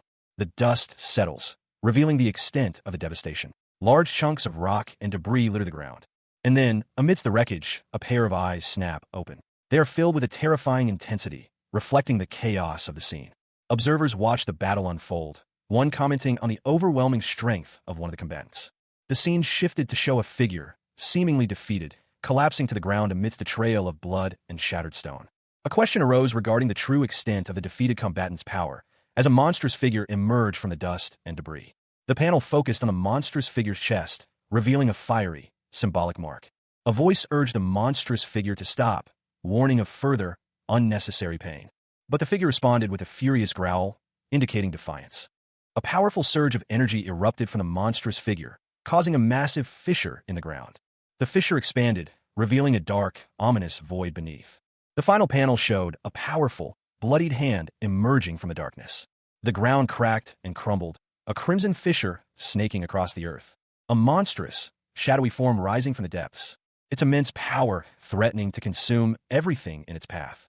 From the chasm, a colossal beast emerged, its form vaguely humanoid, yet utterly alien. Its movements slow and deliberate, yet radiating an aura of immense power. Its face finally revealed, a terrifying visage of rage and destruction. A guttural roar echoed, "All you humans!" The beast continued its furious proclamation, "I'll send you all to hell." A vortex of dark energy swirling around it, promising annihilation. Cha Hyun-sung, a young man whose life had been marked by suffering, found himself plummeting into an abyss. The ground cracked and crumbled beneath him as he fell into the darkness, only to find himself resurrected, his body now imbued with a strange, dark energy. His eyes, wide with shock, took in his transformed form. A monstrous beast, its form vaguely reptilian, emerged from the depths, its eyes burning with malevolent intent. Its massive claws tearing through the earth as it lunged towards Hyun-sung. The impact of the beast's attack sent shockwaves through the ground, shattering the very earth around them. Hyun-sung, despite his newfound power, was clearly overwhelmed by the beast's strength. A pained groan escaped his lips as he was thrown back, his arm broken and bleeding. Cha Hyun-sung lay sprawled on the ground, his body a canvas of bloody wounds. his breaths hitched in his throat, a testament to the brutal attack he had just endured. But even as darkness threatened to claim him, a surge of defiance ignited within. He was alive, his body marred but his spirit unbroken. A disorienting wave of confusion washed over him as he gasped. What happened? His vision cleared slightly, revealing Sun Jiang, her face contorted in a grimace of exertion, standing over him. Her eyes burned with intensity as she roared. Senses! Jiang's gaze fell upon Hyeon-sung's wounds, her thoughts forming a grim assessment. Beastly fangs, the soul of a beast that has been polished vigorously. Her attention shifted to the beast that had attacked him, its monstrous form now fully revealed. She noted, and that guy's beastly fangs are engulfed in darkness. Hyeon-sung's inner monologue revealed his resolve. My fangs appeared so I could go head-to-head against fear and despair, so I could pierce through whatever blocks my path. A surge of power coursed through him, a transformation beginning. His body shifting, his very essence changing as he embraced his newfound power. The manga panel shows the aftermath of a brutal attack. A body lies broken amidst a crimson landscape of shattered earth and bone, the scene suggesting a violent struggle. The narration box poses a question, but how come? How come this guy's fangs were forged in such freezing, dark despair? The question continues, focusing on the mysterious circumstances surrounding the victim's death. How come you? A close-up reveals a figure shrouded in shadow, their form contorted in agony, blood staining their body. The intense red tones and dark background heighten the sense of suffering and violence. The narration box adds another layer of mystery. Are letting out such an excruciatingly painful scream? The scene shifts to a dark, shadowy figure, their hair partially visible. The narration box reveals a chilling detail. Are emerging from the depths of the darkness of his heart. A monstrous, amorphous entity begins to take shape, its form writhing and pulsating with a dark energy. The narration box adds, are invading. The final panel shows the back of a muscular figure, seemingly overwhelmed by the emerging darkness. The narration box concludes, the depths of my heart. The chapter opens with a close-up of Cha Hyeon-sung, his muscular physique stark against a backdrop of swirling, crimson patterns. His expression is one of quiet intensity, his gaze fixed somewhere beyond the frame. A woman's foot, delicate against the brutal landscape of blood-soaked earth and bone fragments, is shown. The scene is grim, hinting at a recent battle. The camera pulls back to reveal Hyeon-sung standing amidst the carnage. A thought bubble above him reads, is this his soul? The scene shifts to a shadowy figure observing Hyeon-sung from the darkness. The figure's words, such despair, are shown in a narration box. And such rage were inside you? The focus returns to Hyeon-sung, his face partially obscured. A narration box displays the word, if. Inside my heart, such pain and hatred were the only things on fire. The perspective shifts again, this time to Sun Jiang, her face contorted in a monstrous grimace, her eyes glowing red. Debris rains down around her. Perhaps I too. Cha Hyeon-sung's vision blurred, his body ravaged by the beast's attack. He saw his own form, distorted and monstrous, a reflection of the pain he had endured. A resurrected version of himself, standing amidst the carnage. The words, would have walked the same path as him, echoed in his mind, a chilling premonition. As he faced Sun Jiang, a beast hunter, her face grim. Regardless of that, I can't forgive you for everything you've done, she declared, her voice laced with righteous fury. Her gaze unwavering. After all, the lives you took will never return, she added, the weight of her words heavy with the sorrow of countless lost souls. Hyeon-sung's resurrected form, a grotesque parody of his former self, stared back. His face was a mask of bloody wounds, his one visible eye burning with a dark intensity. But a flicker of something else emerged in his gaze, a hint of understanding, perhaps even regret. But a voice whispered, breaking the tense silence. A voice that seemed to come from within him, not from Jiang. You've already endured enough pain and suffering. The voice continued, a strange comfort in its tone. As his monstrous form shifted, the red glow intensifying. The voice concluded, so now just rest. And Hyeon-sung's body dissolved into nothingness, leaving only the lingering crimson glow in the air. The monstrous beast, its form vaguely humanoid yet undeniably alien, collapsed to the ground, its body a gruesome tapestry of crimson and shadow, its fall leaving behind a trail of destruction, the earth cracked and scarred beneath its weight. A scene of devastation that spoke of immense power and brutal violence. From the beast's remains, a surge of energy erupted, a blinding flash of red light. And as the light subsided, Cha Hyeon-sung, the boy who had been killed moments before, found himself reborn, a newfound strength coursing through his veins. He realized the reason for this sudden power. The answer was stark and brutal. To combat the beast that threatened humanity. A desperate struggle for survival against overwhelming odds. A wave of destruction washed over the landscape, a testament to the power of the beasts and the desperate fight for survival that lay ahead. In the depths of this darkness, Hyun-sung's journey had just begun. A blinding flash of light erupted from the center of a chaotic scene, radiating outwards in a violent wave of energy. The intense light scattering debris and pulverizing the surrounding area. As the words "Light IS" appeared, a figure emerged from the heart of the explosion, its eyes glowing with an ominous red light. Only the word "Mwai" was visible, hinting at a transformation underway. The ground beneath the figure began to churn and twist violently. A vortex of crimson energy spiraling upwards, consuming everything in its path. As a monstrous, horned beast emerged from the maelstrom, its form crackling with crimson energy. The beast roared, the word calling, echoing through the ravaged landscape. The scene opens on a desolate, ruined arena. Dust motes dance in the dim light filtering from unseen sources, settling on the cracked concrete floor and broken seats. More debris falls from the ceiling, adding to the scene's decay. A metallic collar, broken and stained with blood, lies on the ground. The collar belonged to a young man with dark hair, his neck bearing the fresh wound where it was severed. His collar got cut off. The young man, Cha Hyun-sung, lies on the ground, his face pale and drawn. Now, the pain that confined him is gone. He clutches at a wound in his chest, a gaping hole where his heart should be. The pain that confined him won't exist anywhere in the world. Or at least, not in the darkness, but in the light. The scene shifts back to the arena, now bathed in a soft, ethereal glow. The destruction remains, but the atmosphere has changed. Cha Hyun-sung, his back to the viewer, stood amidst the scene of carnage. His body was scarred and bloodied, yet he seemed to exude an unnatural strength. Below him, the ground was stained crimson, the remnants of a brutal battle. A speech bubble appeared, stating simply, "You can be at peace." Sun Jae-yong lay on the ground, severely injured but still alive. The narration box explained that her body was partially composed of a beast, granting her resilience. It was noted that with her remaining life force, she could recover. Hyun-sung, however, was gravely wounded. He thought to himself that his right eye was beyond saving. The panel ended with the ominous word, and Hyun-sung knelt in the blood, his body ravaged by wounds. His expression was one of grim determination, despite his injuries. The narration box revealed that team leader Yoon was also injured.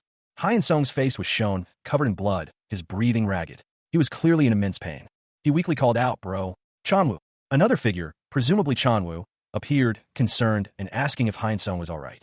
Cha Hyun-sung, his face and body marred by deep wounds, lay bleeding profusely. Sun Ji-young, a young woman with determined eyes, knelt beside him.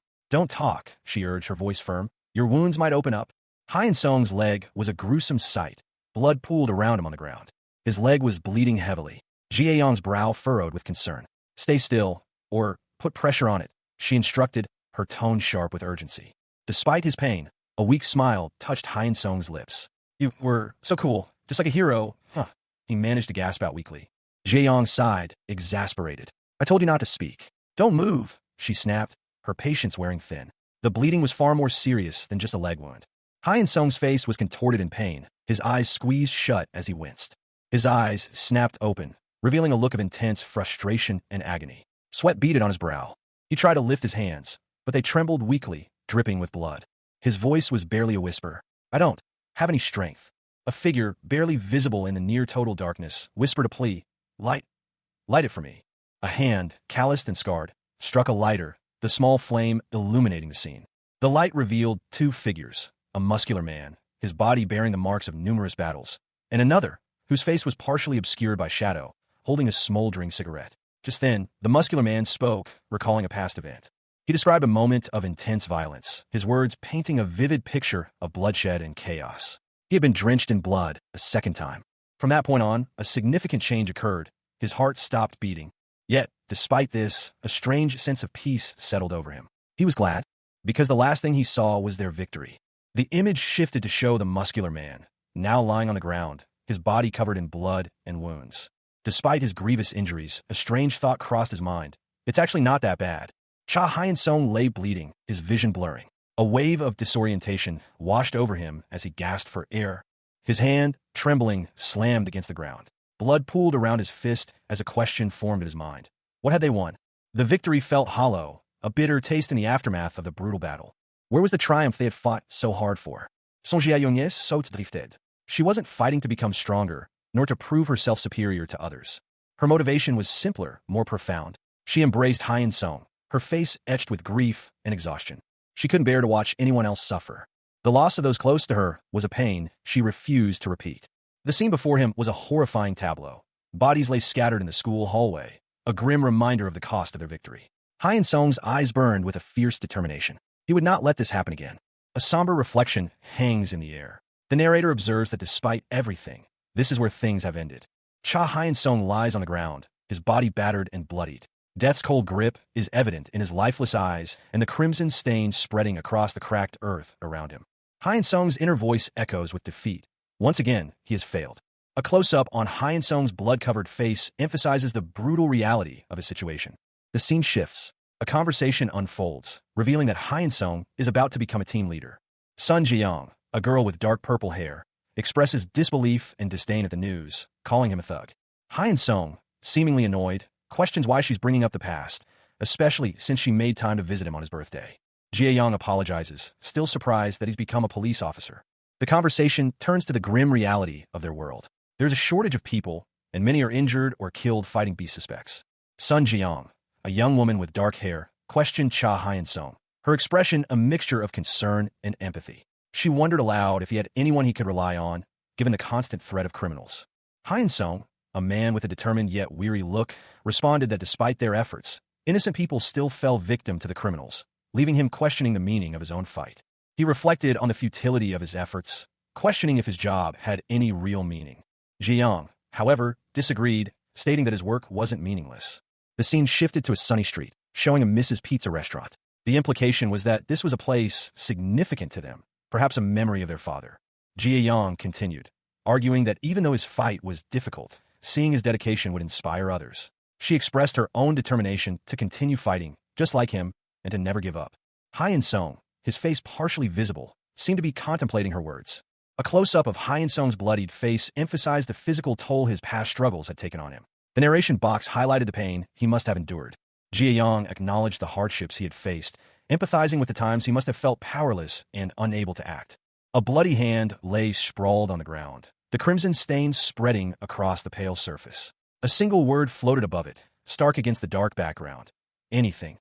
The scene shifted to a figure, his back to the viewer, his body marred by deep wounds that oozed blood. A thought bubble revealed his internal turmoil. Why was I like that?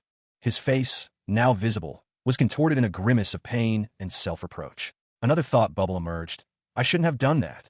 A voice, seemingly external, cut through his thoughts. You must have had such regrets. The narrative continued, focusing on the figure's lower body. A voiceover described the events. That pain must have grabbed onto your ankle and stopped you from taking a single step. The scene shifted again, showing a different character, a man with a cigarette dangling from his lips. He observed the injured figure with a contemplative expression. You probably fell into despair as well. But the focus returned to the injured man. A voice full of understanding spoke. But you didn't give up until the end. The man with the cigarette gently placed a hand on the injured man's head, a gesture of comfort and respect amidst the carnage. Blood stained both of them. The cigarette smoker spoke again, his voice filled with admiration. You're a guy who can do it no matter what. He finished his thought, his gaze unwavering. I believe in you. Sun Jiang, a young woman with dark hair and a cheerful expression, addressed a bloodied figure sitting in the stands. She offered a sarcastic, yet encouraging, cheer up, you punk. The figure, Cha Hyun Sung, was severely wounded, his body covered in blood. A cigarette dangled from his lips. A flashback sequence began, showing a desolate, cracked landscape, with only a few drops of blood marking the ground.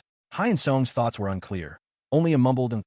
The flashback continued, focusing on Hyun Sung's bloodied, but determined, upper body. He muttered, I won't, ever, give up ever. Whatever happens, I'll fight until the end.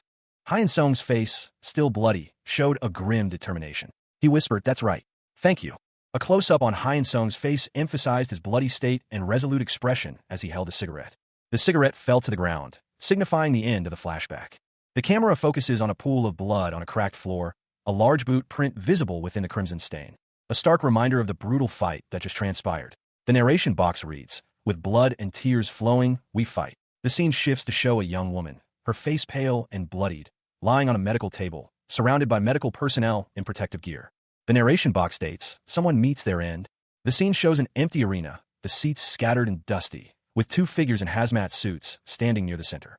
In the center of the arena, a muscular man lies dead, a large amount of blood surrounding his body. The hazmat-suited figures approach cautiously. The narration box reads, we can't know if that path is right or where it will take us. The final panel shows a large, clenched fist, the knuckles white with tension. Despite everything, A grim determination hardened Cha Hyun-sung's gaze. He resolved to fight. His resolve remained unshaken, even as his blood and tears threatened to dry up. He vowed to fight until the very end, a testament to his humanity. Because someone had shown him the strength to do so. Blood streamed down his face, a grim reminder of his ordeal. He would keep moving forward, no matter the cost. Hyun-sung lay on the ground, his body battered and bleeding, but his spirit unbroken. The scene was a stark contrast to the vibrant life he once knew. His legs, stained crimson, were a testament to the brutal fight he had endured. The scene opens on an empty outdoor basketball court. The city skyline is visible in the background. A gloved hand catches a baseball. Someone comments that the arm is almost healed, noting the improved catching ability. The person whose arm is healing, a young man with glasses, states that it healed a long time ago. He claims his body is stronger than one might think. A woman, seemingly his companion, remarks that his recovery rate was also unusual, suggesting this is sufficient for a return to normal activities. The young man and woman walk away from the court, their conversation seemingly concluded. Sun Jiyoung, a young woman with shoulder-length brown hair, sat in a park, leisurely enjoying an ice pop. Beside her, Cha Hyun-sung, a young man with short, dark hair and glasses, gazed at the sky. He reflected that it had been a long time since he'd done something so simple. They sat together in the park, a peaceful scene. Jiyoung voiced her frustration at their current situation, highlighting the contrast between their dangerous work and the obliviousness of ordinary people. Hyun-sung responded that protecting ordinary people from the beasts was their job. Jiyoung questioned his somewhat condescending tone, suggesting he might be feeling stronger than before. Jiyoung noticed something was off about Hyun-sung's demeanor, sensing a strange undercurrent in his words. He then mentioned Yoon Chanwoo, someone close to Jiyoung. The scene opens with a close-up on a pair of legs and feet, the skin pale and seemingly devoid of hair. A voice, presumably belonging to someone else, confirms, yeah, he was. The perspective shifts to a young man with dark hair and glasses. He reflects, if it was the younger me, it wouldn't have been easy to accept this incident. After all, everything's bafflingly hard. He continues his internal monologue. But the moment that I opened my eyes with a new power awakened, I felt like something changed inside me. The image shows the young man alongside a powerful, monstrous figure with red, demonic features. The young man seems to be observing the creature with a mixture of awe and apprehension. He thinks something that made me. The young man's internal reflection continues. Able to endure this pain, I guess. It's not that I'm not sad. If only I had opened my eyes a bit earlier. I think about that too. A woman with blonde hair is shown eating a popsicle. The young man, still reflecting, says to himself, but nothing will change even if I say I regret it. I need to think about what I can do moving forward. The young man is shown with another man, his body bearing wounds. He states, because that's what I learned from him. The young man continues, I learn a lot. Getting stronger, enduring. Come to think of it, thanks to him. The young man and the blonde woman are shown together in a destroyed urban landscape. A large hand appears, seemingly pointing at them. The young man says, I could also learn from you. Cha Hyun-sung, his eyes gleaming with a newfound resolve, reflected on his recent experiences. He silently acknowledged his gratitude for a second chance at life, a life he had been given back several times. His thoughts trailed off, focusing on the shared struggle and the bond forged in the face of unimaginable danger. Walking alongside Sun Jiyoung and another companion, Hyun-sung understood the importance of their shared fight against the beasts. He knew that their unity was their strength. He felt a profound sense of relief and determination, appreciating the simple fact of his continued existence. A hand reached out, gripping Hyun-sung's chest. The intensity of the moment was palpable. Hyun-sung's face was set in a determined expression, his eyes reflecting unwavering resolve. He clenched his fist, a silent promise of strength and resilience. Hyun-sung contemplated a hypothetical scenario, imagining the words of another, perhaps a fallen comrade, should they have faced similar adversity. A young man with dark hair and glasses, Cha Hyun-sung, is shown in a park. Someone unseen addresses him with a cruel taunt. Smile a little more, you punk. Hyun-sung obeys, his smile widening into a grotesque grin, revealing his teeth. The perspective shifts to a young woman with blonde hair, Sun Jiyoung, observing Hyun-sung from a distance. Her expression is one of intense scrutiny. Jiyoung thinks to herself, yeah, if it was Yoon Chanwoo. Jiyoung continues her internal monologue. He'd pretend to be all cool, on his own again. Jiyoung is shown eating an ice cream bar, a slight smile playing on her lips. The scene shifts back to Hyun-sung and Jiyoung, both smiling serenely. A narration box appears, and smiles take over. Another narration box explains, because even after departure from this world, people behind have to keep living. The final panel shows Jiyoung walking away, and Hyun-sung's feet as he begins to walk in the opposite direction. A narration box states, with the strength to fight and the courage to grow. A declaration, they would move forward. The path ahead was described. Cha Hyun-sung, a powerfully built young man with glasses and striking blue eyes, stood beside Sun Jiyoung, a taller woman with long brown hair and intense golden eyes. They were in an urban setting. The future those left behind must face was alluded to. The back of a muscular man was shown, his neck and shoulders tense. The word beast was written twice in Korean, in a stylized, bloody font. A close-up of a man's mouth, showing a cut on his lip and a grim expression. A bloody knife, its blade reflecting a crimson glow, is shown. The scene shifts to a dimly lit hospital room. A medical drip stands beside a bed. A thought bubble appears. You know, a woman with bandages on her face lies in a hospital bed. She says, "Thank you for visiting me here, but..." A man's arm, also bandaged, is shown. He asks, "How long are you going to keep sobbing like that?" A large, muscular man sits and cuts an apple with a knife. The woman in the bed replies, "Didn't you say you had training this month? Should a person with a promotion assessment right around the corner be skipping?" The woman says, "I took a leave." The man responds, "You're hurt so? I just can't work." "Geez, seriously, is this my first time being crushed to the bones? How can a soldier be so faint-hearted?" A woman with bandages on her face, her expression a mix of worry and longing, wondered aloud if her children were doing well. She confessed that she couldn't go home at all. A man's voice informed her that their mother was looking after Sarung. He added that Sarung could even run errands on her own now. The scene shifted to show a young boy and an older woman embracing in a park. The older woman, beaming, held the boy close. He was clearly happy to be in her arms. The woman with bandages on her face was shown in a hospital bed. She was addressed as "my little kid," and the speaker commented on how pretty she was, noting her resemblance to her mother. The woman expressed relief that she was growing up well and worried that she might take after her. The woman kissed the man on the cheek. He reciprocated, calling her pretty. The woman, alone again, pondered whether she should leave her job. The man's face showed concern as he considered the possibility of her leaving her job. He pointed out that she was already busy with work and caring for Sarung alone. She countered that she was always out for work and never saw her family. She felt like she was clinging to life, working herself to death. A woman, her face partially obscured by bandages, offered a quiet apology. She explained that this was why she was always sorry, both to the person she was speaking to and to someone named Sarung. The scene shifted to a panoramic view from a window, showcasing a cityscape. The narrative continued with a conversation. One person expressed that they hadn't looked forward to the moment when another, Yanji, left the military and joined special services. They acknowledged the inherent dangers of Yanji's new work, understanding that someone had to do it, but wished she didn't have to. The woman with bandages explained that she had asked Yanji if she needed to remain by Sarung's side, and this was Yanji's response. Yanji's response was a declaration. Even if she died, she would fight for the world's children's lives, echoing a previous statement.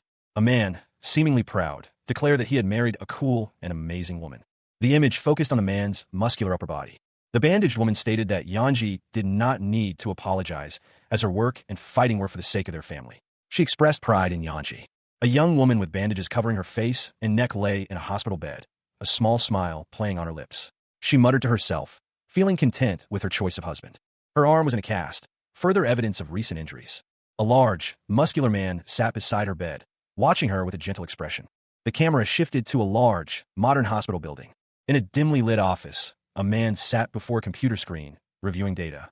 He completed the analysis of data from a recent mission and prepared to send it to his superior. He addressed his superior, using the term master. A man, his face partially obscured by shadow, looked thoughtful. He murmured to himself, "Huh, I see."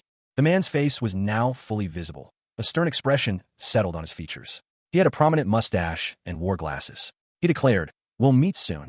The bustling streets of a Korean city unfolded under a pale sky. Pedestrians hurried along sidewalks, their daily routines playing out against a backdrop of urban architecture.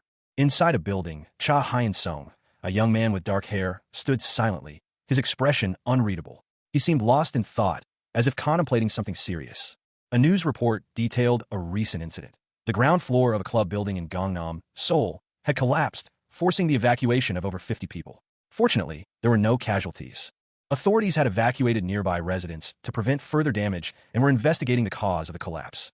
Another news segment recounted a similar gas explosion at a high school near Bucheon City, Gyeonggi-do, months prior. This incident had tragically resulted in the deaths of numerous students and staff.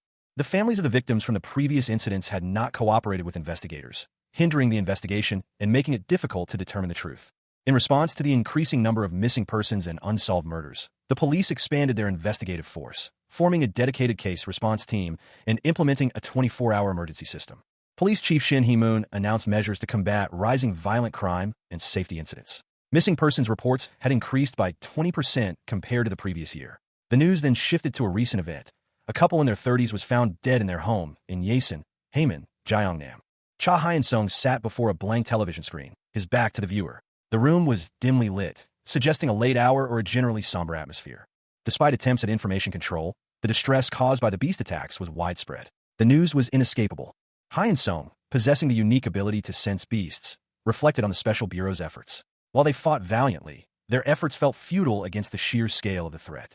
The grim reality of the situation was laid bare. Countless bodies lay scattered in a bloody scene, a stark reminder of the beast's relentless attacks and the inability to save everyone. Hyun-sung contemplated the cyclical nature of their struggle. The endless pursuit of beasts only led to more bloodshed, prompting him to consider a more drastic solution. Hyun-sung sat before the television again, his expression unreadable. His gaze was intense, focused on something unseen. A woman's voice, playful yet slightly accusatory, interrupted his thoughts. Sun Jae-young playfully embraced Hyun-sung from behind, her words suggesting that he was more engrossed in the news than in spending time with her. Chapter 41 of Beastburn begins. The title is Violent Fragrance. A speech bubble reads, "You're so mean." A woman with long black hair sits beside a man. She says it's already hard enough to meet him, and that she even came all the way to this nasty room. Continuing her thought, she adds that he's watching the news on TV with a face like he's holding his poop. The man, wearing glasses, chuckles. He explains that he couldn't help but come because of the incident he was involved in. He tells the woman that she's just an ignorant brat complaining while he's busy beating up monsters. He apologizes, saying he didn't mean it. The woman says she knows he's busy and tired, but she patiently waits and worries and misses him.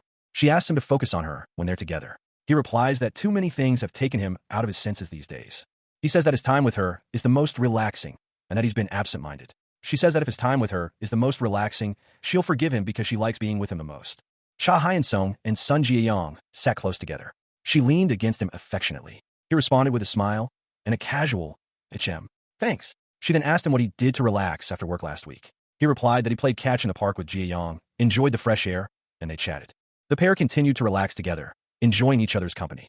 A woman, her face filled with suspicion and distress, stared at Hyun-sung. Her thoughts were clear. With another woman? The woman's suspicion intensified. She confronted him. He claimed he was working and didn't meet anyone, yet he laughed, chatted, and got fresh air with a female friend, implying a date. Hyun-sung's internal monologue revealed his desperate attempt to justify his actions. He shouted internally, "Work!" His face contorted in a grimace of stress and frustration as he struggled to maintain his composure. He desperately tried to explain himself, insisting it was for a work meeting. The woman pressed him further, questioning if they were simply being lovey-dovey. He vehemently denied it, claiming it was incredibly boring. Cha Hyun-sung, a young man with glasses, awoke to find himself in close proximity to Sun Jae-young, a girl with dark hair, her expression a mixture of anger and amusement. Both appeared to be drenched in sweat. Jae-young smirked, commenting that he had done exactly as she thought he would. She added that he wouldn't leave her to think about anything else. Despite this, Jae-young playfully scolded Hyun-sung for being mean and leaving her with only her female friend. She then demanded a wish as an apology. Hyun-sung's eyes, visible behind his glasses, held a weary expression. He explained that he hadn't been able to have fun with her for the past few weeks. Jae-young suggested that he make up for the lost time. She then requested to be held. Jae-young, with a blush on her cheeks, opened her arms invitingly. The scene shifted to Jae-young's legs, visible from the waist down, as she lay on a bed. Cha Hyun-sung, a young man with dark hair and glasses, sat on a bed, his expression pensive. Beside him lay Sun Jae-young, her long dark hair cascading over the edge of the bed. Jae-young's eyes widened in surprise. Hyun-sung's face flushed, his eyes wide with a mixture of shock and embarrassment. Jae-young protested, but Hyun-sung questioned her need to be held, noting the scent of laundry on the blanket. Tears welled in Jae-young's eyes as she wondered if Hyun-sung no longer liked her, mentioning his new girlfriend. Hyun-sung vehemently denied that, his eyes spinning wildly. He insisted on hugging her, repeating his declaration. Hyun-sung mentioned a new dessert cafe nearby. Jae-young angrily told him to be quiet. Hyun-sung reflected on a previous encounter with Jae-young. He recalled that she had hugged him before, but this time felt different. He sensed something was unusual about this particular moment. The scene shifted to Hyun-sung and Jae-young embracing each other on a bed. Their legs intertwined as they lay close together. Hyun-sung, eyes closed, expressed his contentment at their closeness. He liked being with her. The scene then showed a simple room, suggesting their shared space. Hyun-sung awoke, confused. He wondered if he had just been asleep. The comfort had been so profound that he hadn't even noticed. Jae-young was still asleep beside him. He observed Jae-young, questioning whether she was asleep. Sun Jae-young rested her head on Cha Hyun-sung's chest, her eyes closed peacefully. They lay together on a bed, the room quiet and still. Jae-young, her cheeks flushed, whispered a question to Hyun-sung. "Hyun-sung, do you like me?" Hyun-sung's eyes widened slightly, his own cheeks reddening as he processed her question. The two lay close, their faces inches apart. Jieyang's expression was soft and hopeful. Hyun-sung smiled gently. The focus shifted to the rumpled blankets on the bed, suggesting intimacy. Jieyang's hand clenched into a fist, hidden beneath the covers. Her eyes fluttered closed, a subtle expression of nervousness or anticipation on her face. A brief, almost imperceptible pause. Hyun-sung and Jieyang shared a tender kiss. The scene opens with a close-up on Cha Hyun-sung's mouth, his expression unreadable. Suddenly, Sun Jiang bursts through a door, a fierce grin on her face. She shouts, announcing her arrival. Jieyang finds Hyun-sung in a small room and questions his confinement. Hyun-sung and Jieyang are shown sitting close together on a bed. Hyun-sung's eyes widen in surprise. Both Hyun-sung and Jieyang react with shock and alarm. Jieyang's face is shown, revealing sharp fangs. Jieyang's expression shifts to a more subdued one as she utters a single word. Jieyang apologizes. Sun Jiang, a young woman with blonde hair, was on the ground, seemingly injured. Two other individuals, one with dark hair, looked down at her with concern. Jieyang reassured them, saying not to worry about her. The scene shifted to a different location, an apartment. A thought bubble revealed someone's suspicion about an upcoming operation meeting. Cha Hyun-sung, a young man with dark hair, was questioned about why he hadn't called beforehand. He explained that he had no work that day and was resting at home. Hyun-sung explained that he had only recently received orders and came to inform Jieyang personally. Jieyang's expression showed a hint of surprise and slight annoyance. Another woman, with dark hair, appeared, expressing embarrassment and slight annoyance. The dark-haired woman apologized for interrupting, explaining that she had been flustered by seeing Jieyang and Hyun-sung together. Hyun-sung stated that the matter was not complicated. Jieyang clarified that the mission was hers alone and that Hyun-sung's presence was unrelated to the mission itself, but she felt he should be informed. Cha Hyun-sung, a young man with dark hair and glasses, listened with a neutral expression. Sun Jiang, a woman with shoulder-length brown hair, smoked a cigarette nonchalantly. She explained that her current assignment was to guard a VIP, but found it troublesome. Jieyang continued, revealing the identity of the VIP. Inside a room, a young woman with long black hair sat with her arms wrapped around herself, appearing apprehensive. The word "you" loomed above her. The woman's name, Lee Yunbai, was revealed. Yunbai looked up, a surprised expression on her face, and uttered a single word. The sky was a clear, pale blue, dotted with wispy clouds. A large school building stood under the bright sunlight. A month had passed since the incident. The protagonist, Cha Hyun-sung, had transferred to a new school. News of the tragedy at his former school, initially reported as a gas explosion, had been partially revealed to the public. The truth about the incident remained hidden. Despite the return to normalcy, the trauma lingered. The image of the destroyed school served as a stark reminder. Hyun-sung, walking under a canopy of trees, resolved not to return to school. He reflected on the previous incident, realizing it happened because he was chased to that school. Returning now would risk a repeat of the tragedy. The image of a bloody body served as a grim reminder of the danger. He vowed to find his own way to stop the conflict, unwilling to let more innocents become victims. Cha Hyun-sung, a young man with glasses, smiled faintly. He seemed to be reflecting on something. He hoped they could one day meet again under happier circumstances. From his perspective, it was understandable that he didn't want to be involved in a similar situation again. Sun Jiang, a girl with dark hair, gazed pensively. All she wanted was a normal life. That's all she desired. The image shifted to a hand writing mathematical equations on a chalkboard. A teacher, smiling warmly, continued writing on the board. He was explaining a new mathematical concept. He asked his students if they wanted to try solving the problem. Jieyang reflected on this seemingly ordinary day, a day she had longed for. Then, a question arose in her mind. She questioned how she could possibly know what was going to happen. Sun Jiang, a woman with shoulder-length auburn hair styled in a bun, and wearing glasses, a beige vest, and a red tie over a white shirt, sat at her desk, a look of disbelief on her face. Her internal monologue expressed her astonishment. This punk entered my daily life?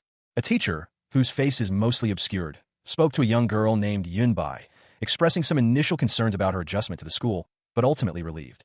The teacher continued, noting Yunbai's good grades and social interactions, but still asked if anything was bothering her. Yunbai reassured her teacher that she was doing well, that everyone was nice, and that her studies were going as usual. The teacher expressed relief, mentioning that Yunbai had always been a model student. Yunbai's expression shifted to a slightly worried one. Two men discussed the girl, Sun Jiang. One of them commented that she seemed to be having a hard time adjusting to her new school, and that she was close to another boy in her previous school. The other man suggested that her difficulties might stem from growing up without a mother, and urged the first to take care of her. The first man agreed, chuckling. One of the men recounted a failed attempt to speak with Jae-young's parent. He found a conversation difficult. The other man, understanding the situation, promised to pay more attention to Jae-young, given their close friendship. Jae-young questioned why she and another individual were attending the same school. She was told it was to protect her from beasts. She reluctantly accepted this explanation, but warned against causing trouble at school. Jae-young promised to remain quiet, comparing herself to a cat rather than a noisy rat. Despite her promise, Jae-young's stomach rumbled loudly in class, drawing the attention of her classmates. A classmate scoffed at Jae-young's earlier claim of quietude and commented on their English teacher's apparent madness. Sun Jae-young, a girl with dark hair, shook Cha Hyun-sung awake, calling him a punk. A teacher, holding a wooden stick, explained that while she understood Hyun-sung's poor academic performance, his blatant disrespect during class was unforgivable. The teacher emphasized the seriousness of his behavior during class hours. The teacher declared that she could not forgive Hyun-sung's actions. Hyun-sung was struck by the teacher. The teacher's attack sent her flying backward. The force of the blow caused a part of the desk to break apart. Jae-young countered with a powerful kick. Jae-young's kick sent the teacher flying. A beast lunged at Cha Hyun-sung, its attack a complete surprise. Hyun-sung's eyes widened in shock as the creature snarled, "I'll pierce your throat." The beast's attack was swift and brutal. Sun Ji-young, a beast hunter, intervened, her weapon a sharpened pencil. She moved with deadly precision, aiming for the beast's vital points. With a fierce thrust, she drove the pencil deep into the creature. The beast's body shuddered violently as it fell to the ground. Ji-young, though victorious, was not unscathed. She clutched at her throat, a small wound bleeding. Jae-young's face contorted in a grimace of pain and exertion. Meanwhile, other students in the classroom lay injured and unconscious, victims of the beast's attack. One student groaned, "Oh!" Another student, overcome with terror, let out a scream. In a classroom, a young woman with brown hair looked on in horror as another woman, wearing glasses and a tan vest, muttered to herself, "Geez, I'm fucked." The woman in the tan vest apologized, "I'm sorry about that." She then added, "I'll repay you for the bench." Suddenly, the woman in the tan vest gasped and collapsed. A caption read, "Miss Mi Jiam fainted." The brown-haired woman frantically tried to wake her, shouting, "Miss, wake up." The woman in glasses stirred, commenting, "Oh, the bell rang, huh? Oi, class president, where do you guys smoke here?" She reflected, "My normal and peaceful daily life. That's all I wanted for my school life." Several students surrounded the two women, their expressions ranging from concern to mild amusement. The woman in the tan vest, still dazed, wondered, what the hell will happen to it? The scene opens on a desolate, moonlit cityscape. Damaged buildings and shipping containers litter the area, casting long shadows under a cloudy night sky. A conversation unfolds between two unseen individuals. One confirms an action, stating, "That's right. I even went to the school to say take care of her." A man with a scarred face and a cigarette in his mouth listens intently, his expression unreadable. The other individual questions the first, "Did you go for that personally? You're already busy. You could have sent any underlings." A second man observes, commenting, "Brother must have wanted to get some fresh air and experience those teacher-parent meetings." At a glance, they're quite similar with slit eyes and shitty personalities. The scarred man responds curtly, "Shut up, you punk. A bodyguard mission, huh?" He adds, "See, brother." The scarred man sits, surrounded by several other men, and states, "That bastard opened his eyes." The view shifts to a large, dark figure, only partially visible. Bound and helpless, Cha Hyun-sung's breaths came in ragged gasps, his body slick with sweat. He struggled against the rough ropes binding his wrists and ankles. A low groan escaped his lips as he strained against the bonds, the effort only serving to intensify his discomfort. A voice, smooth and chillingly calm, cut through the silence. "Did you have a good sleep?" Hyun-sung's eyes flickered upwards to meet the gaze of a man whose face was a roadmap of scars, his expression cold and calculating. "I, Mr. Im." Another figure, bound similarly to Hyun-sung, sat slumped nearby. "How about we have a chat?" Hyun-sung's eyes widened in fury. "You fucking dog, what the hell is this? Who the hell are you?" His face contorted in a snarl of rage. "Do you know who I am?" He spat the words out with venom. "You mess with the wrong person, you fuckers." Mr. M chuckled, a chilling sound. "Who are we, huh? Even a dregs, like you must have heard about us." A gloved hand, dark and obscured, held a nearly extinguished cigarette. The scene was shrouded in shadow. A man's eye, wide with terror, dominated the panel. The word, "hounds," appeared in a thought bubble above him, reflecting his fear. Under a full moon, several silhouetted figures stood in a desolate, post-apocalyptic landscape amongst shipping containers and rubble. One figure sat alone in a folding chair. A close-up of a man's sweating, grimacing face filled the panel. He was clearly distressed. He stammered, revealing a condition, and requested his lawyer. A figure approached, suggesting a deal. The man's face contorted in fear as he was questioned about needing information. The man was warned that his life was not in immediate danger. The man's horrified reaction was shown in a close-up of his screaming face. Under a full moon, the night sky loomed over a city landscape marred by destruction. Damaged buildings and scattered debris painted a grim picture.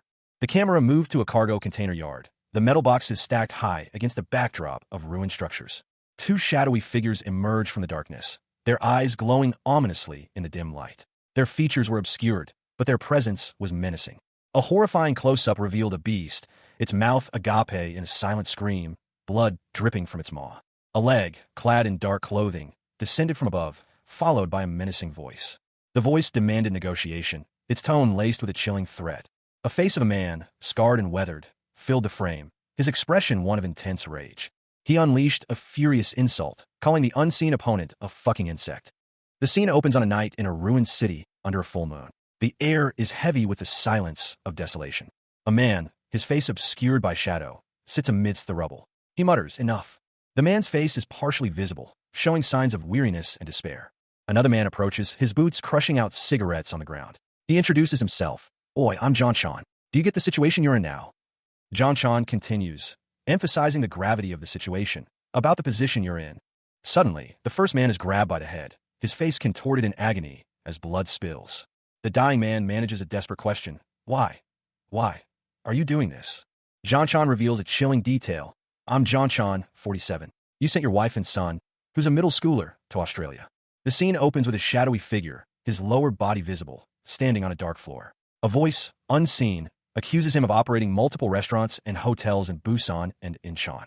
The unseen voice continues, noting the man's ownership of an interesting store in Seoul. The panel also contains unrelated text.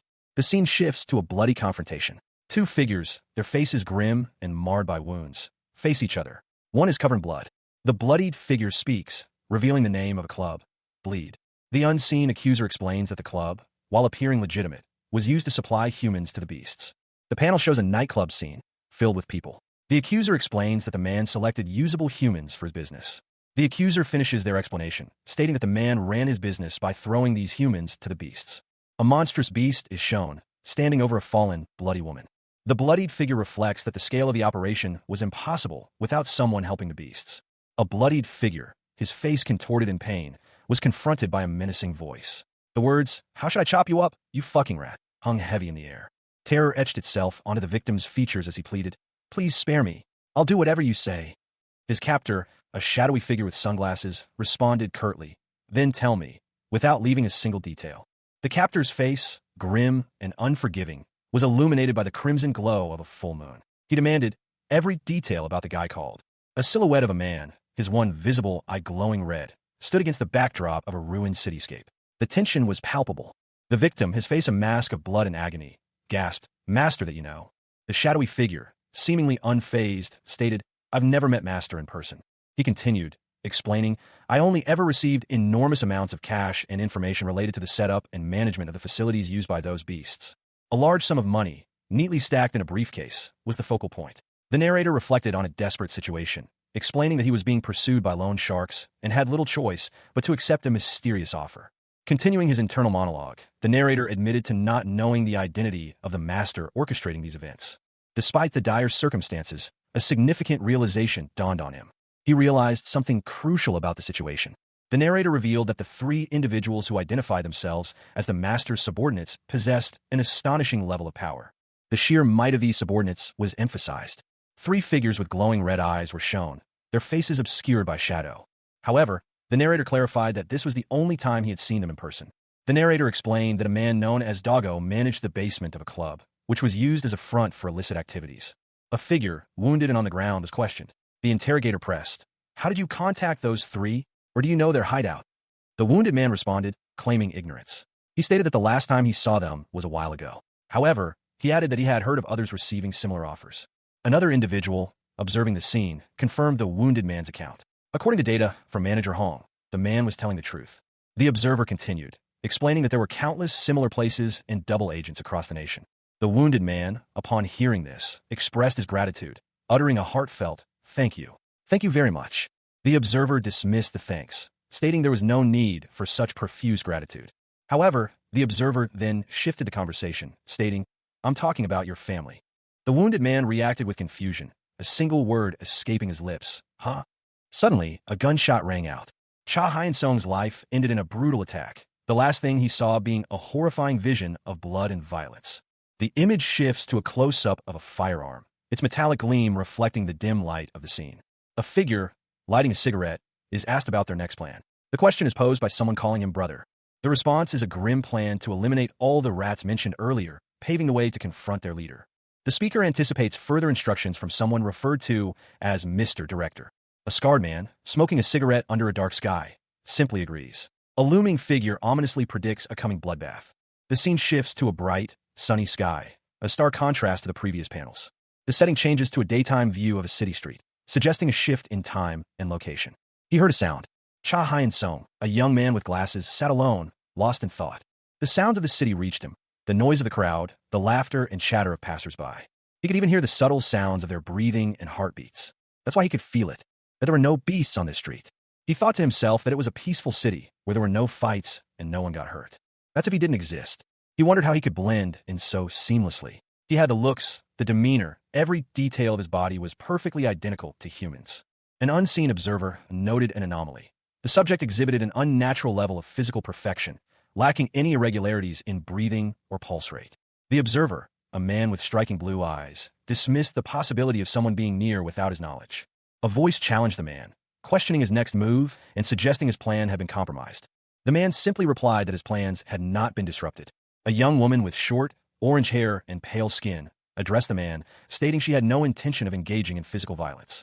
She then commented on the delicious dessert from a nearby store. The scene shifted to show the man and the young woman sitting together outdoors. The man questioned if she was a child, expressing surprise at encountering children in his line of work. The young woman challenged his condescending tone, reminding him of her past size. Sun Jiang, her eyes blazing with an unnatural intensity, spoke to her unseen opponent. She sensed their presence, but made it clear that she wasn't there to fight. Cha Hyun-sung, his expression grim, appeared before Jiang. He challenged her, irritated by her seemingly predatory demeanor. Jiayang's tone hardened as she recounted the brutal deaths of her friends and comrades at the hands of the beasts. Hyun-sung questioned her intentions, wondering why she would even bother to talk after such violence. Jiayang countered that while killing him would be easy, the cost of protecting the city from the beasts would be too high. She implied that the cycle of violence would continue. The narration emphasized the ongoing conflict between humans and beasts, a timeless struggle of hunter and prey. Two powerful figures, one with red eyes and the other with blue, symbolize this endless conflict, a war that predates their very existence. The narration highlighted the staggering human cost of this war, with countless lives lost to protect a single individual. A massive pile of corpses served as a grim reminder of the brutal reality of this conflict, a battlefield where Jae-young's existence was a testament to the ongoing struggle. A powerful, shadowy figure, its form barely visible in the dim light, stood amidst the ruins. Its eyes glowed with an ominous red intensity. A voice, seemingly disembodied, echoed, stating that this being might be the strongest among the beasts, an existence capable of winning against all of them. The voice continued, acknowledging the impossibility of protecting all humans, even for such a powerful being. The narrator added that with both sides fully committed to the fight, more humans would inevitably be swept into the conflict and perish. The scene shifted to a desolate cityscape, buildings reduced to rubble under a blood-red sky. The narrator ominously stated that, ultimately, only one would remain. Lying prone amidst the devastation was a young man, his body covered in blood. He appeared to be lifeless. The narration continued, emphasizing that when the world turned to ashes, only the powerful being would remain. This was presented as a statement of fact, not a threat. A young man with dark hair and glasses, his face partially obscured by a mask, questioned whether the previous statement was a threat. The scene shifted to another young person, this one with short, reddish-brown hair, who responded that they were simply stating the truth. The reddish-haired young person continued, explaining that if one life is saved, 1,000 will be lost in the conflict. They further questioned the other young man's motivations, asking if he truly wished to protect humans in a conflict where such a high cost was inevitable. Cha Hyun-sung, his eyes wide with a mixture of shock and suspicion, glared at his mysterious interlocutor. He demanded to know what the other party wanted. The response was simple, yet ominous: coexistence. The speaker continued, explaining that they desired a managed transition through the coming conflict between humans and beasts. This management, they insisted, required someone who understood both sides, humans and beasts, equally well. The image showed Hyun-sung, his face partially obscured by shadows, standing before Sun Jiang, a beast hunter. Jiang, with a knowing smirk, revealed the identity of the individual best suited for this task, Hyun-sung himself. A question hung in the air, unspoken but heavy with implication. Coexistence? With you people? Cha Hyun-sung, a young man with glasses and a serious expression, responded with suspicion. He stated that he didn't understand our plans. Sun Jiang, A girl with short orange hair and a playful smirk countered that if he listened to her explanation, there would be no delay. She asked if that was acceptable. Jia Yang continued, emphasizing the importance of understanding each other's perspectives. She pointed out that humans are predisposed to view them as monstrous due to their hunger. Jia Yang believed Hyeon-sung shared her perspective. She offered to share a fascinating fact. Jia Yang revealed a surprising truth about herself and those like her. Hyeon-sung listened intently as Jia Yang revealed that they could survive without consuming humans. Hyeon-sung's eyes widened in disbelief and dawning understanding. A bloodied hand, the skin marred by deep gashes, was shown. The accompanying text revealed a chilling truth. These beasts were born from humans who had received blood from a mysterious master. The image shifted to a monstrous beast, its features grotesque and terrifying. Its physical abilities surpassed all other creatures, and it possessed an intense desire to consume human flesh and blood. The beast's words continued, explaining that the more human meat it devoured, the stronger its body and sharper its fangs would become. However, the beast clarified that this intense hunger didn't mean they needed humans to survive.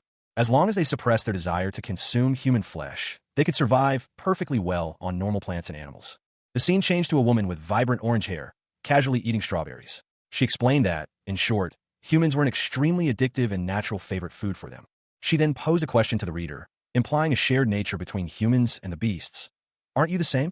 The final image showed a vast warehouse filled with countless animals, implying that if humans only consumed what they needed for survival, the number of plants and animals harvested for human consumption would be far less. The scene opens with a vast expanse of slaughtered creatures, their lifeless bodies strewn across the ground. A voice observes that hundreds of creatures are being killed for human consumption.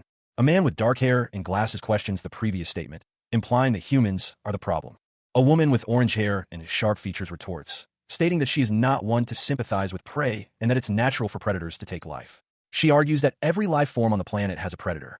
The image shows a cat next to the carcass of a small rodent, blood staining the ground. A voiceover explains that the strong preying on the weak is a natural instinct, whether for survival or entertainment. The image shows another dead rodent, further emphasizing the point about the natural order of predation.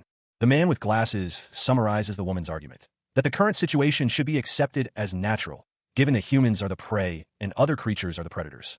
The orange-haired woman agrees that it would be ideal if humans accepted this reality, but realistically, she doubts they would. The woman explains that they are giving humans a chance to weigh each other's lives. The final image shows a dark background with text stating that humans possess the most outstanding survival ability on this planet. Throughout history, humans have faced countless harsh obstacles, yet they have always survived through cooperation and a resolute sense of struggle. In this struggle for survival, a tiger lunged at a group of primitive humans, one of whom was impaled by a spear. In their fight for survival, humans have often sacrificed their own to protect the many. The image showed a man impaled on spears, his body lifeless and bloodied. Humans have survived using a cold, calculated logic, the few for the sake of the many, the weak for the strong. Now, once again, humanity faces a decision about its survival. A young man with glasses questioned a young woman with orange hair, asking what she was suggesting. The orange-haired woman retorted, asking what the people were scheming. The scene cuts to a close-up of a person's lower body, suggesting a shift in focus. A young man with striking orange hair and unsettlingly large eyes offered a proposition. He waved cheerfully, his demeanor at odds with his sharp teeth. "We'll give you 3 months," he stated. He continued, his words carrying a chilling promise. "We promise not to harm a single human in those 3 months." The camera focused on a foot, clad in a simple sneaker, before shifting to the speaker's next demand. After those 3 months, the young man leaned in close to another individual, his words sharp and demanding. "Offer us 100,000 humans as our prey." The other individual's eyes were visible, a mixture of shock and contemplation. The individual responded, his voice laced with doubt. "I don't think this is an impossible trade." A monstrous figure emerged, its form suggesting immense power. The voice continued, outlining the choices. Whether you appeal to humans about the necessity of the sacrifice, or use your strength to forcefully drag out the scapegoats. The monstrous figure's lower body was shown, emphasizing its clawed feet and powerful musculature. The monstrous being concluded its statement, its tone unwavering. "Just as long as you make a decision. Isn't that something you have the ability to do?" A chilling proposition was made. Sacrificing the weak or diseased was acceptable, even beneficial for humanity's survival, a way to eliminate low-productivity individuals and ensure the species' continuation. The speaker considered this a reasonable and peaceful proposal, a cold calculation to maintain the species' strength. The individual was given 3 months to consider this proposal, although a faster decision would be preferable. A close-up revealed a sinister smile playing on the lips of the person making the proposal. The question of refusal was raised, setting the stage for a tense confrontation. The consequences of defiance were made clear. Failure to comply would result in the extermination of all humans. The speaker expressed disappointment at the prospect of such drastic measures, emphasizing that it would be a shame if negotiations failed. The ultimatum was delivered. If negotiations failed, all humans would be killed immediately. The speaker's eyes burned with a terrifying intensity as they reiterated their threat to exterminate every human on the planet. A chilling declaration echoed through the air. They would slaughter all humans, regardless of age or gender, until the entire planet became a graveyard. The image showed two pairs of eyes, one with fiery red irises and the other with a steely blue. The contrast highlighted the stark difference between the two individuals. Even if torn apart, they vowed to continue their relentless assault. Sun Jieyong, the beast hunter, hoped it wouldn't come to that. She believed Hyen Song underestimated the situation. Cha Hyen Song, the resurrected boy, patiently awaited her decision. Jieyong addressed him. "See you again, Mr. Hyen Song." Cha Hyen Song approached Sun Jieyong, a girl with dark hair, and asked her something. He wondered if she happened to hate him. Jieyong, arms crossed, responded with a question of her own. She stated that she wasn't interested enough in him to hate him. Jieyong sat down, contemplating Hyen Song's words. She realized she might have misunderstood him. Hyen Song angrily questioned why she was always ruining his school life. He confronted her, his frustration evident. Jieyong explained that every time he caused trouble, people came to her for help. A school teacher, visibly distressed, scolded a student for their hair color, calling it delinquent. Another student, a girl with blonde hair, watched with an annoyed expression, commenting on the teacher's baldness. The blonde-haired girl angrily questioned why she was being made to suffer so much anxiety if the other was there to protect her. In the school cafeteria, several students reacted with disgust to the food being served, describing it as pickled eggplants, braised half-dried pollock. The blonde-haired girl explained that she called the bald man a baldy because the food was not tasty and that throwing food on the floor was wrong. She continued, arguing that even if one is not a student, they should still restrain their actions if they are not right for school. The dark-haired girl angrily told the blonde-haired girl to stop doing things like that. She then angrily confronted the blonde-haired girl about smoking at school. The blonde-haired girl explained that she needed to be diligent to guarantee her future, even if it meant fighting and eating here. A close-up of the blonde-haired girl's eyes showed a determined expression. Yunbai, a young woman with dark hair, stood before a vending machine, a look of concern etched on her face. The word future hung in the air, unspoken but heavy with implication. Another girl, with blonde hair, approached Yunbai. She asked if Yunbai found anything strange. The blonde girl continued, noting the unusual absence of the beasts that usually roamed the area. Their sudden disappearance was unsettling, and neither girl understood what was happening. A question loomed. What had happened? The scene shifted to a horrifying sight. A mangled corpse, impaled upon a bookshelf, its remains gruesomely displayed. A young woman, her eyes wide with terror, witnessed the scene. The young woman voiced her fear that the violence could repeat itself that very night. Yunbai's eyes widened in shock and disbelief. She questioned what the other girl was talking about, her voice laced with confusion and fear. The blonde-haired girl remained silent, her expression unreadable. A voice, unseen, declared that the fight was far from over, hinting at a hidden plan. The same voice then addressed Li Yunbai directly, its tone suggesting a warning or accusation. Li Yunbai, a young woman with blonde hair and glasses, stood in an urban setting. Her expression was serious. The unseen voice accused Li Yunbai of being overconfident, questioning her belief in her own invincibility. Yunbai, a young woman with blonde hair, addressed another girl with dark hair. The dark-haired girl questioned Yunbai's confidence in her ability to survive. The dark-haired girl recounted a past event where people tried to call Hyen Seong over, resulting in a massacre. She expressed concern that such events could happen again. Yunbai dismissed the dark-haired girl's concerns, stating that she was not guarding her out of boredom, but because of the ever-present danger of the beasts. Yunbai emphasized the constant threat, explaining that the beast could attack at any moment. The dark-haired girl, visibly shaken, pleaded with Yunbai to stop, referencing a traumatic past event. Yunbai explained that ever since she started fighting beasts, there's been no peace, and every time humans let their guard down, a bloodbath ensues. Yunbai told the dark-haired girl to enjoy her life while she can, as she probably won't have long to worry about stupid things. The dark-haired girl angrily retorted that she didn't want to be involved in Yunbai's fights. A woman with blonde hair and glasses, dressed in what appears to be a school uniform, grabbed a younger girl by the shoulders. She sternly commanded the girl to stop her childish tantrum, emphasizing that it was a matter of survival.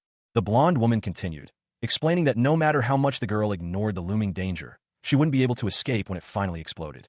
The younger girl, her eyes wide with apprehension, quietly asked what exactly was going to happen. A hand reached for a cup of coffee, the scene shifting to a more somber setting. A voiceover explained that unless either humans or beasts were completely annihilated, an endless war would begin. The impending war was emphasized again, highlighting its inevitable and endless nature. A young man with dark hair sat in a waiting room, his expression somber. A figure in glasses, partially obscured, watched him from behind. A man looked out at the cityscape, a question hanging in the air. 100,000 humans, he continued, relaying a message. They said that if we reject their offer, they'll immediately start a full-scale war. He added, I couldn't make a decision on my own, so I'm here to tell you, Mr. Director. The director, a man in glasses, listened intently. He responded thoughtfully, this is quite a... The director finished his thought, reasonable offer. His subordinate, however, was taken aback. What? The director explained. Loss of life isn't the biggest harm in the fight between humans and beasts. It's the terror and unrest caused by people when they find out an unknown enemy is hiding among them. He continued, one beast can kill hundreds of humans, but the chaos caused by the destruction of our rules-based society can kill thousands. If you think of it like that, 100,000 humans is simply the price of peace. The subordinate was shocked. Director, what are you saying? The director responded, more than 300,000 people die every year in this nation. Two men stood in a dimly lit office, discussing the ongoing conflict. One, dressed in a suit, spoke of using the less fortunate members of society to secure a safe future. The other man listened intently, his expression unreadable. The suited man continued, suggesting that endlessly battling beasts was a losing proposition. He posed the question of which course of action was wiser. The other man, his face partially obscured, responded that this was likely what the nation's leaders would say. The scene shifted to show the suited man's face more clearly. His expression was one of grim determination. Back in the office, the younger man, his face now fully visible, challenged the director's perspective. He questioned whether the director truly disagreed with his stance. The younger man revealed that he had lost countless friends battling the beasts, and he couldn't accept the sacrifice of even one more life. He vehemently argued that agreeing to such a plan would reduce humanity to mere livestock. The director countered that for 20 years, humanity had been consistently outmatched by the beasts, not due to a lack of strength, but a lack of strategy. Two figures, a stern-looking man and a younger man with dark hair, stood together. The older man's words hung heavy in the air. Humanity lacked the powerful weapon that only beasts possessed. The conversation continued, focusing on the need for decisive action to fulfill a grand vision, the destruction of humanity. A central role, it was said, would be played by the master. A young woman with striking red eyes appeared, her expression grim. She observed that compared to the beasts, humanity's unity was pathetically weak. The question of needing a central figure was raised. The implication was clear. Without one, stopping the beasts would be impossible. The need to unite everyone, no matter how difficult, was emphasized. This unity was seen as crucial before the inevitable confrontation. A pair of legs and high heels were shown, suggesting someone who may not want this unity to happen. A figure with long dark hair walked down a hallway, their back to the viewer. The scene shifted to a different location. Two individuals, one with a scarred face and the other with striking red eyes, confronted a third figure. One of them stated simply, "You're here." The third figure, their face partially obscured, asked if everyone else was inside. A hand reached for a door handle. They were all waiting. The door opened, revealing two figures in shadow. One was clearly visible, the other cloaked in darkness. A close-up revealed a man's intense gaze, his expression grim. He greeted someone, expressing relief at their arrival. It had been a long time. A large, imposing man sat surrounded by two women. He held a small, flame-like tool. He mused about the passage of time since his last meeting with someone at a club, noting the relative quiet in their absence. A woman with long dark hair and a distinctive scar across her abdomen stood calmly. She was greeted warmly by someone who called her Ani. A young person with orange hair offered cake. Two women sat together. One politely declined sweets, stating her dislike for them. The other, Dun, playfully teased her about the sweets, rotting her teeth, emphasizing how tasty they were. A sudden flash of light illuminated the room, momentarily blinding the viewer. The light revealed a muscular man and two other individuals in a room. Daeun was informed that she must have completed the task assigned to her. The woman with dark hair was told to prepare to proceed with the plan at any moment. The fate of humans and beasts will be decided within the next 3 months. Daeun noted that their master was absent, as usual. The master's absence was explained. He was among humans, observing their emotions to amuse himself. A man walked away from the scene, his actions described as the master's greatest amusement.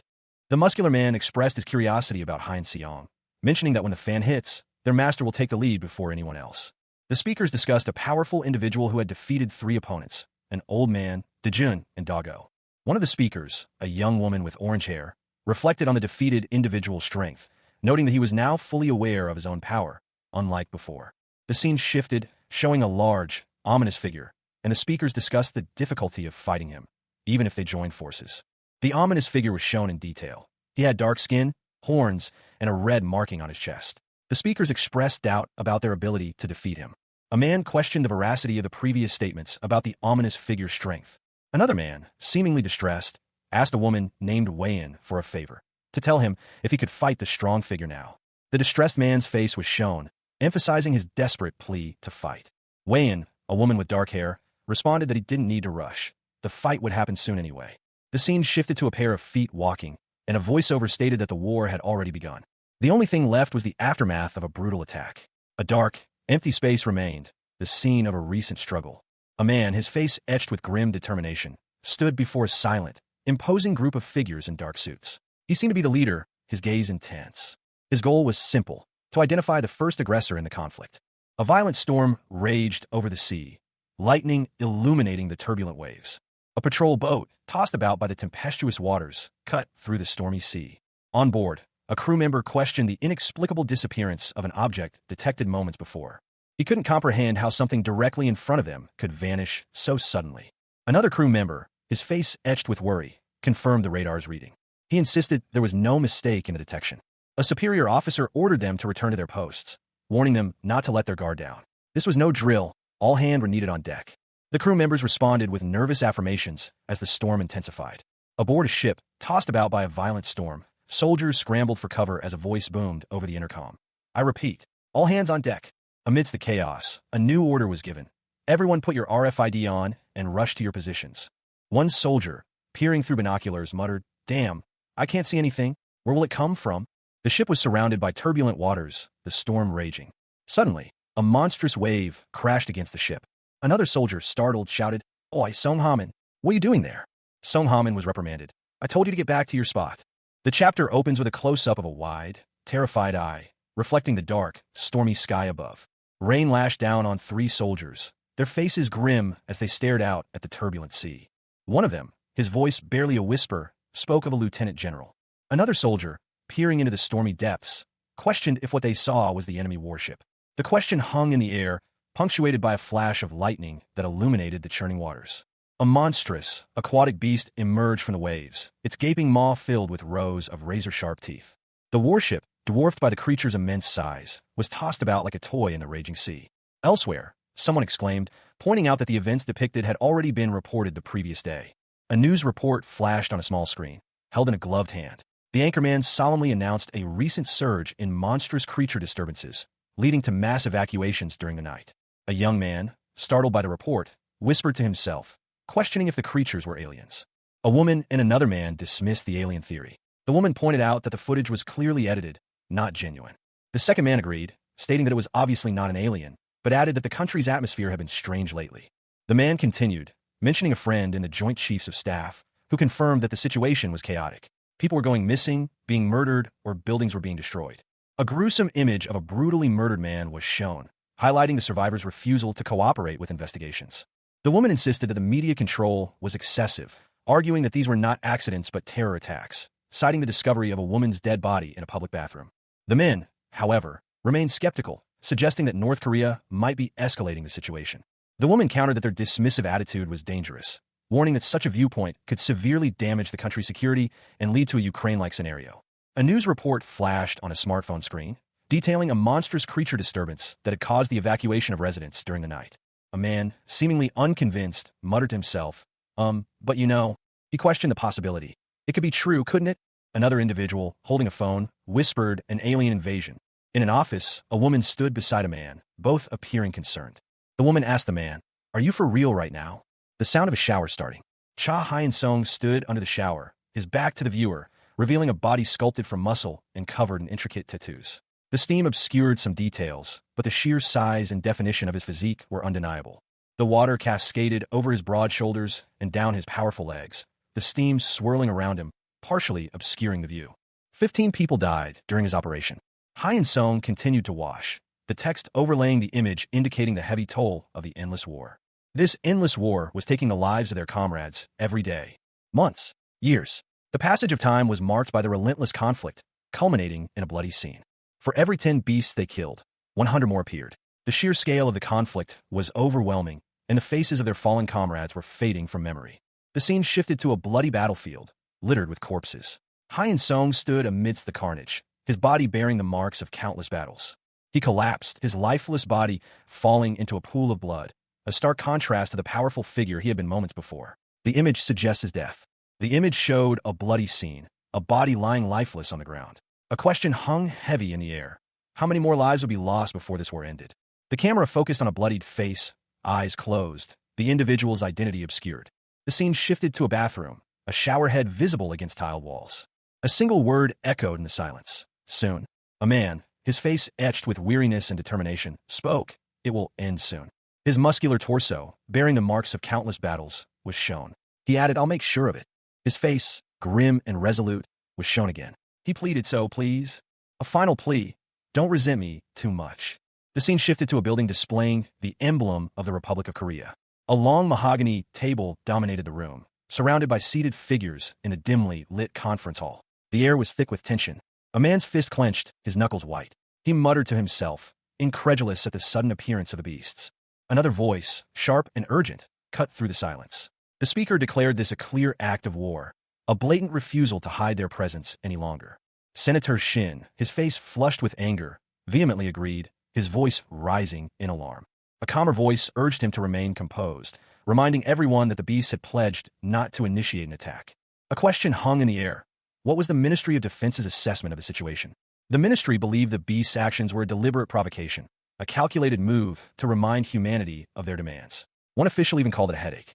A need for a practical solution was voiced, a plan to address the escalating threat. The discussion turned to the director of the Special Bureau, seeking his expert opinion on the most effective countermeasures against the beasts. A man in a suit delivered a report. There was still a month left before the beasts would attack again, according to their agreement. He continued, explaining that beasts instinctively have fanatically violent urges and are generally uncontrollable. A monstrous beast, its eyes glowing red, held a terrified girl. Blood stained her body and the ground beneath them. Despite their inherent savagery, the narration revealed that a person known only as Master controlled all of them. The explanation continued, because Master had proposed a deal, the beast would not attack first, unless he initiated an all-out war. However, once the time limit expired, an attack was inevitable. In a meeting, a woman questioned the necessity of eliminating Master first. Another man responded that it should be the Special Bureau's main objective. A third man, however, revealed that they had been unable to track Master's current location, and that no beast or conspirator knew of his movements. The woman in the meeting expressed disbelief that, years after the Special Bureau's formation, they still didn't know their enemy's identity. A man with a worried expression sat alone, deep in thought. He mused that no one had a clear solution to the problem at hand. It was time to start thinking seriously about it. He continued, referring to the 100,000 people suggestion. The back of a man's head was visible, suggesting he was listening intently. The man's back remained visible, his posture tense. The first man reacted with disbelief and outrage to the 100,000 people proposal, calling it ridiculous. He argued that the proposal was tantamount to selling citizens to ensure survival. The second man cautioned him to be careful with his words, questioning what he meant by sell. The first man, in response, asked if there was another way out besides accepting the deal or war. The first man reflected that if the beast incident at the club had come to light, it would have been a disaster. He wondered how many beasts were out there and how oblivious they were to the threat. The image showed a city in ruins, ravaged by some unseen catastrophe. A voice, seemingly disembodied, echoed through the devastation. See what happens if they become the whole nation's enemy. The same voice continued, its tone grim and matter-of-fact. Isn't it obvious that thousands, not just hundreds, would die? The scene shifted to a high-level meeting. A long table filled a large room, surrounded by serious-looking individuals in suits. The atmosphere was tense. Two men engaged in a hushed conversation. One of them stated, "She's right. War is not an option. Then 100,000 is not a big deal." The other responded, "But wouldn't the public's opinion be pretty divided on who should get to live?" The first man continued, "But how would we convince the citizens to support this?" His colleague replied, "But there will be a lot of backlash." The second man suggested, "How about giving the benefits? Like compensation to the bereaved families." The first man, seemingly the leader, concluded the discussion. "Are there any objections?" One of the assembled officials hesitantly spoke up. It may be too much of a critical agenda to decide right now." But then added, "But given how urgent this is, if no one objects." A man, his face obscured, stood before a closed wooden door. He seemed to be contemplating something. Two individuals sat across a mahogany table from a man in a dark suit. The man's hands rested on a document, his expression unreadable. The atmosphere was tense. The man's face filled the frame, his features contorted in a grimace. His eyes burned with intensity as he spoke of a deal. A tense meeting unfolded within a wood-paneled room. A man in a suit, his face etched with worry, sat across a large table from a stern-looking individual whose features remained obscured. One of the men questioned the other's sudden refusal, then asked if he had a better solution. The man in the suit remained silent, his head bowed low, his face still hidden from view. Someone urged the silent man to speak, addressing him as the Special Bureau Director. He finally spoke, stating that there was only one method. The Special Bureau Director requested that the president announce something. The president, looking grim, agreed to announce the existence of the beasts to the public.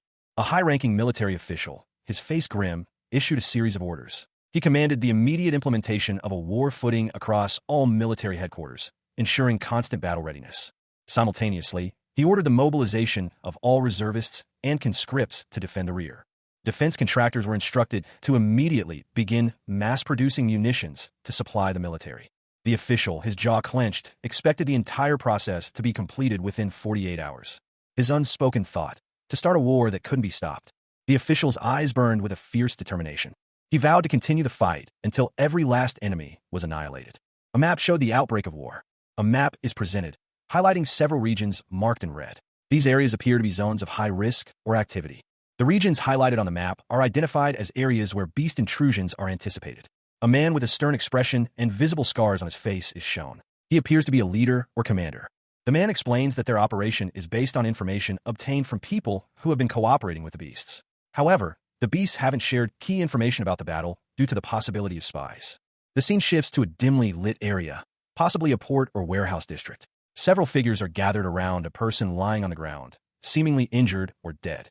The man continues, emphasizing that the beasts did not share key information about the battle due to concerns about spies. The man advises against strictly following the operation manual, suggesting that they should be prepared to adapt to unexpected events.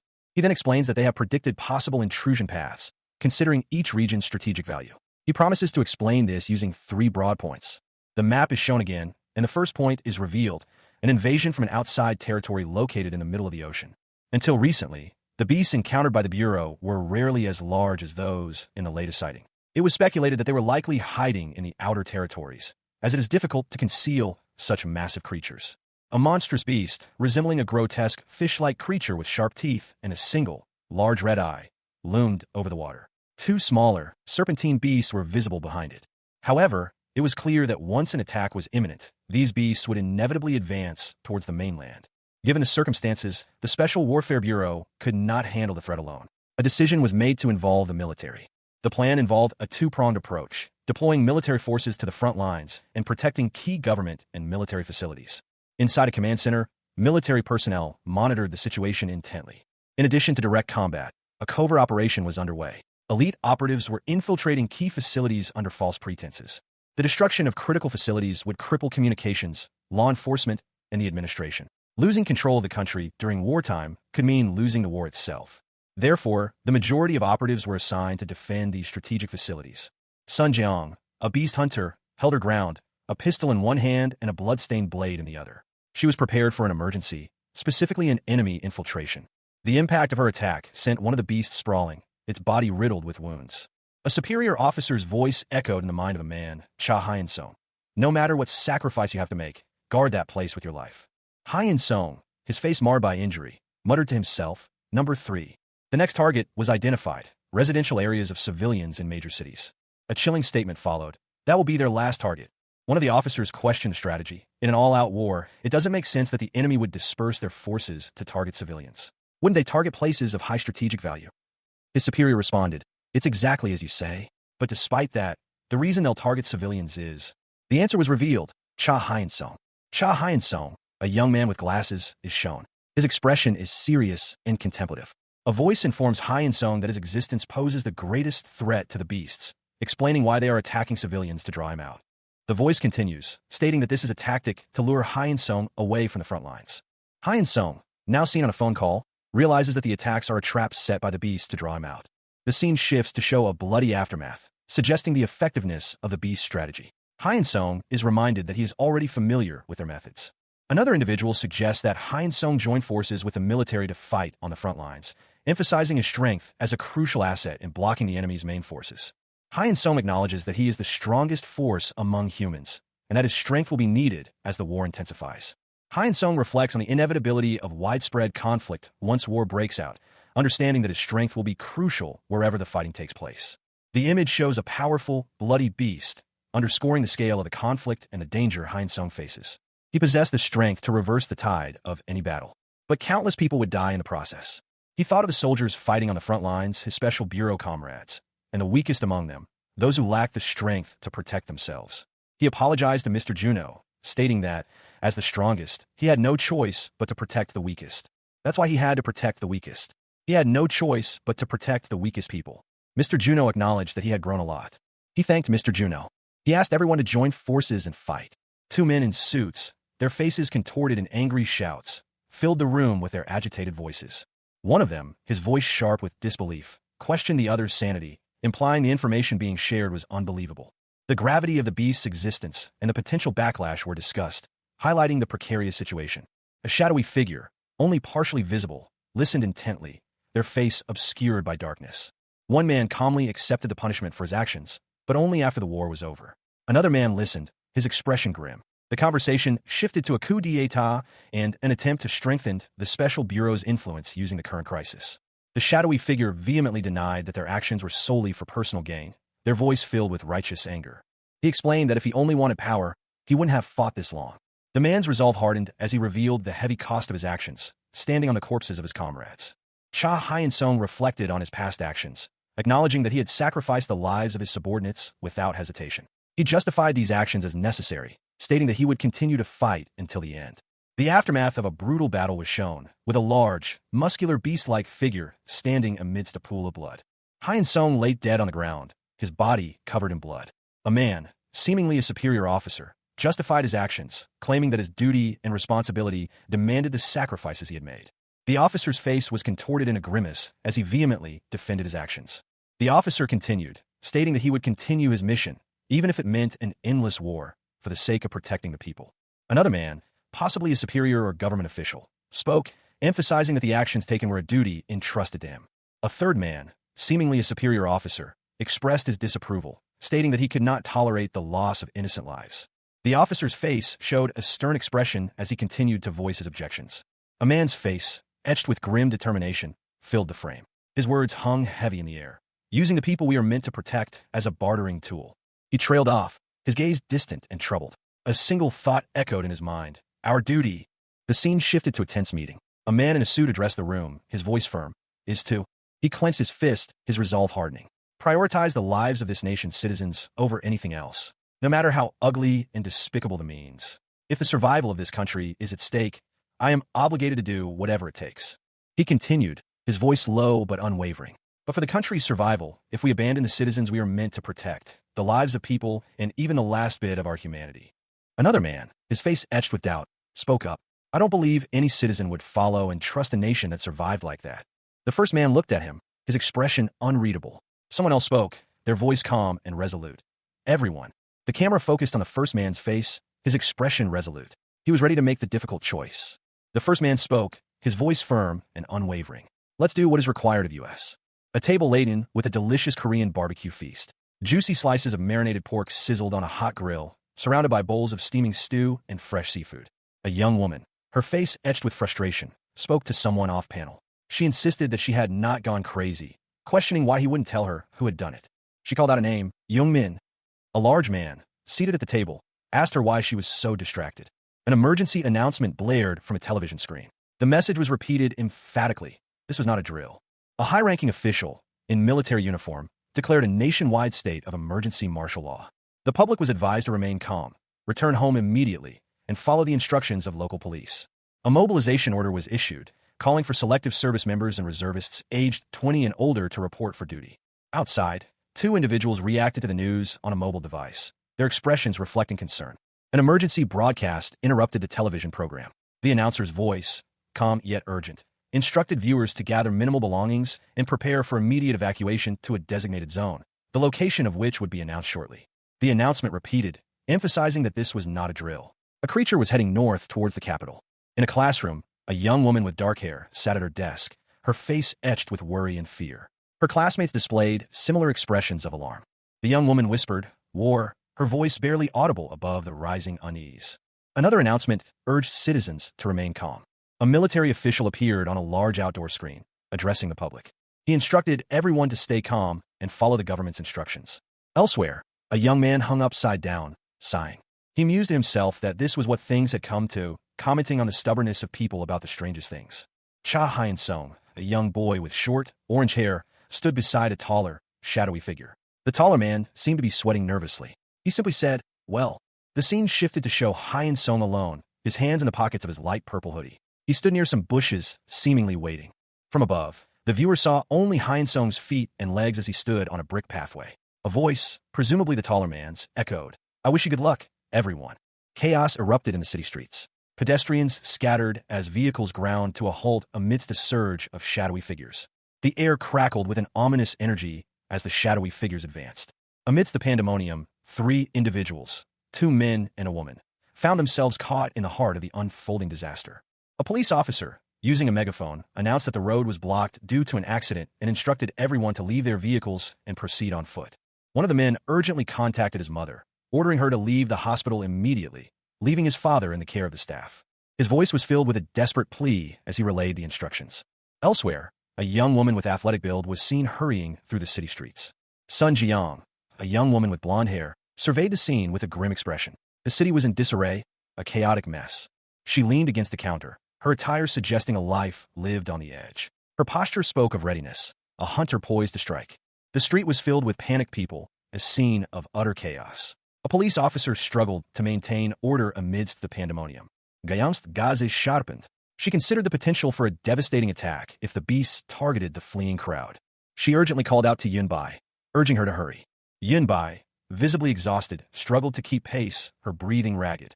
Jie Yang explained that they had no time for delays, emphasizing the importance of Yunbai's stamina training. Yunbai expressed concern for her parents, who were in the countryside, while Jie Yang pointed out that the countryside was safer than the city. People fled in panic through the city streets, as Sun Jie-yang explained that less populated areas are safer from beast attacks. She urged Hyun-seong to leave the crowded city quickly, offering her support. Hyun-seong, visibly shaken and sweating, listened intently. Jie-yang reiterated the importance of his safety, addressing him by name. Amidst the chaos of a burning building, onlookers anxiously awaited the arrival of an ambulance, noting that a mother and her baby were trapped inside. Someone then shouted that there was someone on the roof. The scene shifted to show a person's feet dangling from the roof. A figure fell from the building. Hyun-seong caught the falling person, a woman, in a desperate attempt to save her. They landed hard on the ground. A man's face, partially obscured, is shown. He shouts, "Honey." Following the shout, a man is seen running frantically through a chaotic scene, his expression one of intense alarm. A young woman, Eun-young, is cradled in the arms of another man, who is visibly distressed. He cries out, asking if she's all right. Eun-young, though injured, manages a weak reply, mentioning a man named Chang-wook. A man assesses Eun-young's condition. While there are no visible injuries, he notes she appears dizzy from smoke inhalation and expresses concern about potential brain damage, urging immediate transport to the nearest evacuation site for treatment. The man who rescued Eun-young is questioned about his actions. He is asked if he saved her, and he replies, visibly shaken. He dismisses concerns about his own well-being after jumping from a rooftop, urging them to flee quickly. Eun-young, though weak, expresses her gratitude. A man stands amidst a crowd of people, his expression serious and concerned. A narration box explains that the commotion has caused accidents throughout the area, likely due to the limited number of firefighters and rescue workers, and their delayed arrival. The man's face is shown again, his expression thoughtful and serious. Amidst the chaos, a man noticed something falling from above. He shared his observation with those around him. The focus shifted to Cha Hyun-sung, his expression one of grim determination. A fighter jet, trailing smoke, plummeted from the sky. Below, a group of people watched in horror as the aircraft fell towards them. A collective gasp of disbelief rippled through the crowd. A fighter jet was falling. The falling jet continued its descent, smoke billowing from its damaged engines. Hyun-sung's eyes widened in alarm. He realized the imminent danger. He saw that the jet was falling directly towards the evacuation zone. The fighter jet hurtled towards the ground at terrifying speed. A close-up reveals a pair of intense red eyes peering from beneath a shadowed figure, their gaze fixed on something unseen.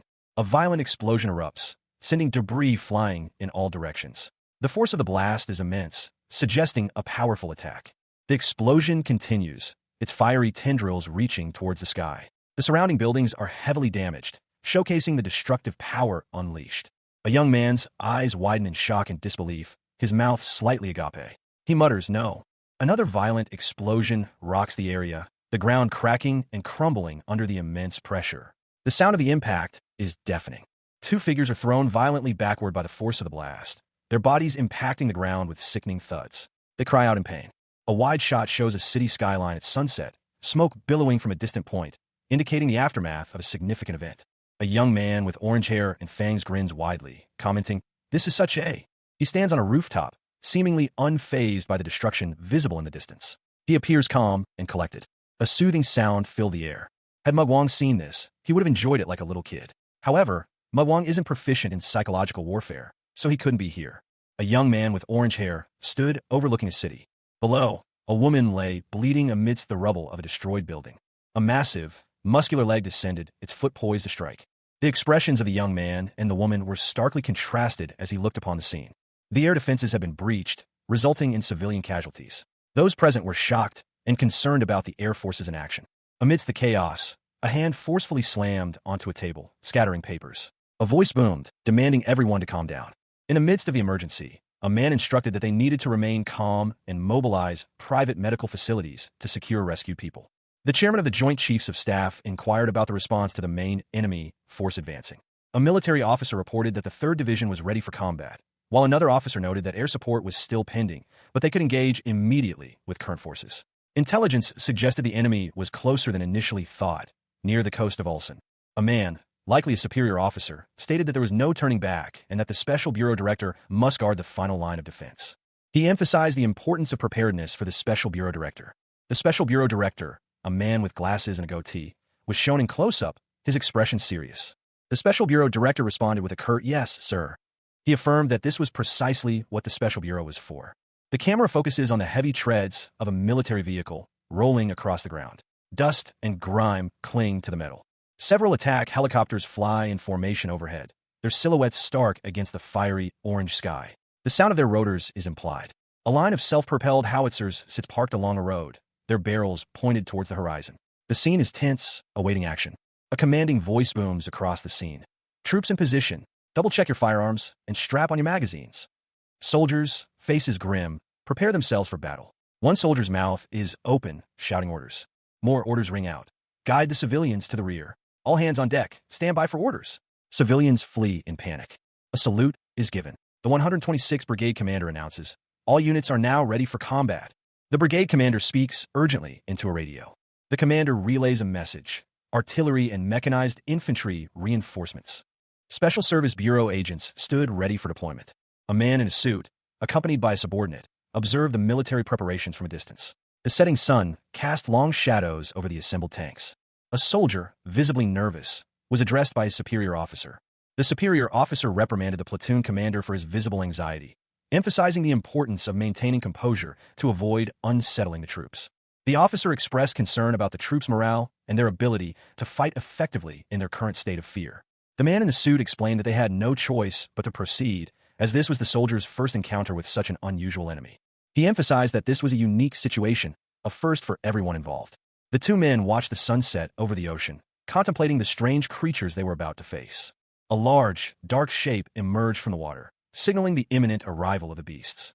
Two soldiers, faces etched with exhaustion and fear, stood amidst the ruins of a ravaged landscape. The setting sun cast long shadows, painting the scene in hues of orange and red. A monstrous form emerged from the shadows, its presence filling the soldiers with dread. The beast's massive arm, covered in thick, dark muscle, moved with terrifying power. One of the soldiers, eyes wide with terror, stared at the approaching threat, his fear palpable. The beast's powerful legs descended, its presence looming large. The beast's clawed hand emerged from the water, signaling an imminent attack. A man in glasses, his expression serious, issued a command. He instructed someone to report to headquarters about the emergence of multiple beasts from the sea. Several monstrous figures rose from the ocean, their forms silhouetted against the fiery sunset. Two soldiers observed a military convoy of tanks, their silhouettes stark against the setting sun. The scene was tense, the air thick with anticipation. A figure fell from the sky, a dark silhouette against the fiery sunset. The figure was revealed to be a monstrous beast, its multiple maws agape, revealing rows of razor-sharp teeth. Its eyes glowed with malevolent red light. The beast's descent continued, its shadow engulfing the landscape. A declaration echoed: "The battle shall begin." Cha Hyun-sung found himself plummeting towards the earth, the ground rushing up to meet him. Below, a monstrous beast loomed, its silhouette a terrifying promise of the end. The battlefield was chaotic, enemy forces outnumbered, but they had entered the range of the human troops' firepower. Two men in suits observed the scene from a distance, their expressions grim. A soldier relayed the brigadier commander's orders. The order was to advance towards the enemy forces. A colossal beast, even larger than the one before, emerged from the horizon, its multiple heads a terrifying sight. A desperate cry echoed across the battlefield. Everyone, a military officer, his face contorted in a furious yell, barked a single, decisive order: commence fire. Following the order, a line of tanks unleashed a barrage of shells, their fiery trails streaking across the landscape. The intense bombardment continued, the earth trembling under the relentless assault. Explosions rocked the area as the artillery fire rained down. In the sky above, helicopters joined the assault, their rockets adding to the devastating firepower. The combined assault was relentless, a storm of fire and destruction. From the chaos, monstrous figures emerged, their forms barely visible through the smoke and fire. The beasts rose from the sea, their terrifying presence a stark contrast to the military might arrayed against them. One of the beasts was struck, a direct hit causing a massive explosion of blood and gore. Cha Hyun-sung found himself amidst a brutal struggle for survival, the ground stained crimson with his own blood. He was surrounded by monstrous beasts, their forms barely discernible in the chaos of the battle. A beast lunged, its claws tearing through the air. The sounds of battle echoed around him. Soldiers fired upon the beasts, their shots finding their mark. One soldier urged his comrades to continue their assault, while another focused on preventing the creatures from advancing. One particularly monstrous beast loomed, its gaping maw a terrifying sight. The beast was struck by a powerful blast, its body momentarily thrown back by the force of the attack. The soldiers watched in astonishment as the attack was blocked, seemingly by one of its own kind acting as a shield. The soldiers reacted with shock and disbelief to this unexpected turn of events. Data manager Hong reflected on the data acquired from the operation, noting that larger beasts, while physically stronger, possessed lower intelligence. Despite their lower intelligence, Hong acknowledged that the beast's fundamental nature remained unchanged.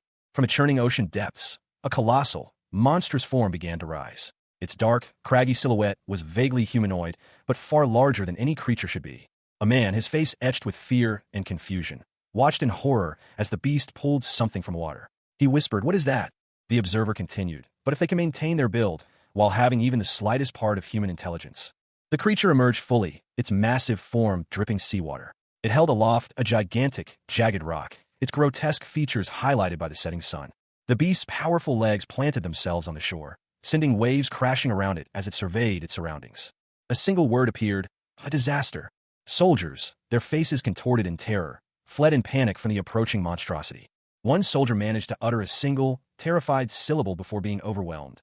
Ev. A colossal beast, its form obscured by shadow and motion, attacked with devastating force. The sheer power of its blow sent shockwaves rippling outwards.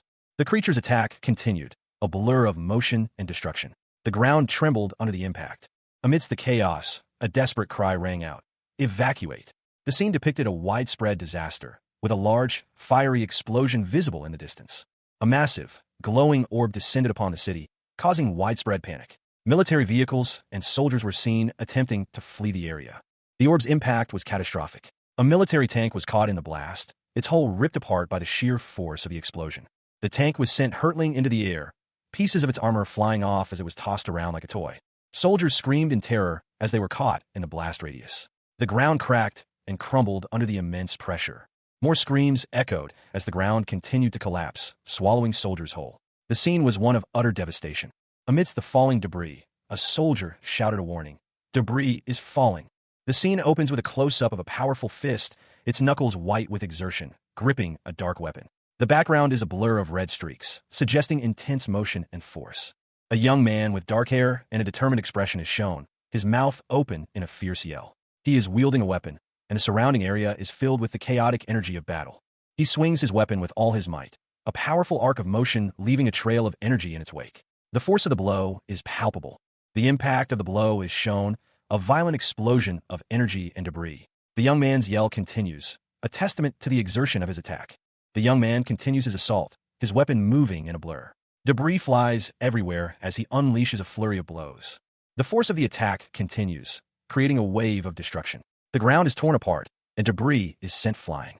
The destruction continues, a wave of energy and debris washing over the landscape. The scale of the attack is immense. A command is given. All troops on land must leave the intersection where the debris is falling. The urgency is clear. A warning follows. If their armor is harmed, the line of defense will break. The stakes are high. A helicopter gunship provided air support, unleashing a barrage of fire upon a group of grotesque, clawed beasts emerging from the sea. The creatures, seemingly impervious to the initial volley, continued their advance. The helicopter continued its attack run, its rockets streaking across the sky. One beast, larger than the others, endured the onslaught, its body riddled with bullet holes but still moving. It roared in defiance. A scream of agony echoed across the battlefield. The helicopter's attack continued, but the beast's resilience proved overwhelming. The helicopter was damaged and began to fall. The damaged helicopter plummeted towards the ocean, a beast's massive claw visible in the foreground. Enemy projectiles were approaching the remaining helicopters, prompting an immediate escape maneuver. Inside one of the helicopters, the pilot noticed a sudden increase in weight. Something was clinging to the helicopter. Cha Hyun-sung found himself staring up at a hulking figure, its features obscured by shadow, yet radiating menace. The beast loomed over him, its presence a palpable threat. The beast's eye, vast and malevolent, filled Hyun-sung's vision. A cold dread washed over him. The beast spoke, its voice a chilling whisper, commenting on the surroundings. "Isn't the scenery here just incredible? How about it?" The beast's face contorted into a grotesque grin, its eyes gleaming with predatory intent. It found the impending death of its prey amusing. With a swift, brutal movement, the beast unleashed a devastating blow. Hyun-sung was caught completely off guard. The force of the attack sent him reeling. Blood splattered as the beast's attack connected, a gruesome testament to its power. The impact created a shockwave, sending debris flying in all directions. A cloud of dust and debris obscured the scene, leaving the aftermath of the attack unclear. A military unit was destroyed in a sudden, violent explosion. From inside a nearby aircraft, a soldier watched in shock, shouting, "Unit 3 is down. What happened?" The soldier's question was answered as a monstrous beast emerged from the wreckage, its terrifying form barely visible in the dust and smoke. The beast lunged, its red eyes glowing menacingly. It was a brutal, swift attack. A desperate counterattack was launched, but the beast's power was overwhelming. The ensuing explosion was massive, obliterating the beast and the remaining soldiers. Amidst the chaos, a figure emerged, covered in blood, a sinister grin spreading across his face. He was Cha Hyun-sung, resurrected and transformed. Another soldier, his face mangled and bloody, let out a maniacal laugh before succumbing to his injuries. A desperate cry for escape echoed through the air. "Run!" Hyun-sung watched as the remaining survivors fled in their damaged aircraft, escaping the carnage. A battle cry echoed across the ravaged landscape. To the battlefield, a blinding flash of light erupted, obliterating everything in its path. The force of the blast sent shockwaves through the ground, shattering the earth into fragments. Amidst the chaos, a military tank lay partially buried in the debris, its barrel twisted and broken. A figure, presumably Cha Hyun-sung, landed heavily, groaning in pain. A nearby soldier anxiously wondered if he had survived the impact. A crimson cloud of smoke billowed from the impact zone. From within the smoke, a desperate cry pierced the air. "Commander!" A monstrous beast emerged from the wreckage, its gaping maw stained with blood. Several soldiers lay dead around it. Two remaining soldiers, eyes wide with terror, raised their rifles, preparing to fire. A sinister figure, partially obscured by shadow, cackled maniacally. He declared, "This is it. I'm telling you, this is it." For such a long time, Cha Hyun-sung, moments before his death, felt a surge of anticipation. He had waited for this moment, for this conflict. A monstrous beast lunged, its roar echoing the chaos of the battle. Hyun-sung's life ended in a bloody maelstrom. Hyun-sung's body lay broken amidst the carnage, a grim testament to the ferocity of the beasts. A single word, shouted in defiance, hung in the air: war. The reality of the situation crashed down. This was not a mere skirmish, but a full-scale war. A colossal beast, its form grotesque and terrifying, emerged from the smoke and dust of battle. Its gaping maw promised death. The beast surveyed the battlefield, a wrecked military tank a testament to its power. It addressed the fleeing soldiers with a contemptuous sneer. "Run, you starved pigs." A man, his face grim, watched the carnage unfold. He spoke, his voice laced with chilling amusement. "Until we're all turned into lumps of flesh." His chilling laughter echoed as he added, "Let's have some fun." The battle raged on, the city reduced to rubble as military vehicles engaged the monstrous beasts. Cha Hyun-sung's body lay broken on the ground, the dust settling around him. His back was to the viewer, the extent of his injuries unseen. Suddenly, Hyun-sung's perspective shifted. He was alive, his eyes glowing red, a maniacal grin splitting his face. Before him stood two monstrous beasts, their forms barely visible through the dust cloud. He rose from the ground, his body seemingly unharmed. Only his lower body was visible, clad in dark pants.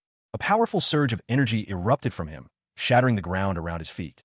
A chaotic battle raged. Beasts, monstrous in size and ferocity, clashed with human soldiers amidst the ruins of a city. Explosions rocked the landscape as tanks fired upon the creatures. Amidst the carnage, a tank was destroyed, its remains scattered across the ground. A voice, weary and resigned, echoed through the scene. It was always the same. A particularly monstrous beast, its skin scarred and burning, lunged forward, its fiery breath scorching the earth. Despite the overwhelming power of the beasts, the soldiers fought on, their determination unwavering. A voice, filled with bitter experience, observed that no matter how strong the enemy, the soldiers must give their all. The voice continued, emphasizing the importance of relentless fighting, even when faced with seemingly insurmountable odds. Despite the repetition of the battle, the narrator noted that each encounter brought new sensations, a testament to the intensity of the conflict. The scene shifted to a lone figure, observing the battlefield from a distance. The blazing conflict was his reason for living. The figure's back was turned, his identity obscured, but his internal monologue revealed his deep connection to the ongoing war. A beast attacked a group of soldiers. One soldier, observing a young woman fighting the creature, questioned if she was also one of the resurrected. The soldier wondered aloud how long the woman had been fighting these monsters. Another soldier shouted to shoot the beast. The young woman, Sun Jiyong, fought back against the beast, dodging gunfire. She thought that this was exactly how it should be. A soldier was severely injured by the beast. He reflected that if blood didn't flow and pain wasn't felt, it wouldn't be a real battle. The soldier cursed the intensity of the battle. The ground shook as the beast unleashed a powerful attack. A monstrous beast, its skin scorched and scarred, lunged forward, its eyes burning with a malevolent red light. Its grotesque grin revealed rows of sharp teeth as it unleashed a torrent of fiery energy. The beast roared, its voice echoing with cruel amusement. "Is no fun, is it?" Its victim, a soldier, stared in horrified fascination as the beast's laughter filled the air. Terror consumed him as he realized the full extent of his predicament. Elsewhere, a figure in dark clothing moved with lethal efficiency, deflecting gunfire with a staff. The soldiers around him fell back, overwhelmed by his speed and power. With a powerful swing, he shattered the beast's arm, sending fragments flying. The man's face, half human, half beast, was a terrifying mask of rage. He snarled, "Hunting dog, kindly don't take away the joy of this moment." The beast's body began to disintegrate, its form dissolving into dust. The beast, now even more monstrous and enraged, grabbed the man, its claws tearing into his flesh. He responded with a defiant smirk, "But rather play with me as hard as you can." Inside a dimly lit command center, several military personnel monitored a complex network of screens, their faces etched with concern. One soldier, in particular, stood out, his hand raised in a gesture of urgency. A soldier's face was contorted in alarm. He reported that the 53rd Division was engaged in a fierce battle against an enemy leader, and enemy troops had landed on shore. Further instructions were given. The brigade under command was to gather at the front line, while the 31st and 39th Divisions were to engage the enemy forces. A soldier anxiously questioned whether the Marine Corps and Air Force had arrived yet. Another soldier, a woman with short, dark hair, calmly explained that military forces were still holding back the monsters because the command facilities hadn't been attacked yet. A man's face registered shock and fear as he announced that the beast knew about the command center's location and that the CCTV in Area B was down. Someone urgently asked if it was an enemy attack and demanded a report from the guards. Communications had been interrupted, with no reply. The order was given to send in a response team. A heavily armed tactical team moved swiftly and silently through a dimly lit corridor. The scene opens with a pair of feet, clad in dark boots, walking down a dimly lit corridor. A figure in dark tactical gear, their face obscured by a helmet, raises a fist. The corridor continues, stretching into the darkness. The figure in tactical gear is shown from behind, still raising their fist. The camera focuses on the floor of the corridor. Several figures in tactical gear are shown, armed with rifles, their faces concealed. A close-up shows a rifle being aimed. A woman with long dark hair, wearing dark armor, speaks, "Stop it." She continues, "It'll only cause unnecessary bloodshed." A sudden and brutal enemy attack. The aftermath of the attack showed a scene of carnage, with several soldiers lying dead, their bodies mutilated. Sun Jiang, a beast hunter, appeared amidst the chaos, her expression grim. She wielded a large blade, stained with blood. She muttered to herself, reflecting on the recurring nature of such violence. "It always ends like this." Jia Yang observed the fallen soldiers, their lifeless hands reaching out. She commented on their fate. "They're taken out in an unknown place, as if they have no value at all." She continued her grim assessment. "Soldiers are just resources that get consumed." Ji Yang stood defiantly amidst the shadows, two shadowy figures with glowing red eyes lurking behind her. One of the shadowy figures emerged, its face obscured, but its glowing red eyes were clearly visible. It spoke, and me too. The scene shifted to a gruesome sight. Several bodies, including that of Cha Hyun-sung, lay amongst the beasts in a desolate, rocky landscape. Hyun-sung, barely alive, whispered I. Cha Hyun-sung, gasping for air, lay on the ground, his body battered and bruised. He struggled to breathe, his vision blurring. His consciousness flickered. He wondered, weakly, if someone had saved him. Hyun-sung pulled himself from the rubble, his body aching. Below, Sun Ji-young watched him, her expression unreadable. He shouted, assuring her that everything was all right now. His voice was strained but resolute. Then, he urged everyone to come out from their hiding places. Amidst the devastation, survivors emerged, their faces etched with relief and gratitude. Hyun-sung, despite his injuries, helped them. A man approached, concerned for Hyun-sung's well-being. Hyun-sung reassured him, but his mind was already racing ahead, planning his next move. A city block is engulfed in flames, the result of a devastating explosion. A voiceover reflects on the tragedy. There are still people who couldn't evacuate.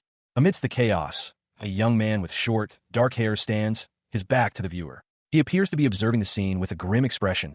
Two firefighters are visible in the background.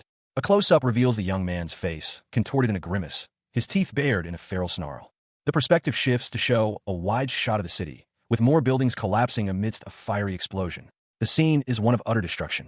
The young man falls from a great height, landing hard on the ground. His expression is one of grim determination. A narration box describes the events. A bomb attack in a crowded place full of civilians, sabotaging firefighting, police, and public facilities.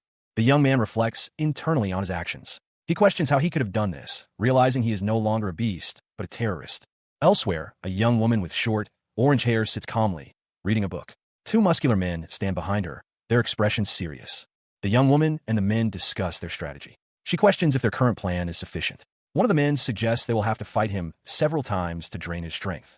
Sun Ji-young, a young woman with striking orange hair, addressed an unseen companion. She reassured them, saying there was no need to worry, and to simply be patient. Their current actions were steadily draining Hyun-sung's energy. The narration box described a catastrophic situation. Thousands of civilians were trapped in a state of disaster. Administrative functions had been completely incapacitated, rendering them useless without Hyun-sung's aid. The image showed a city in ruins. Dealing with this level of devastation was no easy task. Hyun-sung would struggle relentlessly until exhaustion. Ji-young questioned whether they could exhaust Hyun-sung with their current efforts. The panel showed Hyun-sung's strained face, his teeth bared in a grimace. Ji-young continued, acknowledging Hyun-sung's unmatched fighting prowess. Even a direct confrontation would result in their immediate defeat. Ji-young sat amidst the rubble, holding a book. She reflected that this was not a simple battle, but a war. She continued her internal monologue, contrasting the ease of killing immediate threats with the difficulty of fighting to save a dying insect. This was a war of attrition. Ji-young's face was shown again, emphasizing her point. Saving a dying insect, no matter how strong one is not an easy task. This was similar to Hyun-sung's current struggle. The final image showed Hyun-sung standing amidst the devastation of the city, silhouetted against the fiery sunset. The aftermath of a devastating battle was laid bare. Buildings crumbled, reduced to rubble amidst a fiery landscape. Smoke billowed from the ruins, painting the sky in shades of red and orange. Above the destruction, a figure stood silhouetted against the fiery chaos. Only the back of their head was visible, their form obscured by the smoke and debris. A voice, seemingly detached from the scene, observed, many humans might have died had he not chosen war himself. Witnessing those humans burn like bugs was something one could never get used to. The figure, now partially visible, was a young man with dark hair and piercing blue eyes. His expression was one of grim determination, reflecting the horrors he had witnessed. He reflected on the battles he had fought. Many fights you win or how much strength you possess, it leaves scars in the mind that stay forever and that no formidable enemy or battle can erase. The weight of his experiences settled upon him, a burden that no victory could alleviate. That is nothing less than true hell. Suddenly, grotesque, monstrous figures emerged from the shadows, their forms writhing and distorted. Their appearance was nightmarish, their eyes burning with malevolent intent. The young man braced himself, ready to face whatever horrors awaited him. Night had fallen. A crimson twilight painted the sky above a dark, forested mountain range. Two figures, a young woman and a girl, rested near a discarded meal. The girl commented that they had taken a break and eaten. The young woman declared it was time to continue their journey. The young woman, with long blonde hair and a confident expression, stood, while the girl, with dark hair, watched her with a slightly apprehensive look, holding a drink. The girl protested, pointing out that they had only rested for 30 minutes and that it was dark outside. She suggested resting a little longer. The blonde woman countered that it was safer to travel at night, as beasts would find them more easily during the day. The girl, accepting the reasoning, asked where they were headed. The blonde woman replied that they were going to a secret refuge for VIPs. The girl surmised that this meant heading towards Seoul, but the blonde woman corrected her, explaining that the refuge was hidden in an unknown area, contrary to what most people would assume. A long mahogany table dominated the room, surrounded by seated figures. At the head of the table sat a man in a dark suit, presiding over what appeared to be a high-level meeting. Flags of various nations were visible in the background. It was deemed the safest location, a place designed for the nation's chief executives and their bodyguards, also serving as a refuge for their families during times of danger. A young woman with dark hair and a somber expression contemplated her situation. She questioned the appropriateness of seeking refuge in such a place, considering the suffering of others amidst the ongoing conflict. A young woman's foot rested on the bloodied head of a corpse. She seemed surprised by the discovery. A close-up revealed the gruesome details of the corpse's injuries. A young man's eyes widened in terror. A young woman with dark hair was being silenced by another with blonde hair, who warned him to remain quiet. The blonde-haired woman noticed something and commented on it. A soldier's boots trod heavily on the cracked earth. He paused, a questioning hum escaping his lips. Suddenly, monstrous, shadowy figures with glowing red eyes emerged from the darkness, surrounding the soldier. Terror seized the soldier as he saw the creatures. Nearby, his comrades reacted with a shared gasp of disbelief. What the hell is that? The soldier opened fire, unleashing a hail of bullets. The beasts lunged, their attack a blur of motion. One of the creatures struck the soldier, its claws tearing into his flesh. The soldier was thrown back, his body racked with pain. A final, guttural sound escaped the soldier's lips as he fell, the word platoon leader barely audible. A soldier, his face contorted in terror, screamed at someone unseen. He urged them to stop, to hurry and retreat. His desperate plea continued. He yelled for the civilians to leave immediately. The scene shifted to a dark forest at night. A sense of foreboding hung in the air. Two women, one with blonde hair and the other with dark hair, stood amidst the trees. The blonde woman questioned if they heard soldiers. The dark-haired woman responded that if they were spotted, survival was unlikely. The dark-haired woman argued against helping, fearing that leaving traces of their presence would attract more beasts. The blonde woman, however, felt they couldn't simply abandon the soldiers to die. The blonde woman's internal conflict was evident. She knew the risks but couldn't bear to leave the soldiers to their fate. The dark-haired woman, seemingly exasperated, told her companion to snap out of it, reminding her that war has casualties. The dark-haired woman continued, emphasizing that saving a few people wouldn't change the ongoing attacks across the country. The scene opens with a view of a city ravaged by fire and destruction. A voice, seemingly disembodied, declares that attempting to save everyone will result in one's own demise. A woman with blonde hair and intense eyes speaks to another, whose face is mostly obscured. She advises that to survive this war, one must abandon their endless sympathy. The obscured woman, now partially visible, agrees, acknowledging the harsh reality of the situation. The blonde woman continues, pointing out the other's strength and experience in numerous battles. Despite this, she reflects on the times others risked their lives for her. The partially visible woman, now seen more clearly, clutches her chest, a look of contemplation on her face. She reflects on the selflessness of others who saved her life, emphasizing that her current survival is a direct result of their sacrifices. She questions whether she can use her strength to help others in need. The blonde woman stands, her expression resolute. She urges the other woman to act like those who helped her in the past. Cha Hyun-sung, his body battered and bleeding, lay collapsed in the rain, Sun Ji-young cradling him. The rain washed away the blood, obscuring the extent of his injuries as Ji-young supported his weight. A fierce battle raged. Hyun-sung, resurrected and seemingly empowered, grappled with a monstrous beast, its claws tearing at his flesh. The beast's attack sent Hyun-sung crashing to the ground, the impact echoing through the air. Ji-young watched, her expression unreadable, a silent observer to the brutal fight. A monstrous hand, dripping with blood, reached out from the shadows, a chilling reminder of the ongoing threat. Ji-young muttered to herself, her words barely audible above the sounds of the battle. A hulking beast loomed over a man, its grotesque features a stark contrast to the man's terrified expression. The beast's voice, a low growl, revealed its perverse desires. A monstrous, shadowy figure loomed over three people, an elderly couple and a young girl. Its eyes glowed with malevolent red light. The creature hissed, I don't like it. I'll just squash them. Suddenly, a figure emerged from the shadows, shouting, Hey, you balding, stupid-ass pigs. The shadowy creature reacted violently to the interruption. The girl, Sun Ji-young, screamed, What the hell are you looking at? You fatty. The creature, surprised, stammered, Hey, girl? GGG girl. A soft and youthful. The creature's attack was interrupted. It seemed taken aback by the girl's presence. The old man looked on in terror. The creature let out a maniacal laugh. Oh ho ho ho.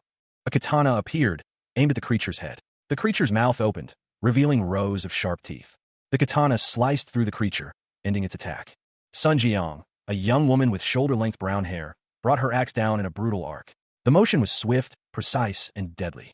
The impact was immediate. Jie Yang's attack cleaved through the beast's arm, spraying blood across her tank top. Cha Hyen-song, his eyes wide with shock, watched the scene unfold. He muttered to himself, questioning what he had just witnessed. Jiang, seemingly unfazed by the violence, addressed another beast, hanging upside down from a tree branch. She asked if it was truly that hungry.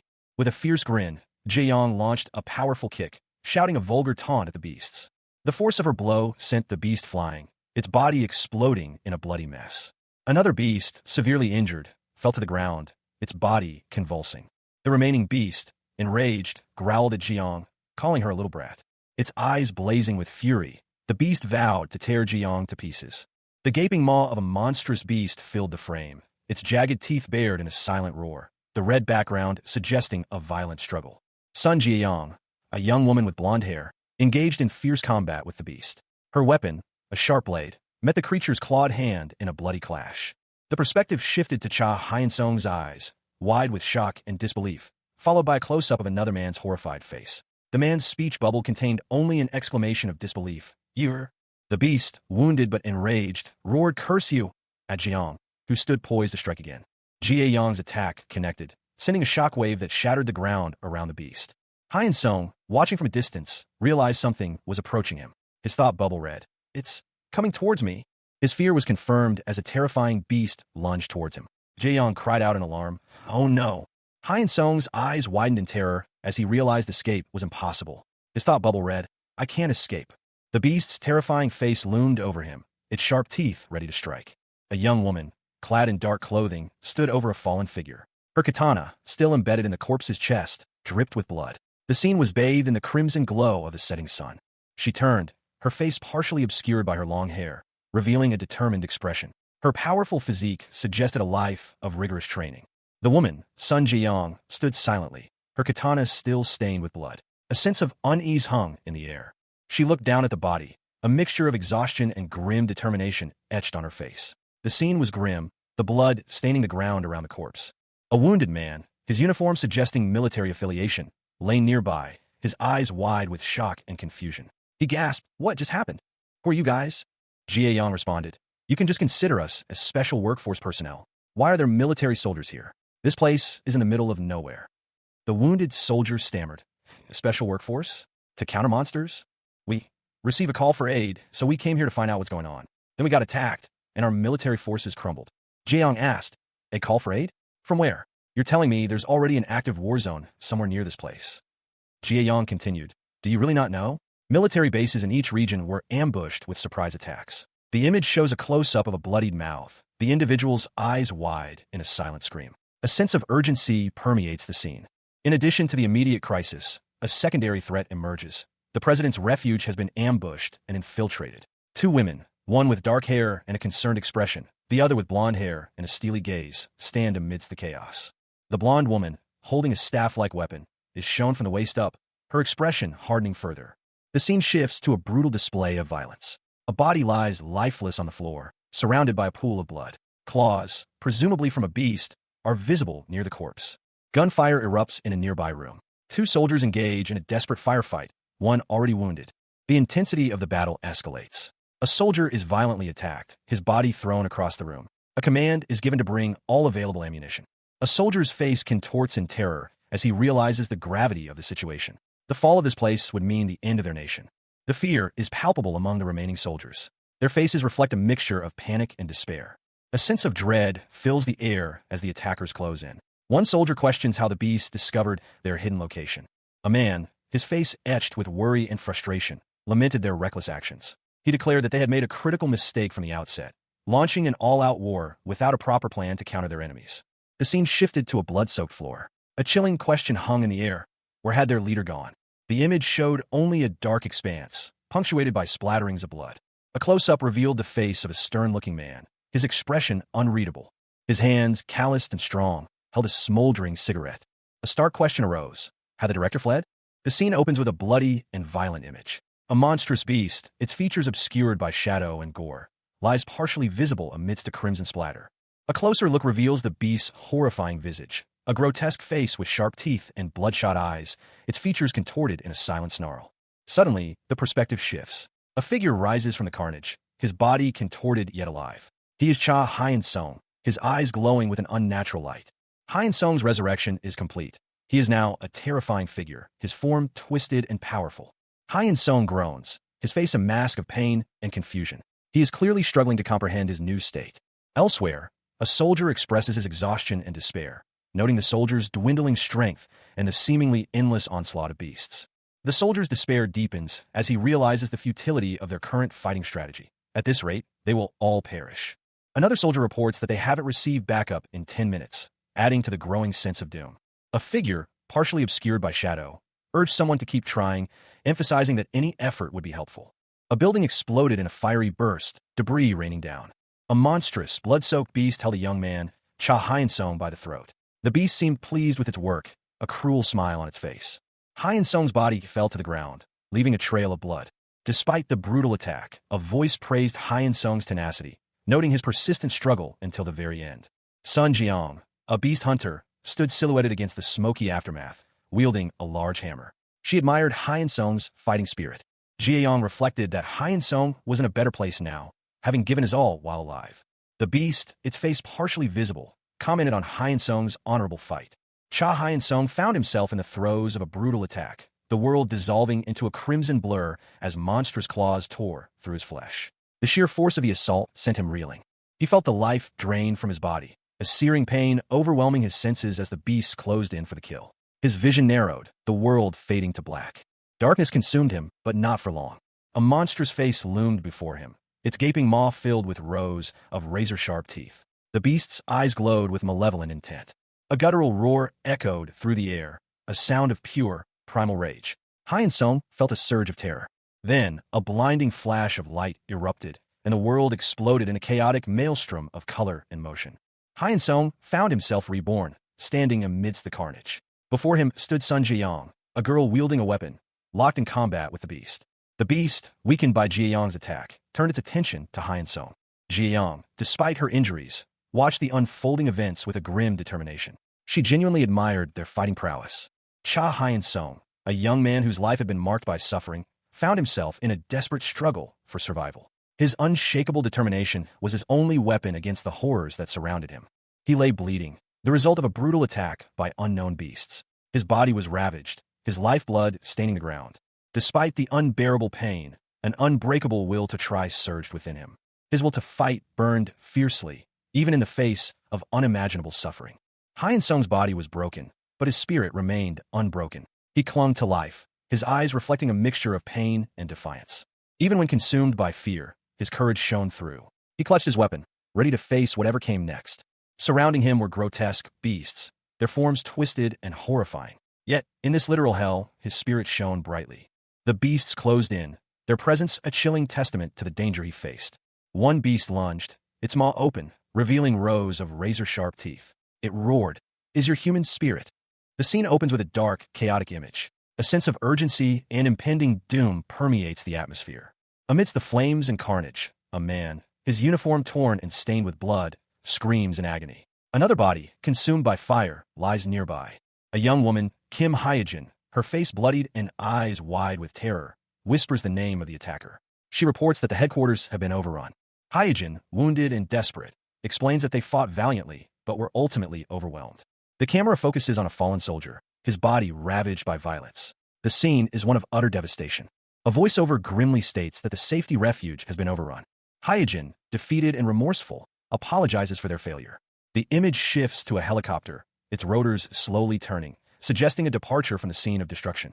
A man, his face etched with worry and bearing a scar across his cheek, spoke into a comm device. He uttered a single word, barely audible, "Chief." The voice on the other end of the line instructed, "Stay hidden. I'll send some soldiers to you now." The scar man responded, his voice strained, "Please don't. There are more urgent places to send soldiers to." He continued, "There's no point in sending people over here now." The voice from the comm device was firm, "Shut up and wait. They'll arrive in 10 minutes." The man, his face now covered in blood, could only weakly reply, "Chief." A voiceover explained, "In order to win this war, The voice continued. The special workforce personnel will do everything they can. The scene showed a bloody aftermath, with several bodies scattered amidst flames. The claws of a beast were visible among the carnage. The image showed Cha Hyun-sung, his body engulfed in flames, amidst a scene of destruction. He was clearly in the midst of a fierce battle. The narration stated that the battles to come would be just like those faced by their team leader. Two figures, a woman and a man, stood in what appeared to be a dimly lit room. The man's expression was serious, while the woman's was unreadable. Sun Ji-young and Cha Hyun-sung lay together, wounded but alive. The woman stated that she placed her full trust in them. She then instructed them to go. Sun Ji-young, her face streaked with blood, spoke into a radio. She said that if they had time to worry about her, they should use that time to win battles instead. The scene continued to show Sun Ji-young's determined expression amidst the chaos of battle. A close-up showed a man's scarred face, his expression grim. He muttered about the damn bastards. The final image showed a bloody hand gripping a radio, suggesting continued conflict. A monstrous beast, its skin dark and scarred, loomed over a figure partially obscured by shadow. Its eyes glowed with an eerie red light, and clawed hands were raised menacingly. A reddish-brown mist, like falling embers, filled the air. A violent, red energy erupted, radiating outwards in a chaotic burst. Only the legs of a figure, clad in dark pants, were visible, standing in shallow, dark water.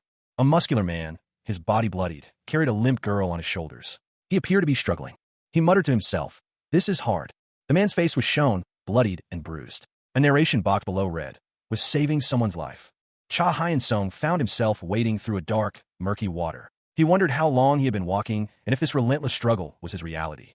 He was carrying a heavy weight on his back, a burden that felt as immense as the world itself. He couldn't even tell if it was day or night. Hyun-sung continued his trek, the weight pressing down on him. He collapsed, muttering that it was pointless. A voice, however, told him to be quiet, promising to save him. Confused, Hyun-sung questioned why. A monstrous, grotesque creature loomed before him. Hyun-sung's eyes widened in horror as he saw the creature's face. He wondered if this was the one who would save him, or something far worse. The creature spoke, stating that he had made a choice. Hyun-sung cried out in pain. He begged for help, but the creature simply reiterated that he had a choice. Cha Hyun-sung, his face contorted in a grimace, vehemently defended his actions. His choice, he insisted, had been to try and save everyone. He hadn't wanted anyone to die. The question hung in the air. Save everyone? The image of a bloodied weapon, seemingly a sword, was shown, implying the cost of such a goal. A monstrous, fleshy creature, its form vaguely humanoid yet utterly alien, had Hyun-sung in its grasp. The creature's single, large eye stared out from its grotesque form. The creature's grip tightened, and a voice accused Hyun-sung of accumulating a mountain of corpses through his choices and methods. The scene shifted to a hallway, littered with the bodies of the fallen. Blood stained the floor, and the grim reality of Hyun-sung's actions was laid bare. As he grew stronger and fought more battles, he left a trail of corpses in his wake. Hyun-sung's back was to the viewer, his silhouette stark against the carnage. The accusation echoed. He wanted to keep fighting, despite the trail of death he left behind. The scene showed two figures embracing amidst the carnage, their bodies stained with blood. The accusation continued, suggesting that Hyun-sung's desire to save everyone was a mere facade. The harsh judgment was delivered. Hyun-sung didn't actually care about any of their lives. Hyun-sung's anguished denial was a guttural roar, his mouth wide open in a silent scream. He had been fighting for something, but what? A voice echoed, a bleak pronouncement. "You can't save anyone." A monstrous eye, bloodshot and immense, dominated the scene. Below, a small, indistinct figure stood, dwarfed by the horrifying gaze. A guttural roar, "H-H-H," filled the air, a sound of immense pain and rage. The roar continued, "H-H-H-H-H-H," echoing through the desolate landscape. A pair of spectacles lay abandoned on the ground, amidst the rubble of a dark, cavernous space. A young man, his face contorted in agony, gasped repeatedly, the sound barely audible, "Haya, Haya," his body, glistening with sweat, strained with exertion. Muscles rippled beneath his skin. He sat up disoriented. Was it a dream? He wondered when he had fallen asleep. He didn't remember fainting from fatigue. Cha Hyun-sung awoke from a nightmare. The images of endless suffering and pain were seared into his mind. He relived the horrific scene of people crying and dying, their bodies contorted by unseen forces. The images of the nightmare clung to him, refusing to leave his thoughts. He couldn't shake them. Hyun-sung was consumed by guilt. He wondered if he could have done more to save them. If only he had acted differently, perhaps more lives could have been spared. He slumped to the ground, overcome with despair. Was everything truly his fault? His self-recrimination was intense, a crushing weight of responsibility. Suddenly, he felt a change. A prickling sensation ran through his body. He sprang to his feet, a surge of adrenaline coursing through his veins. He heard a sound, a faint noise in the distance. Someone was there. Cha Hyun-sung, his face contorted in a grimace, felt a surge of desperate determination. He knew there was no time for reflection. He had to act immediately. His resolve hardened. His new purpose was clear: to eliminate any threats and protect the innocent. That was his only guiding principle in this brutal world. He looked upon the grim scene before him. Bodies lay scattered across the ground, victims of the recent beast attack. His only course of action was to help the survivors and save whoever he could. He knew that anyone in his position would do the same. It was simply human nature. It was obvious to him why he felt compelled to act. A man, his face obscured by a mask, held a wounded, blood-soaked individual. The scene was a stark reminder of the horrors they faced. Their shared humanity was their strength in this fight for survival. Sun Jiyoung, a beast hunter, tended to the wounds of a young man. She exclaimed, "There!" as she finished wrapping his injury. Jiyoung stated that the treatment was temporary, but the wound was now wrapped and should be better. The young man, feeling much better, expressed his gratitude to Jiyoung. Jiyoung offered the young man some water, but he declined, suggesting she give it to the elderly people nearby instead. As the young man gestured towards the elderly, he seemed to notice something. He uttered a questioning, "Huh?" Jiyoung drank some water while a soldier watched her. The soldier questioned Jiyoung's expression, reminding her that she couldn't refuse water to someone who saved her life. A young woman with blonde hair, her face partially obscured, appeared to be injured. A man in military fatigues, his face etched with weariness, offered her a drink, downplaying her condition. He stated that she could drink as much as she wanted. Two soldiers discussed the young woman's demeanor, questioning whether her blunt speech was a personality trait or simply a strange habit. The woman herself, her eyes glowing ominously, threatened them, asking if they wanted to die. The soldiers lamented that their food supplies were dwindling. The young woman, seemingly annoyed, muttered about the situation. The young woman's annoyance grew as she rummaged through a bag of supplies. The young woman angrily demanded to know who had stolen her chocolate bun. Another young woman, with dark hair, sheepishly admitted to having eaten the chocolate bun. The blonde-haired woman apologized for taking the chocolate bun, explaining that she hadn't eaten since yesterday. The dark-haired girl, tearfully, pleaded for forgiveness. The soldiers apologized profusely for their earlier actions, but the blonde-haired woman insisted she wasn't that upset. A young woman with blonde hair, her face etched with worry, watched in disgust as a girl and a soldier reacted to something unseen. The woman muttered about the girl's treatment of children and the elderly, calling it appalling. The blonde woman's expression shifted. She seemed to understand something, muttering to herself, "I get it. I get it." Then, she abruptly offered food to the girl, urging her to eat as much as she wanted. The girl, however, hesitated, politely declining the offer. The blonde woman insisted, sharply telling her to be quiet and accept the food. The blonde woman urged the girl to take all the food, then turned to another unseen individual, hesitantly asking for their attention. She offered something to the unseen individual, explaining that it was her most prized possession. The girl, eyes welling with tears, offered a small sticker to the blonde woman, saying that she could have it. The blonde woman accepted the sticker. An elderly man, deeply moved, expressed his gratitude to the blonde woman for saving them and providing food. The scene shifted to a close-up of a hand holding a small bottle.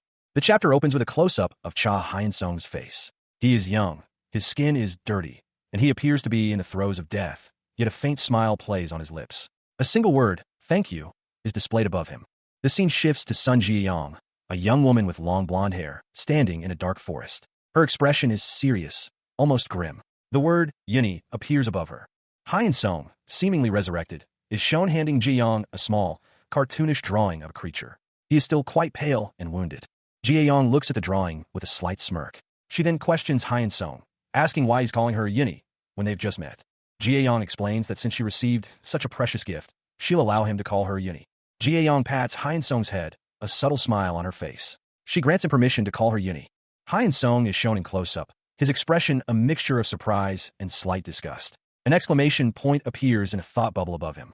Hyun-sung thinks to himself, calling Ji-young a bitch and expressing surprise at her unexpected behavior. A woman with long dark hair reflected on the relief of a situation, thinking that someone had finally understood. The woman's realization extended to the understanding that even during hardship, she could always offer support to those in need. She further reflected on the strength found in unity, emphasizing that despite individual weakness, collective action could overcome challenges. A blonde woman, among a group of people, expressed the relief of mutual trust and reliance. The sentiment of relief was reiterated, highlighting the positive impact of their collaboration. The narrative shifted to reflect on the fortunate encounter with kind individuals during a difficult journey, emphasizing the importance of human connection. The text highlighted the gratitude for having met such good people during their harsh journey. A man with short dark hair and a distressed expression is shown. Cha Hyun-sung lay dead on the ground, blood staining the earth around him. His lifeless eyes stared blankly upwards, a single monocle dangling precariously from his face. The scene was grim, the aftermath of a brutal attack. Blood splattered across the broken ground, a testament to the violence that had taken place. A short distance away, another body lay still. This one was female, also covered in blood. A woman, seemingly startled, muttered, "Ah, fuck. You scared me." She continued, "You scared the shit out of me." "Hey, who the fuck is that?" A man, seemingly her companion, responded, "No idea. How would I know? He saw everything. Should we attack him too?" The man reconsidered. "Nah, he doesn't look like he has any food on him. He kind of looks like someone who's lost their marbles." Hyun-sung, eyes wide with shock and confusion, wondered why this had happened. Why? Why would they do this? Suddenly, Hyun-sung's body began to convulse, a surge of energy coursing through him. A shadowy figure lunged, knife in hand, toward a larger man whose back was turned. The attack was swift and brutal. A violent explosion rocked the area. The man, his eyes wide with shock and pain, muttered in disbelief. The force of the blast sent chunks of earth and debris flying. He deduced that the explosion originated nearby. A glimmer of hope sparked within him. Driven by a surge of adrenaline, he began to descend into the newly formed crater. He called out desperately, his voice strained with urgency. The night sky offered no immediate answers, only the cold light of the moon. A Molotov cocktail exploded in a nearby ruined city street, adding to the chaos. Another explosion erupted, this time closer, as a cloaked figure ran through the burning cityscape. Amidst a fiery inferno, a desperate struggle unfolded. A man, his face obscured by shadow, roared a command, "Take everything." Another man, his face partially visible, carrying a box, was accosted. The masked man pressed him, shouting, "Anything you can get. Hand it over, you fucker." A brutal scene of violence erupted. One man, wielding a knife, threatened another, snarling, "Or I will kill you." The victim, stunned, could only utter a single word, "What?" A young man, his face etched with confusion and distress, stood amidst the chaos. He was covered in sweat and grime, clutching a bloodied weapon. He wondered what was going on. He surveyed the scene, noticing something crucial. A realization dawned on him.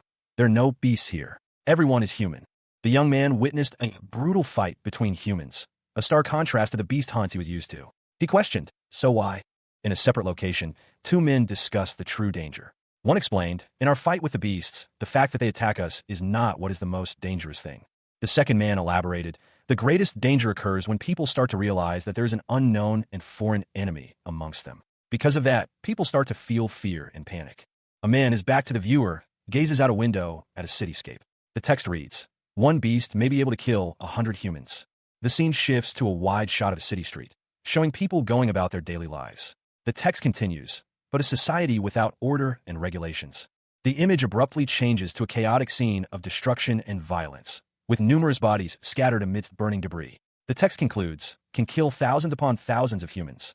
A man, his face obscured by shadow, stands with glowing red eyes. His expression is one of intense pain and confusion. The man's hands are shown, clenched tightly. The text reads, "It's all your fault." The scene shifts to show a brutal fight, with people killing each other without mercy. The text below reads, "It's natural for humans to kill one another without hesitation." A man lies impaled on several spears, surrounded by shadowy figures. Blood stains the ground around him. The man's face is shown, contorted in agony. A thought bubble appears. No, they're just momentarily caught in a state of panic. This isn't. The scene opens with the lifeless body of a young man, his clothes stained crimson. A narration box above him states that the weak being defeated and killed by the strong is the natural law of life. The camera focuses on a dead beast, its body similarly marred by wounds. The narration box above emphasizes that this is the natural order. A violent eruption of red energy explodes across the page, obscuring the view. The energy clears, revealing a monstrous, muscular arm emerging from the chaos. Several figures, seemingly human, are cowering before it. A man shouts, demanding an end to the violence. He points out that the beasts are already encroaching upon them. A monstrous, gaping maw fills the panel, a terrifying image of a beast's head. The narration box highlights the immense struggle and loss of life in the ongoing conflict. A young man lies bleeding on the ground, his body covered in wounds. He is clearly injured and possibly dying. A figure, seemingly in the midst of a chaotic battle, declared their intention. All in order to protect you all. The scene shifted to reveal a monstrous eye, pulsating with a dark energy, its owner seemingly questioning the figure's actions. "So, how could you?" Another individual, seemingly caught in the crossfire, voiced their confusion and fear. "Why are we?" A brutal attack unfolded, leaving a character severely wounded and bleeding profusely. The aftermath of the attack was a scene of devastation. A fiery wreckage littered the ground. A witness to the carnage reacted with disbelief and anger. What the fuck is this dumbass talking about? The same witness, seemingly fueled by grief and suspicion, posed a pointed question. Did your parents die, or something? The witness, now visibly agitated, dismissed the other's words. Looks like you've lost your mind. The wounded figure, seemingly confused, simply responded, huh. A figure, bloodied and battered, stared in disbelief at his own hand. He had just been struck with immense force, yet he felt nothing. His eyes widened in shock. A dull ache began to spread through his body, a stark contrast to the initial numbness. He whispered, barely audible, that hurt. He looked down at his wounded body, his mind reeling. He thought, how could you so easily? The question hung in the air, unspoken but heavy with implication. He continued his internal monologue. Try to kill someone? A guttural cry escaped his lips as a wave of pain washed over him. He clutched at his chest, his body racked with agony. He gasped, wait a minute. Tears streamed down his face as he pleaded, spare me, please. The figure paused, his internal conflict evident. He thought, I can't kill humans. But then, a look of grim determination crossed his face. He looked up, his eyes blazing with a newfound resolve. He muttered, you guys. Blood continued to flow from his wounds, but his expression was one of defiance. The scene ended with a close-up on his bloody chest. The question hung in the air, stark and unsettling. Aren't humans? A hand, charred and bloodied, clenched into a fist against the backdrop of a ruined cityscape. The buildings stood broken and scarred, testament to some cataclysmic event. The camera angle shifted downward, revealing the hand belonged to a body engulfed in flames. The fire spread across the ground, consuming debris and remnants of destruction. A figure, Cha Hyun-sung, lay crumpled on the ground, his body contorted in agony. Blood stained the earth around him. A monstrous claw descended from above, its shadow engulfing Hyun-sung. A terrified scream escaped his lips as the beast attacked. Nearby, onlookers watched in horror as the beast attacked. They recognized the creature from news reports. It was one of the beasts terrorizing the city. Fear gripped the onlookers as they realized the beast's power and the imminent danger to their lives. Despite their fear, a man emerged from the crowd, his face obscured by shadow, and declared his intent to kill the beast. He charged forward, weapons drawn, ready to confront the monstrous creature. Others joined him, fueled by a desperate hope for survival. Cha Hyun-sung, his body ravaged, questioned the worth of his struggles. Was this the reward for all his efforts? He reflected on his past, his attempts to help others ending in this brutal state. The extent of his injuries was horrifying. His body was torn apart. Despite the blood and the pain, Hyun-sung's resolve remained unshaken. He was a broken man, but his rage burned fiercely. Hyun-sung, despite his grievous wounds, pushed himself to continue. He knew what he had to do, regardless of the suffering he endured. Tears streamed down his face, but his determination remained firm, even if others betrayed or abandoned him. A heavily scarred figure, his face contorted in a grimace, spoke his final thoughts before succumbing to his fate. He had wanted to protect everyone, a desire that now seemed tragically futile. The scene shifted to a woman, her face partially obscured by shadows, cradling a lifeless body. Her voice, filled with grief and rage, echoed through the desolate landscape. She couldn't forgive them for what they had done. A powerful, monstrous hand clenched into a fist, the blood of the beasts coursing through its veins. The figure's internal monologue revealed a chilling truth. His very being was intertwined with the creatures he hunted. The camera focused on a terrifying visage, a being whose eyes glowed with malevolent intensity. His sharp teeth were bared in a feral snarl, his expression one of pure, unadulterated rage. The figure, his body ravaged by some unseen force, spat out a venomous curse. In his eyes, the humans who attacked each other were far worse than the beasts themselves. A brutal confrontation unfolded. A monstrous claw lashed out, striking a cloaked figure who barely managed to evade the attack. The cloaked figure was sent flying, the impact of the blow sending them tumbling through the air. Another devastating blow landed, the force of the impact sending a shockwave through the surrounding area. The cloaked figure was clearly overwhelmed. A scream of agony ripped through the air as the cloaked figure was subjected to a brutal attack, their fate hanging precariously in the balance. Cha Hyun-sung's vision blurred as searing pain consumed him. He saw monstrous claws tear through flesh, the screams of others echoing in his ears, before darkness claimed him. Then, a horrifying, crimson eye opened before him, filling his vision with an alien dread. Hyun-sung gasped, finding himself amidst a ravaged landscape. The air was thick with smoke and the stench of death. He was alive, but utterly alone. He looked down at his hands, trembling, as figures approached him cautiously. Their whispers were barely audible above the crackling flames. He protested, his voice strained. I didn't kill any humans. I swear. His desperate plea continued. I just wanted to have some fun, that's all. He insisted. I'm not the one who ended their lives. Suddenly, a monstrous maw opened before him, its teeth like jagged blades, silencing his desperate pleas. A monstrous figure emerged from the shadows, its face a mask of burning rage. The word fun hung in the air, a chilling question. Cha Hyun-sung lay dying, his hand outstretched toward a figure whose legs were visible above him. The scene was one of fiery destruction, the air thick with smoke and the stench of burning flesh. A voice, cold and accusatory, echoed in the air. That was fun to you? Hyun-sung, his face contorted in agony and fear, cried out. His words were a desperate plea for forgiveness. I'm really sorry. I'll never do it again. I'll turn myself in. I'll turn myself in and live in a prison cell forever. His body began to disintegrate, the remnants of his form collapsing into dust. A final, choked whisper escaped his lips. Please, just give me a chance. Sun Ji-young appeared, her expression unreadable. She addressed Hyun-sung's pleas with a chilling question. Have you ever thought about giving a chance to those you killed? Ji-young's words hung in the air, a stark contrast to Hyun-sung's pleas. She continued, her voice laced with icy disdain. Have you ever spared them when they begged for it? A monstrous face loomed, its features grotesque and terrifying.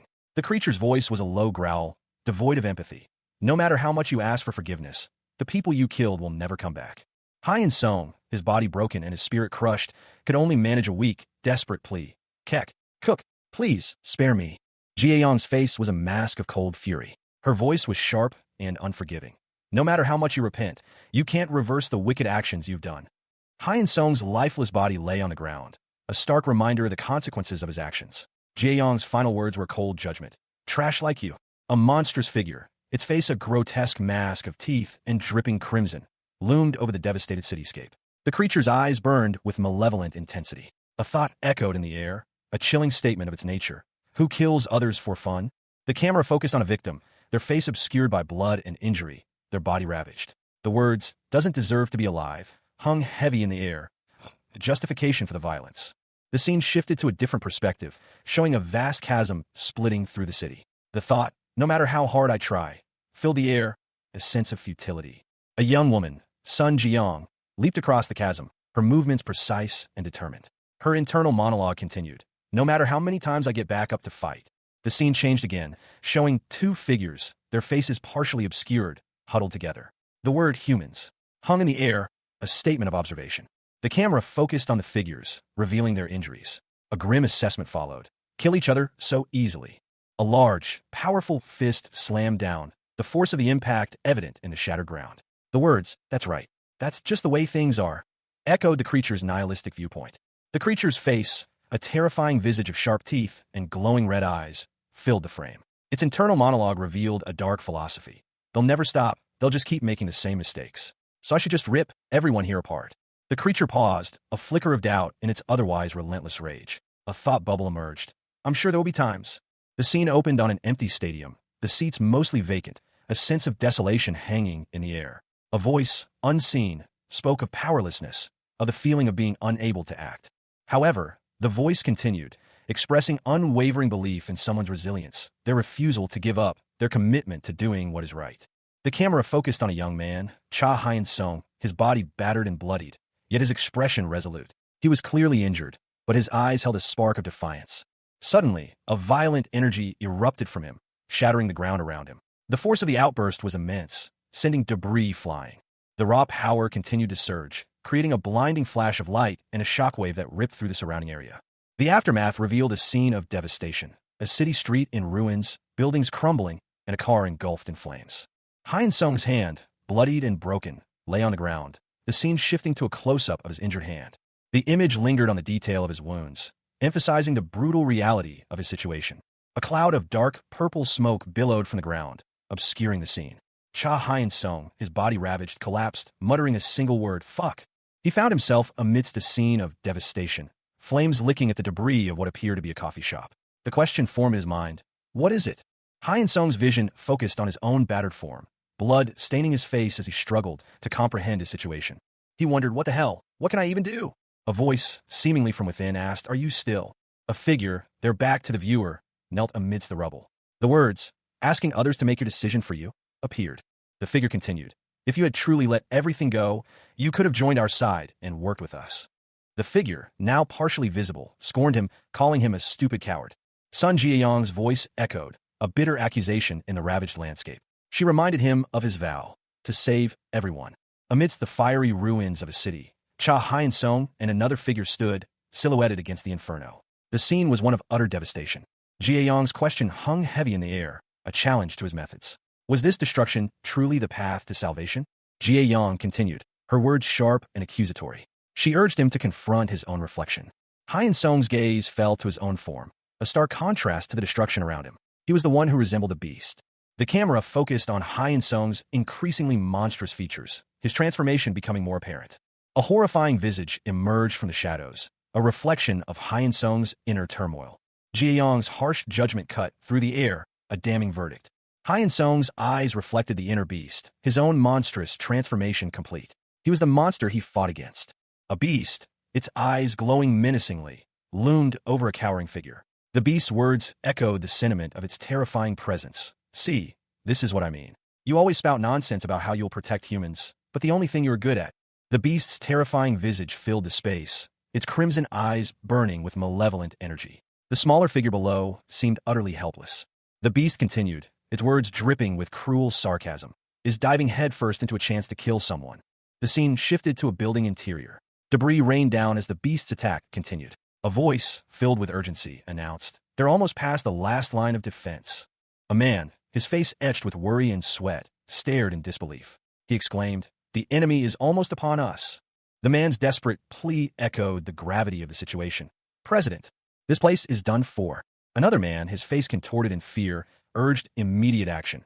"We have to escape, right now." Immediately. But if we run away, the rest of the citizens." A calmer voice cut through the panic. "Everyone calm down."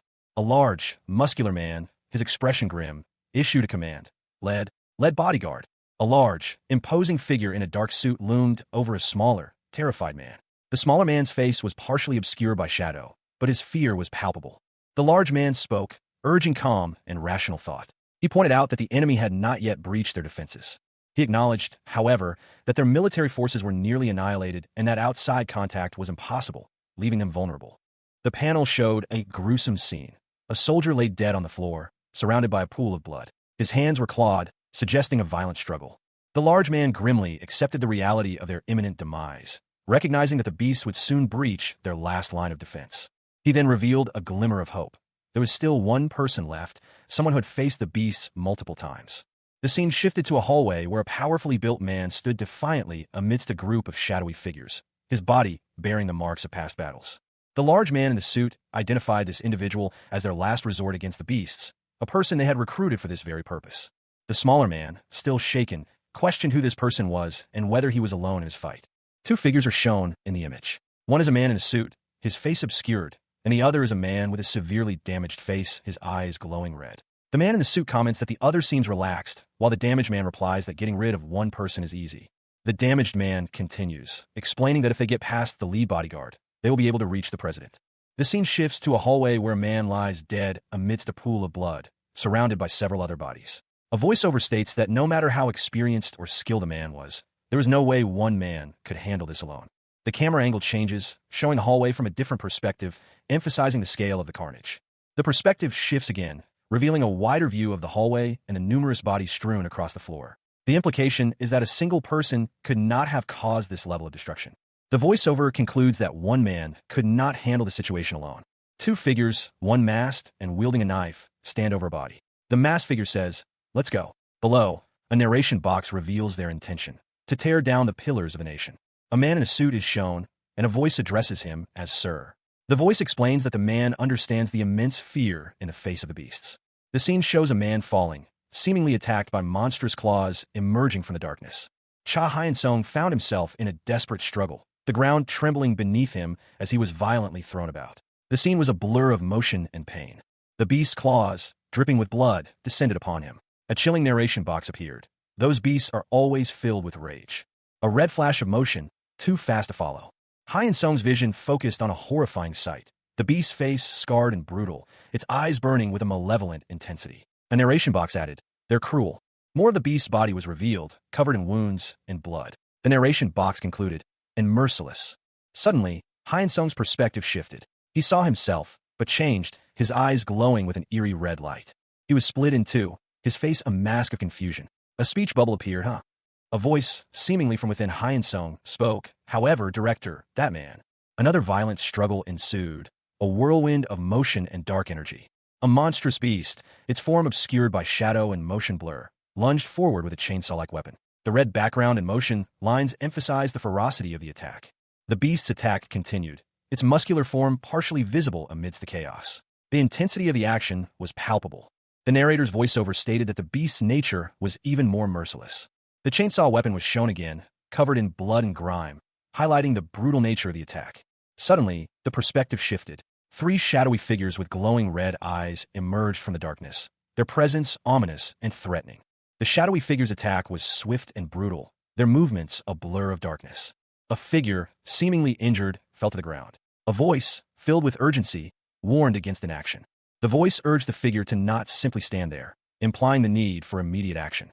For shadowy figures stood over the fallen figure, their silhouettes stark against the bloody background.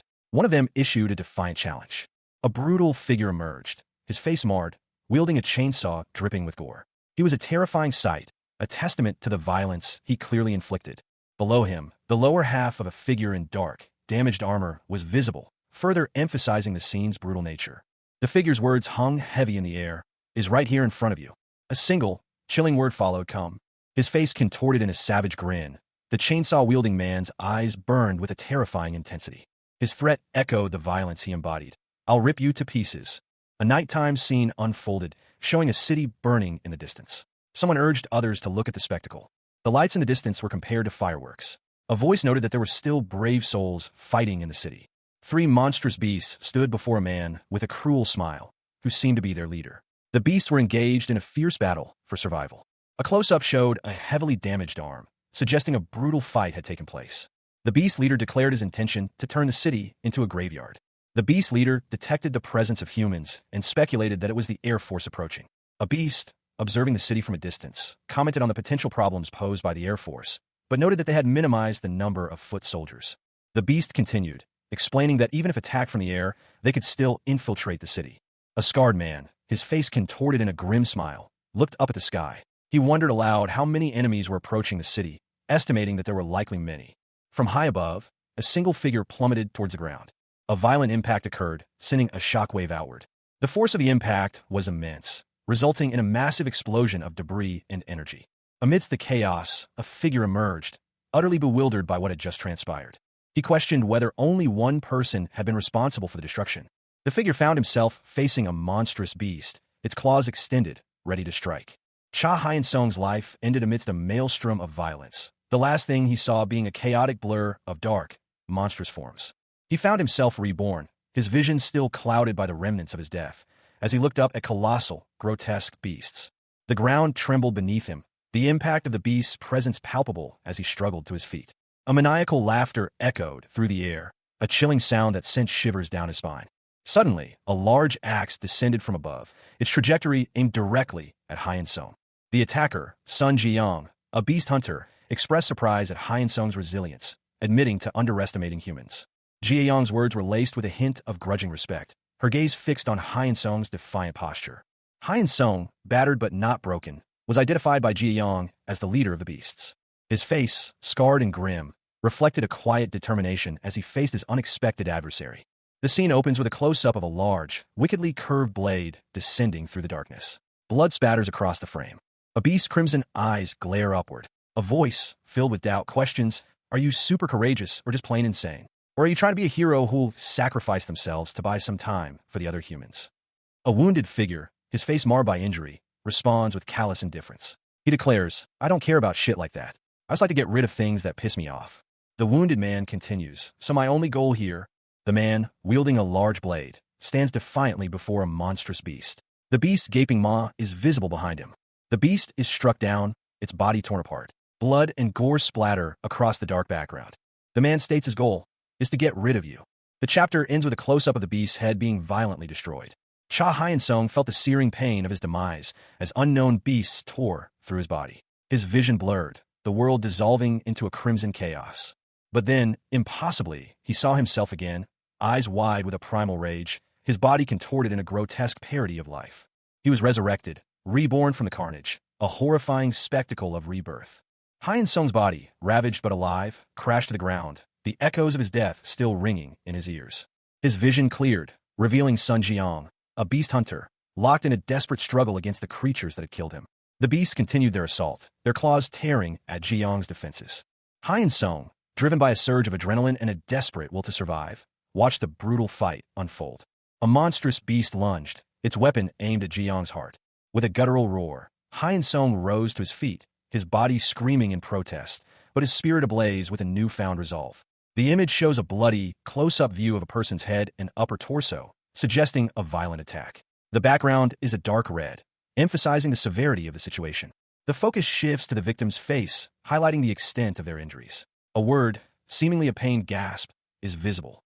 Suddenly, a pair of hands, battered and bloody, rise up, defying death.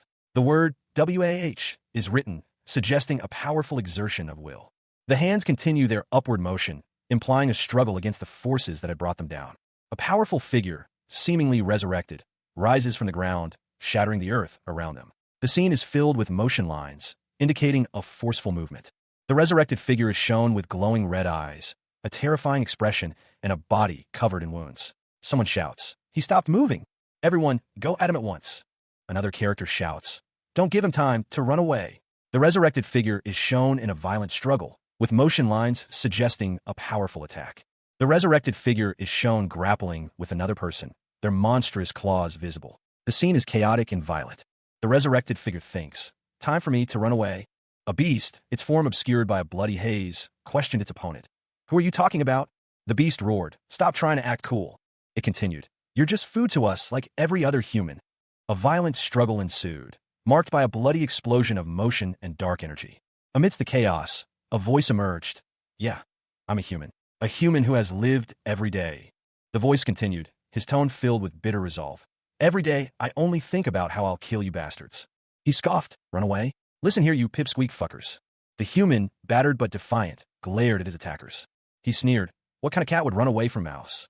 Cha Hyun Sung found himself in a desperate struggle, the monstrous beast's claws tearing through the air, inches from his body. Its attack was brutal and swift. He barely had time to react before the beast's claws connected, sending him sprawling. The impact was earth-shattering. Hyun Sung's body was thrown violently through the air, the force of the blow sending him crashing into the ground. He felt a searing pain as the beast's claws raked across his flesh, leaving deep gashes. The world dissolved into a blur of red and black as Hyun Sung's vision faded. Darkness consumed him, but even in death, a single, piercing thought remained. He saw himself, resurrected, and Sun Jiang, a beast hunter, standing before him. Then, a blinding light erupted, shattering the darkness. Hyun Sung felt himself reforming, his body piecing back together from the fragments of his death. He was alive, reborn from the ashes of his demise, ready to face whatever horrors awaited him. A monstrous beast lunged, its claws tearing through the air. A violent crimson energy erupted from its attack, leaving a trail of destruction in its wake. The force of the beast's attack shattered the surrounding walls, sending debris flying. Blood splattered across the floor, painting a gruesome scene. A figure, silhouetted against the doorway, stood amidst the carnage. The aftermath of the attack was clearly visible. "Long time, no see." The figure turned, revealing a face marred by injury and blood. He seemed to be assessing the damage. Suddenly, a woman appeared, her expression cold and calculating. She spoke, her voice sharp and clear. "Number 13. She looked down at the injured man, her gaze unwavering. Dust and debris settled around them. "You've gotten a lot weaker. You can't even properly dodge an attack from a girl you killed with your own two hands." A bloody figure lay on the ground, his body marred by wounds. A voice, cold and accusatory, echoed above him. "Are you still surviving because you keep sacrificing your pupils?" Sun Jiang, her expression grim, stood over the fallen figure. She spoke, her voice devoid of sympathy. "I feel bad for those kids who died in vain for you. Keep saying whatever you want. I have nothing to say to a woman who decided to betray humankind." Jie Yang's high heels clicked on the blood-soaked floor. She observed him, her voice laced with a hint of satisfaction. "You haven't changed at all. That's good for me." Continuing her assessment, she added, "Since you're the same as I remember."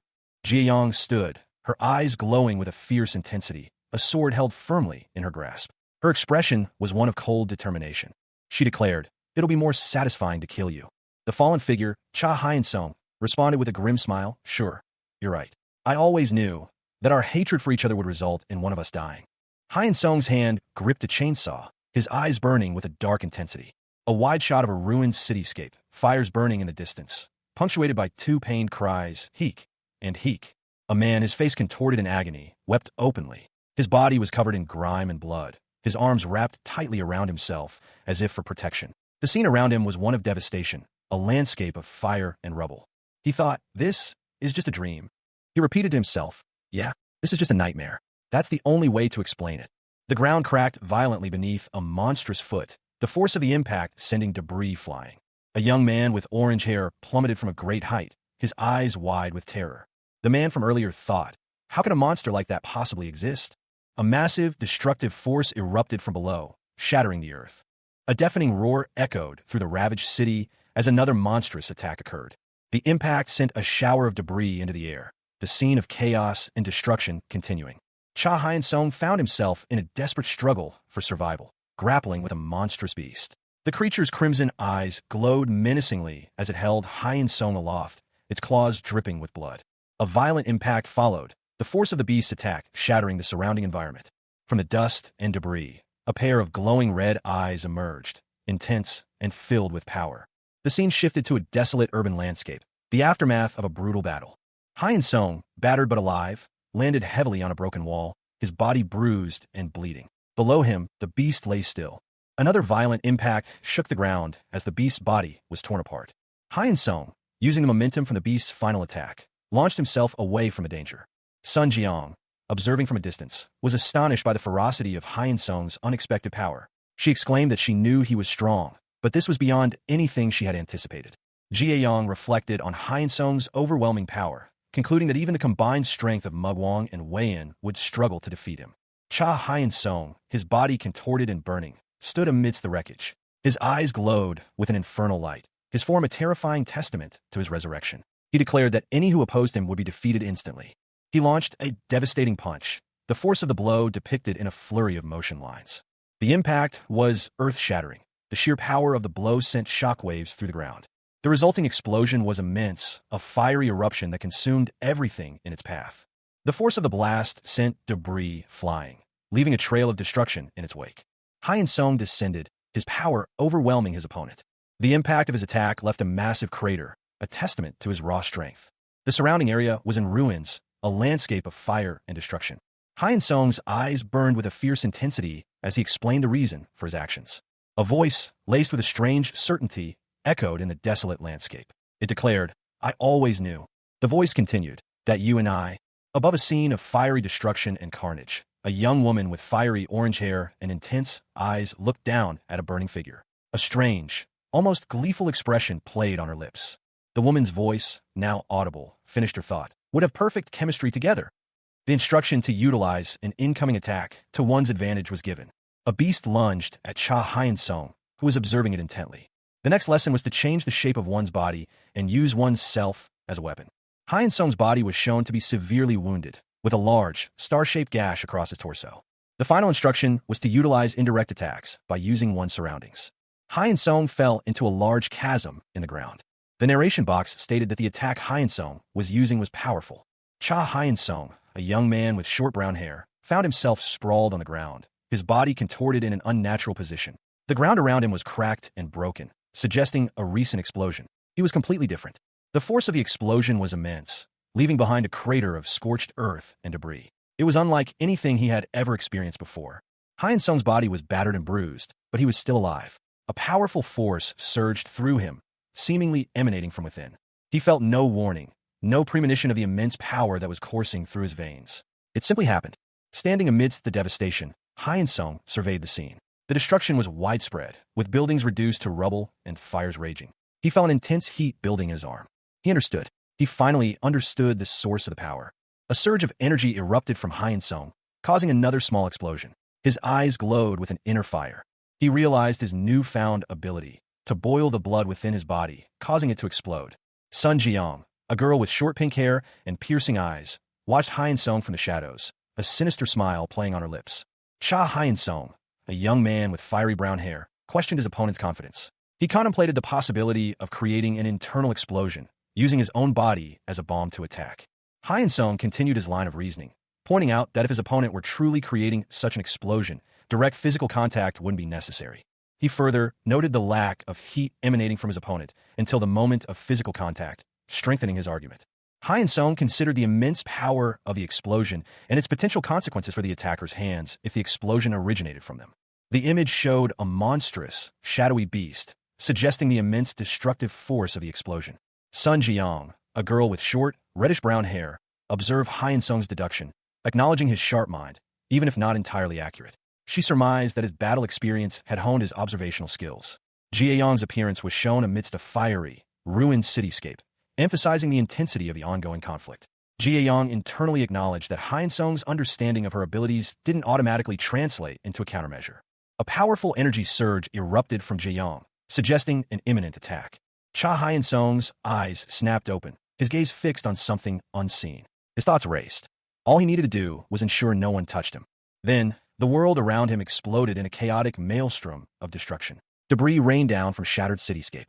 A figure emerged from the wreckage, a powerful silhouette radiating menace. He vowed to use his newfound strength to beat the life out of his opponent. Hyun-sung, his expression a mixture of disbelief and amusement, questioned the other's seriousness.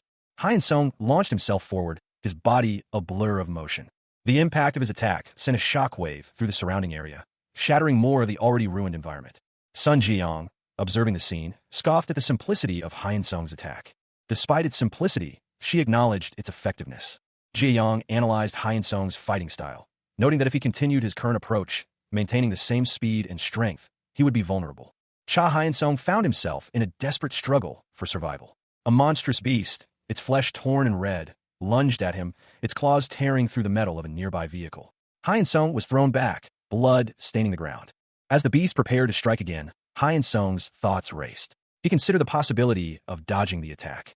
The beast's attack connected, leaving Hyun-sung groaning in pain, certain that he couldn't survive this. Suddenly, a woman with short, reddish-brown hair appeared, intervening in the fight. She effortlessly deflected the beast's attack, surprising both the beast and the dying Hyun-sung. She muttered that she wouldn't lose so easily. The woman's action created a shockwave that sent debris flying. The beast seemed confused by this unexpected intervention, and Hyun-sung realized she had used him as a human shield. The beast's gaze fell upon the man, its eyes glowing intensely. The man, terrified, pleaded for help, clutching his stomach in pain. The man's eyes bulged as he felt an unusual sensation in his stomach. He described it as feeling weird. The beast continued its assault, its attack leaving a trail of destruction. The woman clarified that this wasn't simply a human shield. It was something more. A monstrous beast, its form vaguely humanoid yet undeniably horrific, roared in agony as it was consumed by an intense, crimson explosion. The force of the blast was immense, a wave of destruction radiating outwards. The aftermath of the explosion revealed a scene of devastation. Buildings were reduced to rubble, fires raged, and debris rained down from the sky. Amidst the chaos, a figure was violently thrown back by the concussive force of the blast. The impact sent tremors through the ground as the figure crashed into the earth, a guttural groan escaping their lips. Coughing, the figure sputtered, cough, cough. I'm sick of playing with these gross fireworks. He continued, using an entire human to create a bomb and exploding it right in front of my face. He muttered, has too big of an effect on my body, just like you said. The chapter opens with a close-up of Cha Hyun-sung's face, his expression contorted in agony as he is attacked by unseen beasts. Blood stains his skin, and his body is visibly damaged. Hyun-sung is shown amidst a chaotic scene of urban destruction, fires raging in the background. He is on the ground, his body trembling as he lets out a series of terrified gasps. He struggles to his feet, his thoughts filled with a desperate need to escape. He realizes he is trapped in a brutal conflict between monstrous creatures. Hyun-sung is overwhelmed by the ferocity of the attack. He knows he won't be able to survive. A close-up shows his eyes wide with terror as he is consumed by the beasts. A guttural cry escapes his lips. The scene shifts to show Hyun-sung's body lying lifeless on the ground, his lifeblood staining the earth. A figure, Sun Jiyeong, approaches him. A violent impact is shown, suggesting Jiyeong's intervention. The panel ends with a dramatic flourish. The perspective shifts to one of the beasts, revealing its monstrous form and its predatory nature. It reflects on its own existence, a creature that feeds on human life. The beast continues its internal monologue, stating that as long as there are humans, it can continue to survive. Cha Hyun-sung, his body ravaged, surveyed the devastation. He muttered to himself, confident in his ability to recover quickly from such injuries. He looked down at his wounds, a grim smile playing on his lips. His self-assessment was simple, efficient, effective. Hyun-sung reflected on his resilience. Explosions, even multiple ones, posed little threat to his regenerative abilities. However, he acknowledged the uncertainty of whether Sun Jiyang, his fellow survivor, possessed similar regenerative capabilities. Observing Hyen Song's actions, Jiayang commented on his strategic use of humans as both weapons and resources for recovery. Hyen Song agreed, stating that in warfare, the availability of supplies and resources is paramount. He calmly explained his perspective. Hyen Song gazed upon the ravaged city, a grim expression on his face.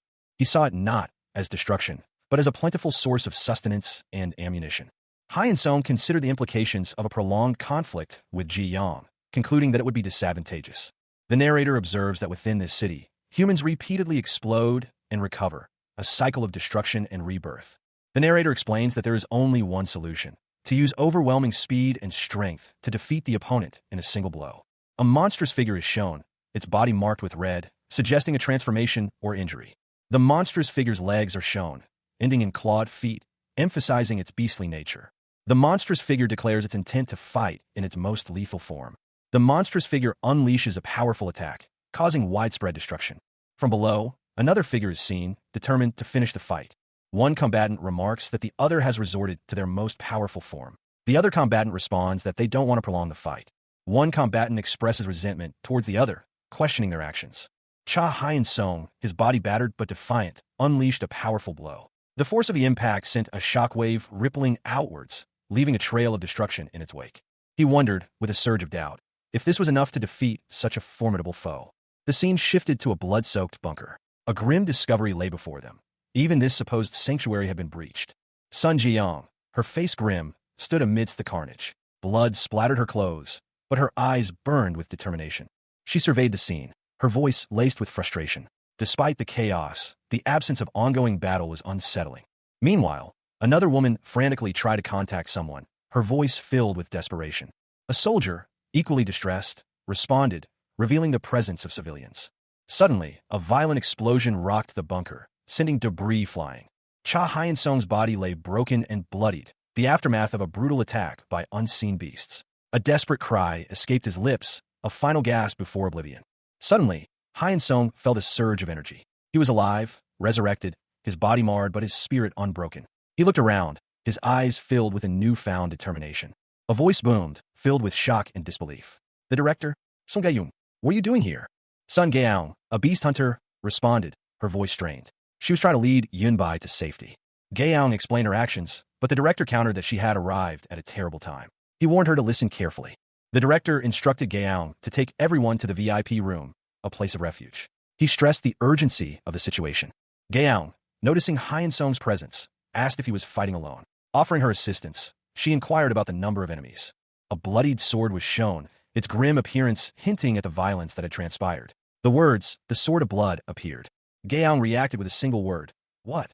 Sun Jiang, a beast hunter, her face streaked with grime and sweat, stared ahead with wide, fearful eyes. Her gaze fell upon Cha Hyen Song, his eyes wide with shock, surrounded by soldiers and a young girl, all equally terrified. She whispered, "This." A monstrous beast lunged, its jagged teeth bared in a ferocious snarl. Hyen Song's eyes reflected the beast's ferocity. Jia Yang's eyes widened further as she recognized something extraordinary. She thought this skill. A wave of crimson energy erupted from Hyen Song, obliterating the beast. The words "the destroyer of demonic source" appeared above the scene. The destructive force tore through the surrounding environment, leaving a trail of devastation. Hyen Song collapsed, exhausted but alive, amidst the wreckage. A monstrous claw, tipped with wickedly sharp talons, slashed through the air, leaving a trail of shattered stone and crimson energy in its wake. The beast's attack was swift and brutal, a blur of motion that ended with a deafening crash. Cha Hyen Song, a young man in dark clothing, fell from a great height, his body a canvas of blood and wounds, an axe clutched in his hand. A guttural roar echoed through the ravaged landscape as the beast lunged again. The beast, a grotesque creature of muscle and teeth, loomed over Hyen Song, its maw open in a silent snarl. Hyen Song's face, marred by cuts and bruises, was a mask of grim determination as he braced for the final blow. With a burst of unexpected strength, Hyen Song retaliated, his movements a whirlwind of deadly precision. The clash of steel against monstrous flesh sent a shower of gore and debris flying. Cha Hyen Song found himself in the throes of a brutal attack, the monstrous claws of a beast tearing into his flesh. The world dissolved into a maelstrom of pain and darkness. A maniacal laugh echoed as the beast savored its kill, its crimson eyes gleaming with savage triumph. Hyun-sung's body lay broken and lifeless, blood staining the ground around him. Suddenly, a surge of energy erupted from within him. His body began to reform, muscles knitting back together, wounds closing. With a mighty roar, Hyun-sung shattered the remnants of the beast's attack, a powerful force radiating from his reborn form. The force of his newfound power sent shockwaves through the earth, pulverizing the ground around him. He unleashed a devastating blow, the impact creating a massive crater in the earth. The beast, weakened and reeling from the unexpected counterattack, was left vulnerable. Cha Hyun-sung found himself in a desperate struggle for survival, the ground trembling beneath him as he was violently thrown back by a monstrous beast. Its gaping maw, filled with razor-sharp teeth, loomed over him, a terrifying testament to the power of his attacker. The impact sent him reeling, the force of the blow shattering the earth around him. Debris rained down as he braced for another attack. Suddenly, a powerful figure emerged from the dust and debris, landing with a resounding thud. It was Sun Jiyoung, a beast hunter, her presence a beacon of hope amidst the chaos. With a swift, decisive movement, she launched a counterattack, aiming a powerful blow at the beast. The force of her strike sent shockwaves through the air, a testament to her skill and strength. The beast staggered under the assault, its movements becoming increasingly erratic. Observing the fight, Hyun-sung noted the hunter's battle prowess. He realized she was highly skilled and experienced in combat. Despite the hunter's skill, the beast remained a formidable opponent, its ferocity unrelenting. With a battle cry, Sun Jae-young unleashed another devastating attack, her movements precise and deadly. A powerful beast lunged forward, its massive fist aimed at Cha Hyun-sung. The force of the blow was immense. The beast's attack was met with a swift counter. A bloodied axe descended, cleaving through the air. The impact of the axe sent the beast reeling. Chunks of stone and debris rained down as the creature staggered back. Hyun-sung, despite his injuries, stood firm, his eyes fixed on his opponent. The ground trembled beneath the force of their clash. The beast, weakened but still dangerous, glared at Hyun-sung. It hissed, its voice a low growl, quite weak. You're not strong enough. Sun Jiyoung appeared, her axe raised high above Hyun-sung's fallen foe. Blood splattered across the scene. She declared, to finish off your opponent in one blow. With a powerful swing, Jae-young's axe cleaved through the beast's skull, ending its life. A monstrous beast, its eyes glowing menacingly, lunged forward, its massive claws tearing through the air. The beast's enormous foot came crashing down, pulverizing the ground and sending debris flying. A wave of destruction followed, accompanied by the beast's maniacal laughter. A powerful force erupted from below, sending the beast flying upwards. The beast, momentarily stunned, struggled to regain its footing. Another powerful blow struck the beast, sending a shockwave through the air. The impact sent the beast reeling, its body battered and broken. It doesn't matter how many battles he's fought.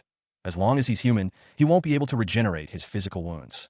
He's probably just putting up a front to motivate his peers. There's no way he's actually here with the intent to kill me.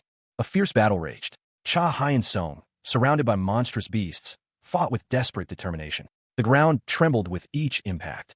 One of the beasts sneered, confident in their numbers. It was clear to them that Hyun-sung stood no chance against their combined might. Hyun-sung's opponent, a hulking beast with a powerful arm, taunted him. The beast's words echoed the confidence of its allies. The beast continued its taunts, highlighting Hyun-sung's reliance on brute strength as a fatal flaw in this battle. The beast's massive foot descended, poised to crush Hyun-sung. The beast declared victory inevitable. A massive explosion erupted as Hyun-sung countered the attack. The force of the blast sent debris flying. The aftermath of the explosion was a chaotic scene of destruction. The impact was clearly devastating. Amidst the chaos, Hyun-sung continued his assault, striking with renewed ferocity. The beasts were clearly taken aback by his power. One of the beasts, severely wounded, stared in disbelief at Hyun-sung's unexpected power. Its shock was palpable. A squadron of fighter jets streaked across the night sky, their engines roaring as they approached their target. From within one of the jets, a pilot's voice filled the cockpit. The Air Force. Another voice, this one calmer, responded, "We have spotted the enemy." The pilot gripped the controls, a grim determination etched on their face. Fire at maximum output. A barrage of missiles launched, streaking towards the ground below. A triumphant yell escaped the pilot's lips. The missiles struck their target, a massive beast, causing a tremendous explosion. Amidst the chaos, the beast roared, "Fight you with brute strength?" Whoever said that was my intention. The beast revealed its plan. Its plan was to gather its enemies in one place to burn them all at once. A severely wounded man, his face a mask of pain and defiance, glared at his unseen assailant. "I've told you already," he rasped. "I'm here to hunt you." He chuckled humorlessly, a sound like stones grinding together. The man realized his predicament. Guess I fell into a hunter's trap. Despite his injuries, He resolved to take his opponent down with him. But if I'm going down, a monstrous beast, its form vaguely humanoid but undeniably bestial, emerged from the shadows, its eyes burning with malevolent intensity. It lunged, aiming a devastating blow. The wounded man, despite his dire situation, vowed revenge. I'll be sure to take you down with me. Elsewhere, a conversation unfolded. Sir, you turn it down again. A woman with vibrant pink hair and a serious expression sat across from a man, her demeanor calm and collected. Your review for promotion. She responded with disinterest. I don't care for it. I'm comfortable as is, and I don't need a higher salary. The man sighed, clearly exasperated. Sigh asterisk, you want me to refer to you as Team Leader Hong now? A tense conversation unfolded between two individuals. One, a woman with vibrant pink hair, expressed her disdain, stating that the man wouldn't even acknowledge her, even if she asked. The man, in response, retorted that he was a man who even talked down to the director. He then stated that if he was fired, he would simply take his severance pay and become a farmer. The conversation shifted. The woman questioned the man's usefulness, reminding him that he was the one who joined the team after his father's death. The man responded that Chanwoo wasn't bad, although he caused significant property damage when in action. A third person, a woman with dark hair, entered the conversation.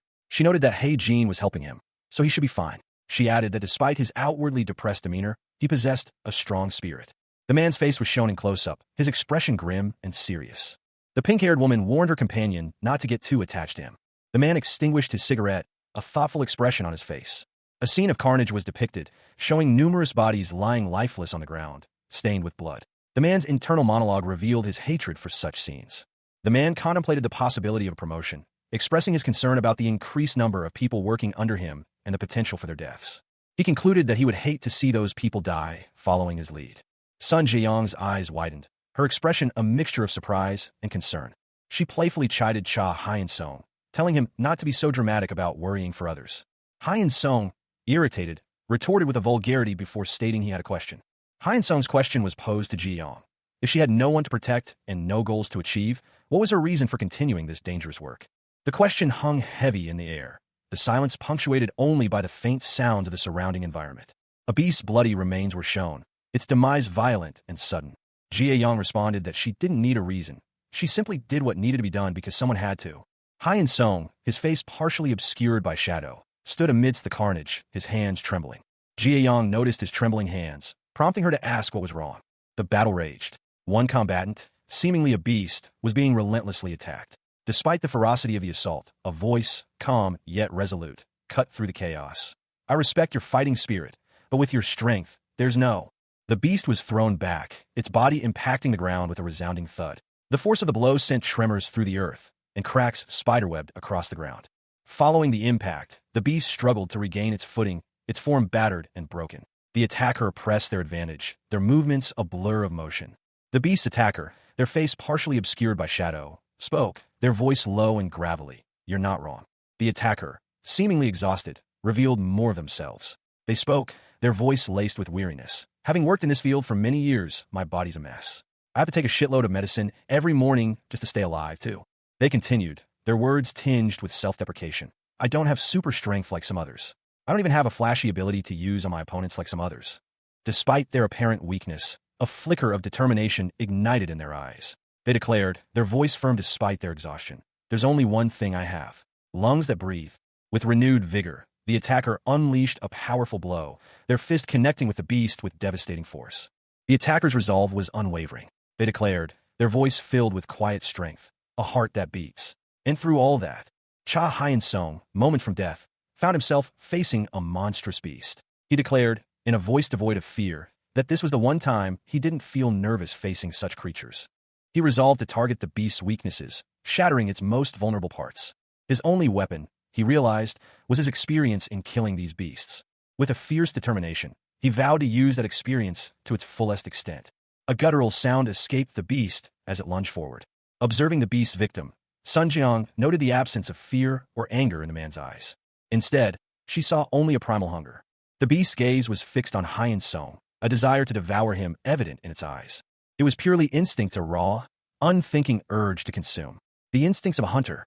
A fierce battle unfolds, the hunter's blades clashing against a monstrous beast. The scene is filled with motion and destruction. The beast's arm is severed, its massive hand falling to the ground amidst the chaos.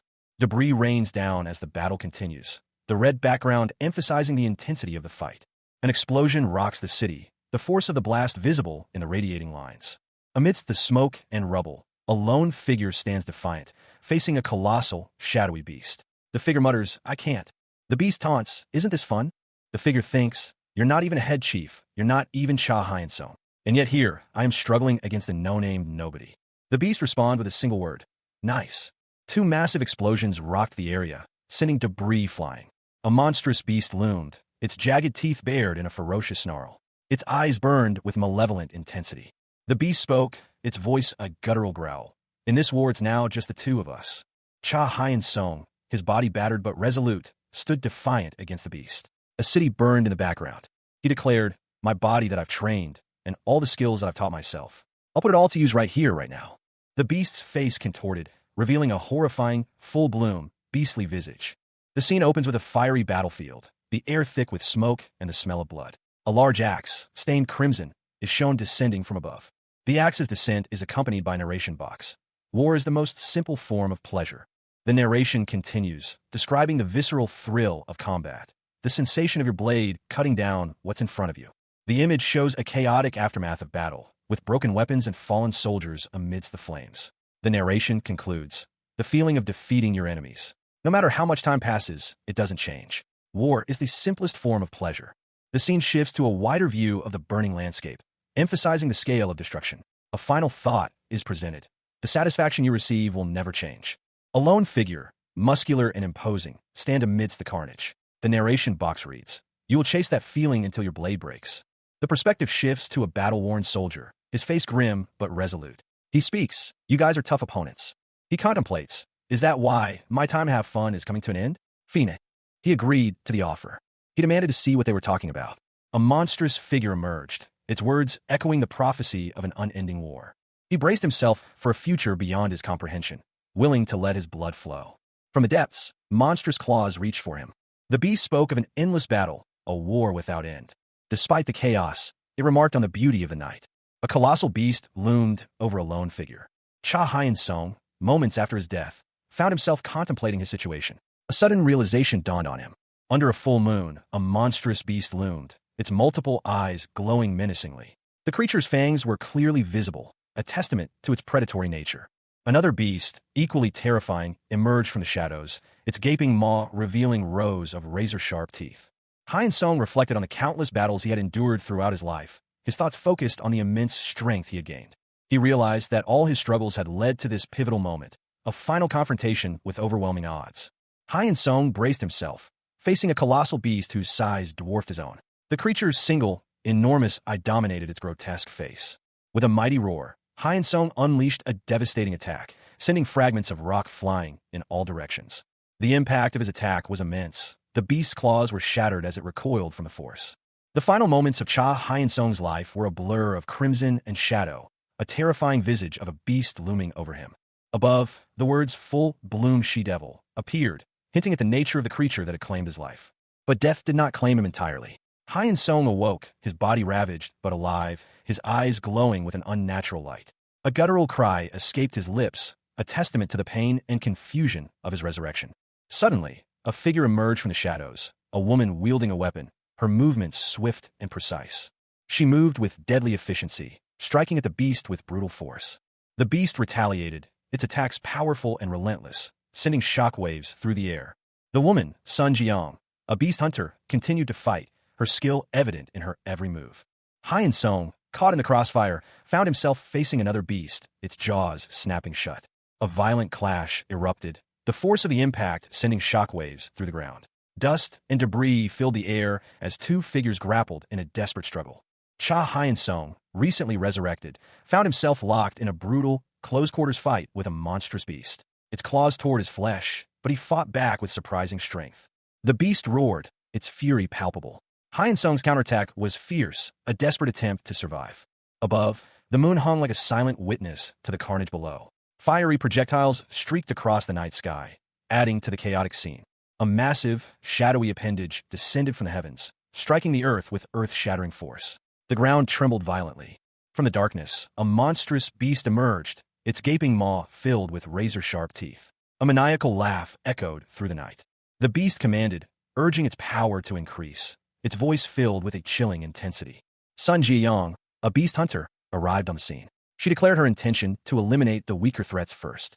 Ji-young's plan was simple: clear out the smaller beasts, then face the larger threat in a final, deadly confrontation. A fierce battle raged. Beasts attacked, their movements a blur of claws and teeth against the backdrop of a crimson sky.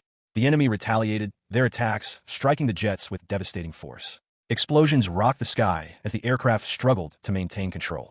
The jets were taking heavy damage. They were losing control, and the situation was rapidly deteriorating. A pilot, concerned for his safety, urged his captain to retreat before they were caught in the crossfire. The captain, however, refused. His resolve was unshaken. He knew that if the beasts weren't stopped immediately, they would advance into the city, putting countless lives at risk. Below, the devastation was clear. The beasts had already caused widespread destruction, leaving a trail of carnage in their wake. He was determined to stop them, no matter the cost. Ignoring the warnings, the captain continued his attack, even if it meant risking his own life and the lives of his fellow pilots. A monstrous beast, its eyes glowing menacingly, addressed unseen opponents. It commented on their impressive training and resilience. The beast's terrifying maw opened, revealing rows of razor-sharp teeth. A violent impact occurred, sending debris flying through the air. Cha Hyun-sung, his body battered and bloodied, roared in defiance, his expression one of furious determination. He continued his assault, his movements fueled by an intense, primal energy.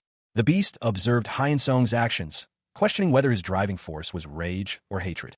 The beast pondered what propelled humans to fight, concluding that it was rage and hatred. The beast reflected on the fundamental human emotions that drive conflict. Hyun-sung, however, revealed that he had lost those emotions long ago. A man, his face contorted in agony, lay amidst a pool of blood. A gunshot wound was visible on his forehead. His internal monologue revealed a bleak outlook. "I've killed people with my own 2 hands." The image shifted to show a scene of carnage. Numerous corpses lay scattered around him.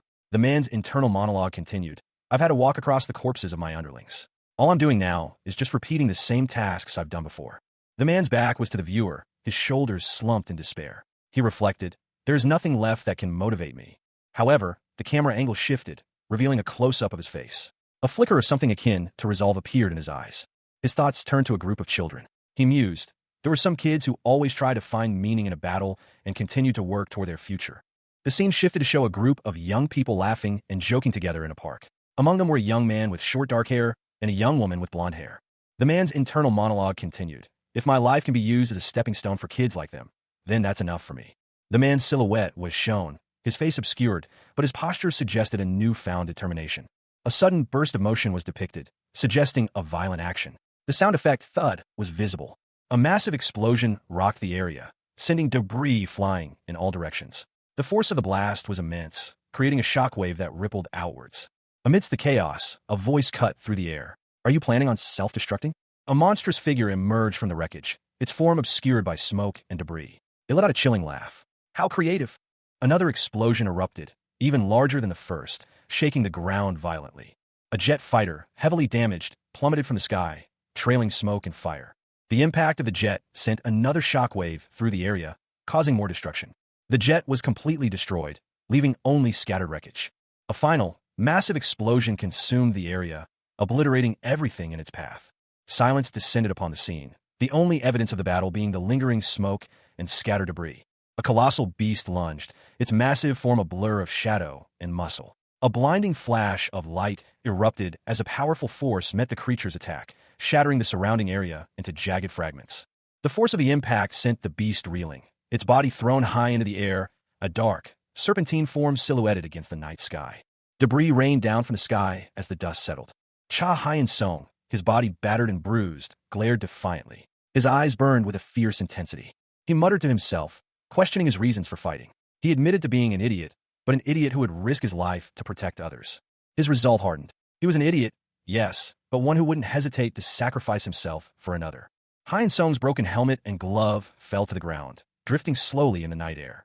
He reflected on the other idiots like him, those who would never give up or back down. Sun Ji-young, her face grim, clenched her fist, her crimson hair whipping in the wind. Cha Hyun-sung fell, his body battered and broken from the brutal assault of the beasts. He plummeted through the air, the ground rushing towards him. Despite the pain and the seemingly insurmountable odds, a voice echoed within him. No matter what the circumstances are. A desperate cry pierced the air. "Captain, now!" Hyun-sung's vision blurred, his body racked with pain, but through the haze, a monstrous face emerged, its features contorted in a silent scream. A guttural roar escaped the beast's throat, a sound of pure, unadulterated rage. The beast lunged, its claws extended, aiming for a final, devastating blow. But then, a new word appeared, full bloom. A surge of energy erupted from within Hyun-sung, a wave of crimson power that shattered the very ground beneath him. He rose, transformed, his eyes glowing with an unearthly light, ready to confront the beast. The remains of Cha Hyun-sung lay scattered, his body broken and lifeless, amidst a crimson backdrop. A dark, viscous substance oozed from his wounds. Suddenly, a monstrous beast emerged from the darkness, its crimson eyes burning with malevolent intensity. Horns jutted from its head, and its jagged teeth were bared in a ferocious snarl. The beast lunged, its massive claws extended, aiming for a final, devastating blow. A guttural roar echoed through the air. But then, an unexpected counterattack. A surge of energy erupted from the seemingly lifeless body of Hyun-sung. A powerful force, a wave of light, shot forth, striking the beast with incredible force. The beast recoiled, screaming in agony as the light consumed it. Its form disintegrated, leaving behind only scattered fragments and a lingering aura of destruction. Only then did the dust settle, revealing the aftermath of the intense battle. A violent explosion rocked the area, sending debris flying in all directions. The force of the blast was immense, leaving a trail of destruction in its wake. From the heart of the explosion, a blinding white light emerged, momentarily obscuring everything. More debris rained down as the intense light slowly faded, revealing the aftermath of the cataclysmic event. Two figures emerged from the dissipating light, their forms still indistinct but clearly humanoid. They seemed to be struggling against an unseen force. The figures became clearer, revealing one to be Cha Hyun-sung, seemingly resurrected, and the other, Sun Jung, the beast hunter, both battered but alive. Hyun-sung, in a desperate attempt to escape, launched himself away from Jeong, tumbling through the air. Cha Hyun-sung, plummeting through the darkness, muttered to himself, "Teacher, that's a funny title." He then questioned his unseen assailant. "So, what is it exactly that you want from me?" A shadowy figure responded, "For now, just know that I have a plan. I'll come back to search for you sometime in the future." The figure continued, "Until then, have fun and enjoy the strength you've obtained by throwing away humanity." Hyun-sung stood amidst a fiery landscape, his body scarred and powerful. The shadowy figure's final words echoed, "Thoroughly enjoy the war that you so love." Hyun-sung, eyes blazing, simply replied, "Sure. I'm content as long as I'm able to see this kind of scenery." That is right. The scene opened on a desolate landscape, the ground cracked and broken, a testament to some recent cataclysm. The sky was a bruised purple, heavy with the weight of impending darkness. From the chasm below, a monstrous, shadowy figure emerged, its crimson eyes glowing menacingly. It roared, a sound that seemed to shake the very foundations of the earth. The absolute fear that arises from humans as they walk along the fiery path of war is enough for me. This is enough for me. Seeing the devastation that they experience is enough to leave me content. It is enough to leave me content. A man, his face streaked with grime and sweat, clutched a pistol, his body trembling. He seemed on the verge of collapse, his eyes filled with a mixture of exhaustion and despair. He let out a shaky sigh, followed by a nervous, almost hysterical laugh. "Sigh, I knew this would be fun." A hand, stained crimson, reached out and grasped another figure, its identity obscured by shadow. The scene ended with a sense of foreboding. Cha Hyun-sung reflected that if it weren't for the war, he wouldn't have met the people he did. Under a full moon, Sun Jeong, a beast hunter, carried an unconscious Hyun-sung. Jeong mused that being a hunter wasn't so bad, considering the cool people she met. The image showed Hyun-sung's lifeless body, his face contorted in a grimace.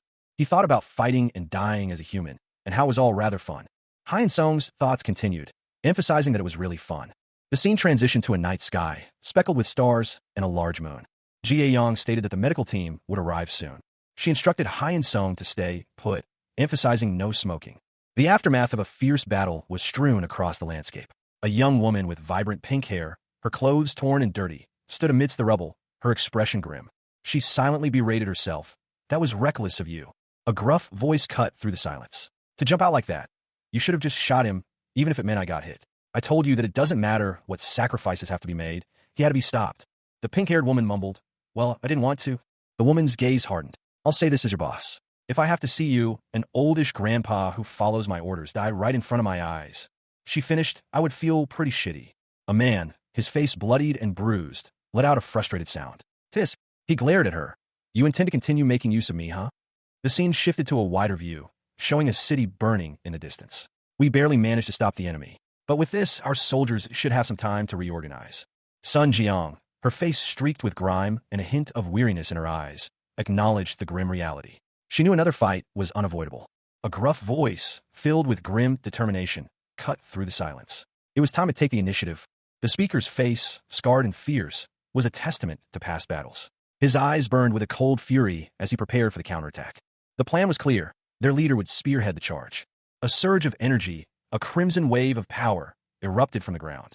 The force of the blast sent debris flying as the attack intensified.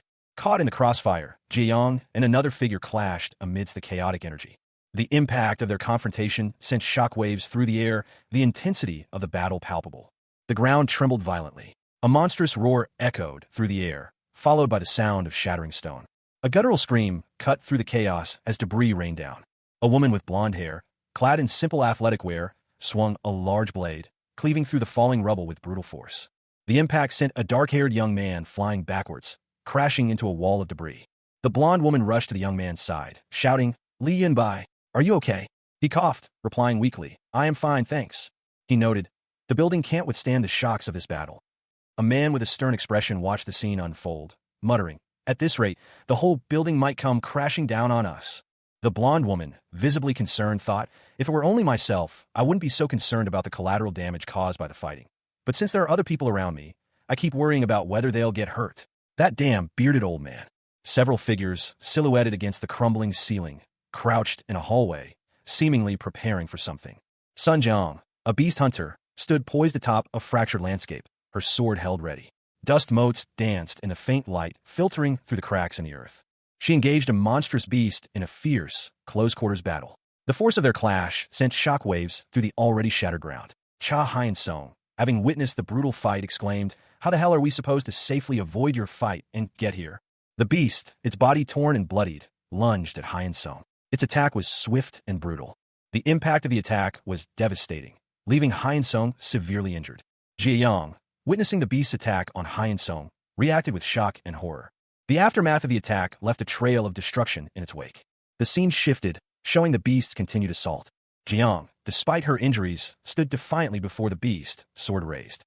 A woman, her face partially obscured by shadow, addressed a wounded man. She noted his slow movements, urging him to attack with everything he had left or face a gruesome death.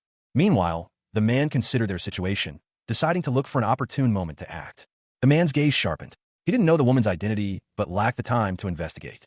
For now, she seemed focused on another target, seemingly ignoring them. He observed that her attacks were both strong and fast, delivered with a sword. The man noted the reach of her sword, capable of striking multiple opponents in a single swing. While she was occupied, they needed to exploit her blind spot. The man called for everyone's attention, outlining a plan. He intended to momentarily disrupt the woman's movements, creating an opportunity for everyone to escape the hallway. The man and the woman faced each other, poised for battle. The aftermath of a brutal battle was evident. Debris littered a classroom floor, the remnants of a violent struggle. A powerful shockwave erupted, sending more debris flying.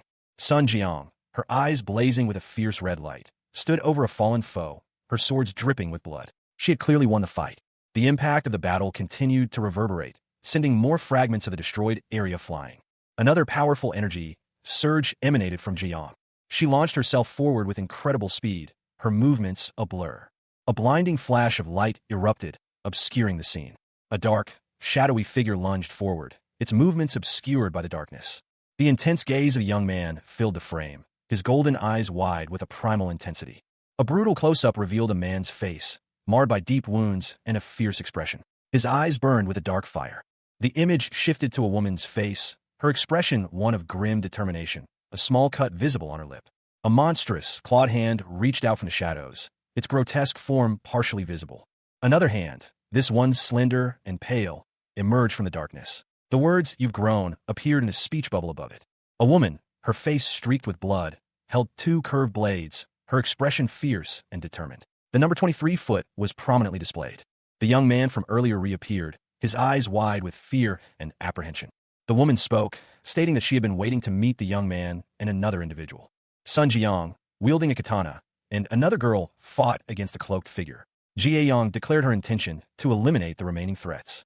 Suddenly, a powerful force erupted, engulfing Jiang. The force was described as the Sword of Blood. This sword of blood manifested as a crimson torrent. The crimson torrent continued to expand, described as a flowing river of blood. Jiayang was caught in the flowing river of blood, her eyes glowing purple with a look of fear and determination. Two hands reached out to each other across a chasm of red energy, glowing lines crisscrossing the space between them. One hand was calloused and rough, the other softer, more delicate. The rough hand belonged to a man, his arm partially visible, clad in dark, worn clothing. The scene was dominated by the intense, red energy field. A young woman with long dark hair fell through the same red energy field, her expression one of distress. A soldier in camouflage uniform reached out to her, but couldn't quite grasp her. The woman's face was contorted in a silent scream, her eyes wide with terror. Below, the soldier's face was a mask of strained effort and grim determination. A warning, "Watch out," erupted from the scene, the words themselves seeming to crackle with energy. The soldier's head exploded in a spray of blood and gore, his body convulsing violently as he fell. The young woman landed heavily, her body impacting the ground near the soldier's remains. She looked down at the scene with a mixture of shock and horror. A barely audible gasp escaped her lips as she stared at the carnage. Cha Hyun-sung's eyes widened in terror, his face contorted in a grimace as he felt the searing pain of an unseen attack.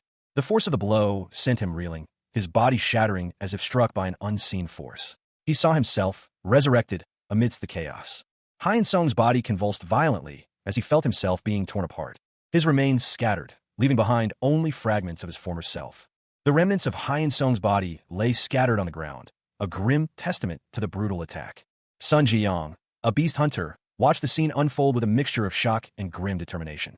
Jiayang's eyes widened in disbelief as she witnessed the aftermath of the attack. Suddenly, a surge of energy erupted from the scattered remains, a violent red aura engulfing the area. From the chaos, Hyun-sung rose again, his eyes blazing with newfound power, a sword materializing in his hand. Cha Hyun-sung's vision was filled with the terrifying visage of a beast, its monstrous form a blur of claws and teeth. A guttural roar echoed in his ears, the last sound he would hear before succumbing to its attack. A blinding flash of red energy erupted from the beast's body as it was struck by a powerful force. Sun Jiang, a beast hunter, was sent flying backward by the impact, her weapon clattering to the ground. Hyun-sung, miraculously alive, watched the scene unfold from a distance, his mind racing. A wave of intense energy radiated from the impact, leaving him breathless. He recognized the weapon Jiayang wielded as the Sword of Blood, a legendary artifact. He wondered how she could wield such power. A voice echoed in his mind, revealing a dark truth. His body and abilities were the product of a special Bureau experiment, and he was the sole survivor. The revelation left him questioning his very existence. He wondered about his origins, his past shrouded in mystery. He struggled to recall anything from before his current life, his memories a blank slate. Yet, he sensed a connection to Jiayang, a strange familiarity that hinted at a shared past. A young woman with fiery orange hair fell through the air, her body bruised and bloodied. She landed hard, her thoughts a jumble of confusion. She didn't even know who she was. Her mind raced, desperate for answers. What was she? A skill similar to her own surfaced in her thoughts. A large, curved blade, stained crimson with blood, was shown. A disembodied hand, also bearing wounds, appeared. The woman reflected on the fact that someone else shared a similar body and skill. A fierce-looking woman with long, dark hair and a determined expression held two swords. She was revealed to be number 23. At that moment, a figure suddenly appeared in her mind. The woman's head was upside down, her eyes wide with a mixture of fear and recognition. A suppressed memory surfaced. The memory revealed a young boy, his eyes hidden behind a bandage. This was a memory hidden deep within her mind. Sun Jiayang, a young girl, walked home from a day out. She was tired but happy, reflecting on the large crowd she'd encountered. Her parent approached, asking if she had enjoyed her day. Jiayang enthusiastically confirmed that she had a wonderful time. She recounted seeing an elephant and riding the Viking ride at the zoo, expressing a wish for every day to be like that one. The family continued walking, and Jiayang's mother suggested they visit the zoo more often. Jiayang's father, however, was less enthusiastic, lamenting his lack of free time on weekends. He then suggested they return to the zoo the following week, to which Jiayang reacted with excitement. As they walked away, Jiayang's father seemed to have sudden thought. Cha Hyun-sung lay collapsed on the ground, his body bruised and battered. A man, his face obscured, stood over him, observing the fallen figure. Hyun-sung groaned in pain, clutching his stomach. He felt a searing pain radiating from his abdomen. The man approached cautiously. "Excuse me, are you all right?" he asked. He dismissed Hyun-sung's condition as mere drunkenness, suggesting they leave. The man sighed, expressing his annoyance at Hyun-sung's intrusion. He explained that he was always busy helping others, a trait he seemed to both resent and admire. Elsewhere, a young woman with blonde hair, Sun Jiang, reflected on her teacher's words, that people who help others are good people, and that more good people would make the world a better place. Jiang smiled, expressing her desire to become a good person, just like her father. A man, presumably Jiang's father, agreed with her sentiment. He expressed pride in his daughter's aspirations to become a good person. Suddenly, a dark, shadowy figure emerged from the ground, its form vaguely humanoid but clearly monstrous. The long brown hair of a young woman cascaded down, partially obscuring her face. She stood before a stone wall, her back to the viewer. A young girl with blonde hair, holding an ice cream cone, looked up in surprise as a cloaked figure appeared behind her. Huh? She questioned. The camera angle shifted to reveal a gruesome scene. A young man lay dead on the ground, blood splattered around his head. The girl and the cloaked figure stood nearby, their feet visible. The girl's eyes widened in shock and fear, her expression reflecting horror at the sight before her. The cloaked figure chuckled darkly, a sinister sound that sent shivers down the spine. They muttered, Hey, I'm so. A monstrous figure emerged, its face contorted in a grotesque grin, revealing rows of sharp teeth. The creature's appearance was terrifying. The monster's eyes glowed with a hungry gleam as it looked at the corpse. A thought bubble above its head read, This should be yummy. Rain lashed down on a city street. The scene set against a backdrop of tall apartment buildings. A yellow and black caution tape was visible. In a rain-soaked street, a figure emerged from the shadows, their form partially obscured. The Korean text suggests a sound of struggle or pain. The scene opens with a bloody hand lying on the ground, the rain washing away the crimson stains. A man in a suit, his face obscured by shadow, stands over a slain beast. He reports to someone unseen, Yes, director. The situation has been taken care of. Two figures in hazmat suits are seen carrying a body bag. A man with glasses, his face bruised and bloodied, speaks on the phone. He states, the only survivor. The man continues, is a young girl that is suspected to be their daughter. The injured girl, wrapped in bandages, lies on a stretcher. The girl stirs, her eyes opening slightly. She murmurs, Huh? What do you mean? The man with glasses, looking concerned, speaks to someone off-panel. Director, that experiment is too dangerous. And plus, the child is only. The man responds, Yes, sir. All right, sir. My apologies. Then, right now, a man, his face partially obscured by shadows, spoke into a device, his expression grim. He stated that he would act immediately. The man gave orders to transfer a girl to the Artificial Workforce Cultivation Project, assigning her the designation Experiment Number 23. The girl lay injured on a makeshift bed, her body heavily bandaged, blood staining her face and clothes. Elsewhere, a figure lay amidst rubble and fire, their face obscured by their dark hair. The figure groaned, questioning how everyone had ended up in such a state. Their face, bruised and bloodied, was partially visible. They whispered a name, before losing consciousness. The figure cried out, Jiang, as a shadowy figure loomed in the background. A voice questioned how number 23 was faring. A split image showed the injured girl's face contorted in rage, juxtaposed with the other figure's bloodied but serene expression. A voice asked if the girl remembered anything about her identity. A young woman, her face buried in her hands, sat amidst scattered papers. She wondered why memories, previously inaccessible, were now flooding back. The woman's body was covered in dirt and grime. She was shocked that these memories were returning. The memories of that day, the pain of that day, were returning to her with brutal clarity. The scene shifted to a sterile operating room. Two surgeons worked diligently. The woman, strapped to a hospital bed, remembered it all so vividly, as if it had happened only yesterday. The pain, the fear, the helplessness. She was overwhelmed by the impossible nature of her situation. How could this be happening? She was horrified by the events of that day, and the fact that she was reliving them. Her thoughts drifted to the only person who had been there for her during that ordeal. A young woman with dark hair, a cigarette dangling from her lips, appeared. A bandage covered a wound on her face. Sun Jiang, a beast hunter, stood amidst the rubble, her eyes fixed on something before her. A question formed in her mind. Was it really right there, in front of her? Her face, streaked with grime and blood, held a grim determination. A katana rested across her arms, its blade reflecting the dim light. A desperate cry pierced the air. A young woman with blonde hair, her face contorted in pain and fear, called out for help. The young woman's body was visibly strained, her hands clawing at her chest as if fighting some unseen force. Her expression was one of pure terror. A young man, his face pale and bearing the marks of recent trauma, sat opposite a woman. He hesitantly responded to her question. The woman, clearly impatient, pressed him for his name. She clarified that she wanted his actual name, not the number he seemed to identify with. He finally revealed his name, a whisper barely audible. The woman, whose name was Ji Yang, confirmed his statement and declared their partnership. Jie Yang warned him that their future battles would be even more challenging. She gently placed a hand on his head, offering comfort. She reassured him that she wasn't there to test or command him, urging him to relax. Jie Yang concluded by asking him to call her Yuni. The image shows a close-up of Cha Hyun-sung's face, his skin pale and bearing several wounds. He appears to be recovering from a serious injury. A hand gently rests on Hyun-sung's head. He murmurs, "Okay." Hyun-sung, tears welling in his eyes, offers a weak smile. He whispers, "Thanks for calling me Yuni." The perspective shifts to show Sun Jie-yong's face, her expression soft yet determined. She says, "From now on." Jie-yong continues, "We'll get through this together." A bloodied sword lies in the foreground. Hyun-sung and Jie-yong are locked in fierce combat with a powerful beast. The scene is filled with dynamic action and energy. The intensity of their battle continues, with both fighters exchanging blows. A grunt escapes Hyun-sung's lips.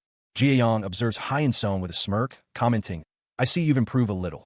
Jie-yong unleashes a powerful attack, sending Hyun-sung reeling. Cha Hyun-sung, moments before death, could only utter a single word, "Why?" His dying thoughts were consumed by a question directed at his resurrected self. "Why have you become like this?" The resurrected Hyun-sung found himself confronting Sun Ji-yong, the beast hunter who had trained him.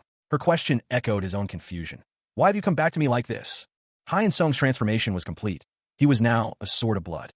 A powerful energy erupted from Hyun-sung, shattering the ground around him. Ji-yong met his attack with a swift counteroffensive, her blade clashing against his. Ji-yong, amidst the chaos, reflected on their past, a single word escaping her lips. It was fun. Jie-yong's memories flashed back to her time with Hyun-sung, recalling a time when she felt she could become a better person. She had almost convinced herself that a brighter future was possible. The scene opens with a dark, ominous background, punctuated by large, crimson Korean characters that hint at impending violence. A fierce-looking woman with blonde hair, her face contorted in a grimace, lunges forward, her attack leaving a red trail behind her. The words "sword of blood" appear, emphasizing the brutal nature of the attack. A figure plummets downwards, engulfed in a bright white light, resembling large wings, against a backdrop of intense red lines. The words "falling flower" appear, suggesting a tragic fate. The blonde woman crashes to the ground, the impact creating a large explosion of debris and dust. A sound effect, KUK, indicates a painful impact. A close-up shows the blonde woman's face, now even more ferocious, with a determined expression. The words "running water" appear, hinting at a new attack or ability. Cha Hyun-sung and Sun Jae-yong clashed amidst a flurry of blows. The force of their struggle shattered the earth around them, leaving a trail of destruction in its wake. Hyun-sung, wounded and reeling, cried out, "But why?" He had just realized something profound. His realization was stark. Any hope he had harbored was a delusion. In this war, both sides were expendable. No matter their strength or rationality, they were destined to fall in battle and become corpses. The image of fallen soldiers, clad in hazmat suits, underscored this grim reality. Jie-yong, her face grim, agreed. That's right. Until one side, humans or beasts, was completely annihilated, countless deaths on both sides were inevitable. Hyun-sung, carrying Jeong, muttered, "Don't worry about it." He recalled her words from a previous encounter. Jie-yong remembered her advice. Just live the way you want to live. Cha Hyun-sung, his body ravaged and bloodied, lay dying. A voice, seemingly his own, echoed in his ears, questioning his choices. "Is this what you've chosen?" Sun Ji-yong, her face streaked with grime and blood, glared with fierce intensity. Her expression was a mixture of rage and grim determination. She continued, her words sharp and accusatory. To kill a countless amount of people and to throw away any sense of humanity. The question hung heavy in the air, a stark challenge to Hyun-sung's very existence. Is becoming a monster the way you want to live? Jie-yong's face contorted into a monstrous snarl, her eyes blazing with primal fury. She brandished her weapons, ready to strike. Elsewhere, a young woman lay injured amidst the rubble, her body battered and bruised. She was clearly in pain. A faint whisper escaped her lips, a word of gratitude amidst the chaos. "Thank." She looked down at the body of Hyun-sung, her expression a mixture of relief and sorrow. She repeated the word, "Thank." Hyun-sung, miraculously alive despite his injuries, found himself cradled in Jie-yong's arms. He was relieved to see her, but knew he had to act quickly. Even with her injured, he had to save her and escape. However, the intensity of the battle raging around them left him feeling helpless. He was unable to intervene in the fight. It was always the same. Hyun-sung reflected on his tendency to make promises he couldn't keep, always claiming he would help people, only to find himself unable to act when the time came. He held Jae-yong close, her injuries stark against the grim landscape. Blood stained her leg. He admitted to himself that while he was quick to offer help, he was powerless in the face of actual conflict. Suddenly, Jaeyoung was thrown back by a powerful force, the ground around them crumbling. Hyun-sung's eyes widened in shock and fear as he witnessed the brutal attack. A blinding flash of light erupted, obscuring everything in a radiant burst. From the heart of the explosion, a beam of intense energy shot forth. Cha Hyun-sung's body was battered and broken, his movements a blur of desperate struggle. Every skill, every motion was a testament to his brutal training. He reflected on his skills, realizing they were all learned from Sun Ji-young, the beast hunter. This realization only deepened his despair.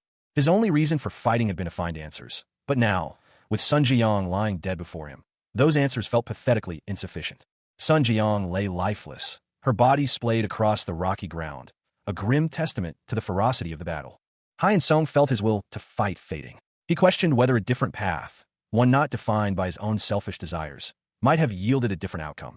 He considered the possibility that if it had been someone else, someone who fought not for themselves but for others, the result might have been different.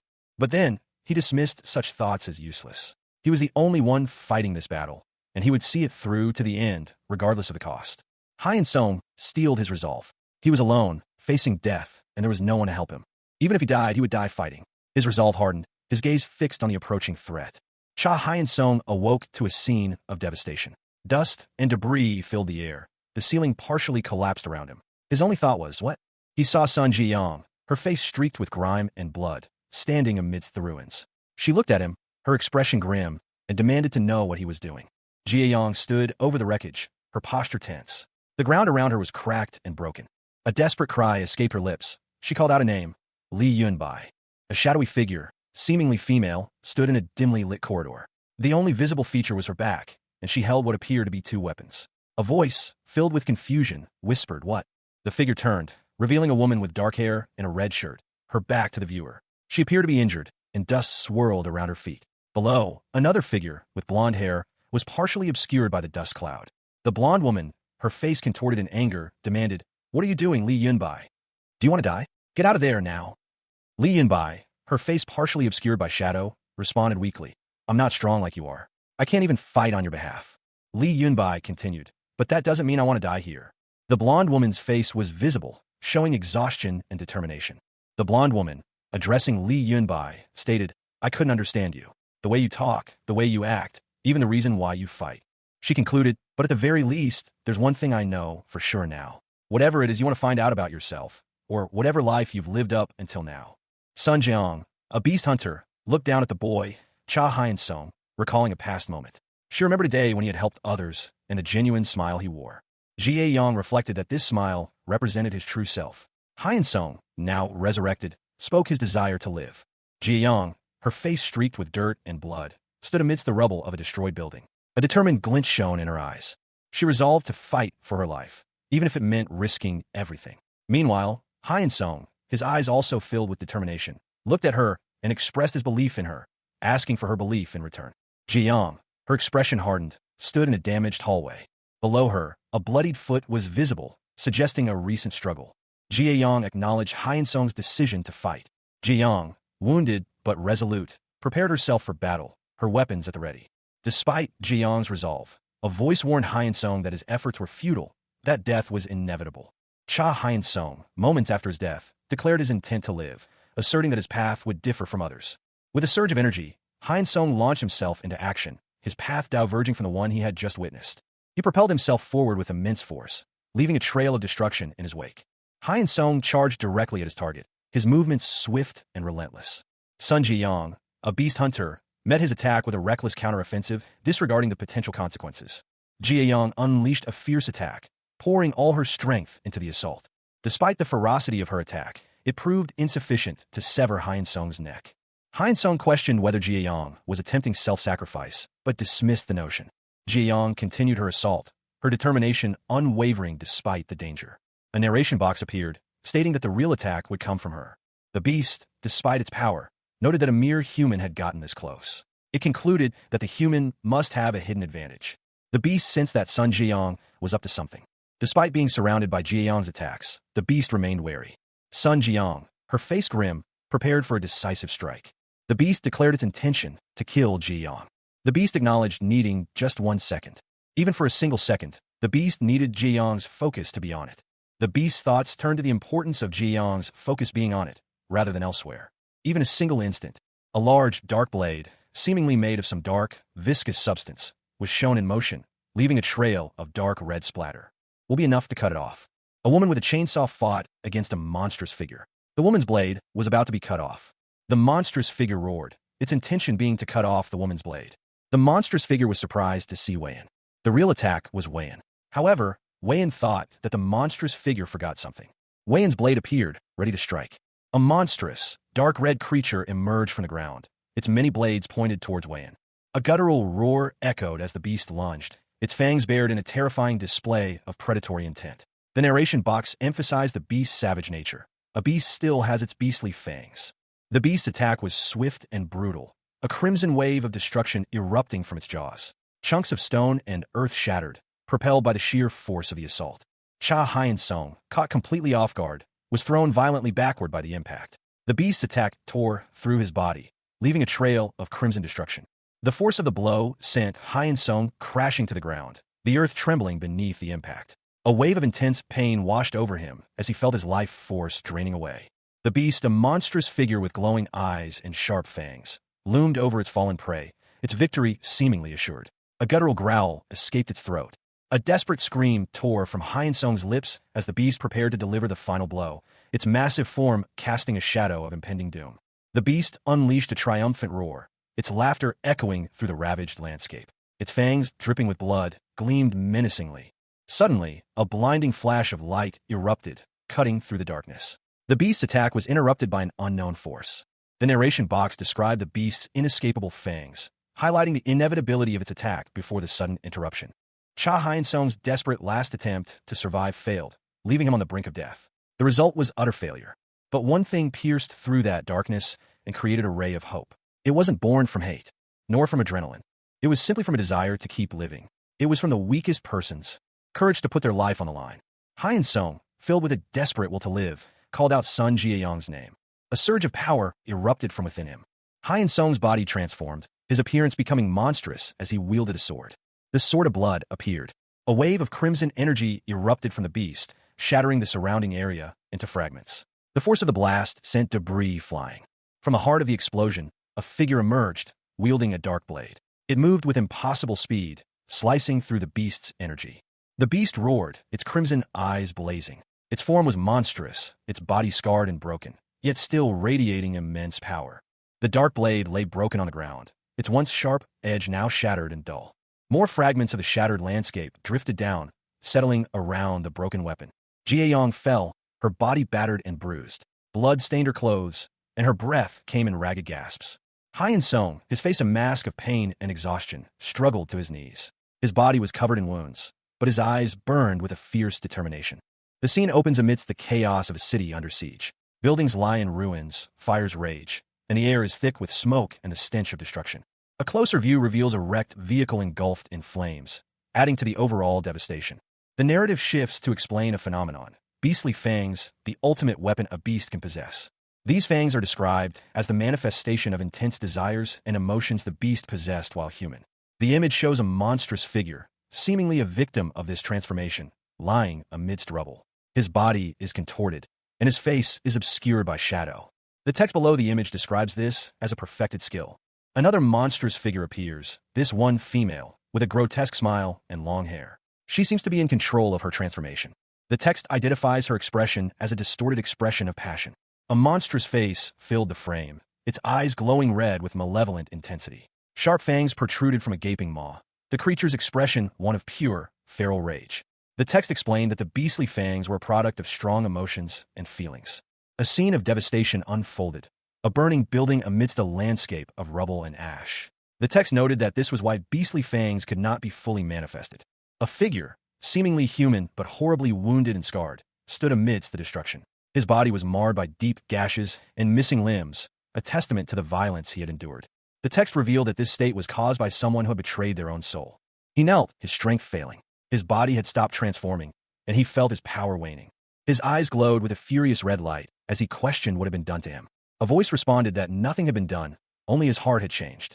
The voice expressed a commitment to protecting all humans and preventing any more deaths.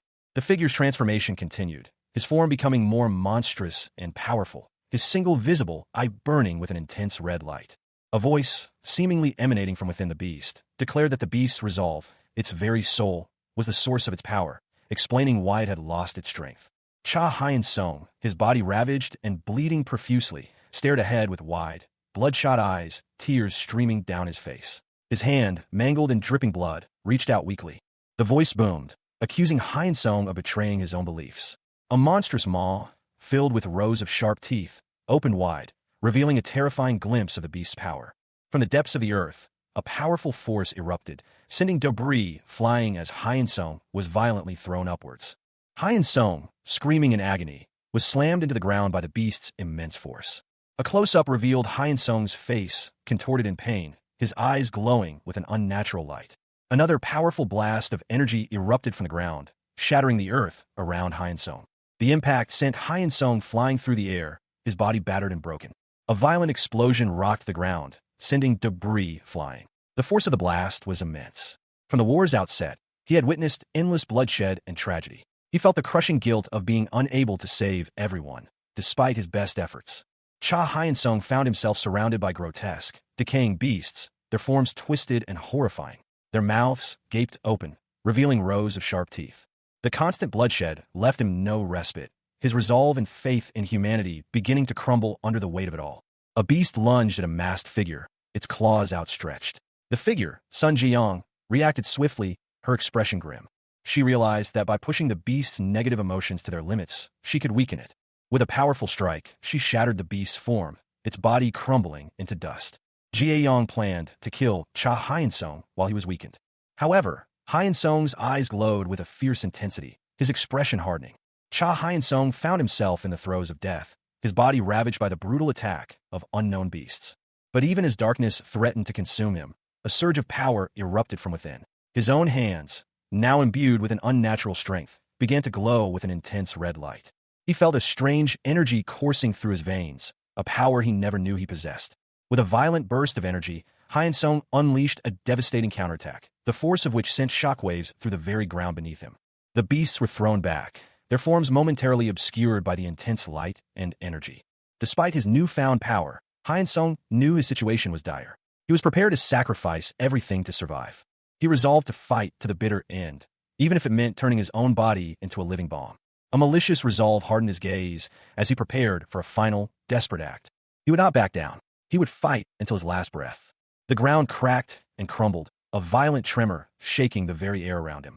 Cha Hyun-sung, his body battered and broken, felt his life force ebbing away. He realized, with grim acceptance, that he was slowly dying. His thoughts turned bitter. He was losing to an opponent far weaker than himself. His body and mind were at their absolute limits, his soul almost strained to their breaking point. Despite this, he felt a strange movement within himself. He was moving inexorably closer to death. He couldn't even summon his beastly fangs. He suspected his resolve had been broken. If that was the case, a monstrous beast, its form vaguely humanoid yet undeniably horrific, lunged forward. Its single malevolent eye glowed with a terrifying intensity. The beast's attack was brutal. Beastly fangs. How? A voice echoed, expressing disbelief. Cha Hyun-sung's resolve should be completely broken by now. The voice continued, highlighting the unexpected nature of the situation. The narrator added, impossible. The image showed a close-up of the beast's massive, bone-like fangs, dripping with a viscous substance. Hyun-sung, seemingly at death's door, was shown from behind, his body contorted in a strange posture.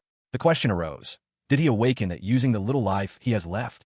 The beast's face filled the frame, its expression one of furious determination. So that we could both die here together? It roared, revealing a chilling intent. The beast's monstrous fangs were shown again, this time accompanied by a declaration. These are my last fangs. A close-up of the beast's gaping maw, filled with rows of razor-sharp teeth, emphasized its final, desperate attack. Let's die together, it shrieked. The scene shifted. A devastated cityscape was shown, buildings reduced to rubble and flames licking at the debris. A lone figure stood amidst the chaos, his back to the viewer. The figure, seemingly Hyun-sung, was shown falling, his body battered and bruised. He weakly pleaded, could you guys stop for a moment? Another voice, seemingly belonging to Sun Ji-young, responded, you can't die here. Cha Hyun-sung, his eyes glowing an unnatural red, smiled faintly amidst the darkness. Debris floated around him, remnants of a recent struggle.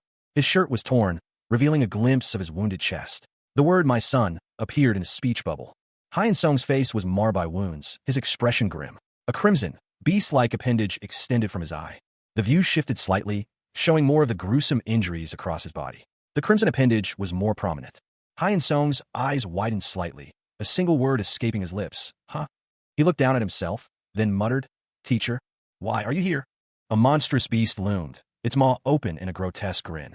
It declared, "I had him." A hand reached down from above, its owner unseen. The words, "Let me get rid of her," appeared in a speech bubble. A large, amorphous beast attacked Hyun Sung, engulfing him. Cha Hyun Sung, his body battered and bruised, lay amidst the wreckage. He was exhausted, his eyes heavy-lidded. Sun Jiang, his rescuer, suggested he rest, promising to speak later. Suddenly, a searing pain shot through him. A single word escaped his lips, a desperate cry, "Dad." The pain intensified, a blinding flash of light and energy erupting from within him. Hyun Sung found himself standing in a desolate, fire-ravaged cityscape. The air hung thick with smoke and the stench of destruction. Debris littered the streets, twisted metal and shattered glass a testament to the recent chaos. A brilliant, white orb of energy materialized in the center of the street, radiating an intense light.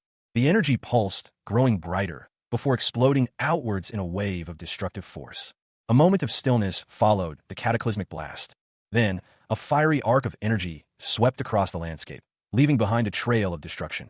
A mangled car hurtled through the air, debris scattering in a chaotic explosion of rock and dust. The force of the impact sent tremors through the ground.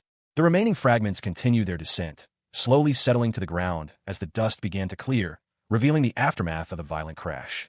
The scene opens on a young woman, lying amidst a trail of destruction. Dust and debris surround her, and a faint orange glow emanates from a nearby point of impact. A concerned voice cuts through the silence. "Are you?" The inquiry continues, laced with worry. "Are you all right? Are you hurt anywhere?" A woman, her clothes torn and stained with grime and blood, kneels beside the injured girl, her expression a mixture of concern and exhaustion. She gently touches the girl's arm. The injured girl weakly whispers, "Yuni?" The scary woman. The woman responds, her voice soft but firm, "Don't worry. Everything's over." The woman explains, "The Yuni over there risked her life to protect all of us." She continues, her voice heavy with unspoken weight, "Your responsibility to punish escapees." The woman reflects, "I don't condemn you for carrying out your responsibilities. But that day," Cha Hyun Sung, his body battered and bruised, looked up at Sun Jiang, his gaze questioning. "Why did you spare my life?" "Director." Jie Yang's expression softened slightly as she explained, "Because we're the ones who turned you into this, and you never had an opportunity to make your own decisions. It didn't matter what path you chose to take. I just wanted you to live your life according to your own decisions." Hyun Sung, his body still weak, could only manage a week, sir. Hyun Sung, summoning his remaining strength, called out to Jiang, "Director, can you hear me?" Hyun responded curtly, "Roger. What's the situation?" Jie Yang reported, "We have eliminated the main enemy. We are currently on our way back." A fleet of helicopters could be seen in the distance, making their way back to base. Jie Yang continued, "The remaining enemies will be taken care of by the ground troops. We will also be transporting the injured." Hyun Sung, his face partially obscured by bandages, offered a faint, almost imperceptible smile. A fierce battle raged in the skies above. Multiple helicopters engaged an unseen enemy, their firepower intense but seemingly ineffective. The narrator observes that it was not an easy foe. The conflict concluded with a devastating explosion, leaving behind a scene of fiery destruction. However, a question lingered. Was this truly the end? The narrator reflects that the attack was a blatant provocation, an intense, all-out war against a large number of the creatures.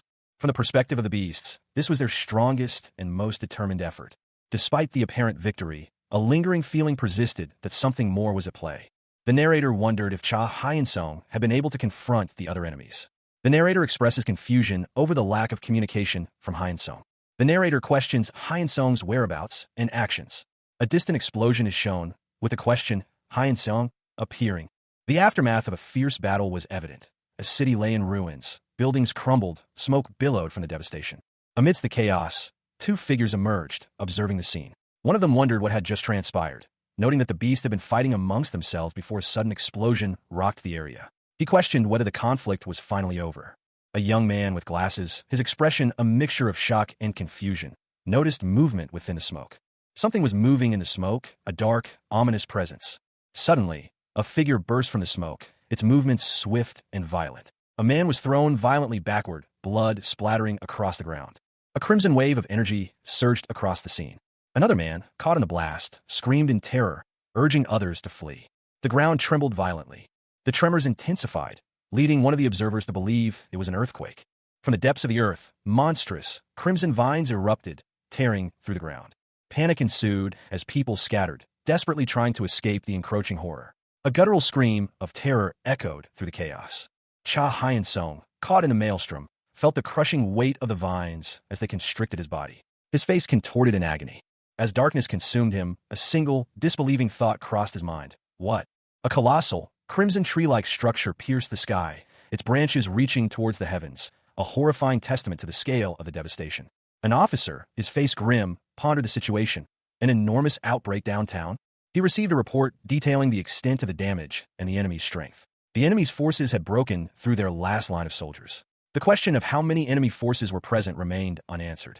A heavily bandaged soldier, his face partially obscured, spoke with grim determination. Currently, it's difficult for us to...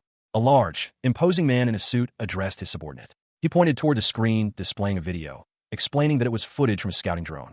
The video showed a colossal, tree-like structure.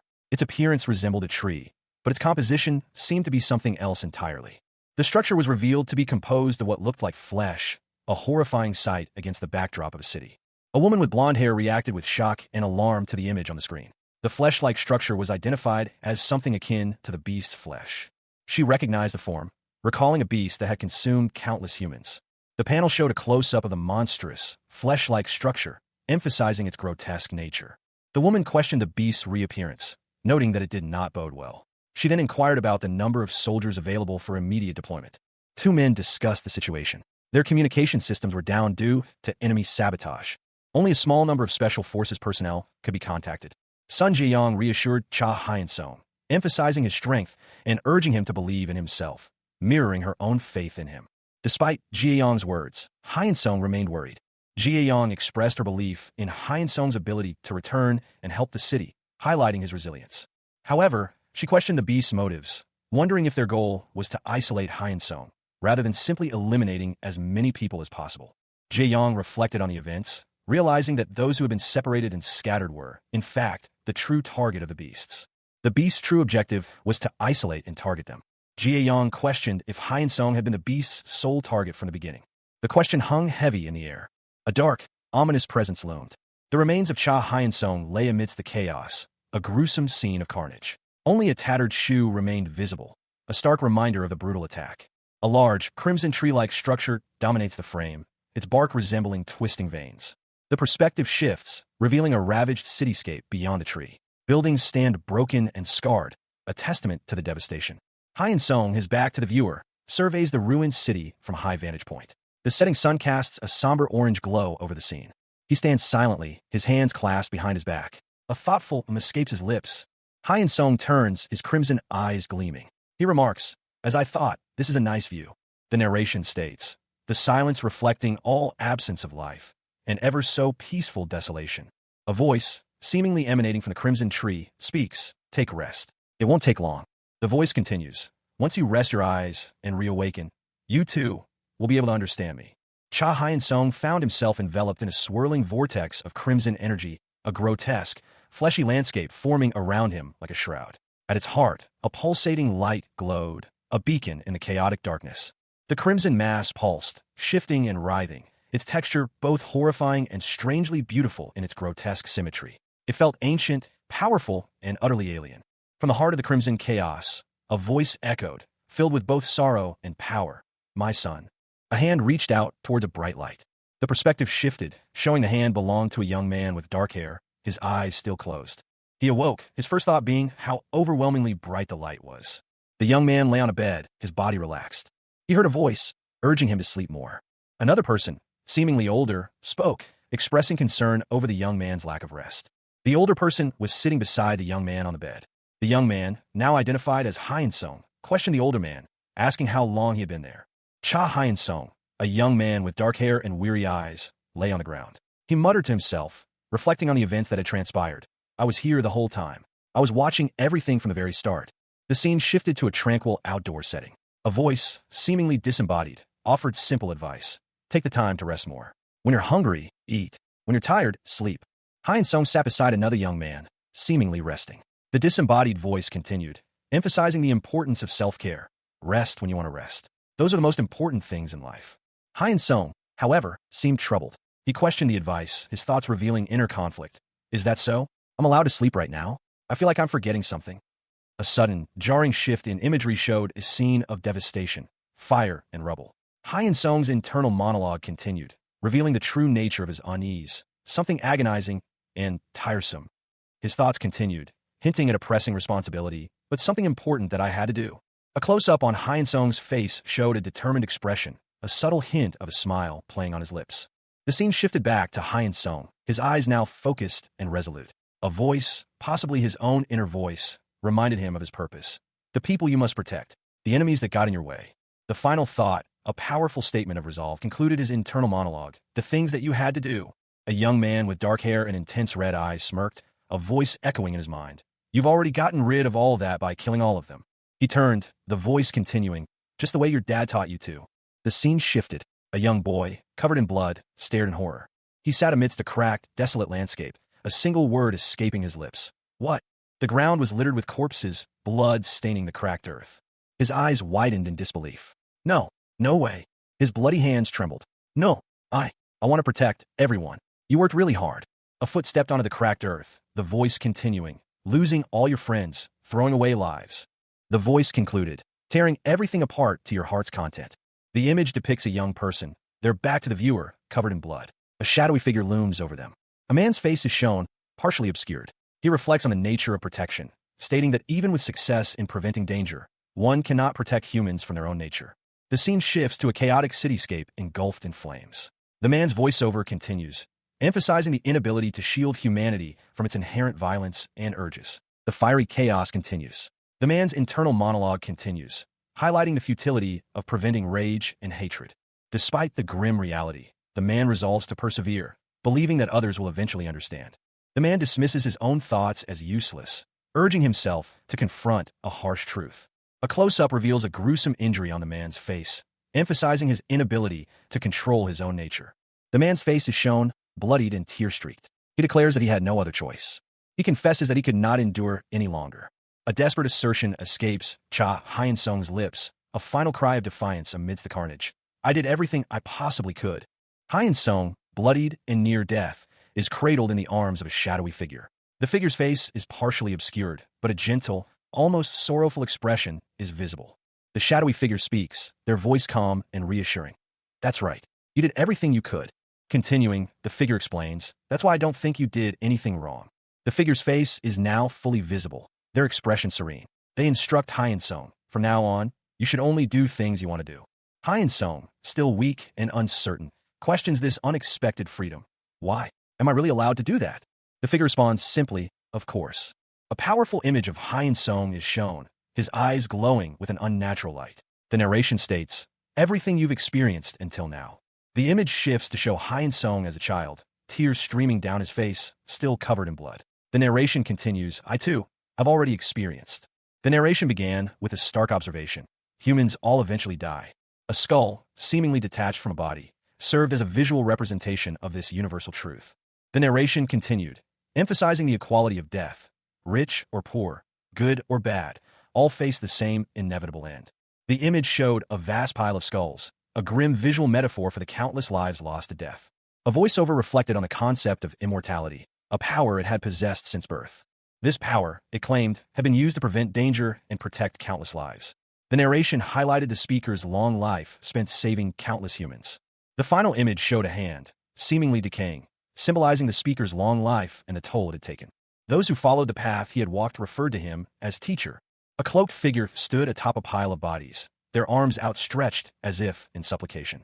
He realized he could use his strength to save many and change their lives. However, there were those who feared and opposed that strength. A large group of armed figures stood ready for battle.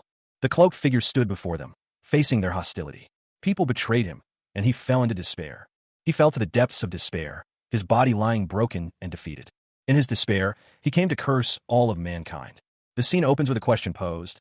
Is that what you're guessing happened? The image shows a bloody head lying on the ground, suggesting a violent event. The narration shifts to the internal thoughts of the character. At that moment, the emotion I felt The image shows a muscular, bloody figure with a feral grin, revealing sharp teeth. The character appears to be resurrected and empowered. The internal monologue continues. Was one of pure joy. I had an epiphany. With this strength of mine, I could become a god, or the devil. The image shows a monstrous creature's face, emphasizing the potential for both immense power and terrifying destruction. The internal monologue continues. Salvation or destruction. Anything was possible with this strength of mine. The internal monologue concludes. Because of this strength, no one could ever stop me. The narration continues. And since no one could stop me, I possessed absolute freedom. The image shows the character, now seemingly invincible, soaring through the air, defying gravity and any potential threat. A voiceover declared that absolute freedom brings absolute happiness. The narration continued, describing this freedom as unique to the speaker's experience, a life full of freedom. A small hand reached upward, seemingly toward a light source. The narration stated that this state of affairs lasted until a new life was born. A baby, seemingly sleeping soundly, was shown. The voiceover explained that because the baby received the speaker's blood and flesh, it was another god born onto this earth. The narration contrasted this new life with the speaker's previous solitary existence. An adult's hand gently cradled the baby's hand. The speaker reflected on understanding what it meant to become a father. A man, his face alight with joy, lifted a small child high above his head. He smiled, a genuine, heartfelt expression. He declared that he would make the child the happiest person on earth, because, just like him, his son should experience the same joy and freedom. The man continued, emphasizing that this life of freedom would allow the child to do whatever he wanted. He spoke of a strength that would allow anyone who followed him to become his nourishment and to demolish anyone who stood in his way. With a flourish, he declared that he gave this whole world to his son. A dark, gnarled, root-like structure extended from the ground, reaching towards the sky. The man stood atop this structure, still holding the child aloft, silhouetted against a bright, rising sun. He proclaimed that he did this so that his son could be happy forever. A voice, cold and resolute, echoed through the void. It spoke of a plan, a goal, to mold a son in its own image. The image shifted to Cha Hyun-sung, a young man with blood staining his face and a haunted look in his eyes. He was clearly injured. The narrator described Hyun-sung's life as one marked by suffering. A scene of stark loneliness followed, depicting Hyun-sung alone in a desolate room. The scene abruptly changed, showing Hyun-sung being attacked by monstrous creatures. His death was brutal and violent. The fear of such a death was highlighted as a crucial element in the plan. The narrative then shifted to the aftermath of Hyun-sung's death, showing a fiery transformation. The voice declared that Hyun-sung would awaken to his own powers. The plan continued, to ensure Hyun-sung's constant exposure to battle to strengthen his newfound abilities. An old man with long, flowing hair, a serene smile playing on his lips, observed the scene. His words hung in the air, dangerous battles. The image showed a young man, his face contorted in a gruesome grin, blood staining his features. Below, a monstrous, shadowy figure loomed, its eyes burning with malevolent intensity.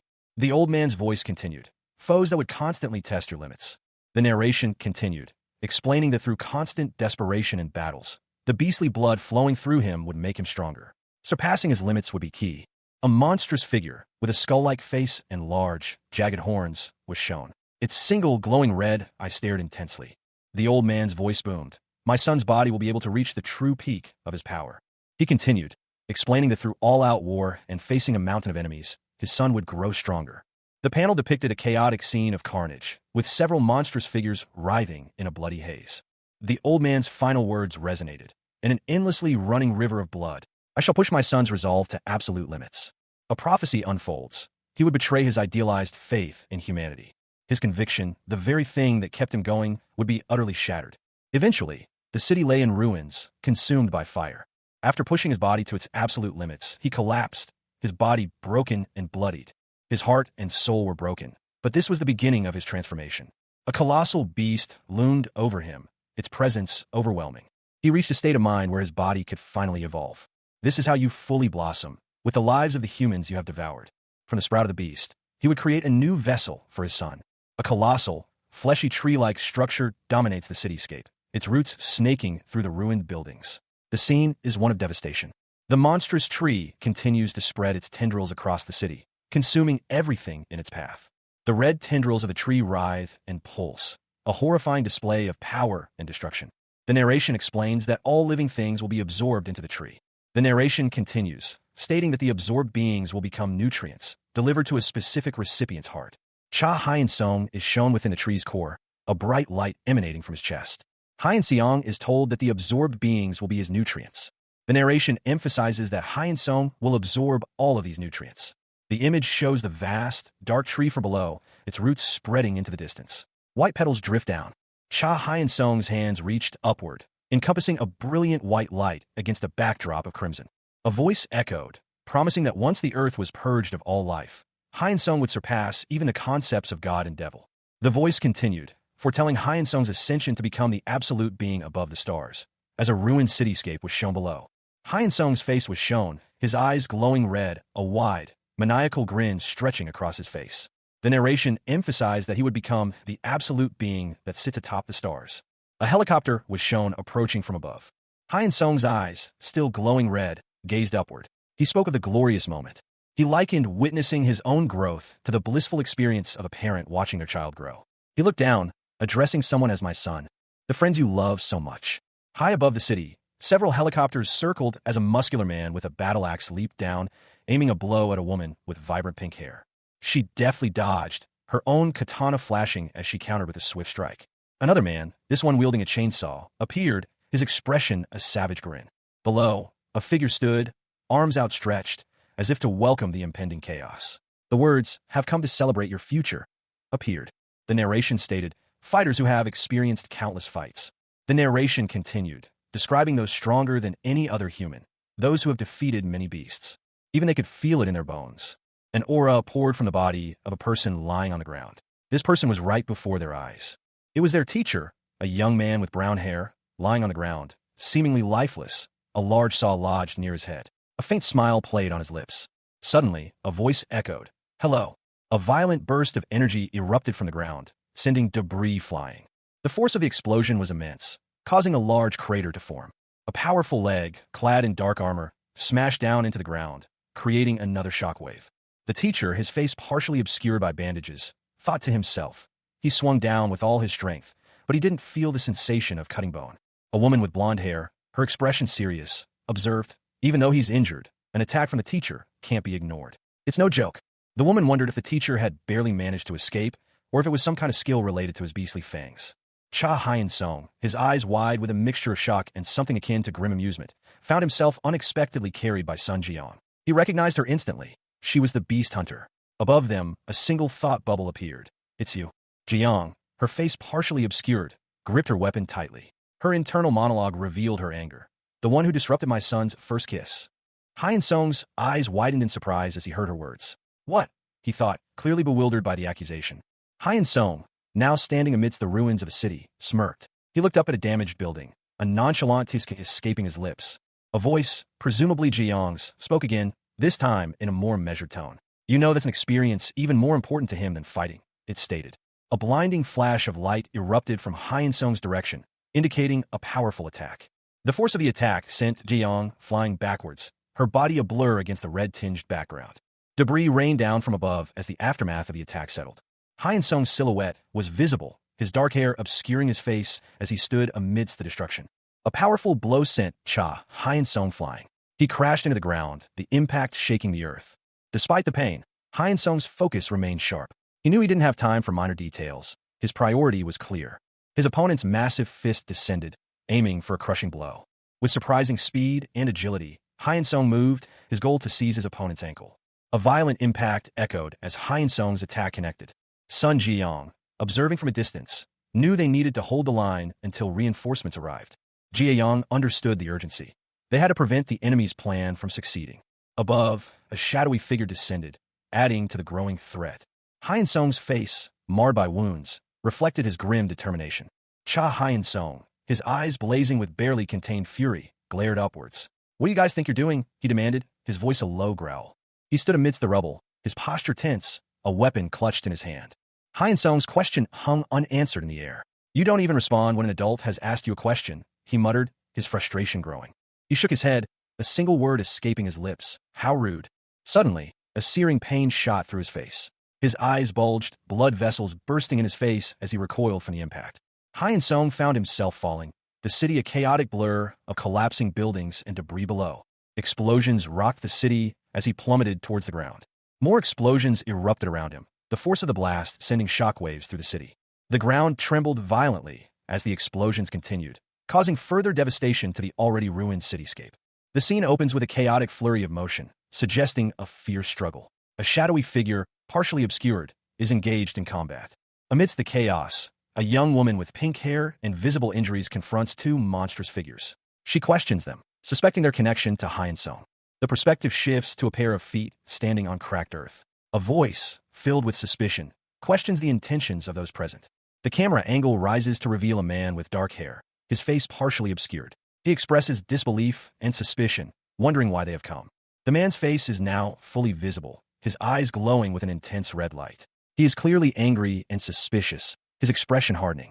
Sun Jiang, a beast hunter with crimson hair and a fierce expression, unleashed a powerful blow. Her fist connected with something, sending a shockwave that shattered the surrounding stone.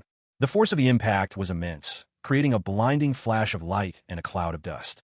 Amidst the chaos, Cha Hyun-sung, a young man with dark hair, was thrown back by the blast. He landed hard, his body battered and bruised. At that moment, a chilling realization washed over everyone present, the sheer power of the attack. Hyun-sung's vision blurred as he struggled to regain his bearings. He looked down to see his own hand, mangled and bleeding, clutching a broken piece of something. Above him, a monstrous beast fell from the sky, its body torn and broken. Hyun-sung barely registered the creature's fall before another. Even larger beast lunged at him. The difference in their power levels was stark and terrifying. The aftermath of a brutal battle was evident, a landscape of destruction painted in shades of red and black. Amidst the rubble of a shattered city, Cha Hyun-sung stood, his back to the viewer, silhouetted against a fiery sunset. He appeared unharmed, despite the chaos surrounding him. His feet were planted firmly on the ground, his shadow stretching long across the debris. A body lay nearby, suggesting a recent struggle. The camera angle shifted, offering a wider perspective of the devastation. Buildings lay in ruins, some even floating in the air. Hyun-sung remained motionless, his figure stark against the backdrop of destruction. Another body lay near a damaged vehicle, further emphasizing the scale of the conflict. The limits to our strength were evident in the widespread destruction. Suddenly, Hyun-sung's body shifted, revealing a powerful, muscular physique. He wielded a large chainsaw, ready for action. With a powerful kick, he sent a shockwave through the ground, shattering the surrounding debris. He stood over a fallen foe, his face obscured by shadow, his power undeniable. Cha Hyun-sung, his face partially obscured by bandages, glared with ferocious intensity. Despite his injuries, a terrifying resolve hardened his features. He was surrounded by shadowy, monstrous figures, their eyes glowing menacingly as they advanced. Hyun-sung, despite his wounds, continued his desperate struggle. He knew that all they could do was to keep trying to reject that reality with all their strength. His fist, gnarled and scarred, clenched, radiating an aura of raw power. He launched a powerful blow, the force of the impact sending shockwaves through the air. The impact sent a beast flying, its body shattering into fragments. Hyun-sung's grim expression revealed his understanding of the situation. To the creature they faced, they were insignificant. Another devastating blow followed, the ground cracking under the sheer force.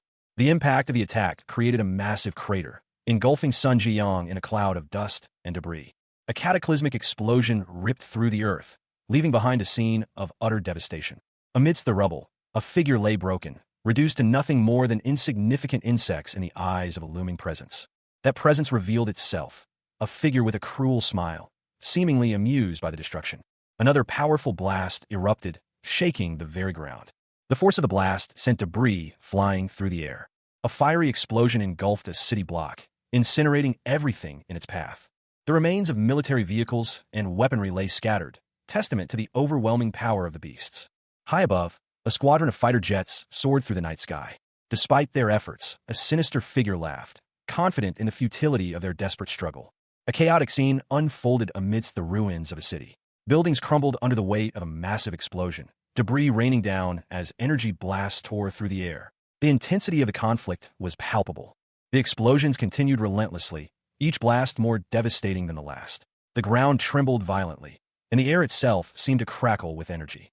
The force of the explosions sent shockwaves through the city, causing further destruction. A colossal plume of smoke and fire billowed into the sky. Amidst the chaos, a figure was seen falling from a great height, engulfed in a fiery explosion. The impact of the fall was immense, creating another massive explosion. A wave of intense heat radiated outwards. From the heart of the explosion, a dark, shadowy figure emerged, its form barely visible through the smoke and fire. The figure rose slowly, seemingly unaffected by the devastation around it. Debris floated in the air, as if suspended in time. The figure looked down at the city below, its expression unreadable. The scale of the destruction was immense, yet it seemed unimpressed. Warfare and attacks of all kinds were nothing compared to the power this figure now possessed. Cha Hyun-sung awoke amidst the rubble of a devastated city. His body, bare from the waist up, was powerfully built, a stark contrast to his previous frail form. He stood amidst the wreckage, his expression unreadable.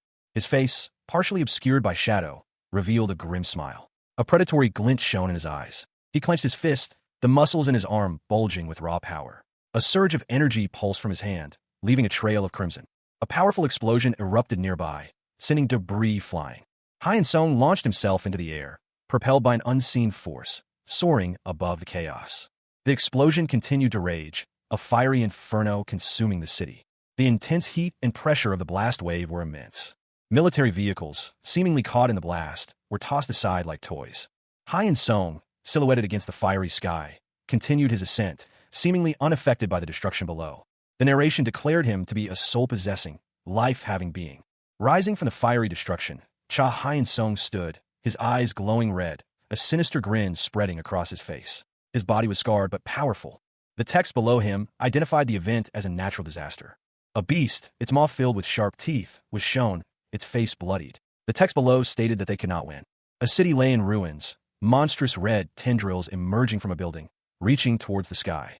Sun Jiang, wounded and hanging precariously, declared that they would not stop. Hyun-sung and Jiang were shown, ensnared by the red tendrils, their faces bloodied and grim. Jiang, her eye injured, insisted that they must believe and not let go of their consciousness. A large, dark tree stood against the stormy sky. The text indicated a need to wait. A colossal, pulsating crimson structure, resembling a grotesque tree, erupted from the earth. Tendrils of dark red snaked across the landscape, spewing forth clouds of yellow-tinged smoke and debris. A voice boomed, its words echoing with desperate hope. For him, our last hope, to awaken. A crimson tide surged, its waves crashing against the dark shore. Sun Jiang, a young woman with blonde hair, lay injured on the bloody shore, her body covered in grime and blood. Cha Hyun-sung, seemingly resurrected, found himself suspended above a dark landscape. He questioned his situation. What's going on? Wasn't I absorbed? He looked down, disoriented and confused, muttering, "Where the hell am I?" A fiery red sky, filled with dark clouds, loomed overhead. Jiang, still injured, looked towards a figure standing atop a pile of dark, rocky debris, silhouetted against the crimson sky. The figure seemed to be observing her. Cha Hyun-sung's consciousness flickered back to life, his last moments a blur of crimson. Before him stood Sun Jiang, a beast hunter, her face streaked with grime and blood, eyes blazing with fierce determination. But then, something unexpected happened. Hyun-sung saw himself, resurrected, standing before her. He was alive, his body seemingly stronger than before, a stark contrast to the bloody chaos around him. The scene shifted, focusing on Hyun-sung's lower body, his legs now clad in dark trousers. A figure, silhouetted against the crimson sky, questioned the other's presence. The question was directed at Cha Hyun-sung, who stood on a small, rocky outcrop in the middle of a blood-red sea. Across from him stood Sun Jiang, a woman with a determined expression. Hyun-sung recognized Jiang, but he was disturbed by what he was experiencing. He was being absorbed. Hyun-sung's vision shifted to a dark, ominous place, his heart. He realized this was where all the lives he had absorbed were held. He explained that this place contained all the lives he had absorbed. Once he gathered every last bit of life on Earth, the fighting would finally end. He believed that once he had absorbed all life, the fighting would cease. Jiayong vehemently rejected his statement, accusing him of being possessed and urging him to wake up. Jiayong insisted that everyone was waiting for him. He needed to confront the teacher. A barely audible whisper escaped his lips. Sorry. His eyes, now a fiery red, reflected his inner turmoil. He continued, I no longer. His muscular torso was on display, a testament to his newfound power. He finished his thought, want to fight with anyone. The image shifted to show a close-up of his eyes, bloodshot and filled with a profound question. He reflected, ever since obtaining this strength, I've always pondered. His clenched fist, veins bulging with power, was the focus. He continued his internal monologue. For what purpose does this power exist? He thought, to save lives and keep humans safe. I thought this was the role given to me. However, I had it wrong from the start. The scene shifted to a desolate cityscape, the remnants of past battles. He reflected on his past actions, all the people I've led to their deaths, all the fights that have brought pain onto others. He knelt amidst the rubble, his body bloodied and broken, a stark contrast to the immense power he possessed. Cha Hyun-sung, lying on the blood-soaked ground, reflected on his life. He believed that all the disasters he had faced were his fault. He felt utterly exhausted. Hyun-sung decided to end it all right there.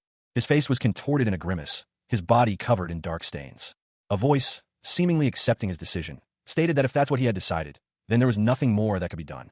Hyun-sung, his face hidden in his hands, despaired. He remained despondent. The narration then shifted to the day he obtained his power, highlighting his relentless struggle without rest. Despite facing numerous hardships, he had fought continuously. The scene opens with Sun Ji-young, a young woman with blonde hair, standing on a blood-red beach. Her expression is unreadable, but her posture suggests exhaustion and despair. The words, "Even if all your resolve is broken," appear in a speech bubble above her. Cha Hyun-sung's resurrected body is shown from behind, his back to the viewer. He stands amidst a gruesome scene of carnage. The words, "I can't force you to fight," appear in a speech bubble. Sun Ji-young's face is shown in close-up. Her face is covered in blood and grime, reflecting the intensity of the battle she has endured. Her expression is one of profound weariness. The narration shifts to Sun Ji-young's thoughts. She contemplates Cha Hyun-sung's situation, questioning his reasons for enduring such suffering. The text reads, "But Cha Hyun-sung, if giving up everything makes you feel at ease, if you came to that decision by your own will." Cha Hyun-sung's face is shown, his eyes blazing with a fierce intensity despite his battered appearance. The words, "Why do you bear a face of suffering?" appear in a speech bubble. Sun Ji-young continues her internal monologue, stating that if his actions stem from a righteous heart, she won't dictate his course of action. The text reads, "If all the things you are doing are with a righteous heart, I won't tell you what to do." However, she adds that if there's still a will to win left in his heart, she will fight alongside him. The text reads, "However, inside of you, if there's still a will to win left in your heart." Cha Hyun-sung and Sun Ji-young stand facing each other on the beach. The intensity of their shared experience is palpable. Sun Ji-young declares her unwavering support, stating that she will fight beside him until the end. The text reads, "I'll fight beside you till the end. Even now, you are." Cha Hyun-sung lay bleeding, his life ebbing away. A final dismissive thought echoed in his mind, an annoying person. Above him, a voice, cold and accusatory, continued, "You think a lot of useless things. You try to handle everything on your own. But even if I say that," the voice trailed off. Hyun-sung's eyes snapped open, revealing a horrifying transformation. His body was mangled, his features contorted in a grotesque parody of his former self. He snarled, "I don't want to see you." He rose, his movements jerky and unnatural, his body a testament to the brutal violence he had endured. Blood dripped from his wounds. A voice, filled with disbelief and pain, cut through the air. "Suffering? Why? Why are you saying something like this now?" The question hung heavy in the air. Then, a new voice, sharp and accusatory, responded, "Why are you trying to save me?" A woman, her face streaked with blood and grime, appeared. She spoke, her voice low and weary. "You were the same. Even though no one told you to, you put yourself on the forefront of the battles." She continued, her gaze fixed on Hyun-sung's ravaged form. "And even when you were in pain, you saved us." Hyun-sung looked at his own hand, a sudden understanding dawning on him. He murmured, "It's just that the emotions you felt then, I'm finally understanding it." A voice, barely a whisper, cuts through the silence. The words hang heavy in the air. "My only friend." A woman, her body marred by wounds and dark stains, is shown from the waist up. A crimson, almost fleshy, substance wraps around her torso. A young man with blonde hair falls through the darkness, his body battered and bleeding. A crimson cloth trails behind him. His face, contorted in pain, is visible as he plummets. A hand, bloodied and scarred, reaches out from the darkness. Two hands clasp together. One is pale and wounded, the other strong and seemingly unharmed. A young woman with blonde hair, clad in a simple tank top and shorts, hangs suspended in the air, her body contorted. Crimson tendrils, seemingly organic and viscous, ensnare her, emanating from a shadowy figure partially visible below. The perspective shifts, focusing on the crimson tendrils and the shadowy figure's powerful arms. A voice, seemingly belonging to the shadowy figure, states, "You can swear." The scene changes to show a young man with dark hair, his back to the viewer. His internal monologue reveals, "You can call me stupid and a weak, scaredy cat who only thinks about running away." He continues his internal monologue, conceding, "But what you said is right." So, the young man's face is shown, tears streaming down his cheeks as he offers a pained smile. He asks, with a desperate plea in his voice, "Can you trust me one more time?" The blonde woman's voice is heard, replying, "Not just this one time." The blonde woman's face is shown, a sinister smile playing on her lips as a red tendril wraps around her neck. Her eyes gleam with malicious intent. The blonde woman's voice continues, sneering, "Now until forever, you idiot. Are you done fooling around?" A close-up on a heavily scarred arm, blood still seeping from fresh wounds. The skin is marred with deep gashes and dark, spreading stains. Against a backdrop of a fiery, blood-red sunset, a figure speaks. The figure's words, "Then, let's go." The scene shifts to a night sky, dark and ominous, above a city skyline. The camera focuses on a section of the city, showing buildings damaged and scarred by some unseen conflict. A young woman with vibrant pink hair, her face streaked with grime and blood, stares in disbelief. She mutters, "Chow? I was definitely caught." The woman's expression is one of shock and confusion, her eyes wide with fear and uncertainty. A narration appears, explaining, even though he had the opportunity to obtain absolute strength and follow the fate that was laid out before him. A colossal, crimson beast, its form fractured and crumbling, lay amidst a chaotic scene of destruction. The air crackled with residual energy, dust motes dancing in the light of a setting sun. From the heart of the devastation, a figure emerged, Cha Hyun-sung, his back to the viewer, his silhouette stark against the fiery backdrop. He rejected the fate that had been offered and moved forward. Hyun-sung's eyes, wide with a mixture of shock and dawning comprehension, focused on something below. His gaze fell upon the feet of a young woman, Sun Jiyoung, dangling precariously. He was left speechless, questioning what had just transpired.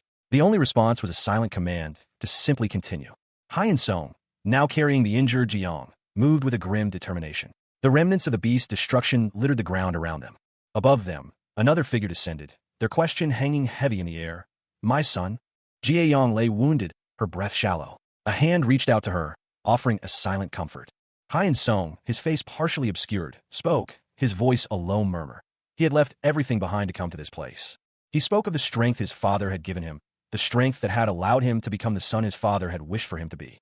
Two figures stood amidst the ruins of a city, one powerfully built, the other slightly smaller. The larger figure, his face etched with a mixture of fear and resignation, spoke, "Everything."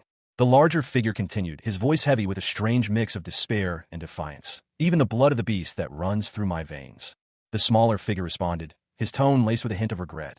"Why did you do such a thing? If it was just a little bit more, you could have had everything in the palm of your hands." The larger figure's face was a mask of anguish. He thought, an absolute happiness that no one could interfere with. A struggle ensued, two hands clasped together in a desperate grapple. The smaller figure declared, "You're wrong." He moved to restrain the larger figure, his hands gripping the other's shoulders. The larger figure, his expression hardening, retorted, "That happiness is one I obtain and earn by my own hands." The struggle intensified, the two figures locked in a fierce grip. A voice, laced with bitterness and self-loathing, echoed in the silence. It spoke of a happiness built on the suffering of others, a path paved with the pain of friends. The speaker continued, identifying the obstacle to this twisted happiness, someone standing in their way. The source of the voice was revealed, a monstrous figure, his face contorted in rage, his eyes burning with a malevolent red glow. His body was scarred and twisted, a testament to immense suffering or perhaps immense power. A desperate cry pierced the air. The word "father" was a raw expression of pain and longing. The scene opens with a young woman, her face partially obscured by her hand, standing amidst the ruins of a city. Dust and debris litter the ground, and the sky is a hazy orange. She looked confused, muttering, "Huh?" The camera focuses on the ravaged cityscape, the rising sun casting a pale light on the destruction. The text reads, "The sky." The sun rose, illuminating the scene. The young woman from before is now seen with others, all appearing injured and weary. The text reads, "The sun came up." Someone exclaimed, "Hey, look there! In the sky, what is that?" The group looked up, one suggesting, "I think it's an airplane." The young woman refuted the suggestion, stating, "No, it's not." The text reads, "That is." Two figures are locked in fierce combat high above the city. One appears to be a monstrous, bestial creature, while the other is a muscular human-like figure. The aftermath of a brutal attack was strewn across the landscape. Debris, scattered like fallen leaves, painted a grim picture of the recent violence. A powerful fist clenched, the veins bulging with raw strength. This was the moment before impact, a prelude to destruction. The force of the blow was devastating. The impact sent shockwaves through the air, leaving a trail of devastation in its wake. Cha Hyun-sung crumpled to the ground, his body battered and broken. Blood flowed freely from a grievous wound.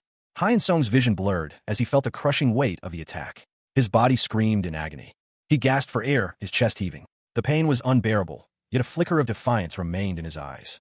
A violent explosion rocked the city, sending shockwaves through the very foundations of the buildings. Dust and debris filled the air. The city crumbled around him, a testament to the destructive power unleashed. The scene was one of utter chaos. Amidst the ruins, a figure lay broken and bleeding. The aftermath of the explosion was catastrophic. Cha Hyun-sung, a young man, lay dying, his body broken and bloodied. The ground around him cracked and crumbled, evidence of a brutal attack by unseen beasts.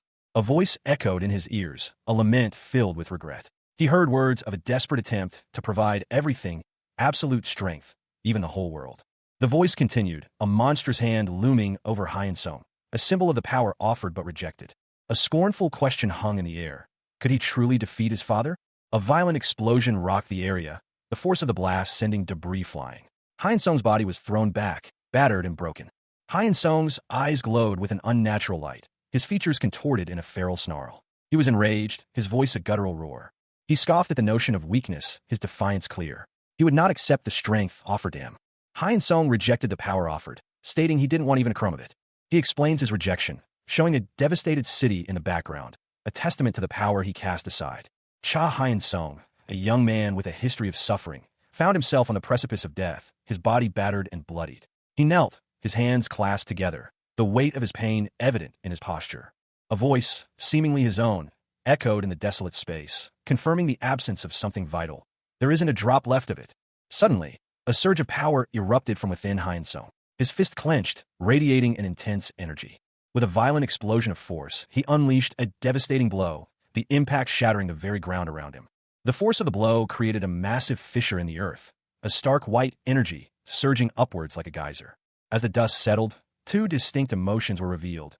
Just like the rage, the sadness. A voice, cold and ominous, described the source of his power, the despair in your bones. That turns you into a vile beast like this.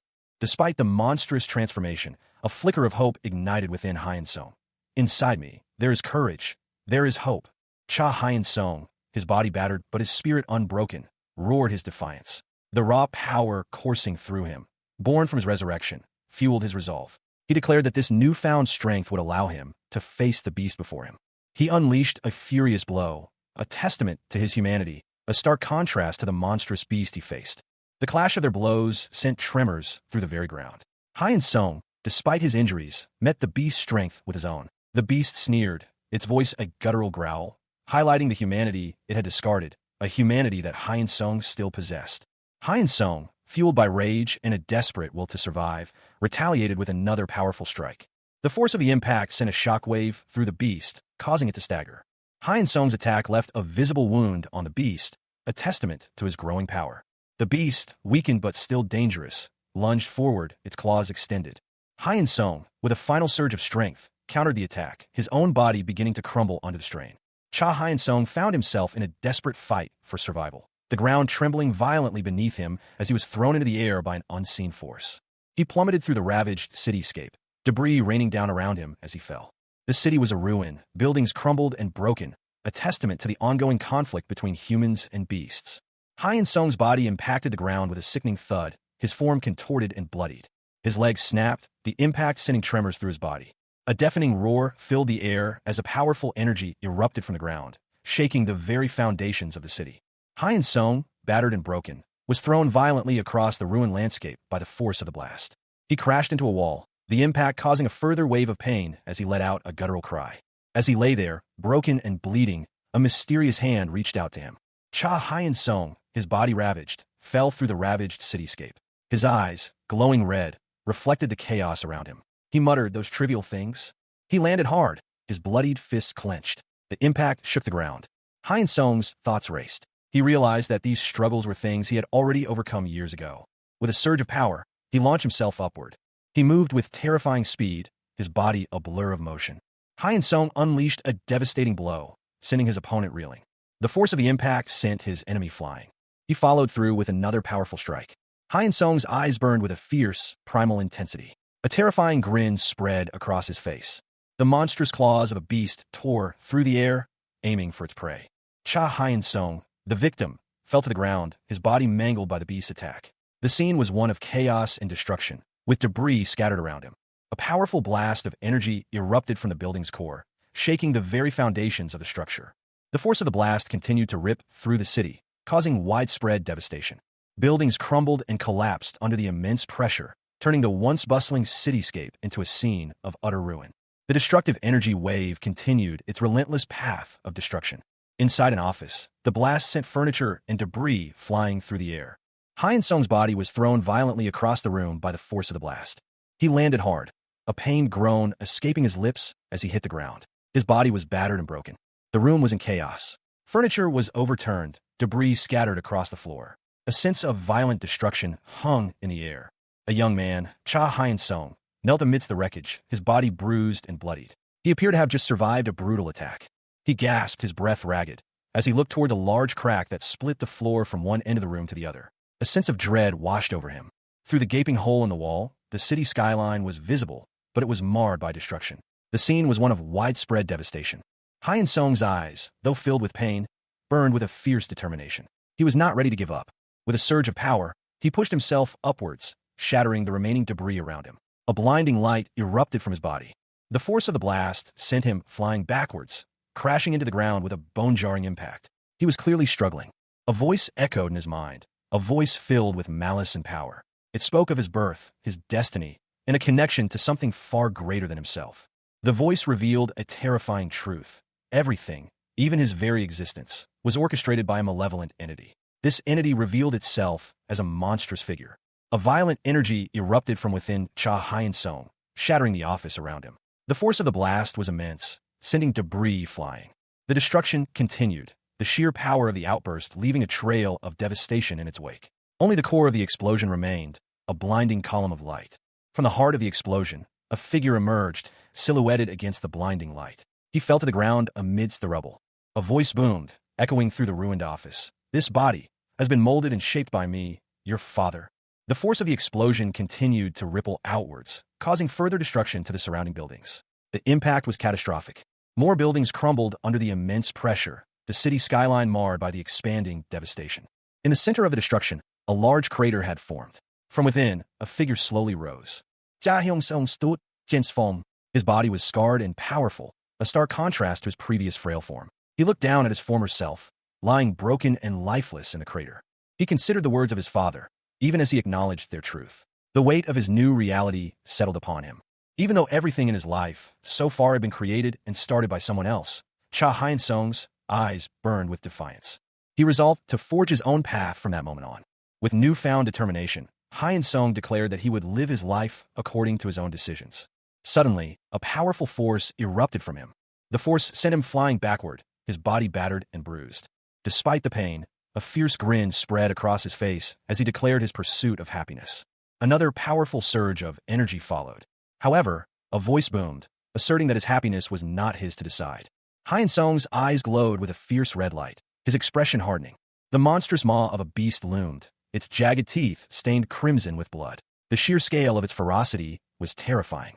The beast's terrifying visage filled the space, its sharp teeth bared in a silent snarl. A chilling whisper echoed in the air, "Weak." A surge of intense energy erupted from within Cha Hyun-sung, a blinding flash of light and power.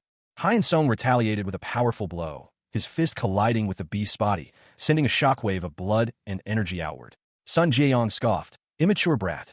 The force of the impact caused a devastating explosion, shattering the surrounding buildings and sending debris flying. The destructive energy continued its relentless path, leaving a trail of destruction in its wake. A voice boomed, "Then take a good look." The voice continued, "At the results of your decisions." A monstrous figure, Cha Hyun-sung, stood amidst the devastation. His body was scarred and contorted, his eyes glowing with an unnatural red light. A fierce, almost feral grin stretched across his face. The text above him proclaimed, "When everything is burnt to a crisp and all that remains is ash." Debris rained down from the sky as Hyun-sung's power continued to wreak havoc. A voice filled with a mixture of awe and malice boomed, "See what you can even do with that hope of yours." Hyun-sung unleashed a devastating blast of energy. The force of the attack sent a large section of a building crumbling to the ground. The destructive energy continued its relentless assault, tearing through more structures. More buildings were reduced to rubble as the attack intensified. The dust settled, revealing the extent of the destruction. Hyun-sung collapsed, exhausted from the exertion. A pained groan escaped his lips as he struggled to catch his breath. Urk! The title card for this chapter is shown. Cha Hyun-sung is shown severely wounded, his body battered and bleeding profusely. He is clutching his arm, which is broken and mangled. A close-up on Hyun-sung's eye reveals a strange, swirling blue pattern within his pupil, amidst the blood covering his face.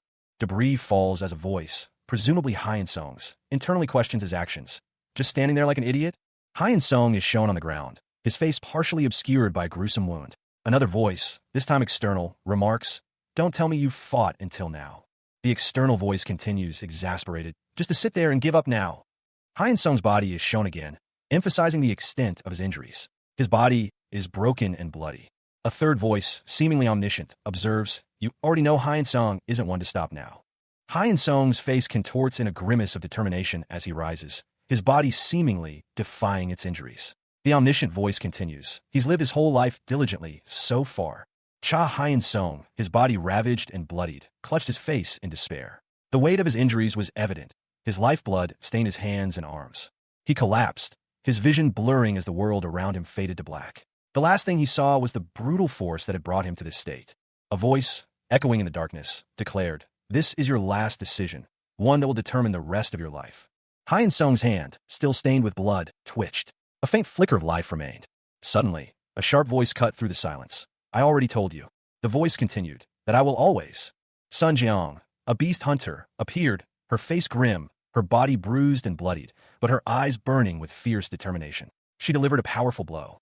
Above Hyun Sung, a voice boomed, "I will fight by your side." Hyun Sung's eyes snapped open, his gaze fixed and resolute. He was alive, and a new chapter in his life had begun.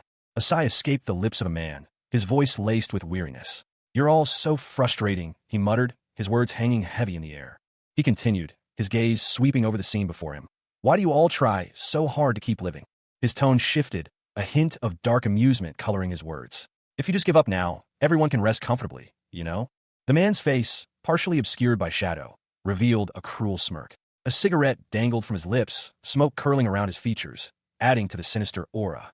A young man, his body covered in grime and blood, responded, his voice low but firm. "You're not wrong," he admitted. He continued, a fierce glint in his eyes. "But the day I give up and put everything to rest won't be until I die of old age," he declared, a defiant grin spreading across his face. The older man chuckled, a puff of smoke escaping his lips. "Eh," he added, a glint of amusement in his eyes. "Then I guess you have no choice but to win today." The aftermath of a brutal attack. Bits of pulverized stone rained down, a testament to the ferocity of the recent struggle. A body, battered and broken, lay amidst the debris. Blood stained the tattered remnants of clothing. Suddenly, the body convulsed. Eyes snapped open, bloodshot and wild, a guttural cry escaping the broken lips. "What?" A voice, echoing in the boy's mind, spoke of power. Absolute strength. Supreme power. The boy rose, muscles bulging, skin cracked and bleeding, a raw power coursing through his veins. "Are all things you possess?" He scoffed, a fierce glint in his eyes. "But the things I possess in my heart are much stronger than everything you have." His thoughts turned to the reasons for his fight, to love, to feel pain, to meet people who would walk alongside him, and to overcome it all. A group of individuals, each with their own unique appearance and expression, were shown. Among them were a young woman with dark hair and a serious expression, a man with a confident smirk, a woman with fiery blonde hair and a predatory grin, and a woman with vibrant red hair and a playful smile. A scarred man with a stern look completed the group. Another group of individuals were shown, including a woman with dark hair and a business suit, a man with glasses and a beard, an elderly man with a sinister smile, and a couple embracing. Sun Jiang, a beast hunter, addressed Cha Hyun Sung. She explained that enduring hardship was the only way to find the strength to face each new day. Hyun Sung, his face streaked with grime and blood, roared in defiance. He declared that this was what it meant to be human. A surge of energy erupted from Hyun Sung. The energy intensified, forming a blinding column of light. With a triumphant roar, Hyun Sung stood amidst the dissipating energy, his body radiating power. The force of his power continued to ripple outwards. The energy blast expanded, creating a massive shockwave. The shockwave tore through the surrounding buildings, causing widespread destruction. Hyun Sung's face was contorted in a grimace, his eyes blazing with a fierce intensity. Cha Hyun Sung, his face a mask of grim determination, eyes blazing with an unnatural light, muttered, "What?" He lunged forward, a ferocious growl escaping his lips. His eyes, though still glowing, held a newfound intensity. A defiant shout tore from his throat. "I can never give up." The city below crumbled, a catastrophic collapse unfolding before him. From his outstretched hand, a beam of pure energy erupted, a celestial blue cutting through the falling debris. The energy beam continued its relentless assault, carving a path of destruction through the city's ruins. Cha Hyun Sung found himself in a desperate struggle for survival, grappling with a monstrous beast. The creature's claws tore at his flesh, its gaping maw inches from his face. With a surge of adrenaline, Hyun Sung mustered his remaining strength. The impact of their struggle sent tremors through the air. A guttural roar escaped the beast as Hyun-sung countered with a desperate blow. The force of the collision was immense. Hyun-sung's fist connected, shattering the beast's skull. Blood splattered across the scene. The beast's body disintegrated into dust, leaving only scattered remnants. Hyun-sung's own body began to crumble, mirroring the beast's demise. He fell, his body disintegrating into fragments. A voice echoed in his mind. I see. You don't need me anymore. Hyun-sung realized the implications of the voice's words. A voice, distant yet somehow intimate, echoed in Cha Hyun-sung's mind. You're all grown up now. Hyun-sung, his body battered and bruised, yet alive, smiled faintly. His eyes glowed with an unnatural intensity. A wave of energy washed over him, a feeling of immense power and renewal. Another voice, softer this time, whispered words of encouragement. Live well and be happy. He felt himself drifting, the world fading around him. As his vision cleared, he heard a choked sob. My son. A final, whispered word hung in the air. Goodbye. The city below crumbled, a testament to the destructive power of the beasts. From the ruins, a single word rose. Father.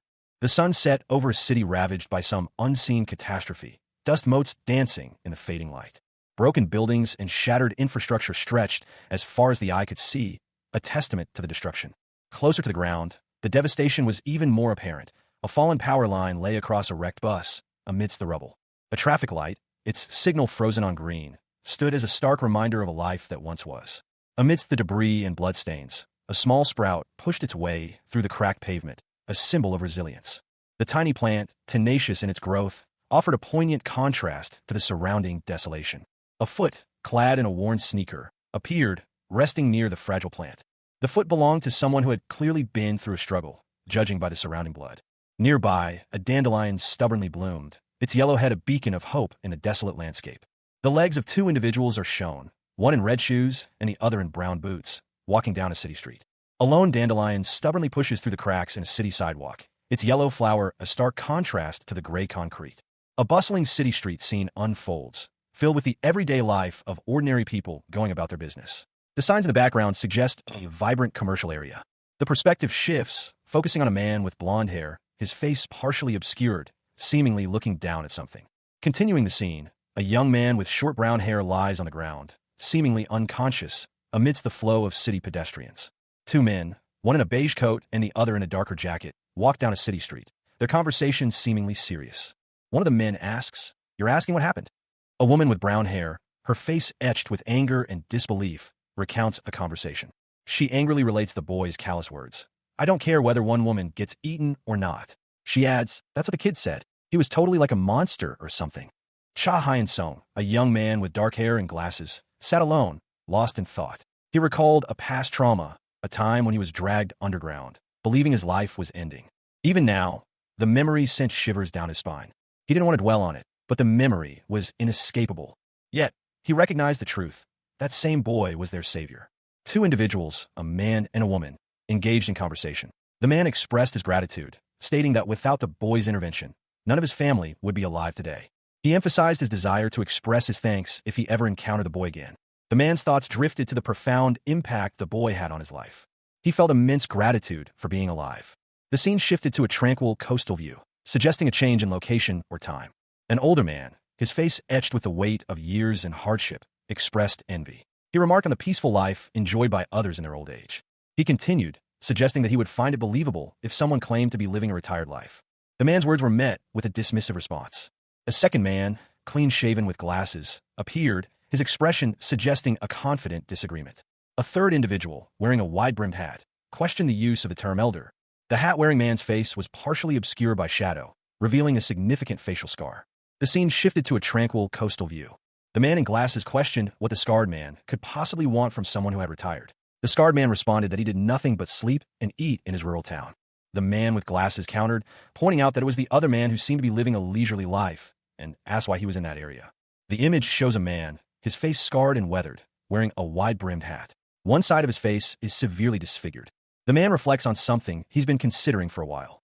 He acknowledges the many lives lost due to his decisions and declares it's time to take responsibility. He expresses his intention to live a life of atonement, even if it takes the rest of his life. Another man, wearing glasses, calls him a cocky brat. The first man reflects on how half his body is disabled and many young people have died. He states that these are consequences of their own decisions. The two men stand by the ocean. The man in the hat is reminded of times when he had to fight despite the odds being stacked against him. He is told to throw away his cocky sentiments. Cha Hyun-sung lay dying, his body ravaged. A figure loomed over him. The figure, a man with a grotesquely scarred face, spoke, "And just rest now, kiddo. You deserved it." Hyun-sung's body began to glow faintly. A different man, older and kind-faced, appeared, offering a comforting hand. He whispered, "Thank you." Hyun-sung found himself in an unfamiliar place, looking up at a high brick wall and ornate gate. The perspective shifted, revealing a grand, Gothic-style building beyond the gate. He was looking at the building from an unusual angle, as if falling. The war against the beasts had ended. A somber quiet settled over the land, marked only by the crosses in a graveyard. However, a group of figures in suits stood together, their faces grim. Their work was far from over. A day would come when the battles fought and the sacrifices made would be forgotten. But to maintain the peace, they must remain vigilant, acting as shields to protect the people. The happiness of the citizens they swore to protect, and the future of those they loved, was something worth fighting for. A woman with pink hair, her face etched with determination, fiercely declared that this was something they must protect, no matter the cost. A man's hand, adorned with a ring, clenched into a fist. He urged them to harden their resolve and fight to the very end. He asked if they would stand with him for their cause. Finally, he asked the ultimate question: were they ready to put their lives on the line? A chorus of voices, unified in their fervent declaration, echoed, "Yes, ma'am." Sun Jiang, her pink hair pulled back in a ponytail, stood silently, her gaze fixed on something unseen. She was flanked by two imposing figures in dark suits. Jie Yong's face, partially visible, showed signs of wear and tear, hinting at recent battles. She turned her head, a subtle smirk playing on her lips, her eyes gleaming with mischief. In a quiet moment, she resolved to proceed. "Let's go do what we have to do." The scene shifted to a simple, unadorned headstone in a cemetery. Time seemed to accelerate. "Look at this." Jie Yong looked at a picture on her phone. It was a photo of a younger her with her mother. Today's her birthday. The scene opens in a restaurant. A narrator observes that a girl, previously seen as depressed, now appears much better. The girl smiles subtly, a small, almost imperceptible expression. In a different setting, a blonde woman sits at a table, looking somewhat surprised. She questions if someone is laughing. The blonde woman explains her amusement stems from the situation's interesting nature. The dark-haired girl, now smiling broadly, expresses surprise at the blonde woman's ability to smile so openly. The dark-haired girl sharply tells the blonde woman to be quiet. She questions if the blonde thinks she is some kind of sociopath, emphasizing that she is a person too. The blonde woman's thoughts are shown, a split image depicting a traumatic past event involving her family. The dark-haired girl acknowledges that she understands the blonde woman's reaction.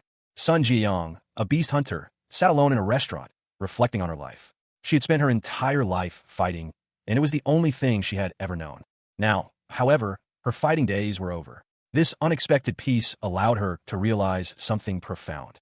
Jie Yong realized she didn't know what it meant to live a normal life. Her expression was one of contemplation. She mused that everyone felt the same way. No one truly knows what it means to live right. Jie Yong continued her thoughts, observing that everyone lives day to day, making one decision after another. She then suggested that Jie Yong might have hidden talents beyond fighting. Jie Yong vehemently disagreed, stating that she was incapable of helping anyone. But the other person countered, stating that they already knew this was not true. Sun Jiang, a young woman with dark hair, smiled warmly. She expressed her belief in Cha Hyun-sung's inherent goodness. The image then shifted to show another woman, this one with long, vibrant blonde and pink hair, her expression one of quiet contemplation. A cell phone with a peculiar cartoonish creature on its back was shown. The focus shifted back to the blonde woman, her lips curving into a subtle smile. Cha Hyun-sung, seen from behind, stood on a balcony, gazing at the sunset. He silently hoped that the woman's assessment of him was correct. He stood there, lost in thought, as the sun dipped below the horizon. A figure, partially obscured, walked along an overpass. The scene was set against the backdrop of a bustling city. The figure's hands gripped the railing, seemingly tense and anxious. A voice, seemingly directed at the figure on the overpass, urged him not to succumb to despair. Cha Hyun-sung, a young man with a somber expression, leaned against the railing of a bridge, gazing down at the city below. His posture spoke of weariness and despair. A gruff voice interrupted his contemplation. He was told to mind his own business. Hyun-sung retorted that it was none of his concern, but that didn't mean he could ignore someone dying in front of him. He muttered to himself that it didn't matter whether he lived or died. His thoughts turned to his constant bullying and the theft of his money. He questioned how much longer he could endure this. He declared that death would be preferable to his current life. He angrily told the other person to stop acting like they knew anything about him or his life. The other person, a figure in a hoodie, responded that he knew nothing about Hyun-sung. The hooded figure reiterated his lack of knowledge about Hyun-sung. Cha Hyun-sung's face was a mask of grief and despair, tears streaming down his cheeks as his broken glasses reflected the harsh reality of his situation. He confessed his helplessness, revealing the immense pain he carried, the loss of his parents and a close friend. Hyun-sung and another man stood facing each other, the setting sun casting long shadows as they spoke. Hyun-sung believed the world had cursed him. He felt there was no future worth living for. The other man's words offered a counterpoint, acknowledging the weight of Hyun-sung's burdens, but suggesting that not everyone would understand his pain. The man continued, emphasizing that the future was uncertain, but the choice to persevere held the potential for growth and strength. He stressed that enduring hardship would lead to becoming a stronger person. The man's words continued, highlighting that by facing adversity, Hyun-sung would surpass those who caused him pain. Hyun-sung's expression transformed, a newfound determination etched on his face. He would become stronger than his tormentors. A man with dark hair and a serious expression addressed Cha Hyun-sung, whose face was bruised and bloodied. He declared that Hyun-sung could mold his own future. Hyun-sung, his face still bearing the marks of his ordeal, contemplated his own situation. He questioned whether even a coward like himself had a future. The narrative shifted to a broader perspective, asserting that even the weakest and loneliest person possesses the power and right to pursue the future and happiness they desire. It emphasized that such happiness would always find those who persevere. The scene returned to Hyun-sung, now standing alongside the man from before, both looking towards the sky with determined expressions. The man reiterated that happiness comes to those who do not give up. The setting shifted to a snowy street at night. Two figures, a woman with long dark hair and another with shoulder-length blonde hair, walked down a snowy street. The blonde woman, Sun Ji-young, reflected on her past hardships. Sun Ji-young, a young woman with blonde hair, reflected on her experiences. She had shared pain with others. Her thoughts turned to the anger and sadness she had felt. The scene shifted to Cha Hyun-sung, a young man with dark hair, who was smiling and waving to people in a snowy street. He had experienced pain, anger, and sadness as well. Ji-young watched him from a distance. A voiceover warned that more troubles and new challenges were likely to come. However, Hyun-sung smiled confidently, stating that he was back and unafraid. Ji-young, observing him, felt a sense of relief. She welcomed him back. Two hands clasped together, a silent promise exchanged between them. The scene is set against a blurred backdrop of a city street. The narrator's voice echoes, a declaration of unwavering support. Those loved will always be near, no matter the hardship. The sentiment continues, emphasizing the shared journey through pain and difficulty. Cha Hyun-sung walks between two girls in the snow. One has dark hair, the other has long blonde hair. They all smile. The narrator's voice concludes the thought. Together, they will overcome any obstacle. Close up on the three friends' faces, each displaying a bright, confident smile. The narrator's voice adds a final, resolute statement. They will face whatever comes next together. The three friends walk down a city street, their backs to the viewer, continuing their journey. Snow fell softly on a bustling city street, the neon lights of shops and restaurants reflecting in the wet pavement. People hurried along, their breath misting in the cold air. From above, the city appeared as a dense collection of buildings, blanketed in a layer of fresh snow. A pair of glasses lay abandoned on a snow-covered rock, the lenses reflecting the dim light of the city. He expressed his gratitude, emphasizing that the work's completion would have been impossible without the support of his readers. The author revealed that the planning for Beast Burn began in June 2021, and that he had dedicated 2 years to the project, accounting for rough drafts and revisions. Early character designs of Yunbai and Hyun-sung were shown. The author reflected on the violent nature of his manhwa. He acknowledged the extensive trial and error involved in the creation process, highlighting the revisions made to the setting, designs, story, and art. Rough drafts of both Chanwoo and Hyun-sung's beast form were displayed, alongside the final versions. The author expressed his belief in the project, referring to it as a trial from the heavens. The author admitted the difficulties faced during the creation process, but emphasized that the support and love from the viewers made it possible. A bearded figure, seemingly ecstatic, exclaimed, "Money! I got some money!" He was sprawled on the floor, surrounded by coins and bills, a wide grin stretching across his face. Another figure, round and smooth, expressed relief, shouting, "Thank the heavens!" The round figure continued, overcome with emotion, "I'll be able to. I have more than 10 cents in my savings account now. This is a miracle. A fucking miracle. Hallelujah." The bearded figure spoke, "Thanks to your support, I had the energy to keep trying. I am lacking in many aspects, but I try to do the very best I could as a writer and to elevate my project to the utmost quality." He then complained, "Nice. Let's go all out on the action. There's too much going on, so I can't make out what I'm looking at in the drawing." The bearded figure suggested, "Let's go full color. It'll cost more money, but it'll make the drawings look better." The round figure responded, "The coloring reduces the vibe and ambience." The bearded figure was shown looking down, seemingly contemplating. Suddenly, another figure appeared, shouting, "Author, I said no smoking scenes whatsoever." The author reflected on the many people who had helped him throughout his trials. He also mentioned that he tried to draw inspiration from his own life experiences when telling the stories of friendship and courage in Beastburn. The author spoke with his producer, explaining that he had given the project his all, including many revisions. The producer responded that he knew the drawings and concept for Beastburn were sometimes too violent, but that it was fine, as the author was trying to make a better manhwa. The producer angrily asked the author what he had said. The author, seemingly unfazed, stated that despite the ups and downs, they were finally there. The author explained that there were many hardships, but he was able to proudly complete the project. The producer responded with a questioning him. The producer gasped, exclaiming that the author was the devil of debut projects. The producer, now monstrous in appearance, angrily demanded to know when Season 2 of Apartment Warrior would be released, accusing the author of tricking him with false promises. The author apologized, explaining that he was only earning $50 a month back then, making it impossible to continue living like that. The producer roared that it was unacceptable for the author to neglect his own debut project.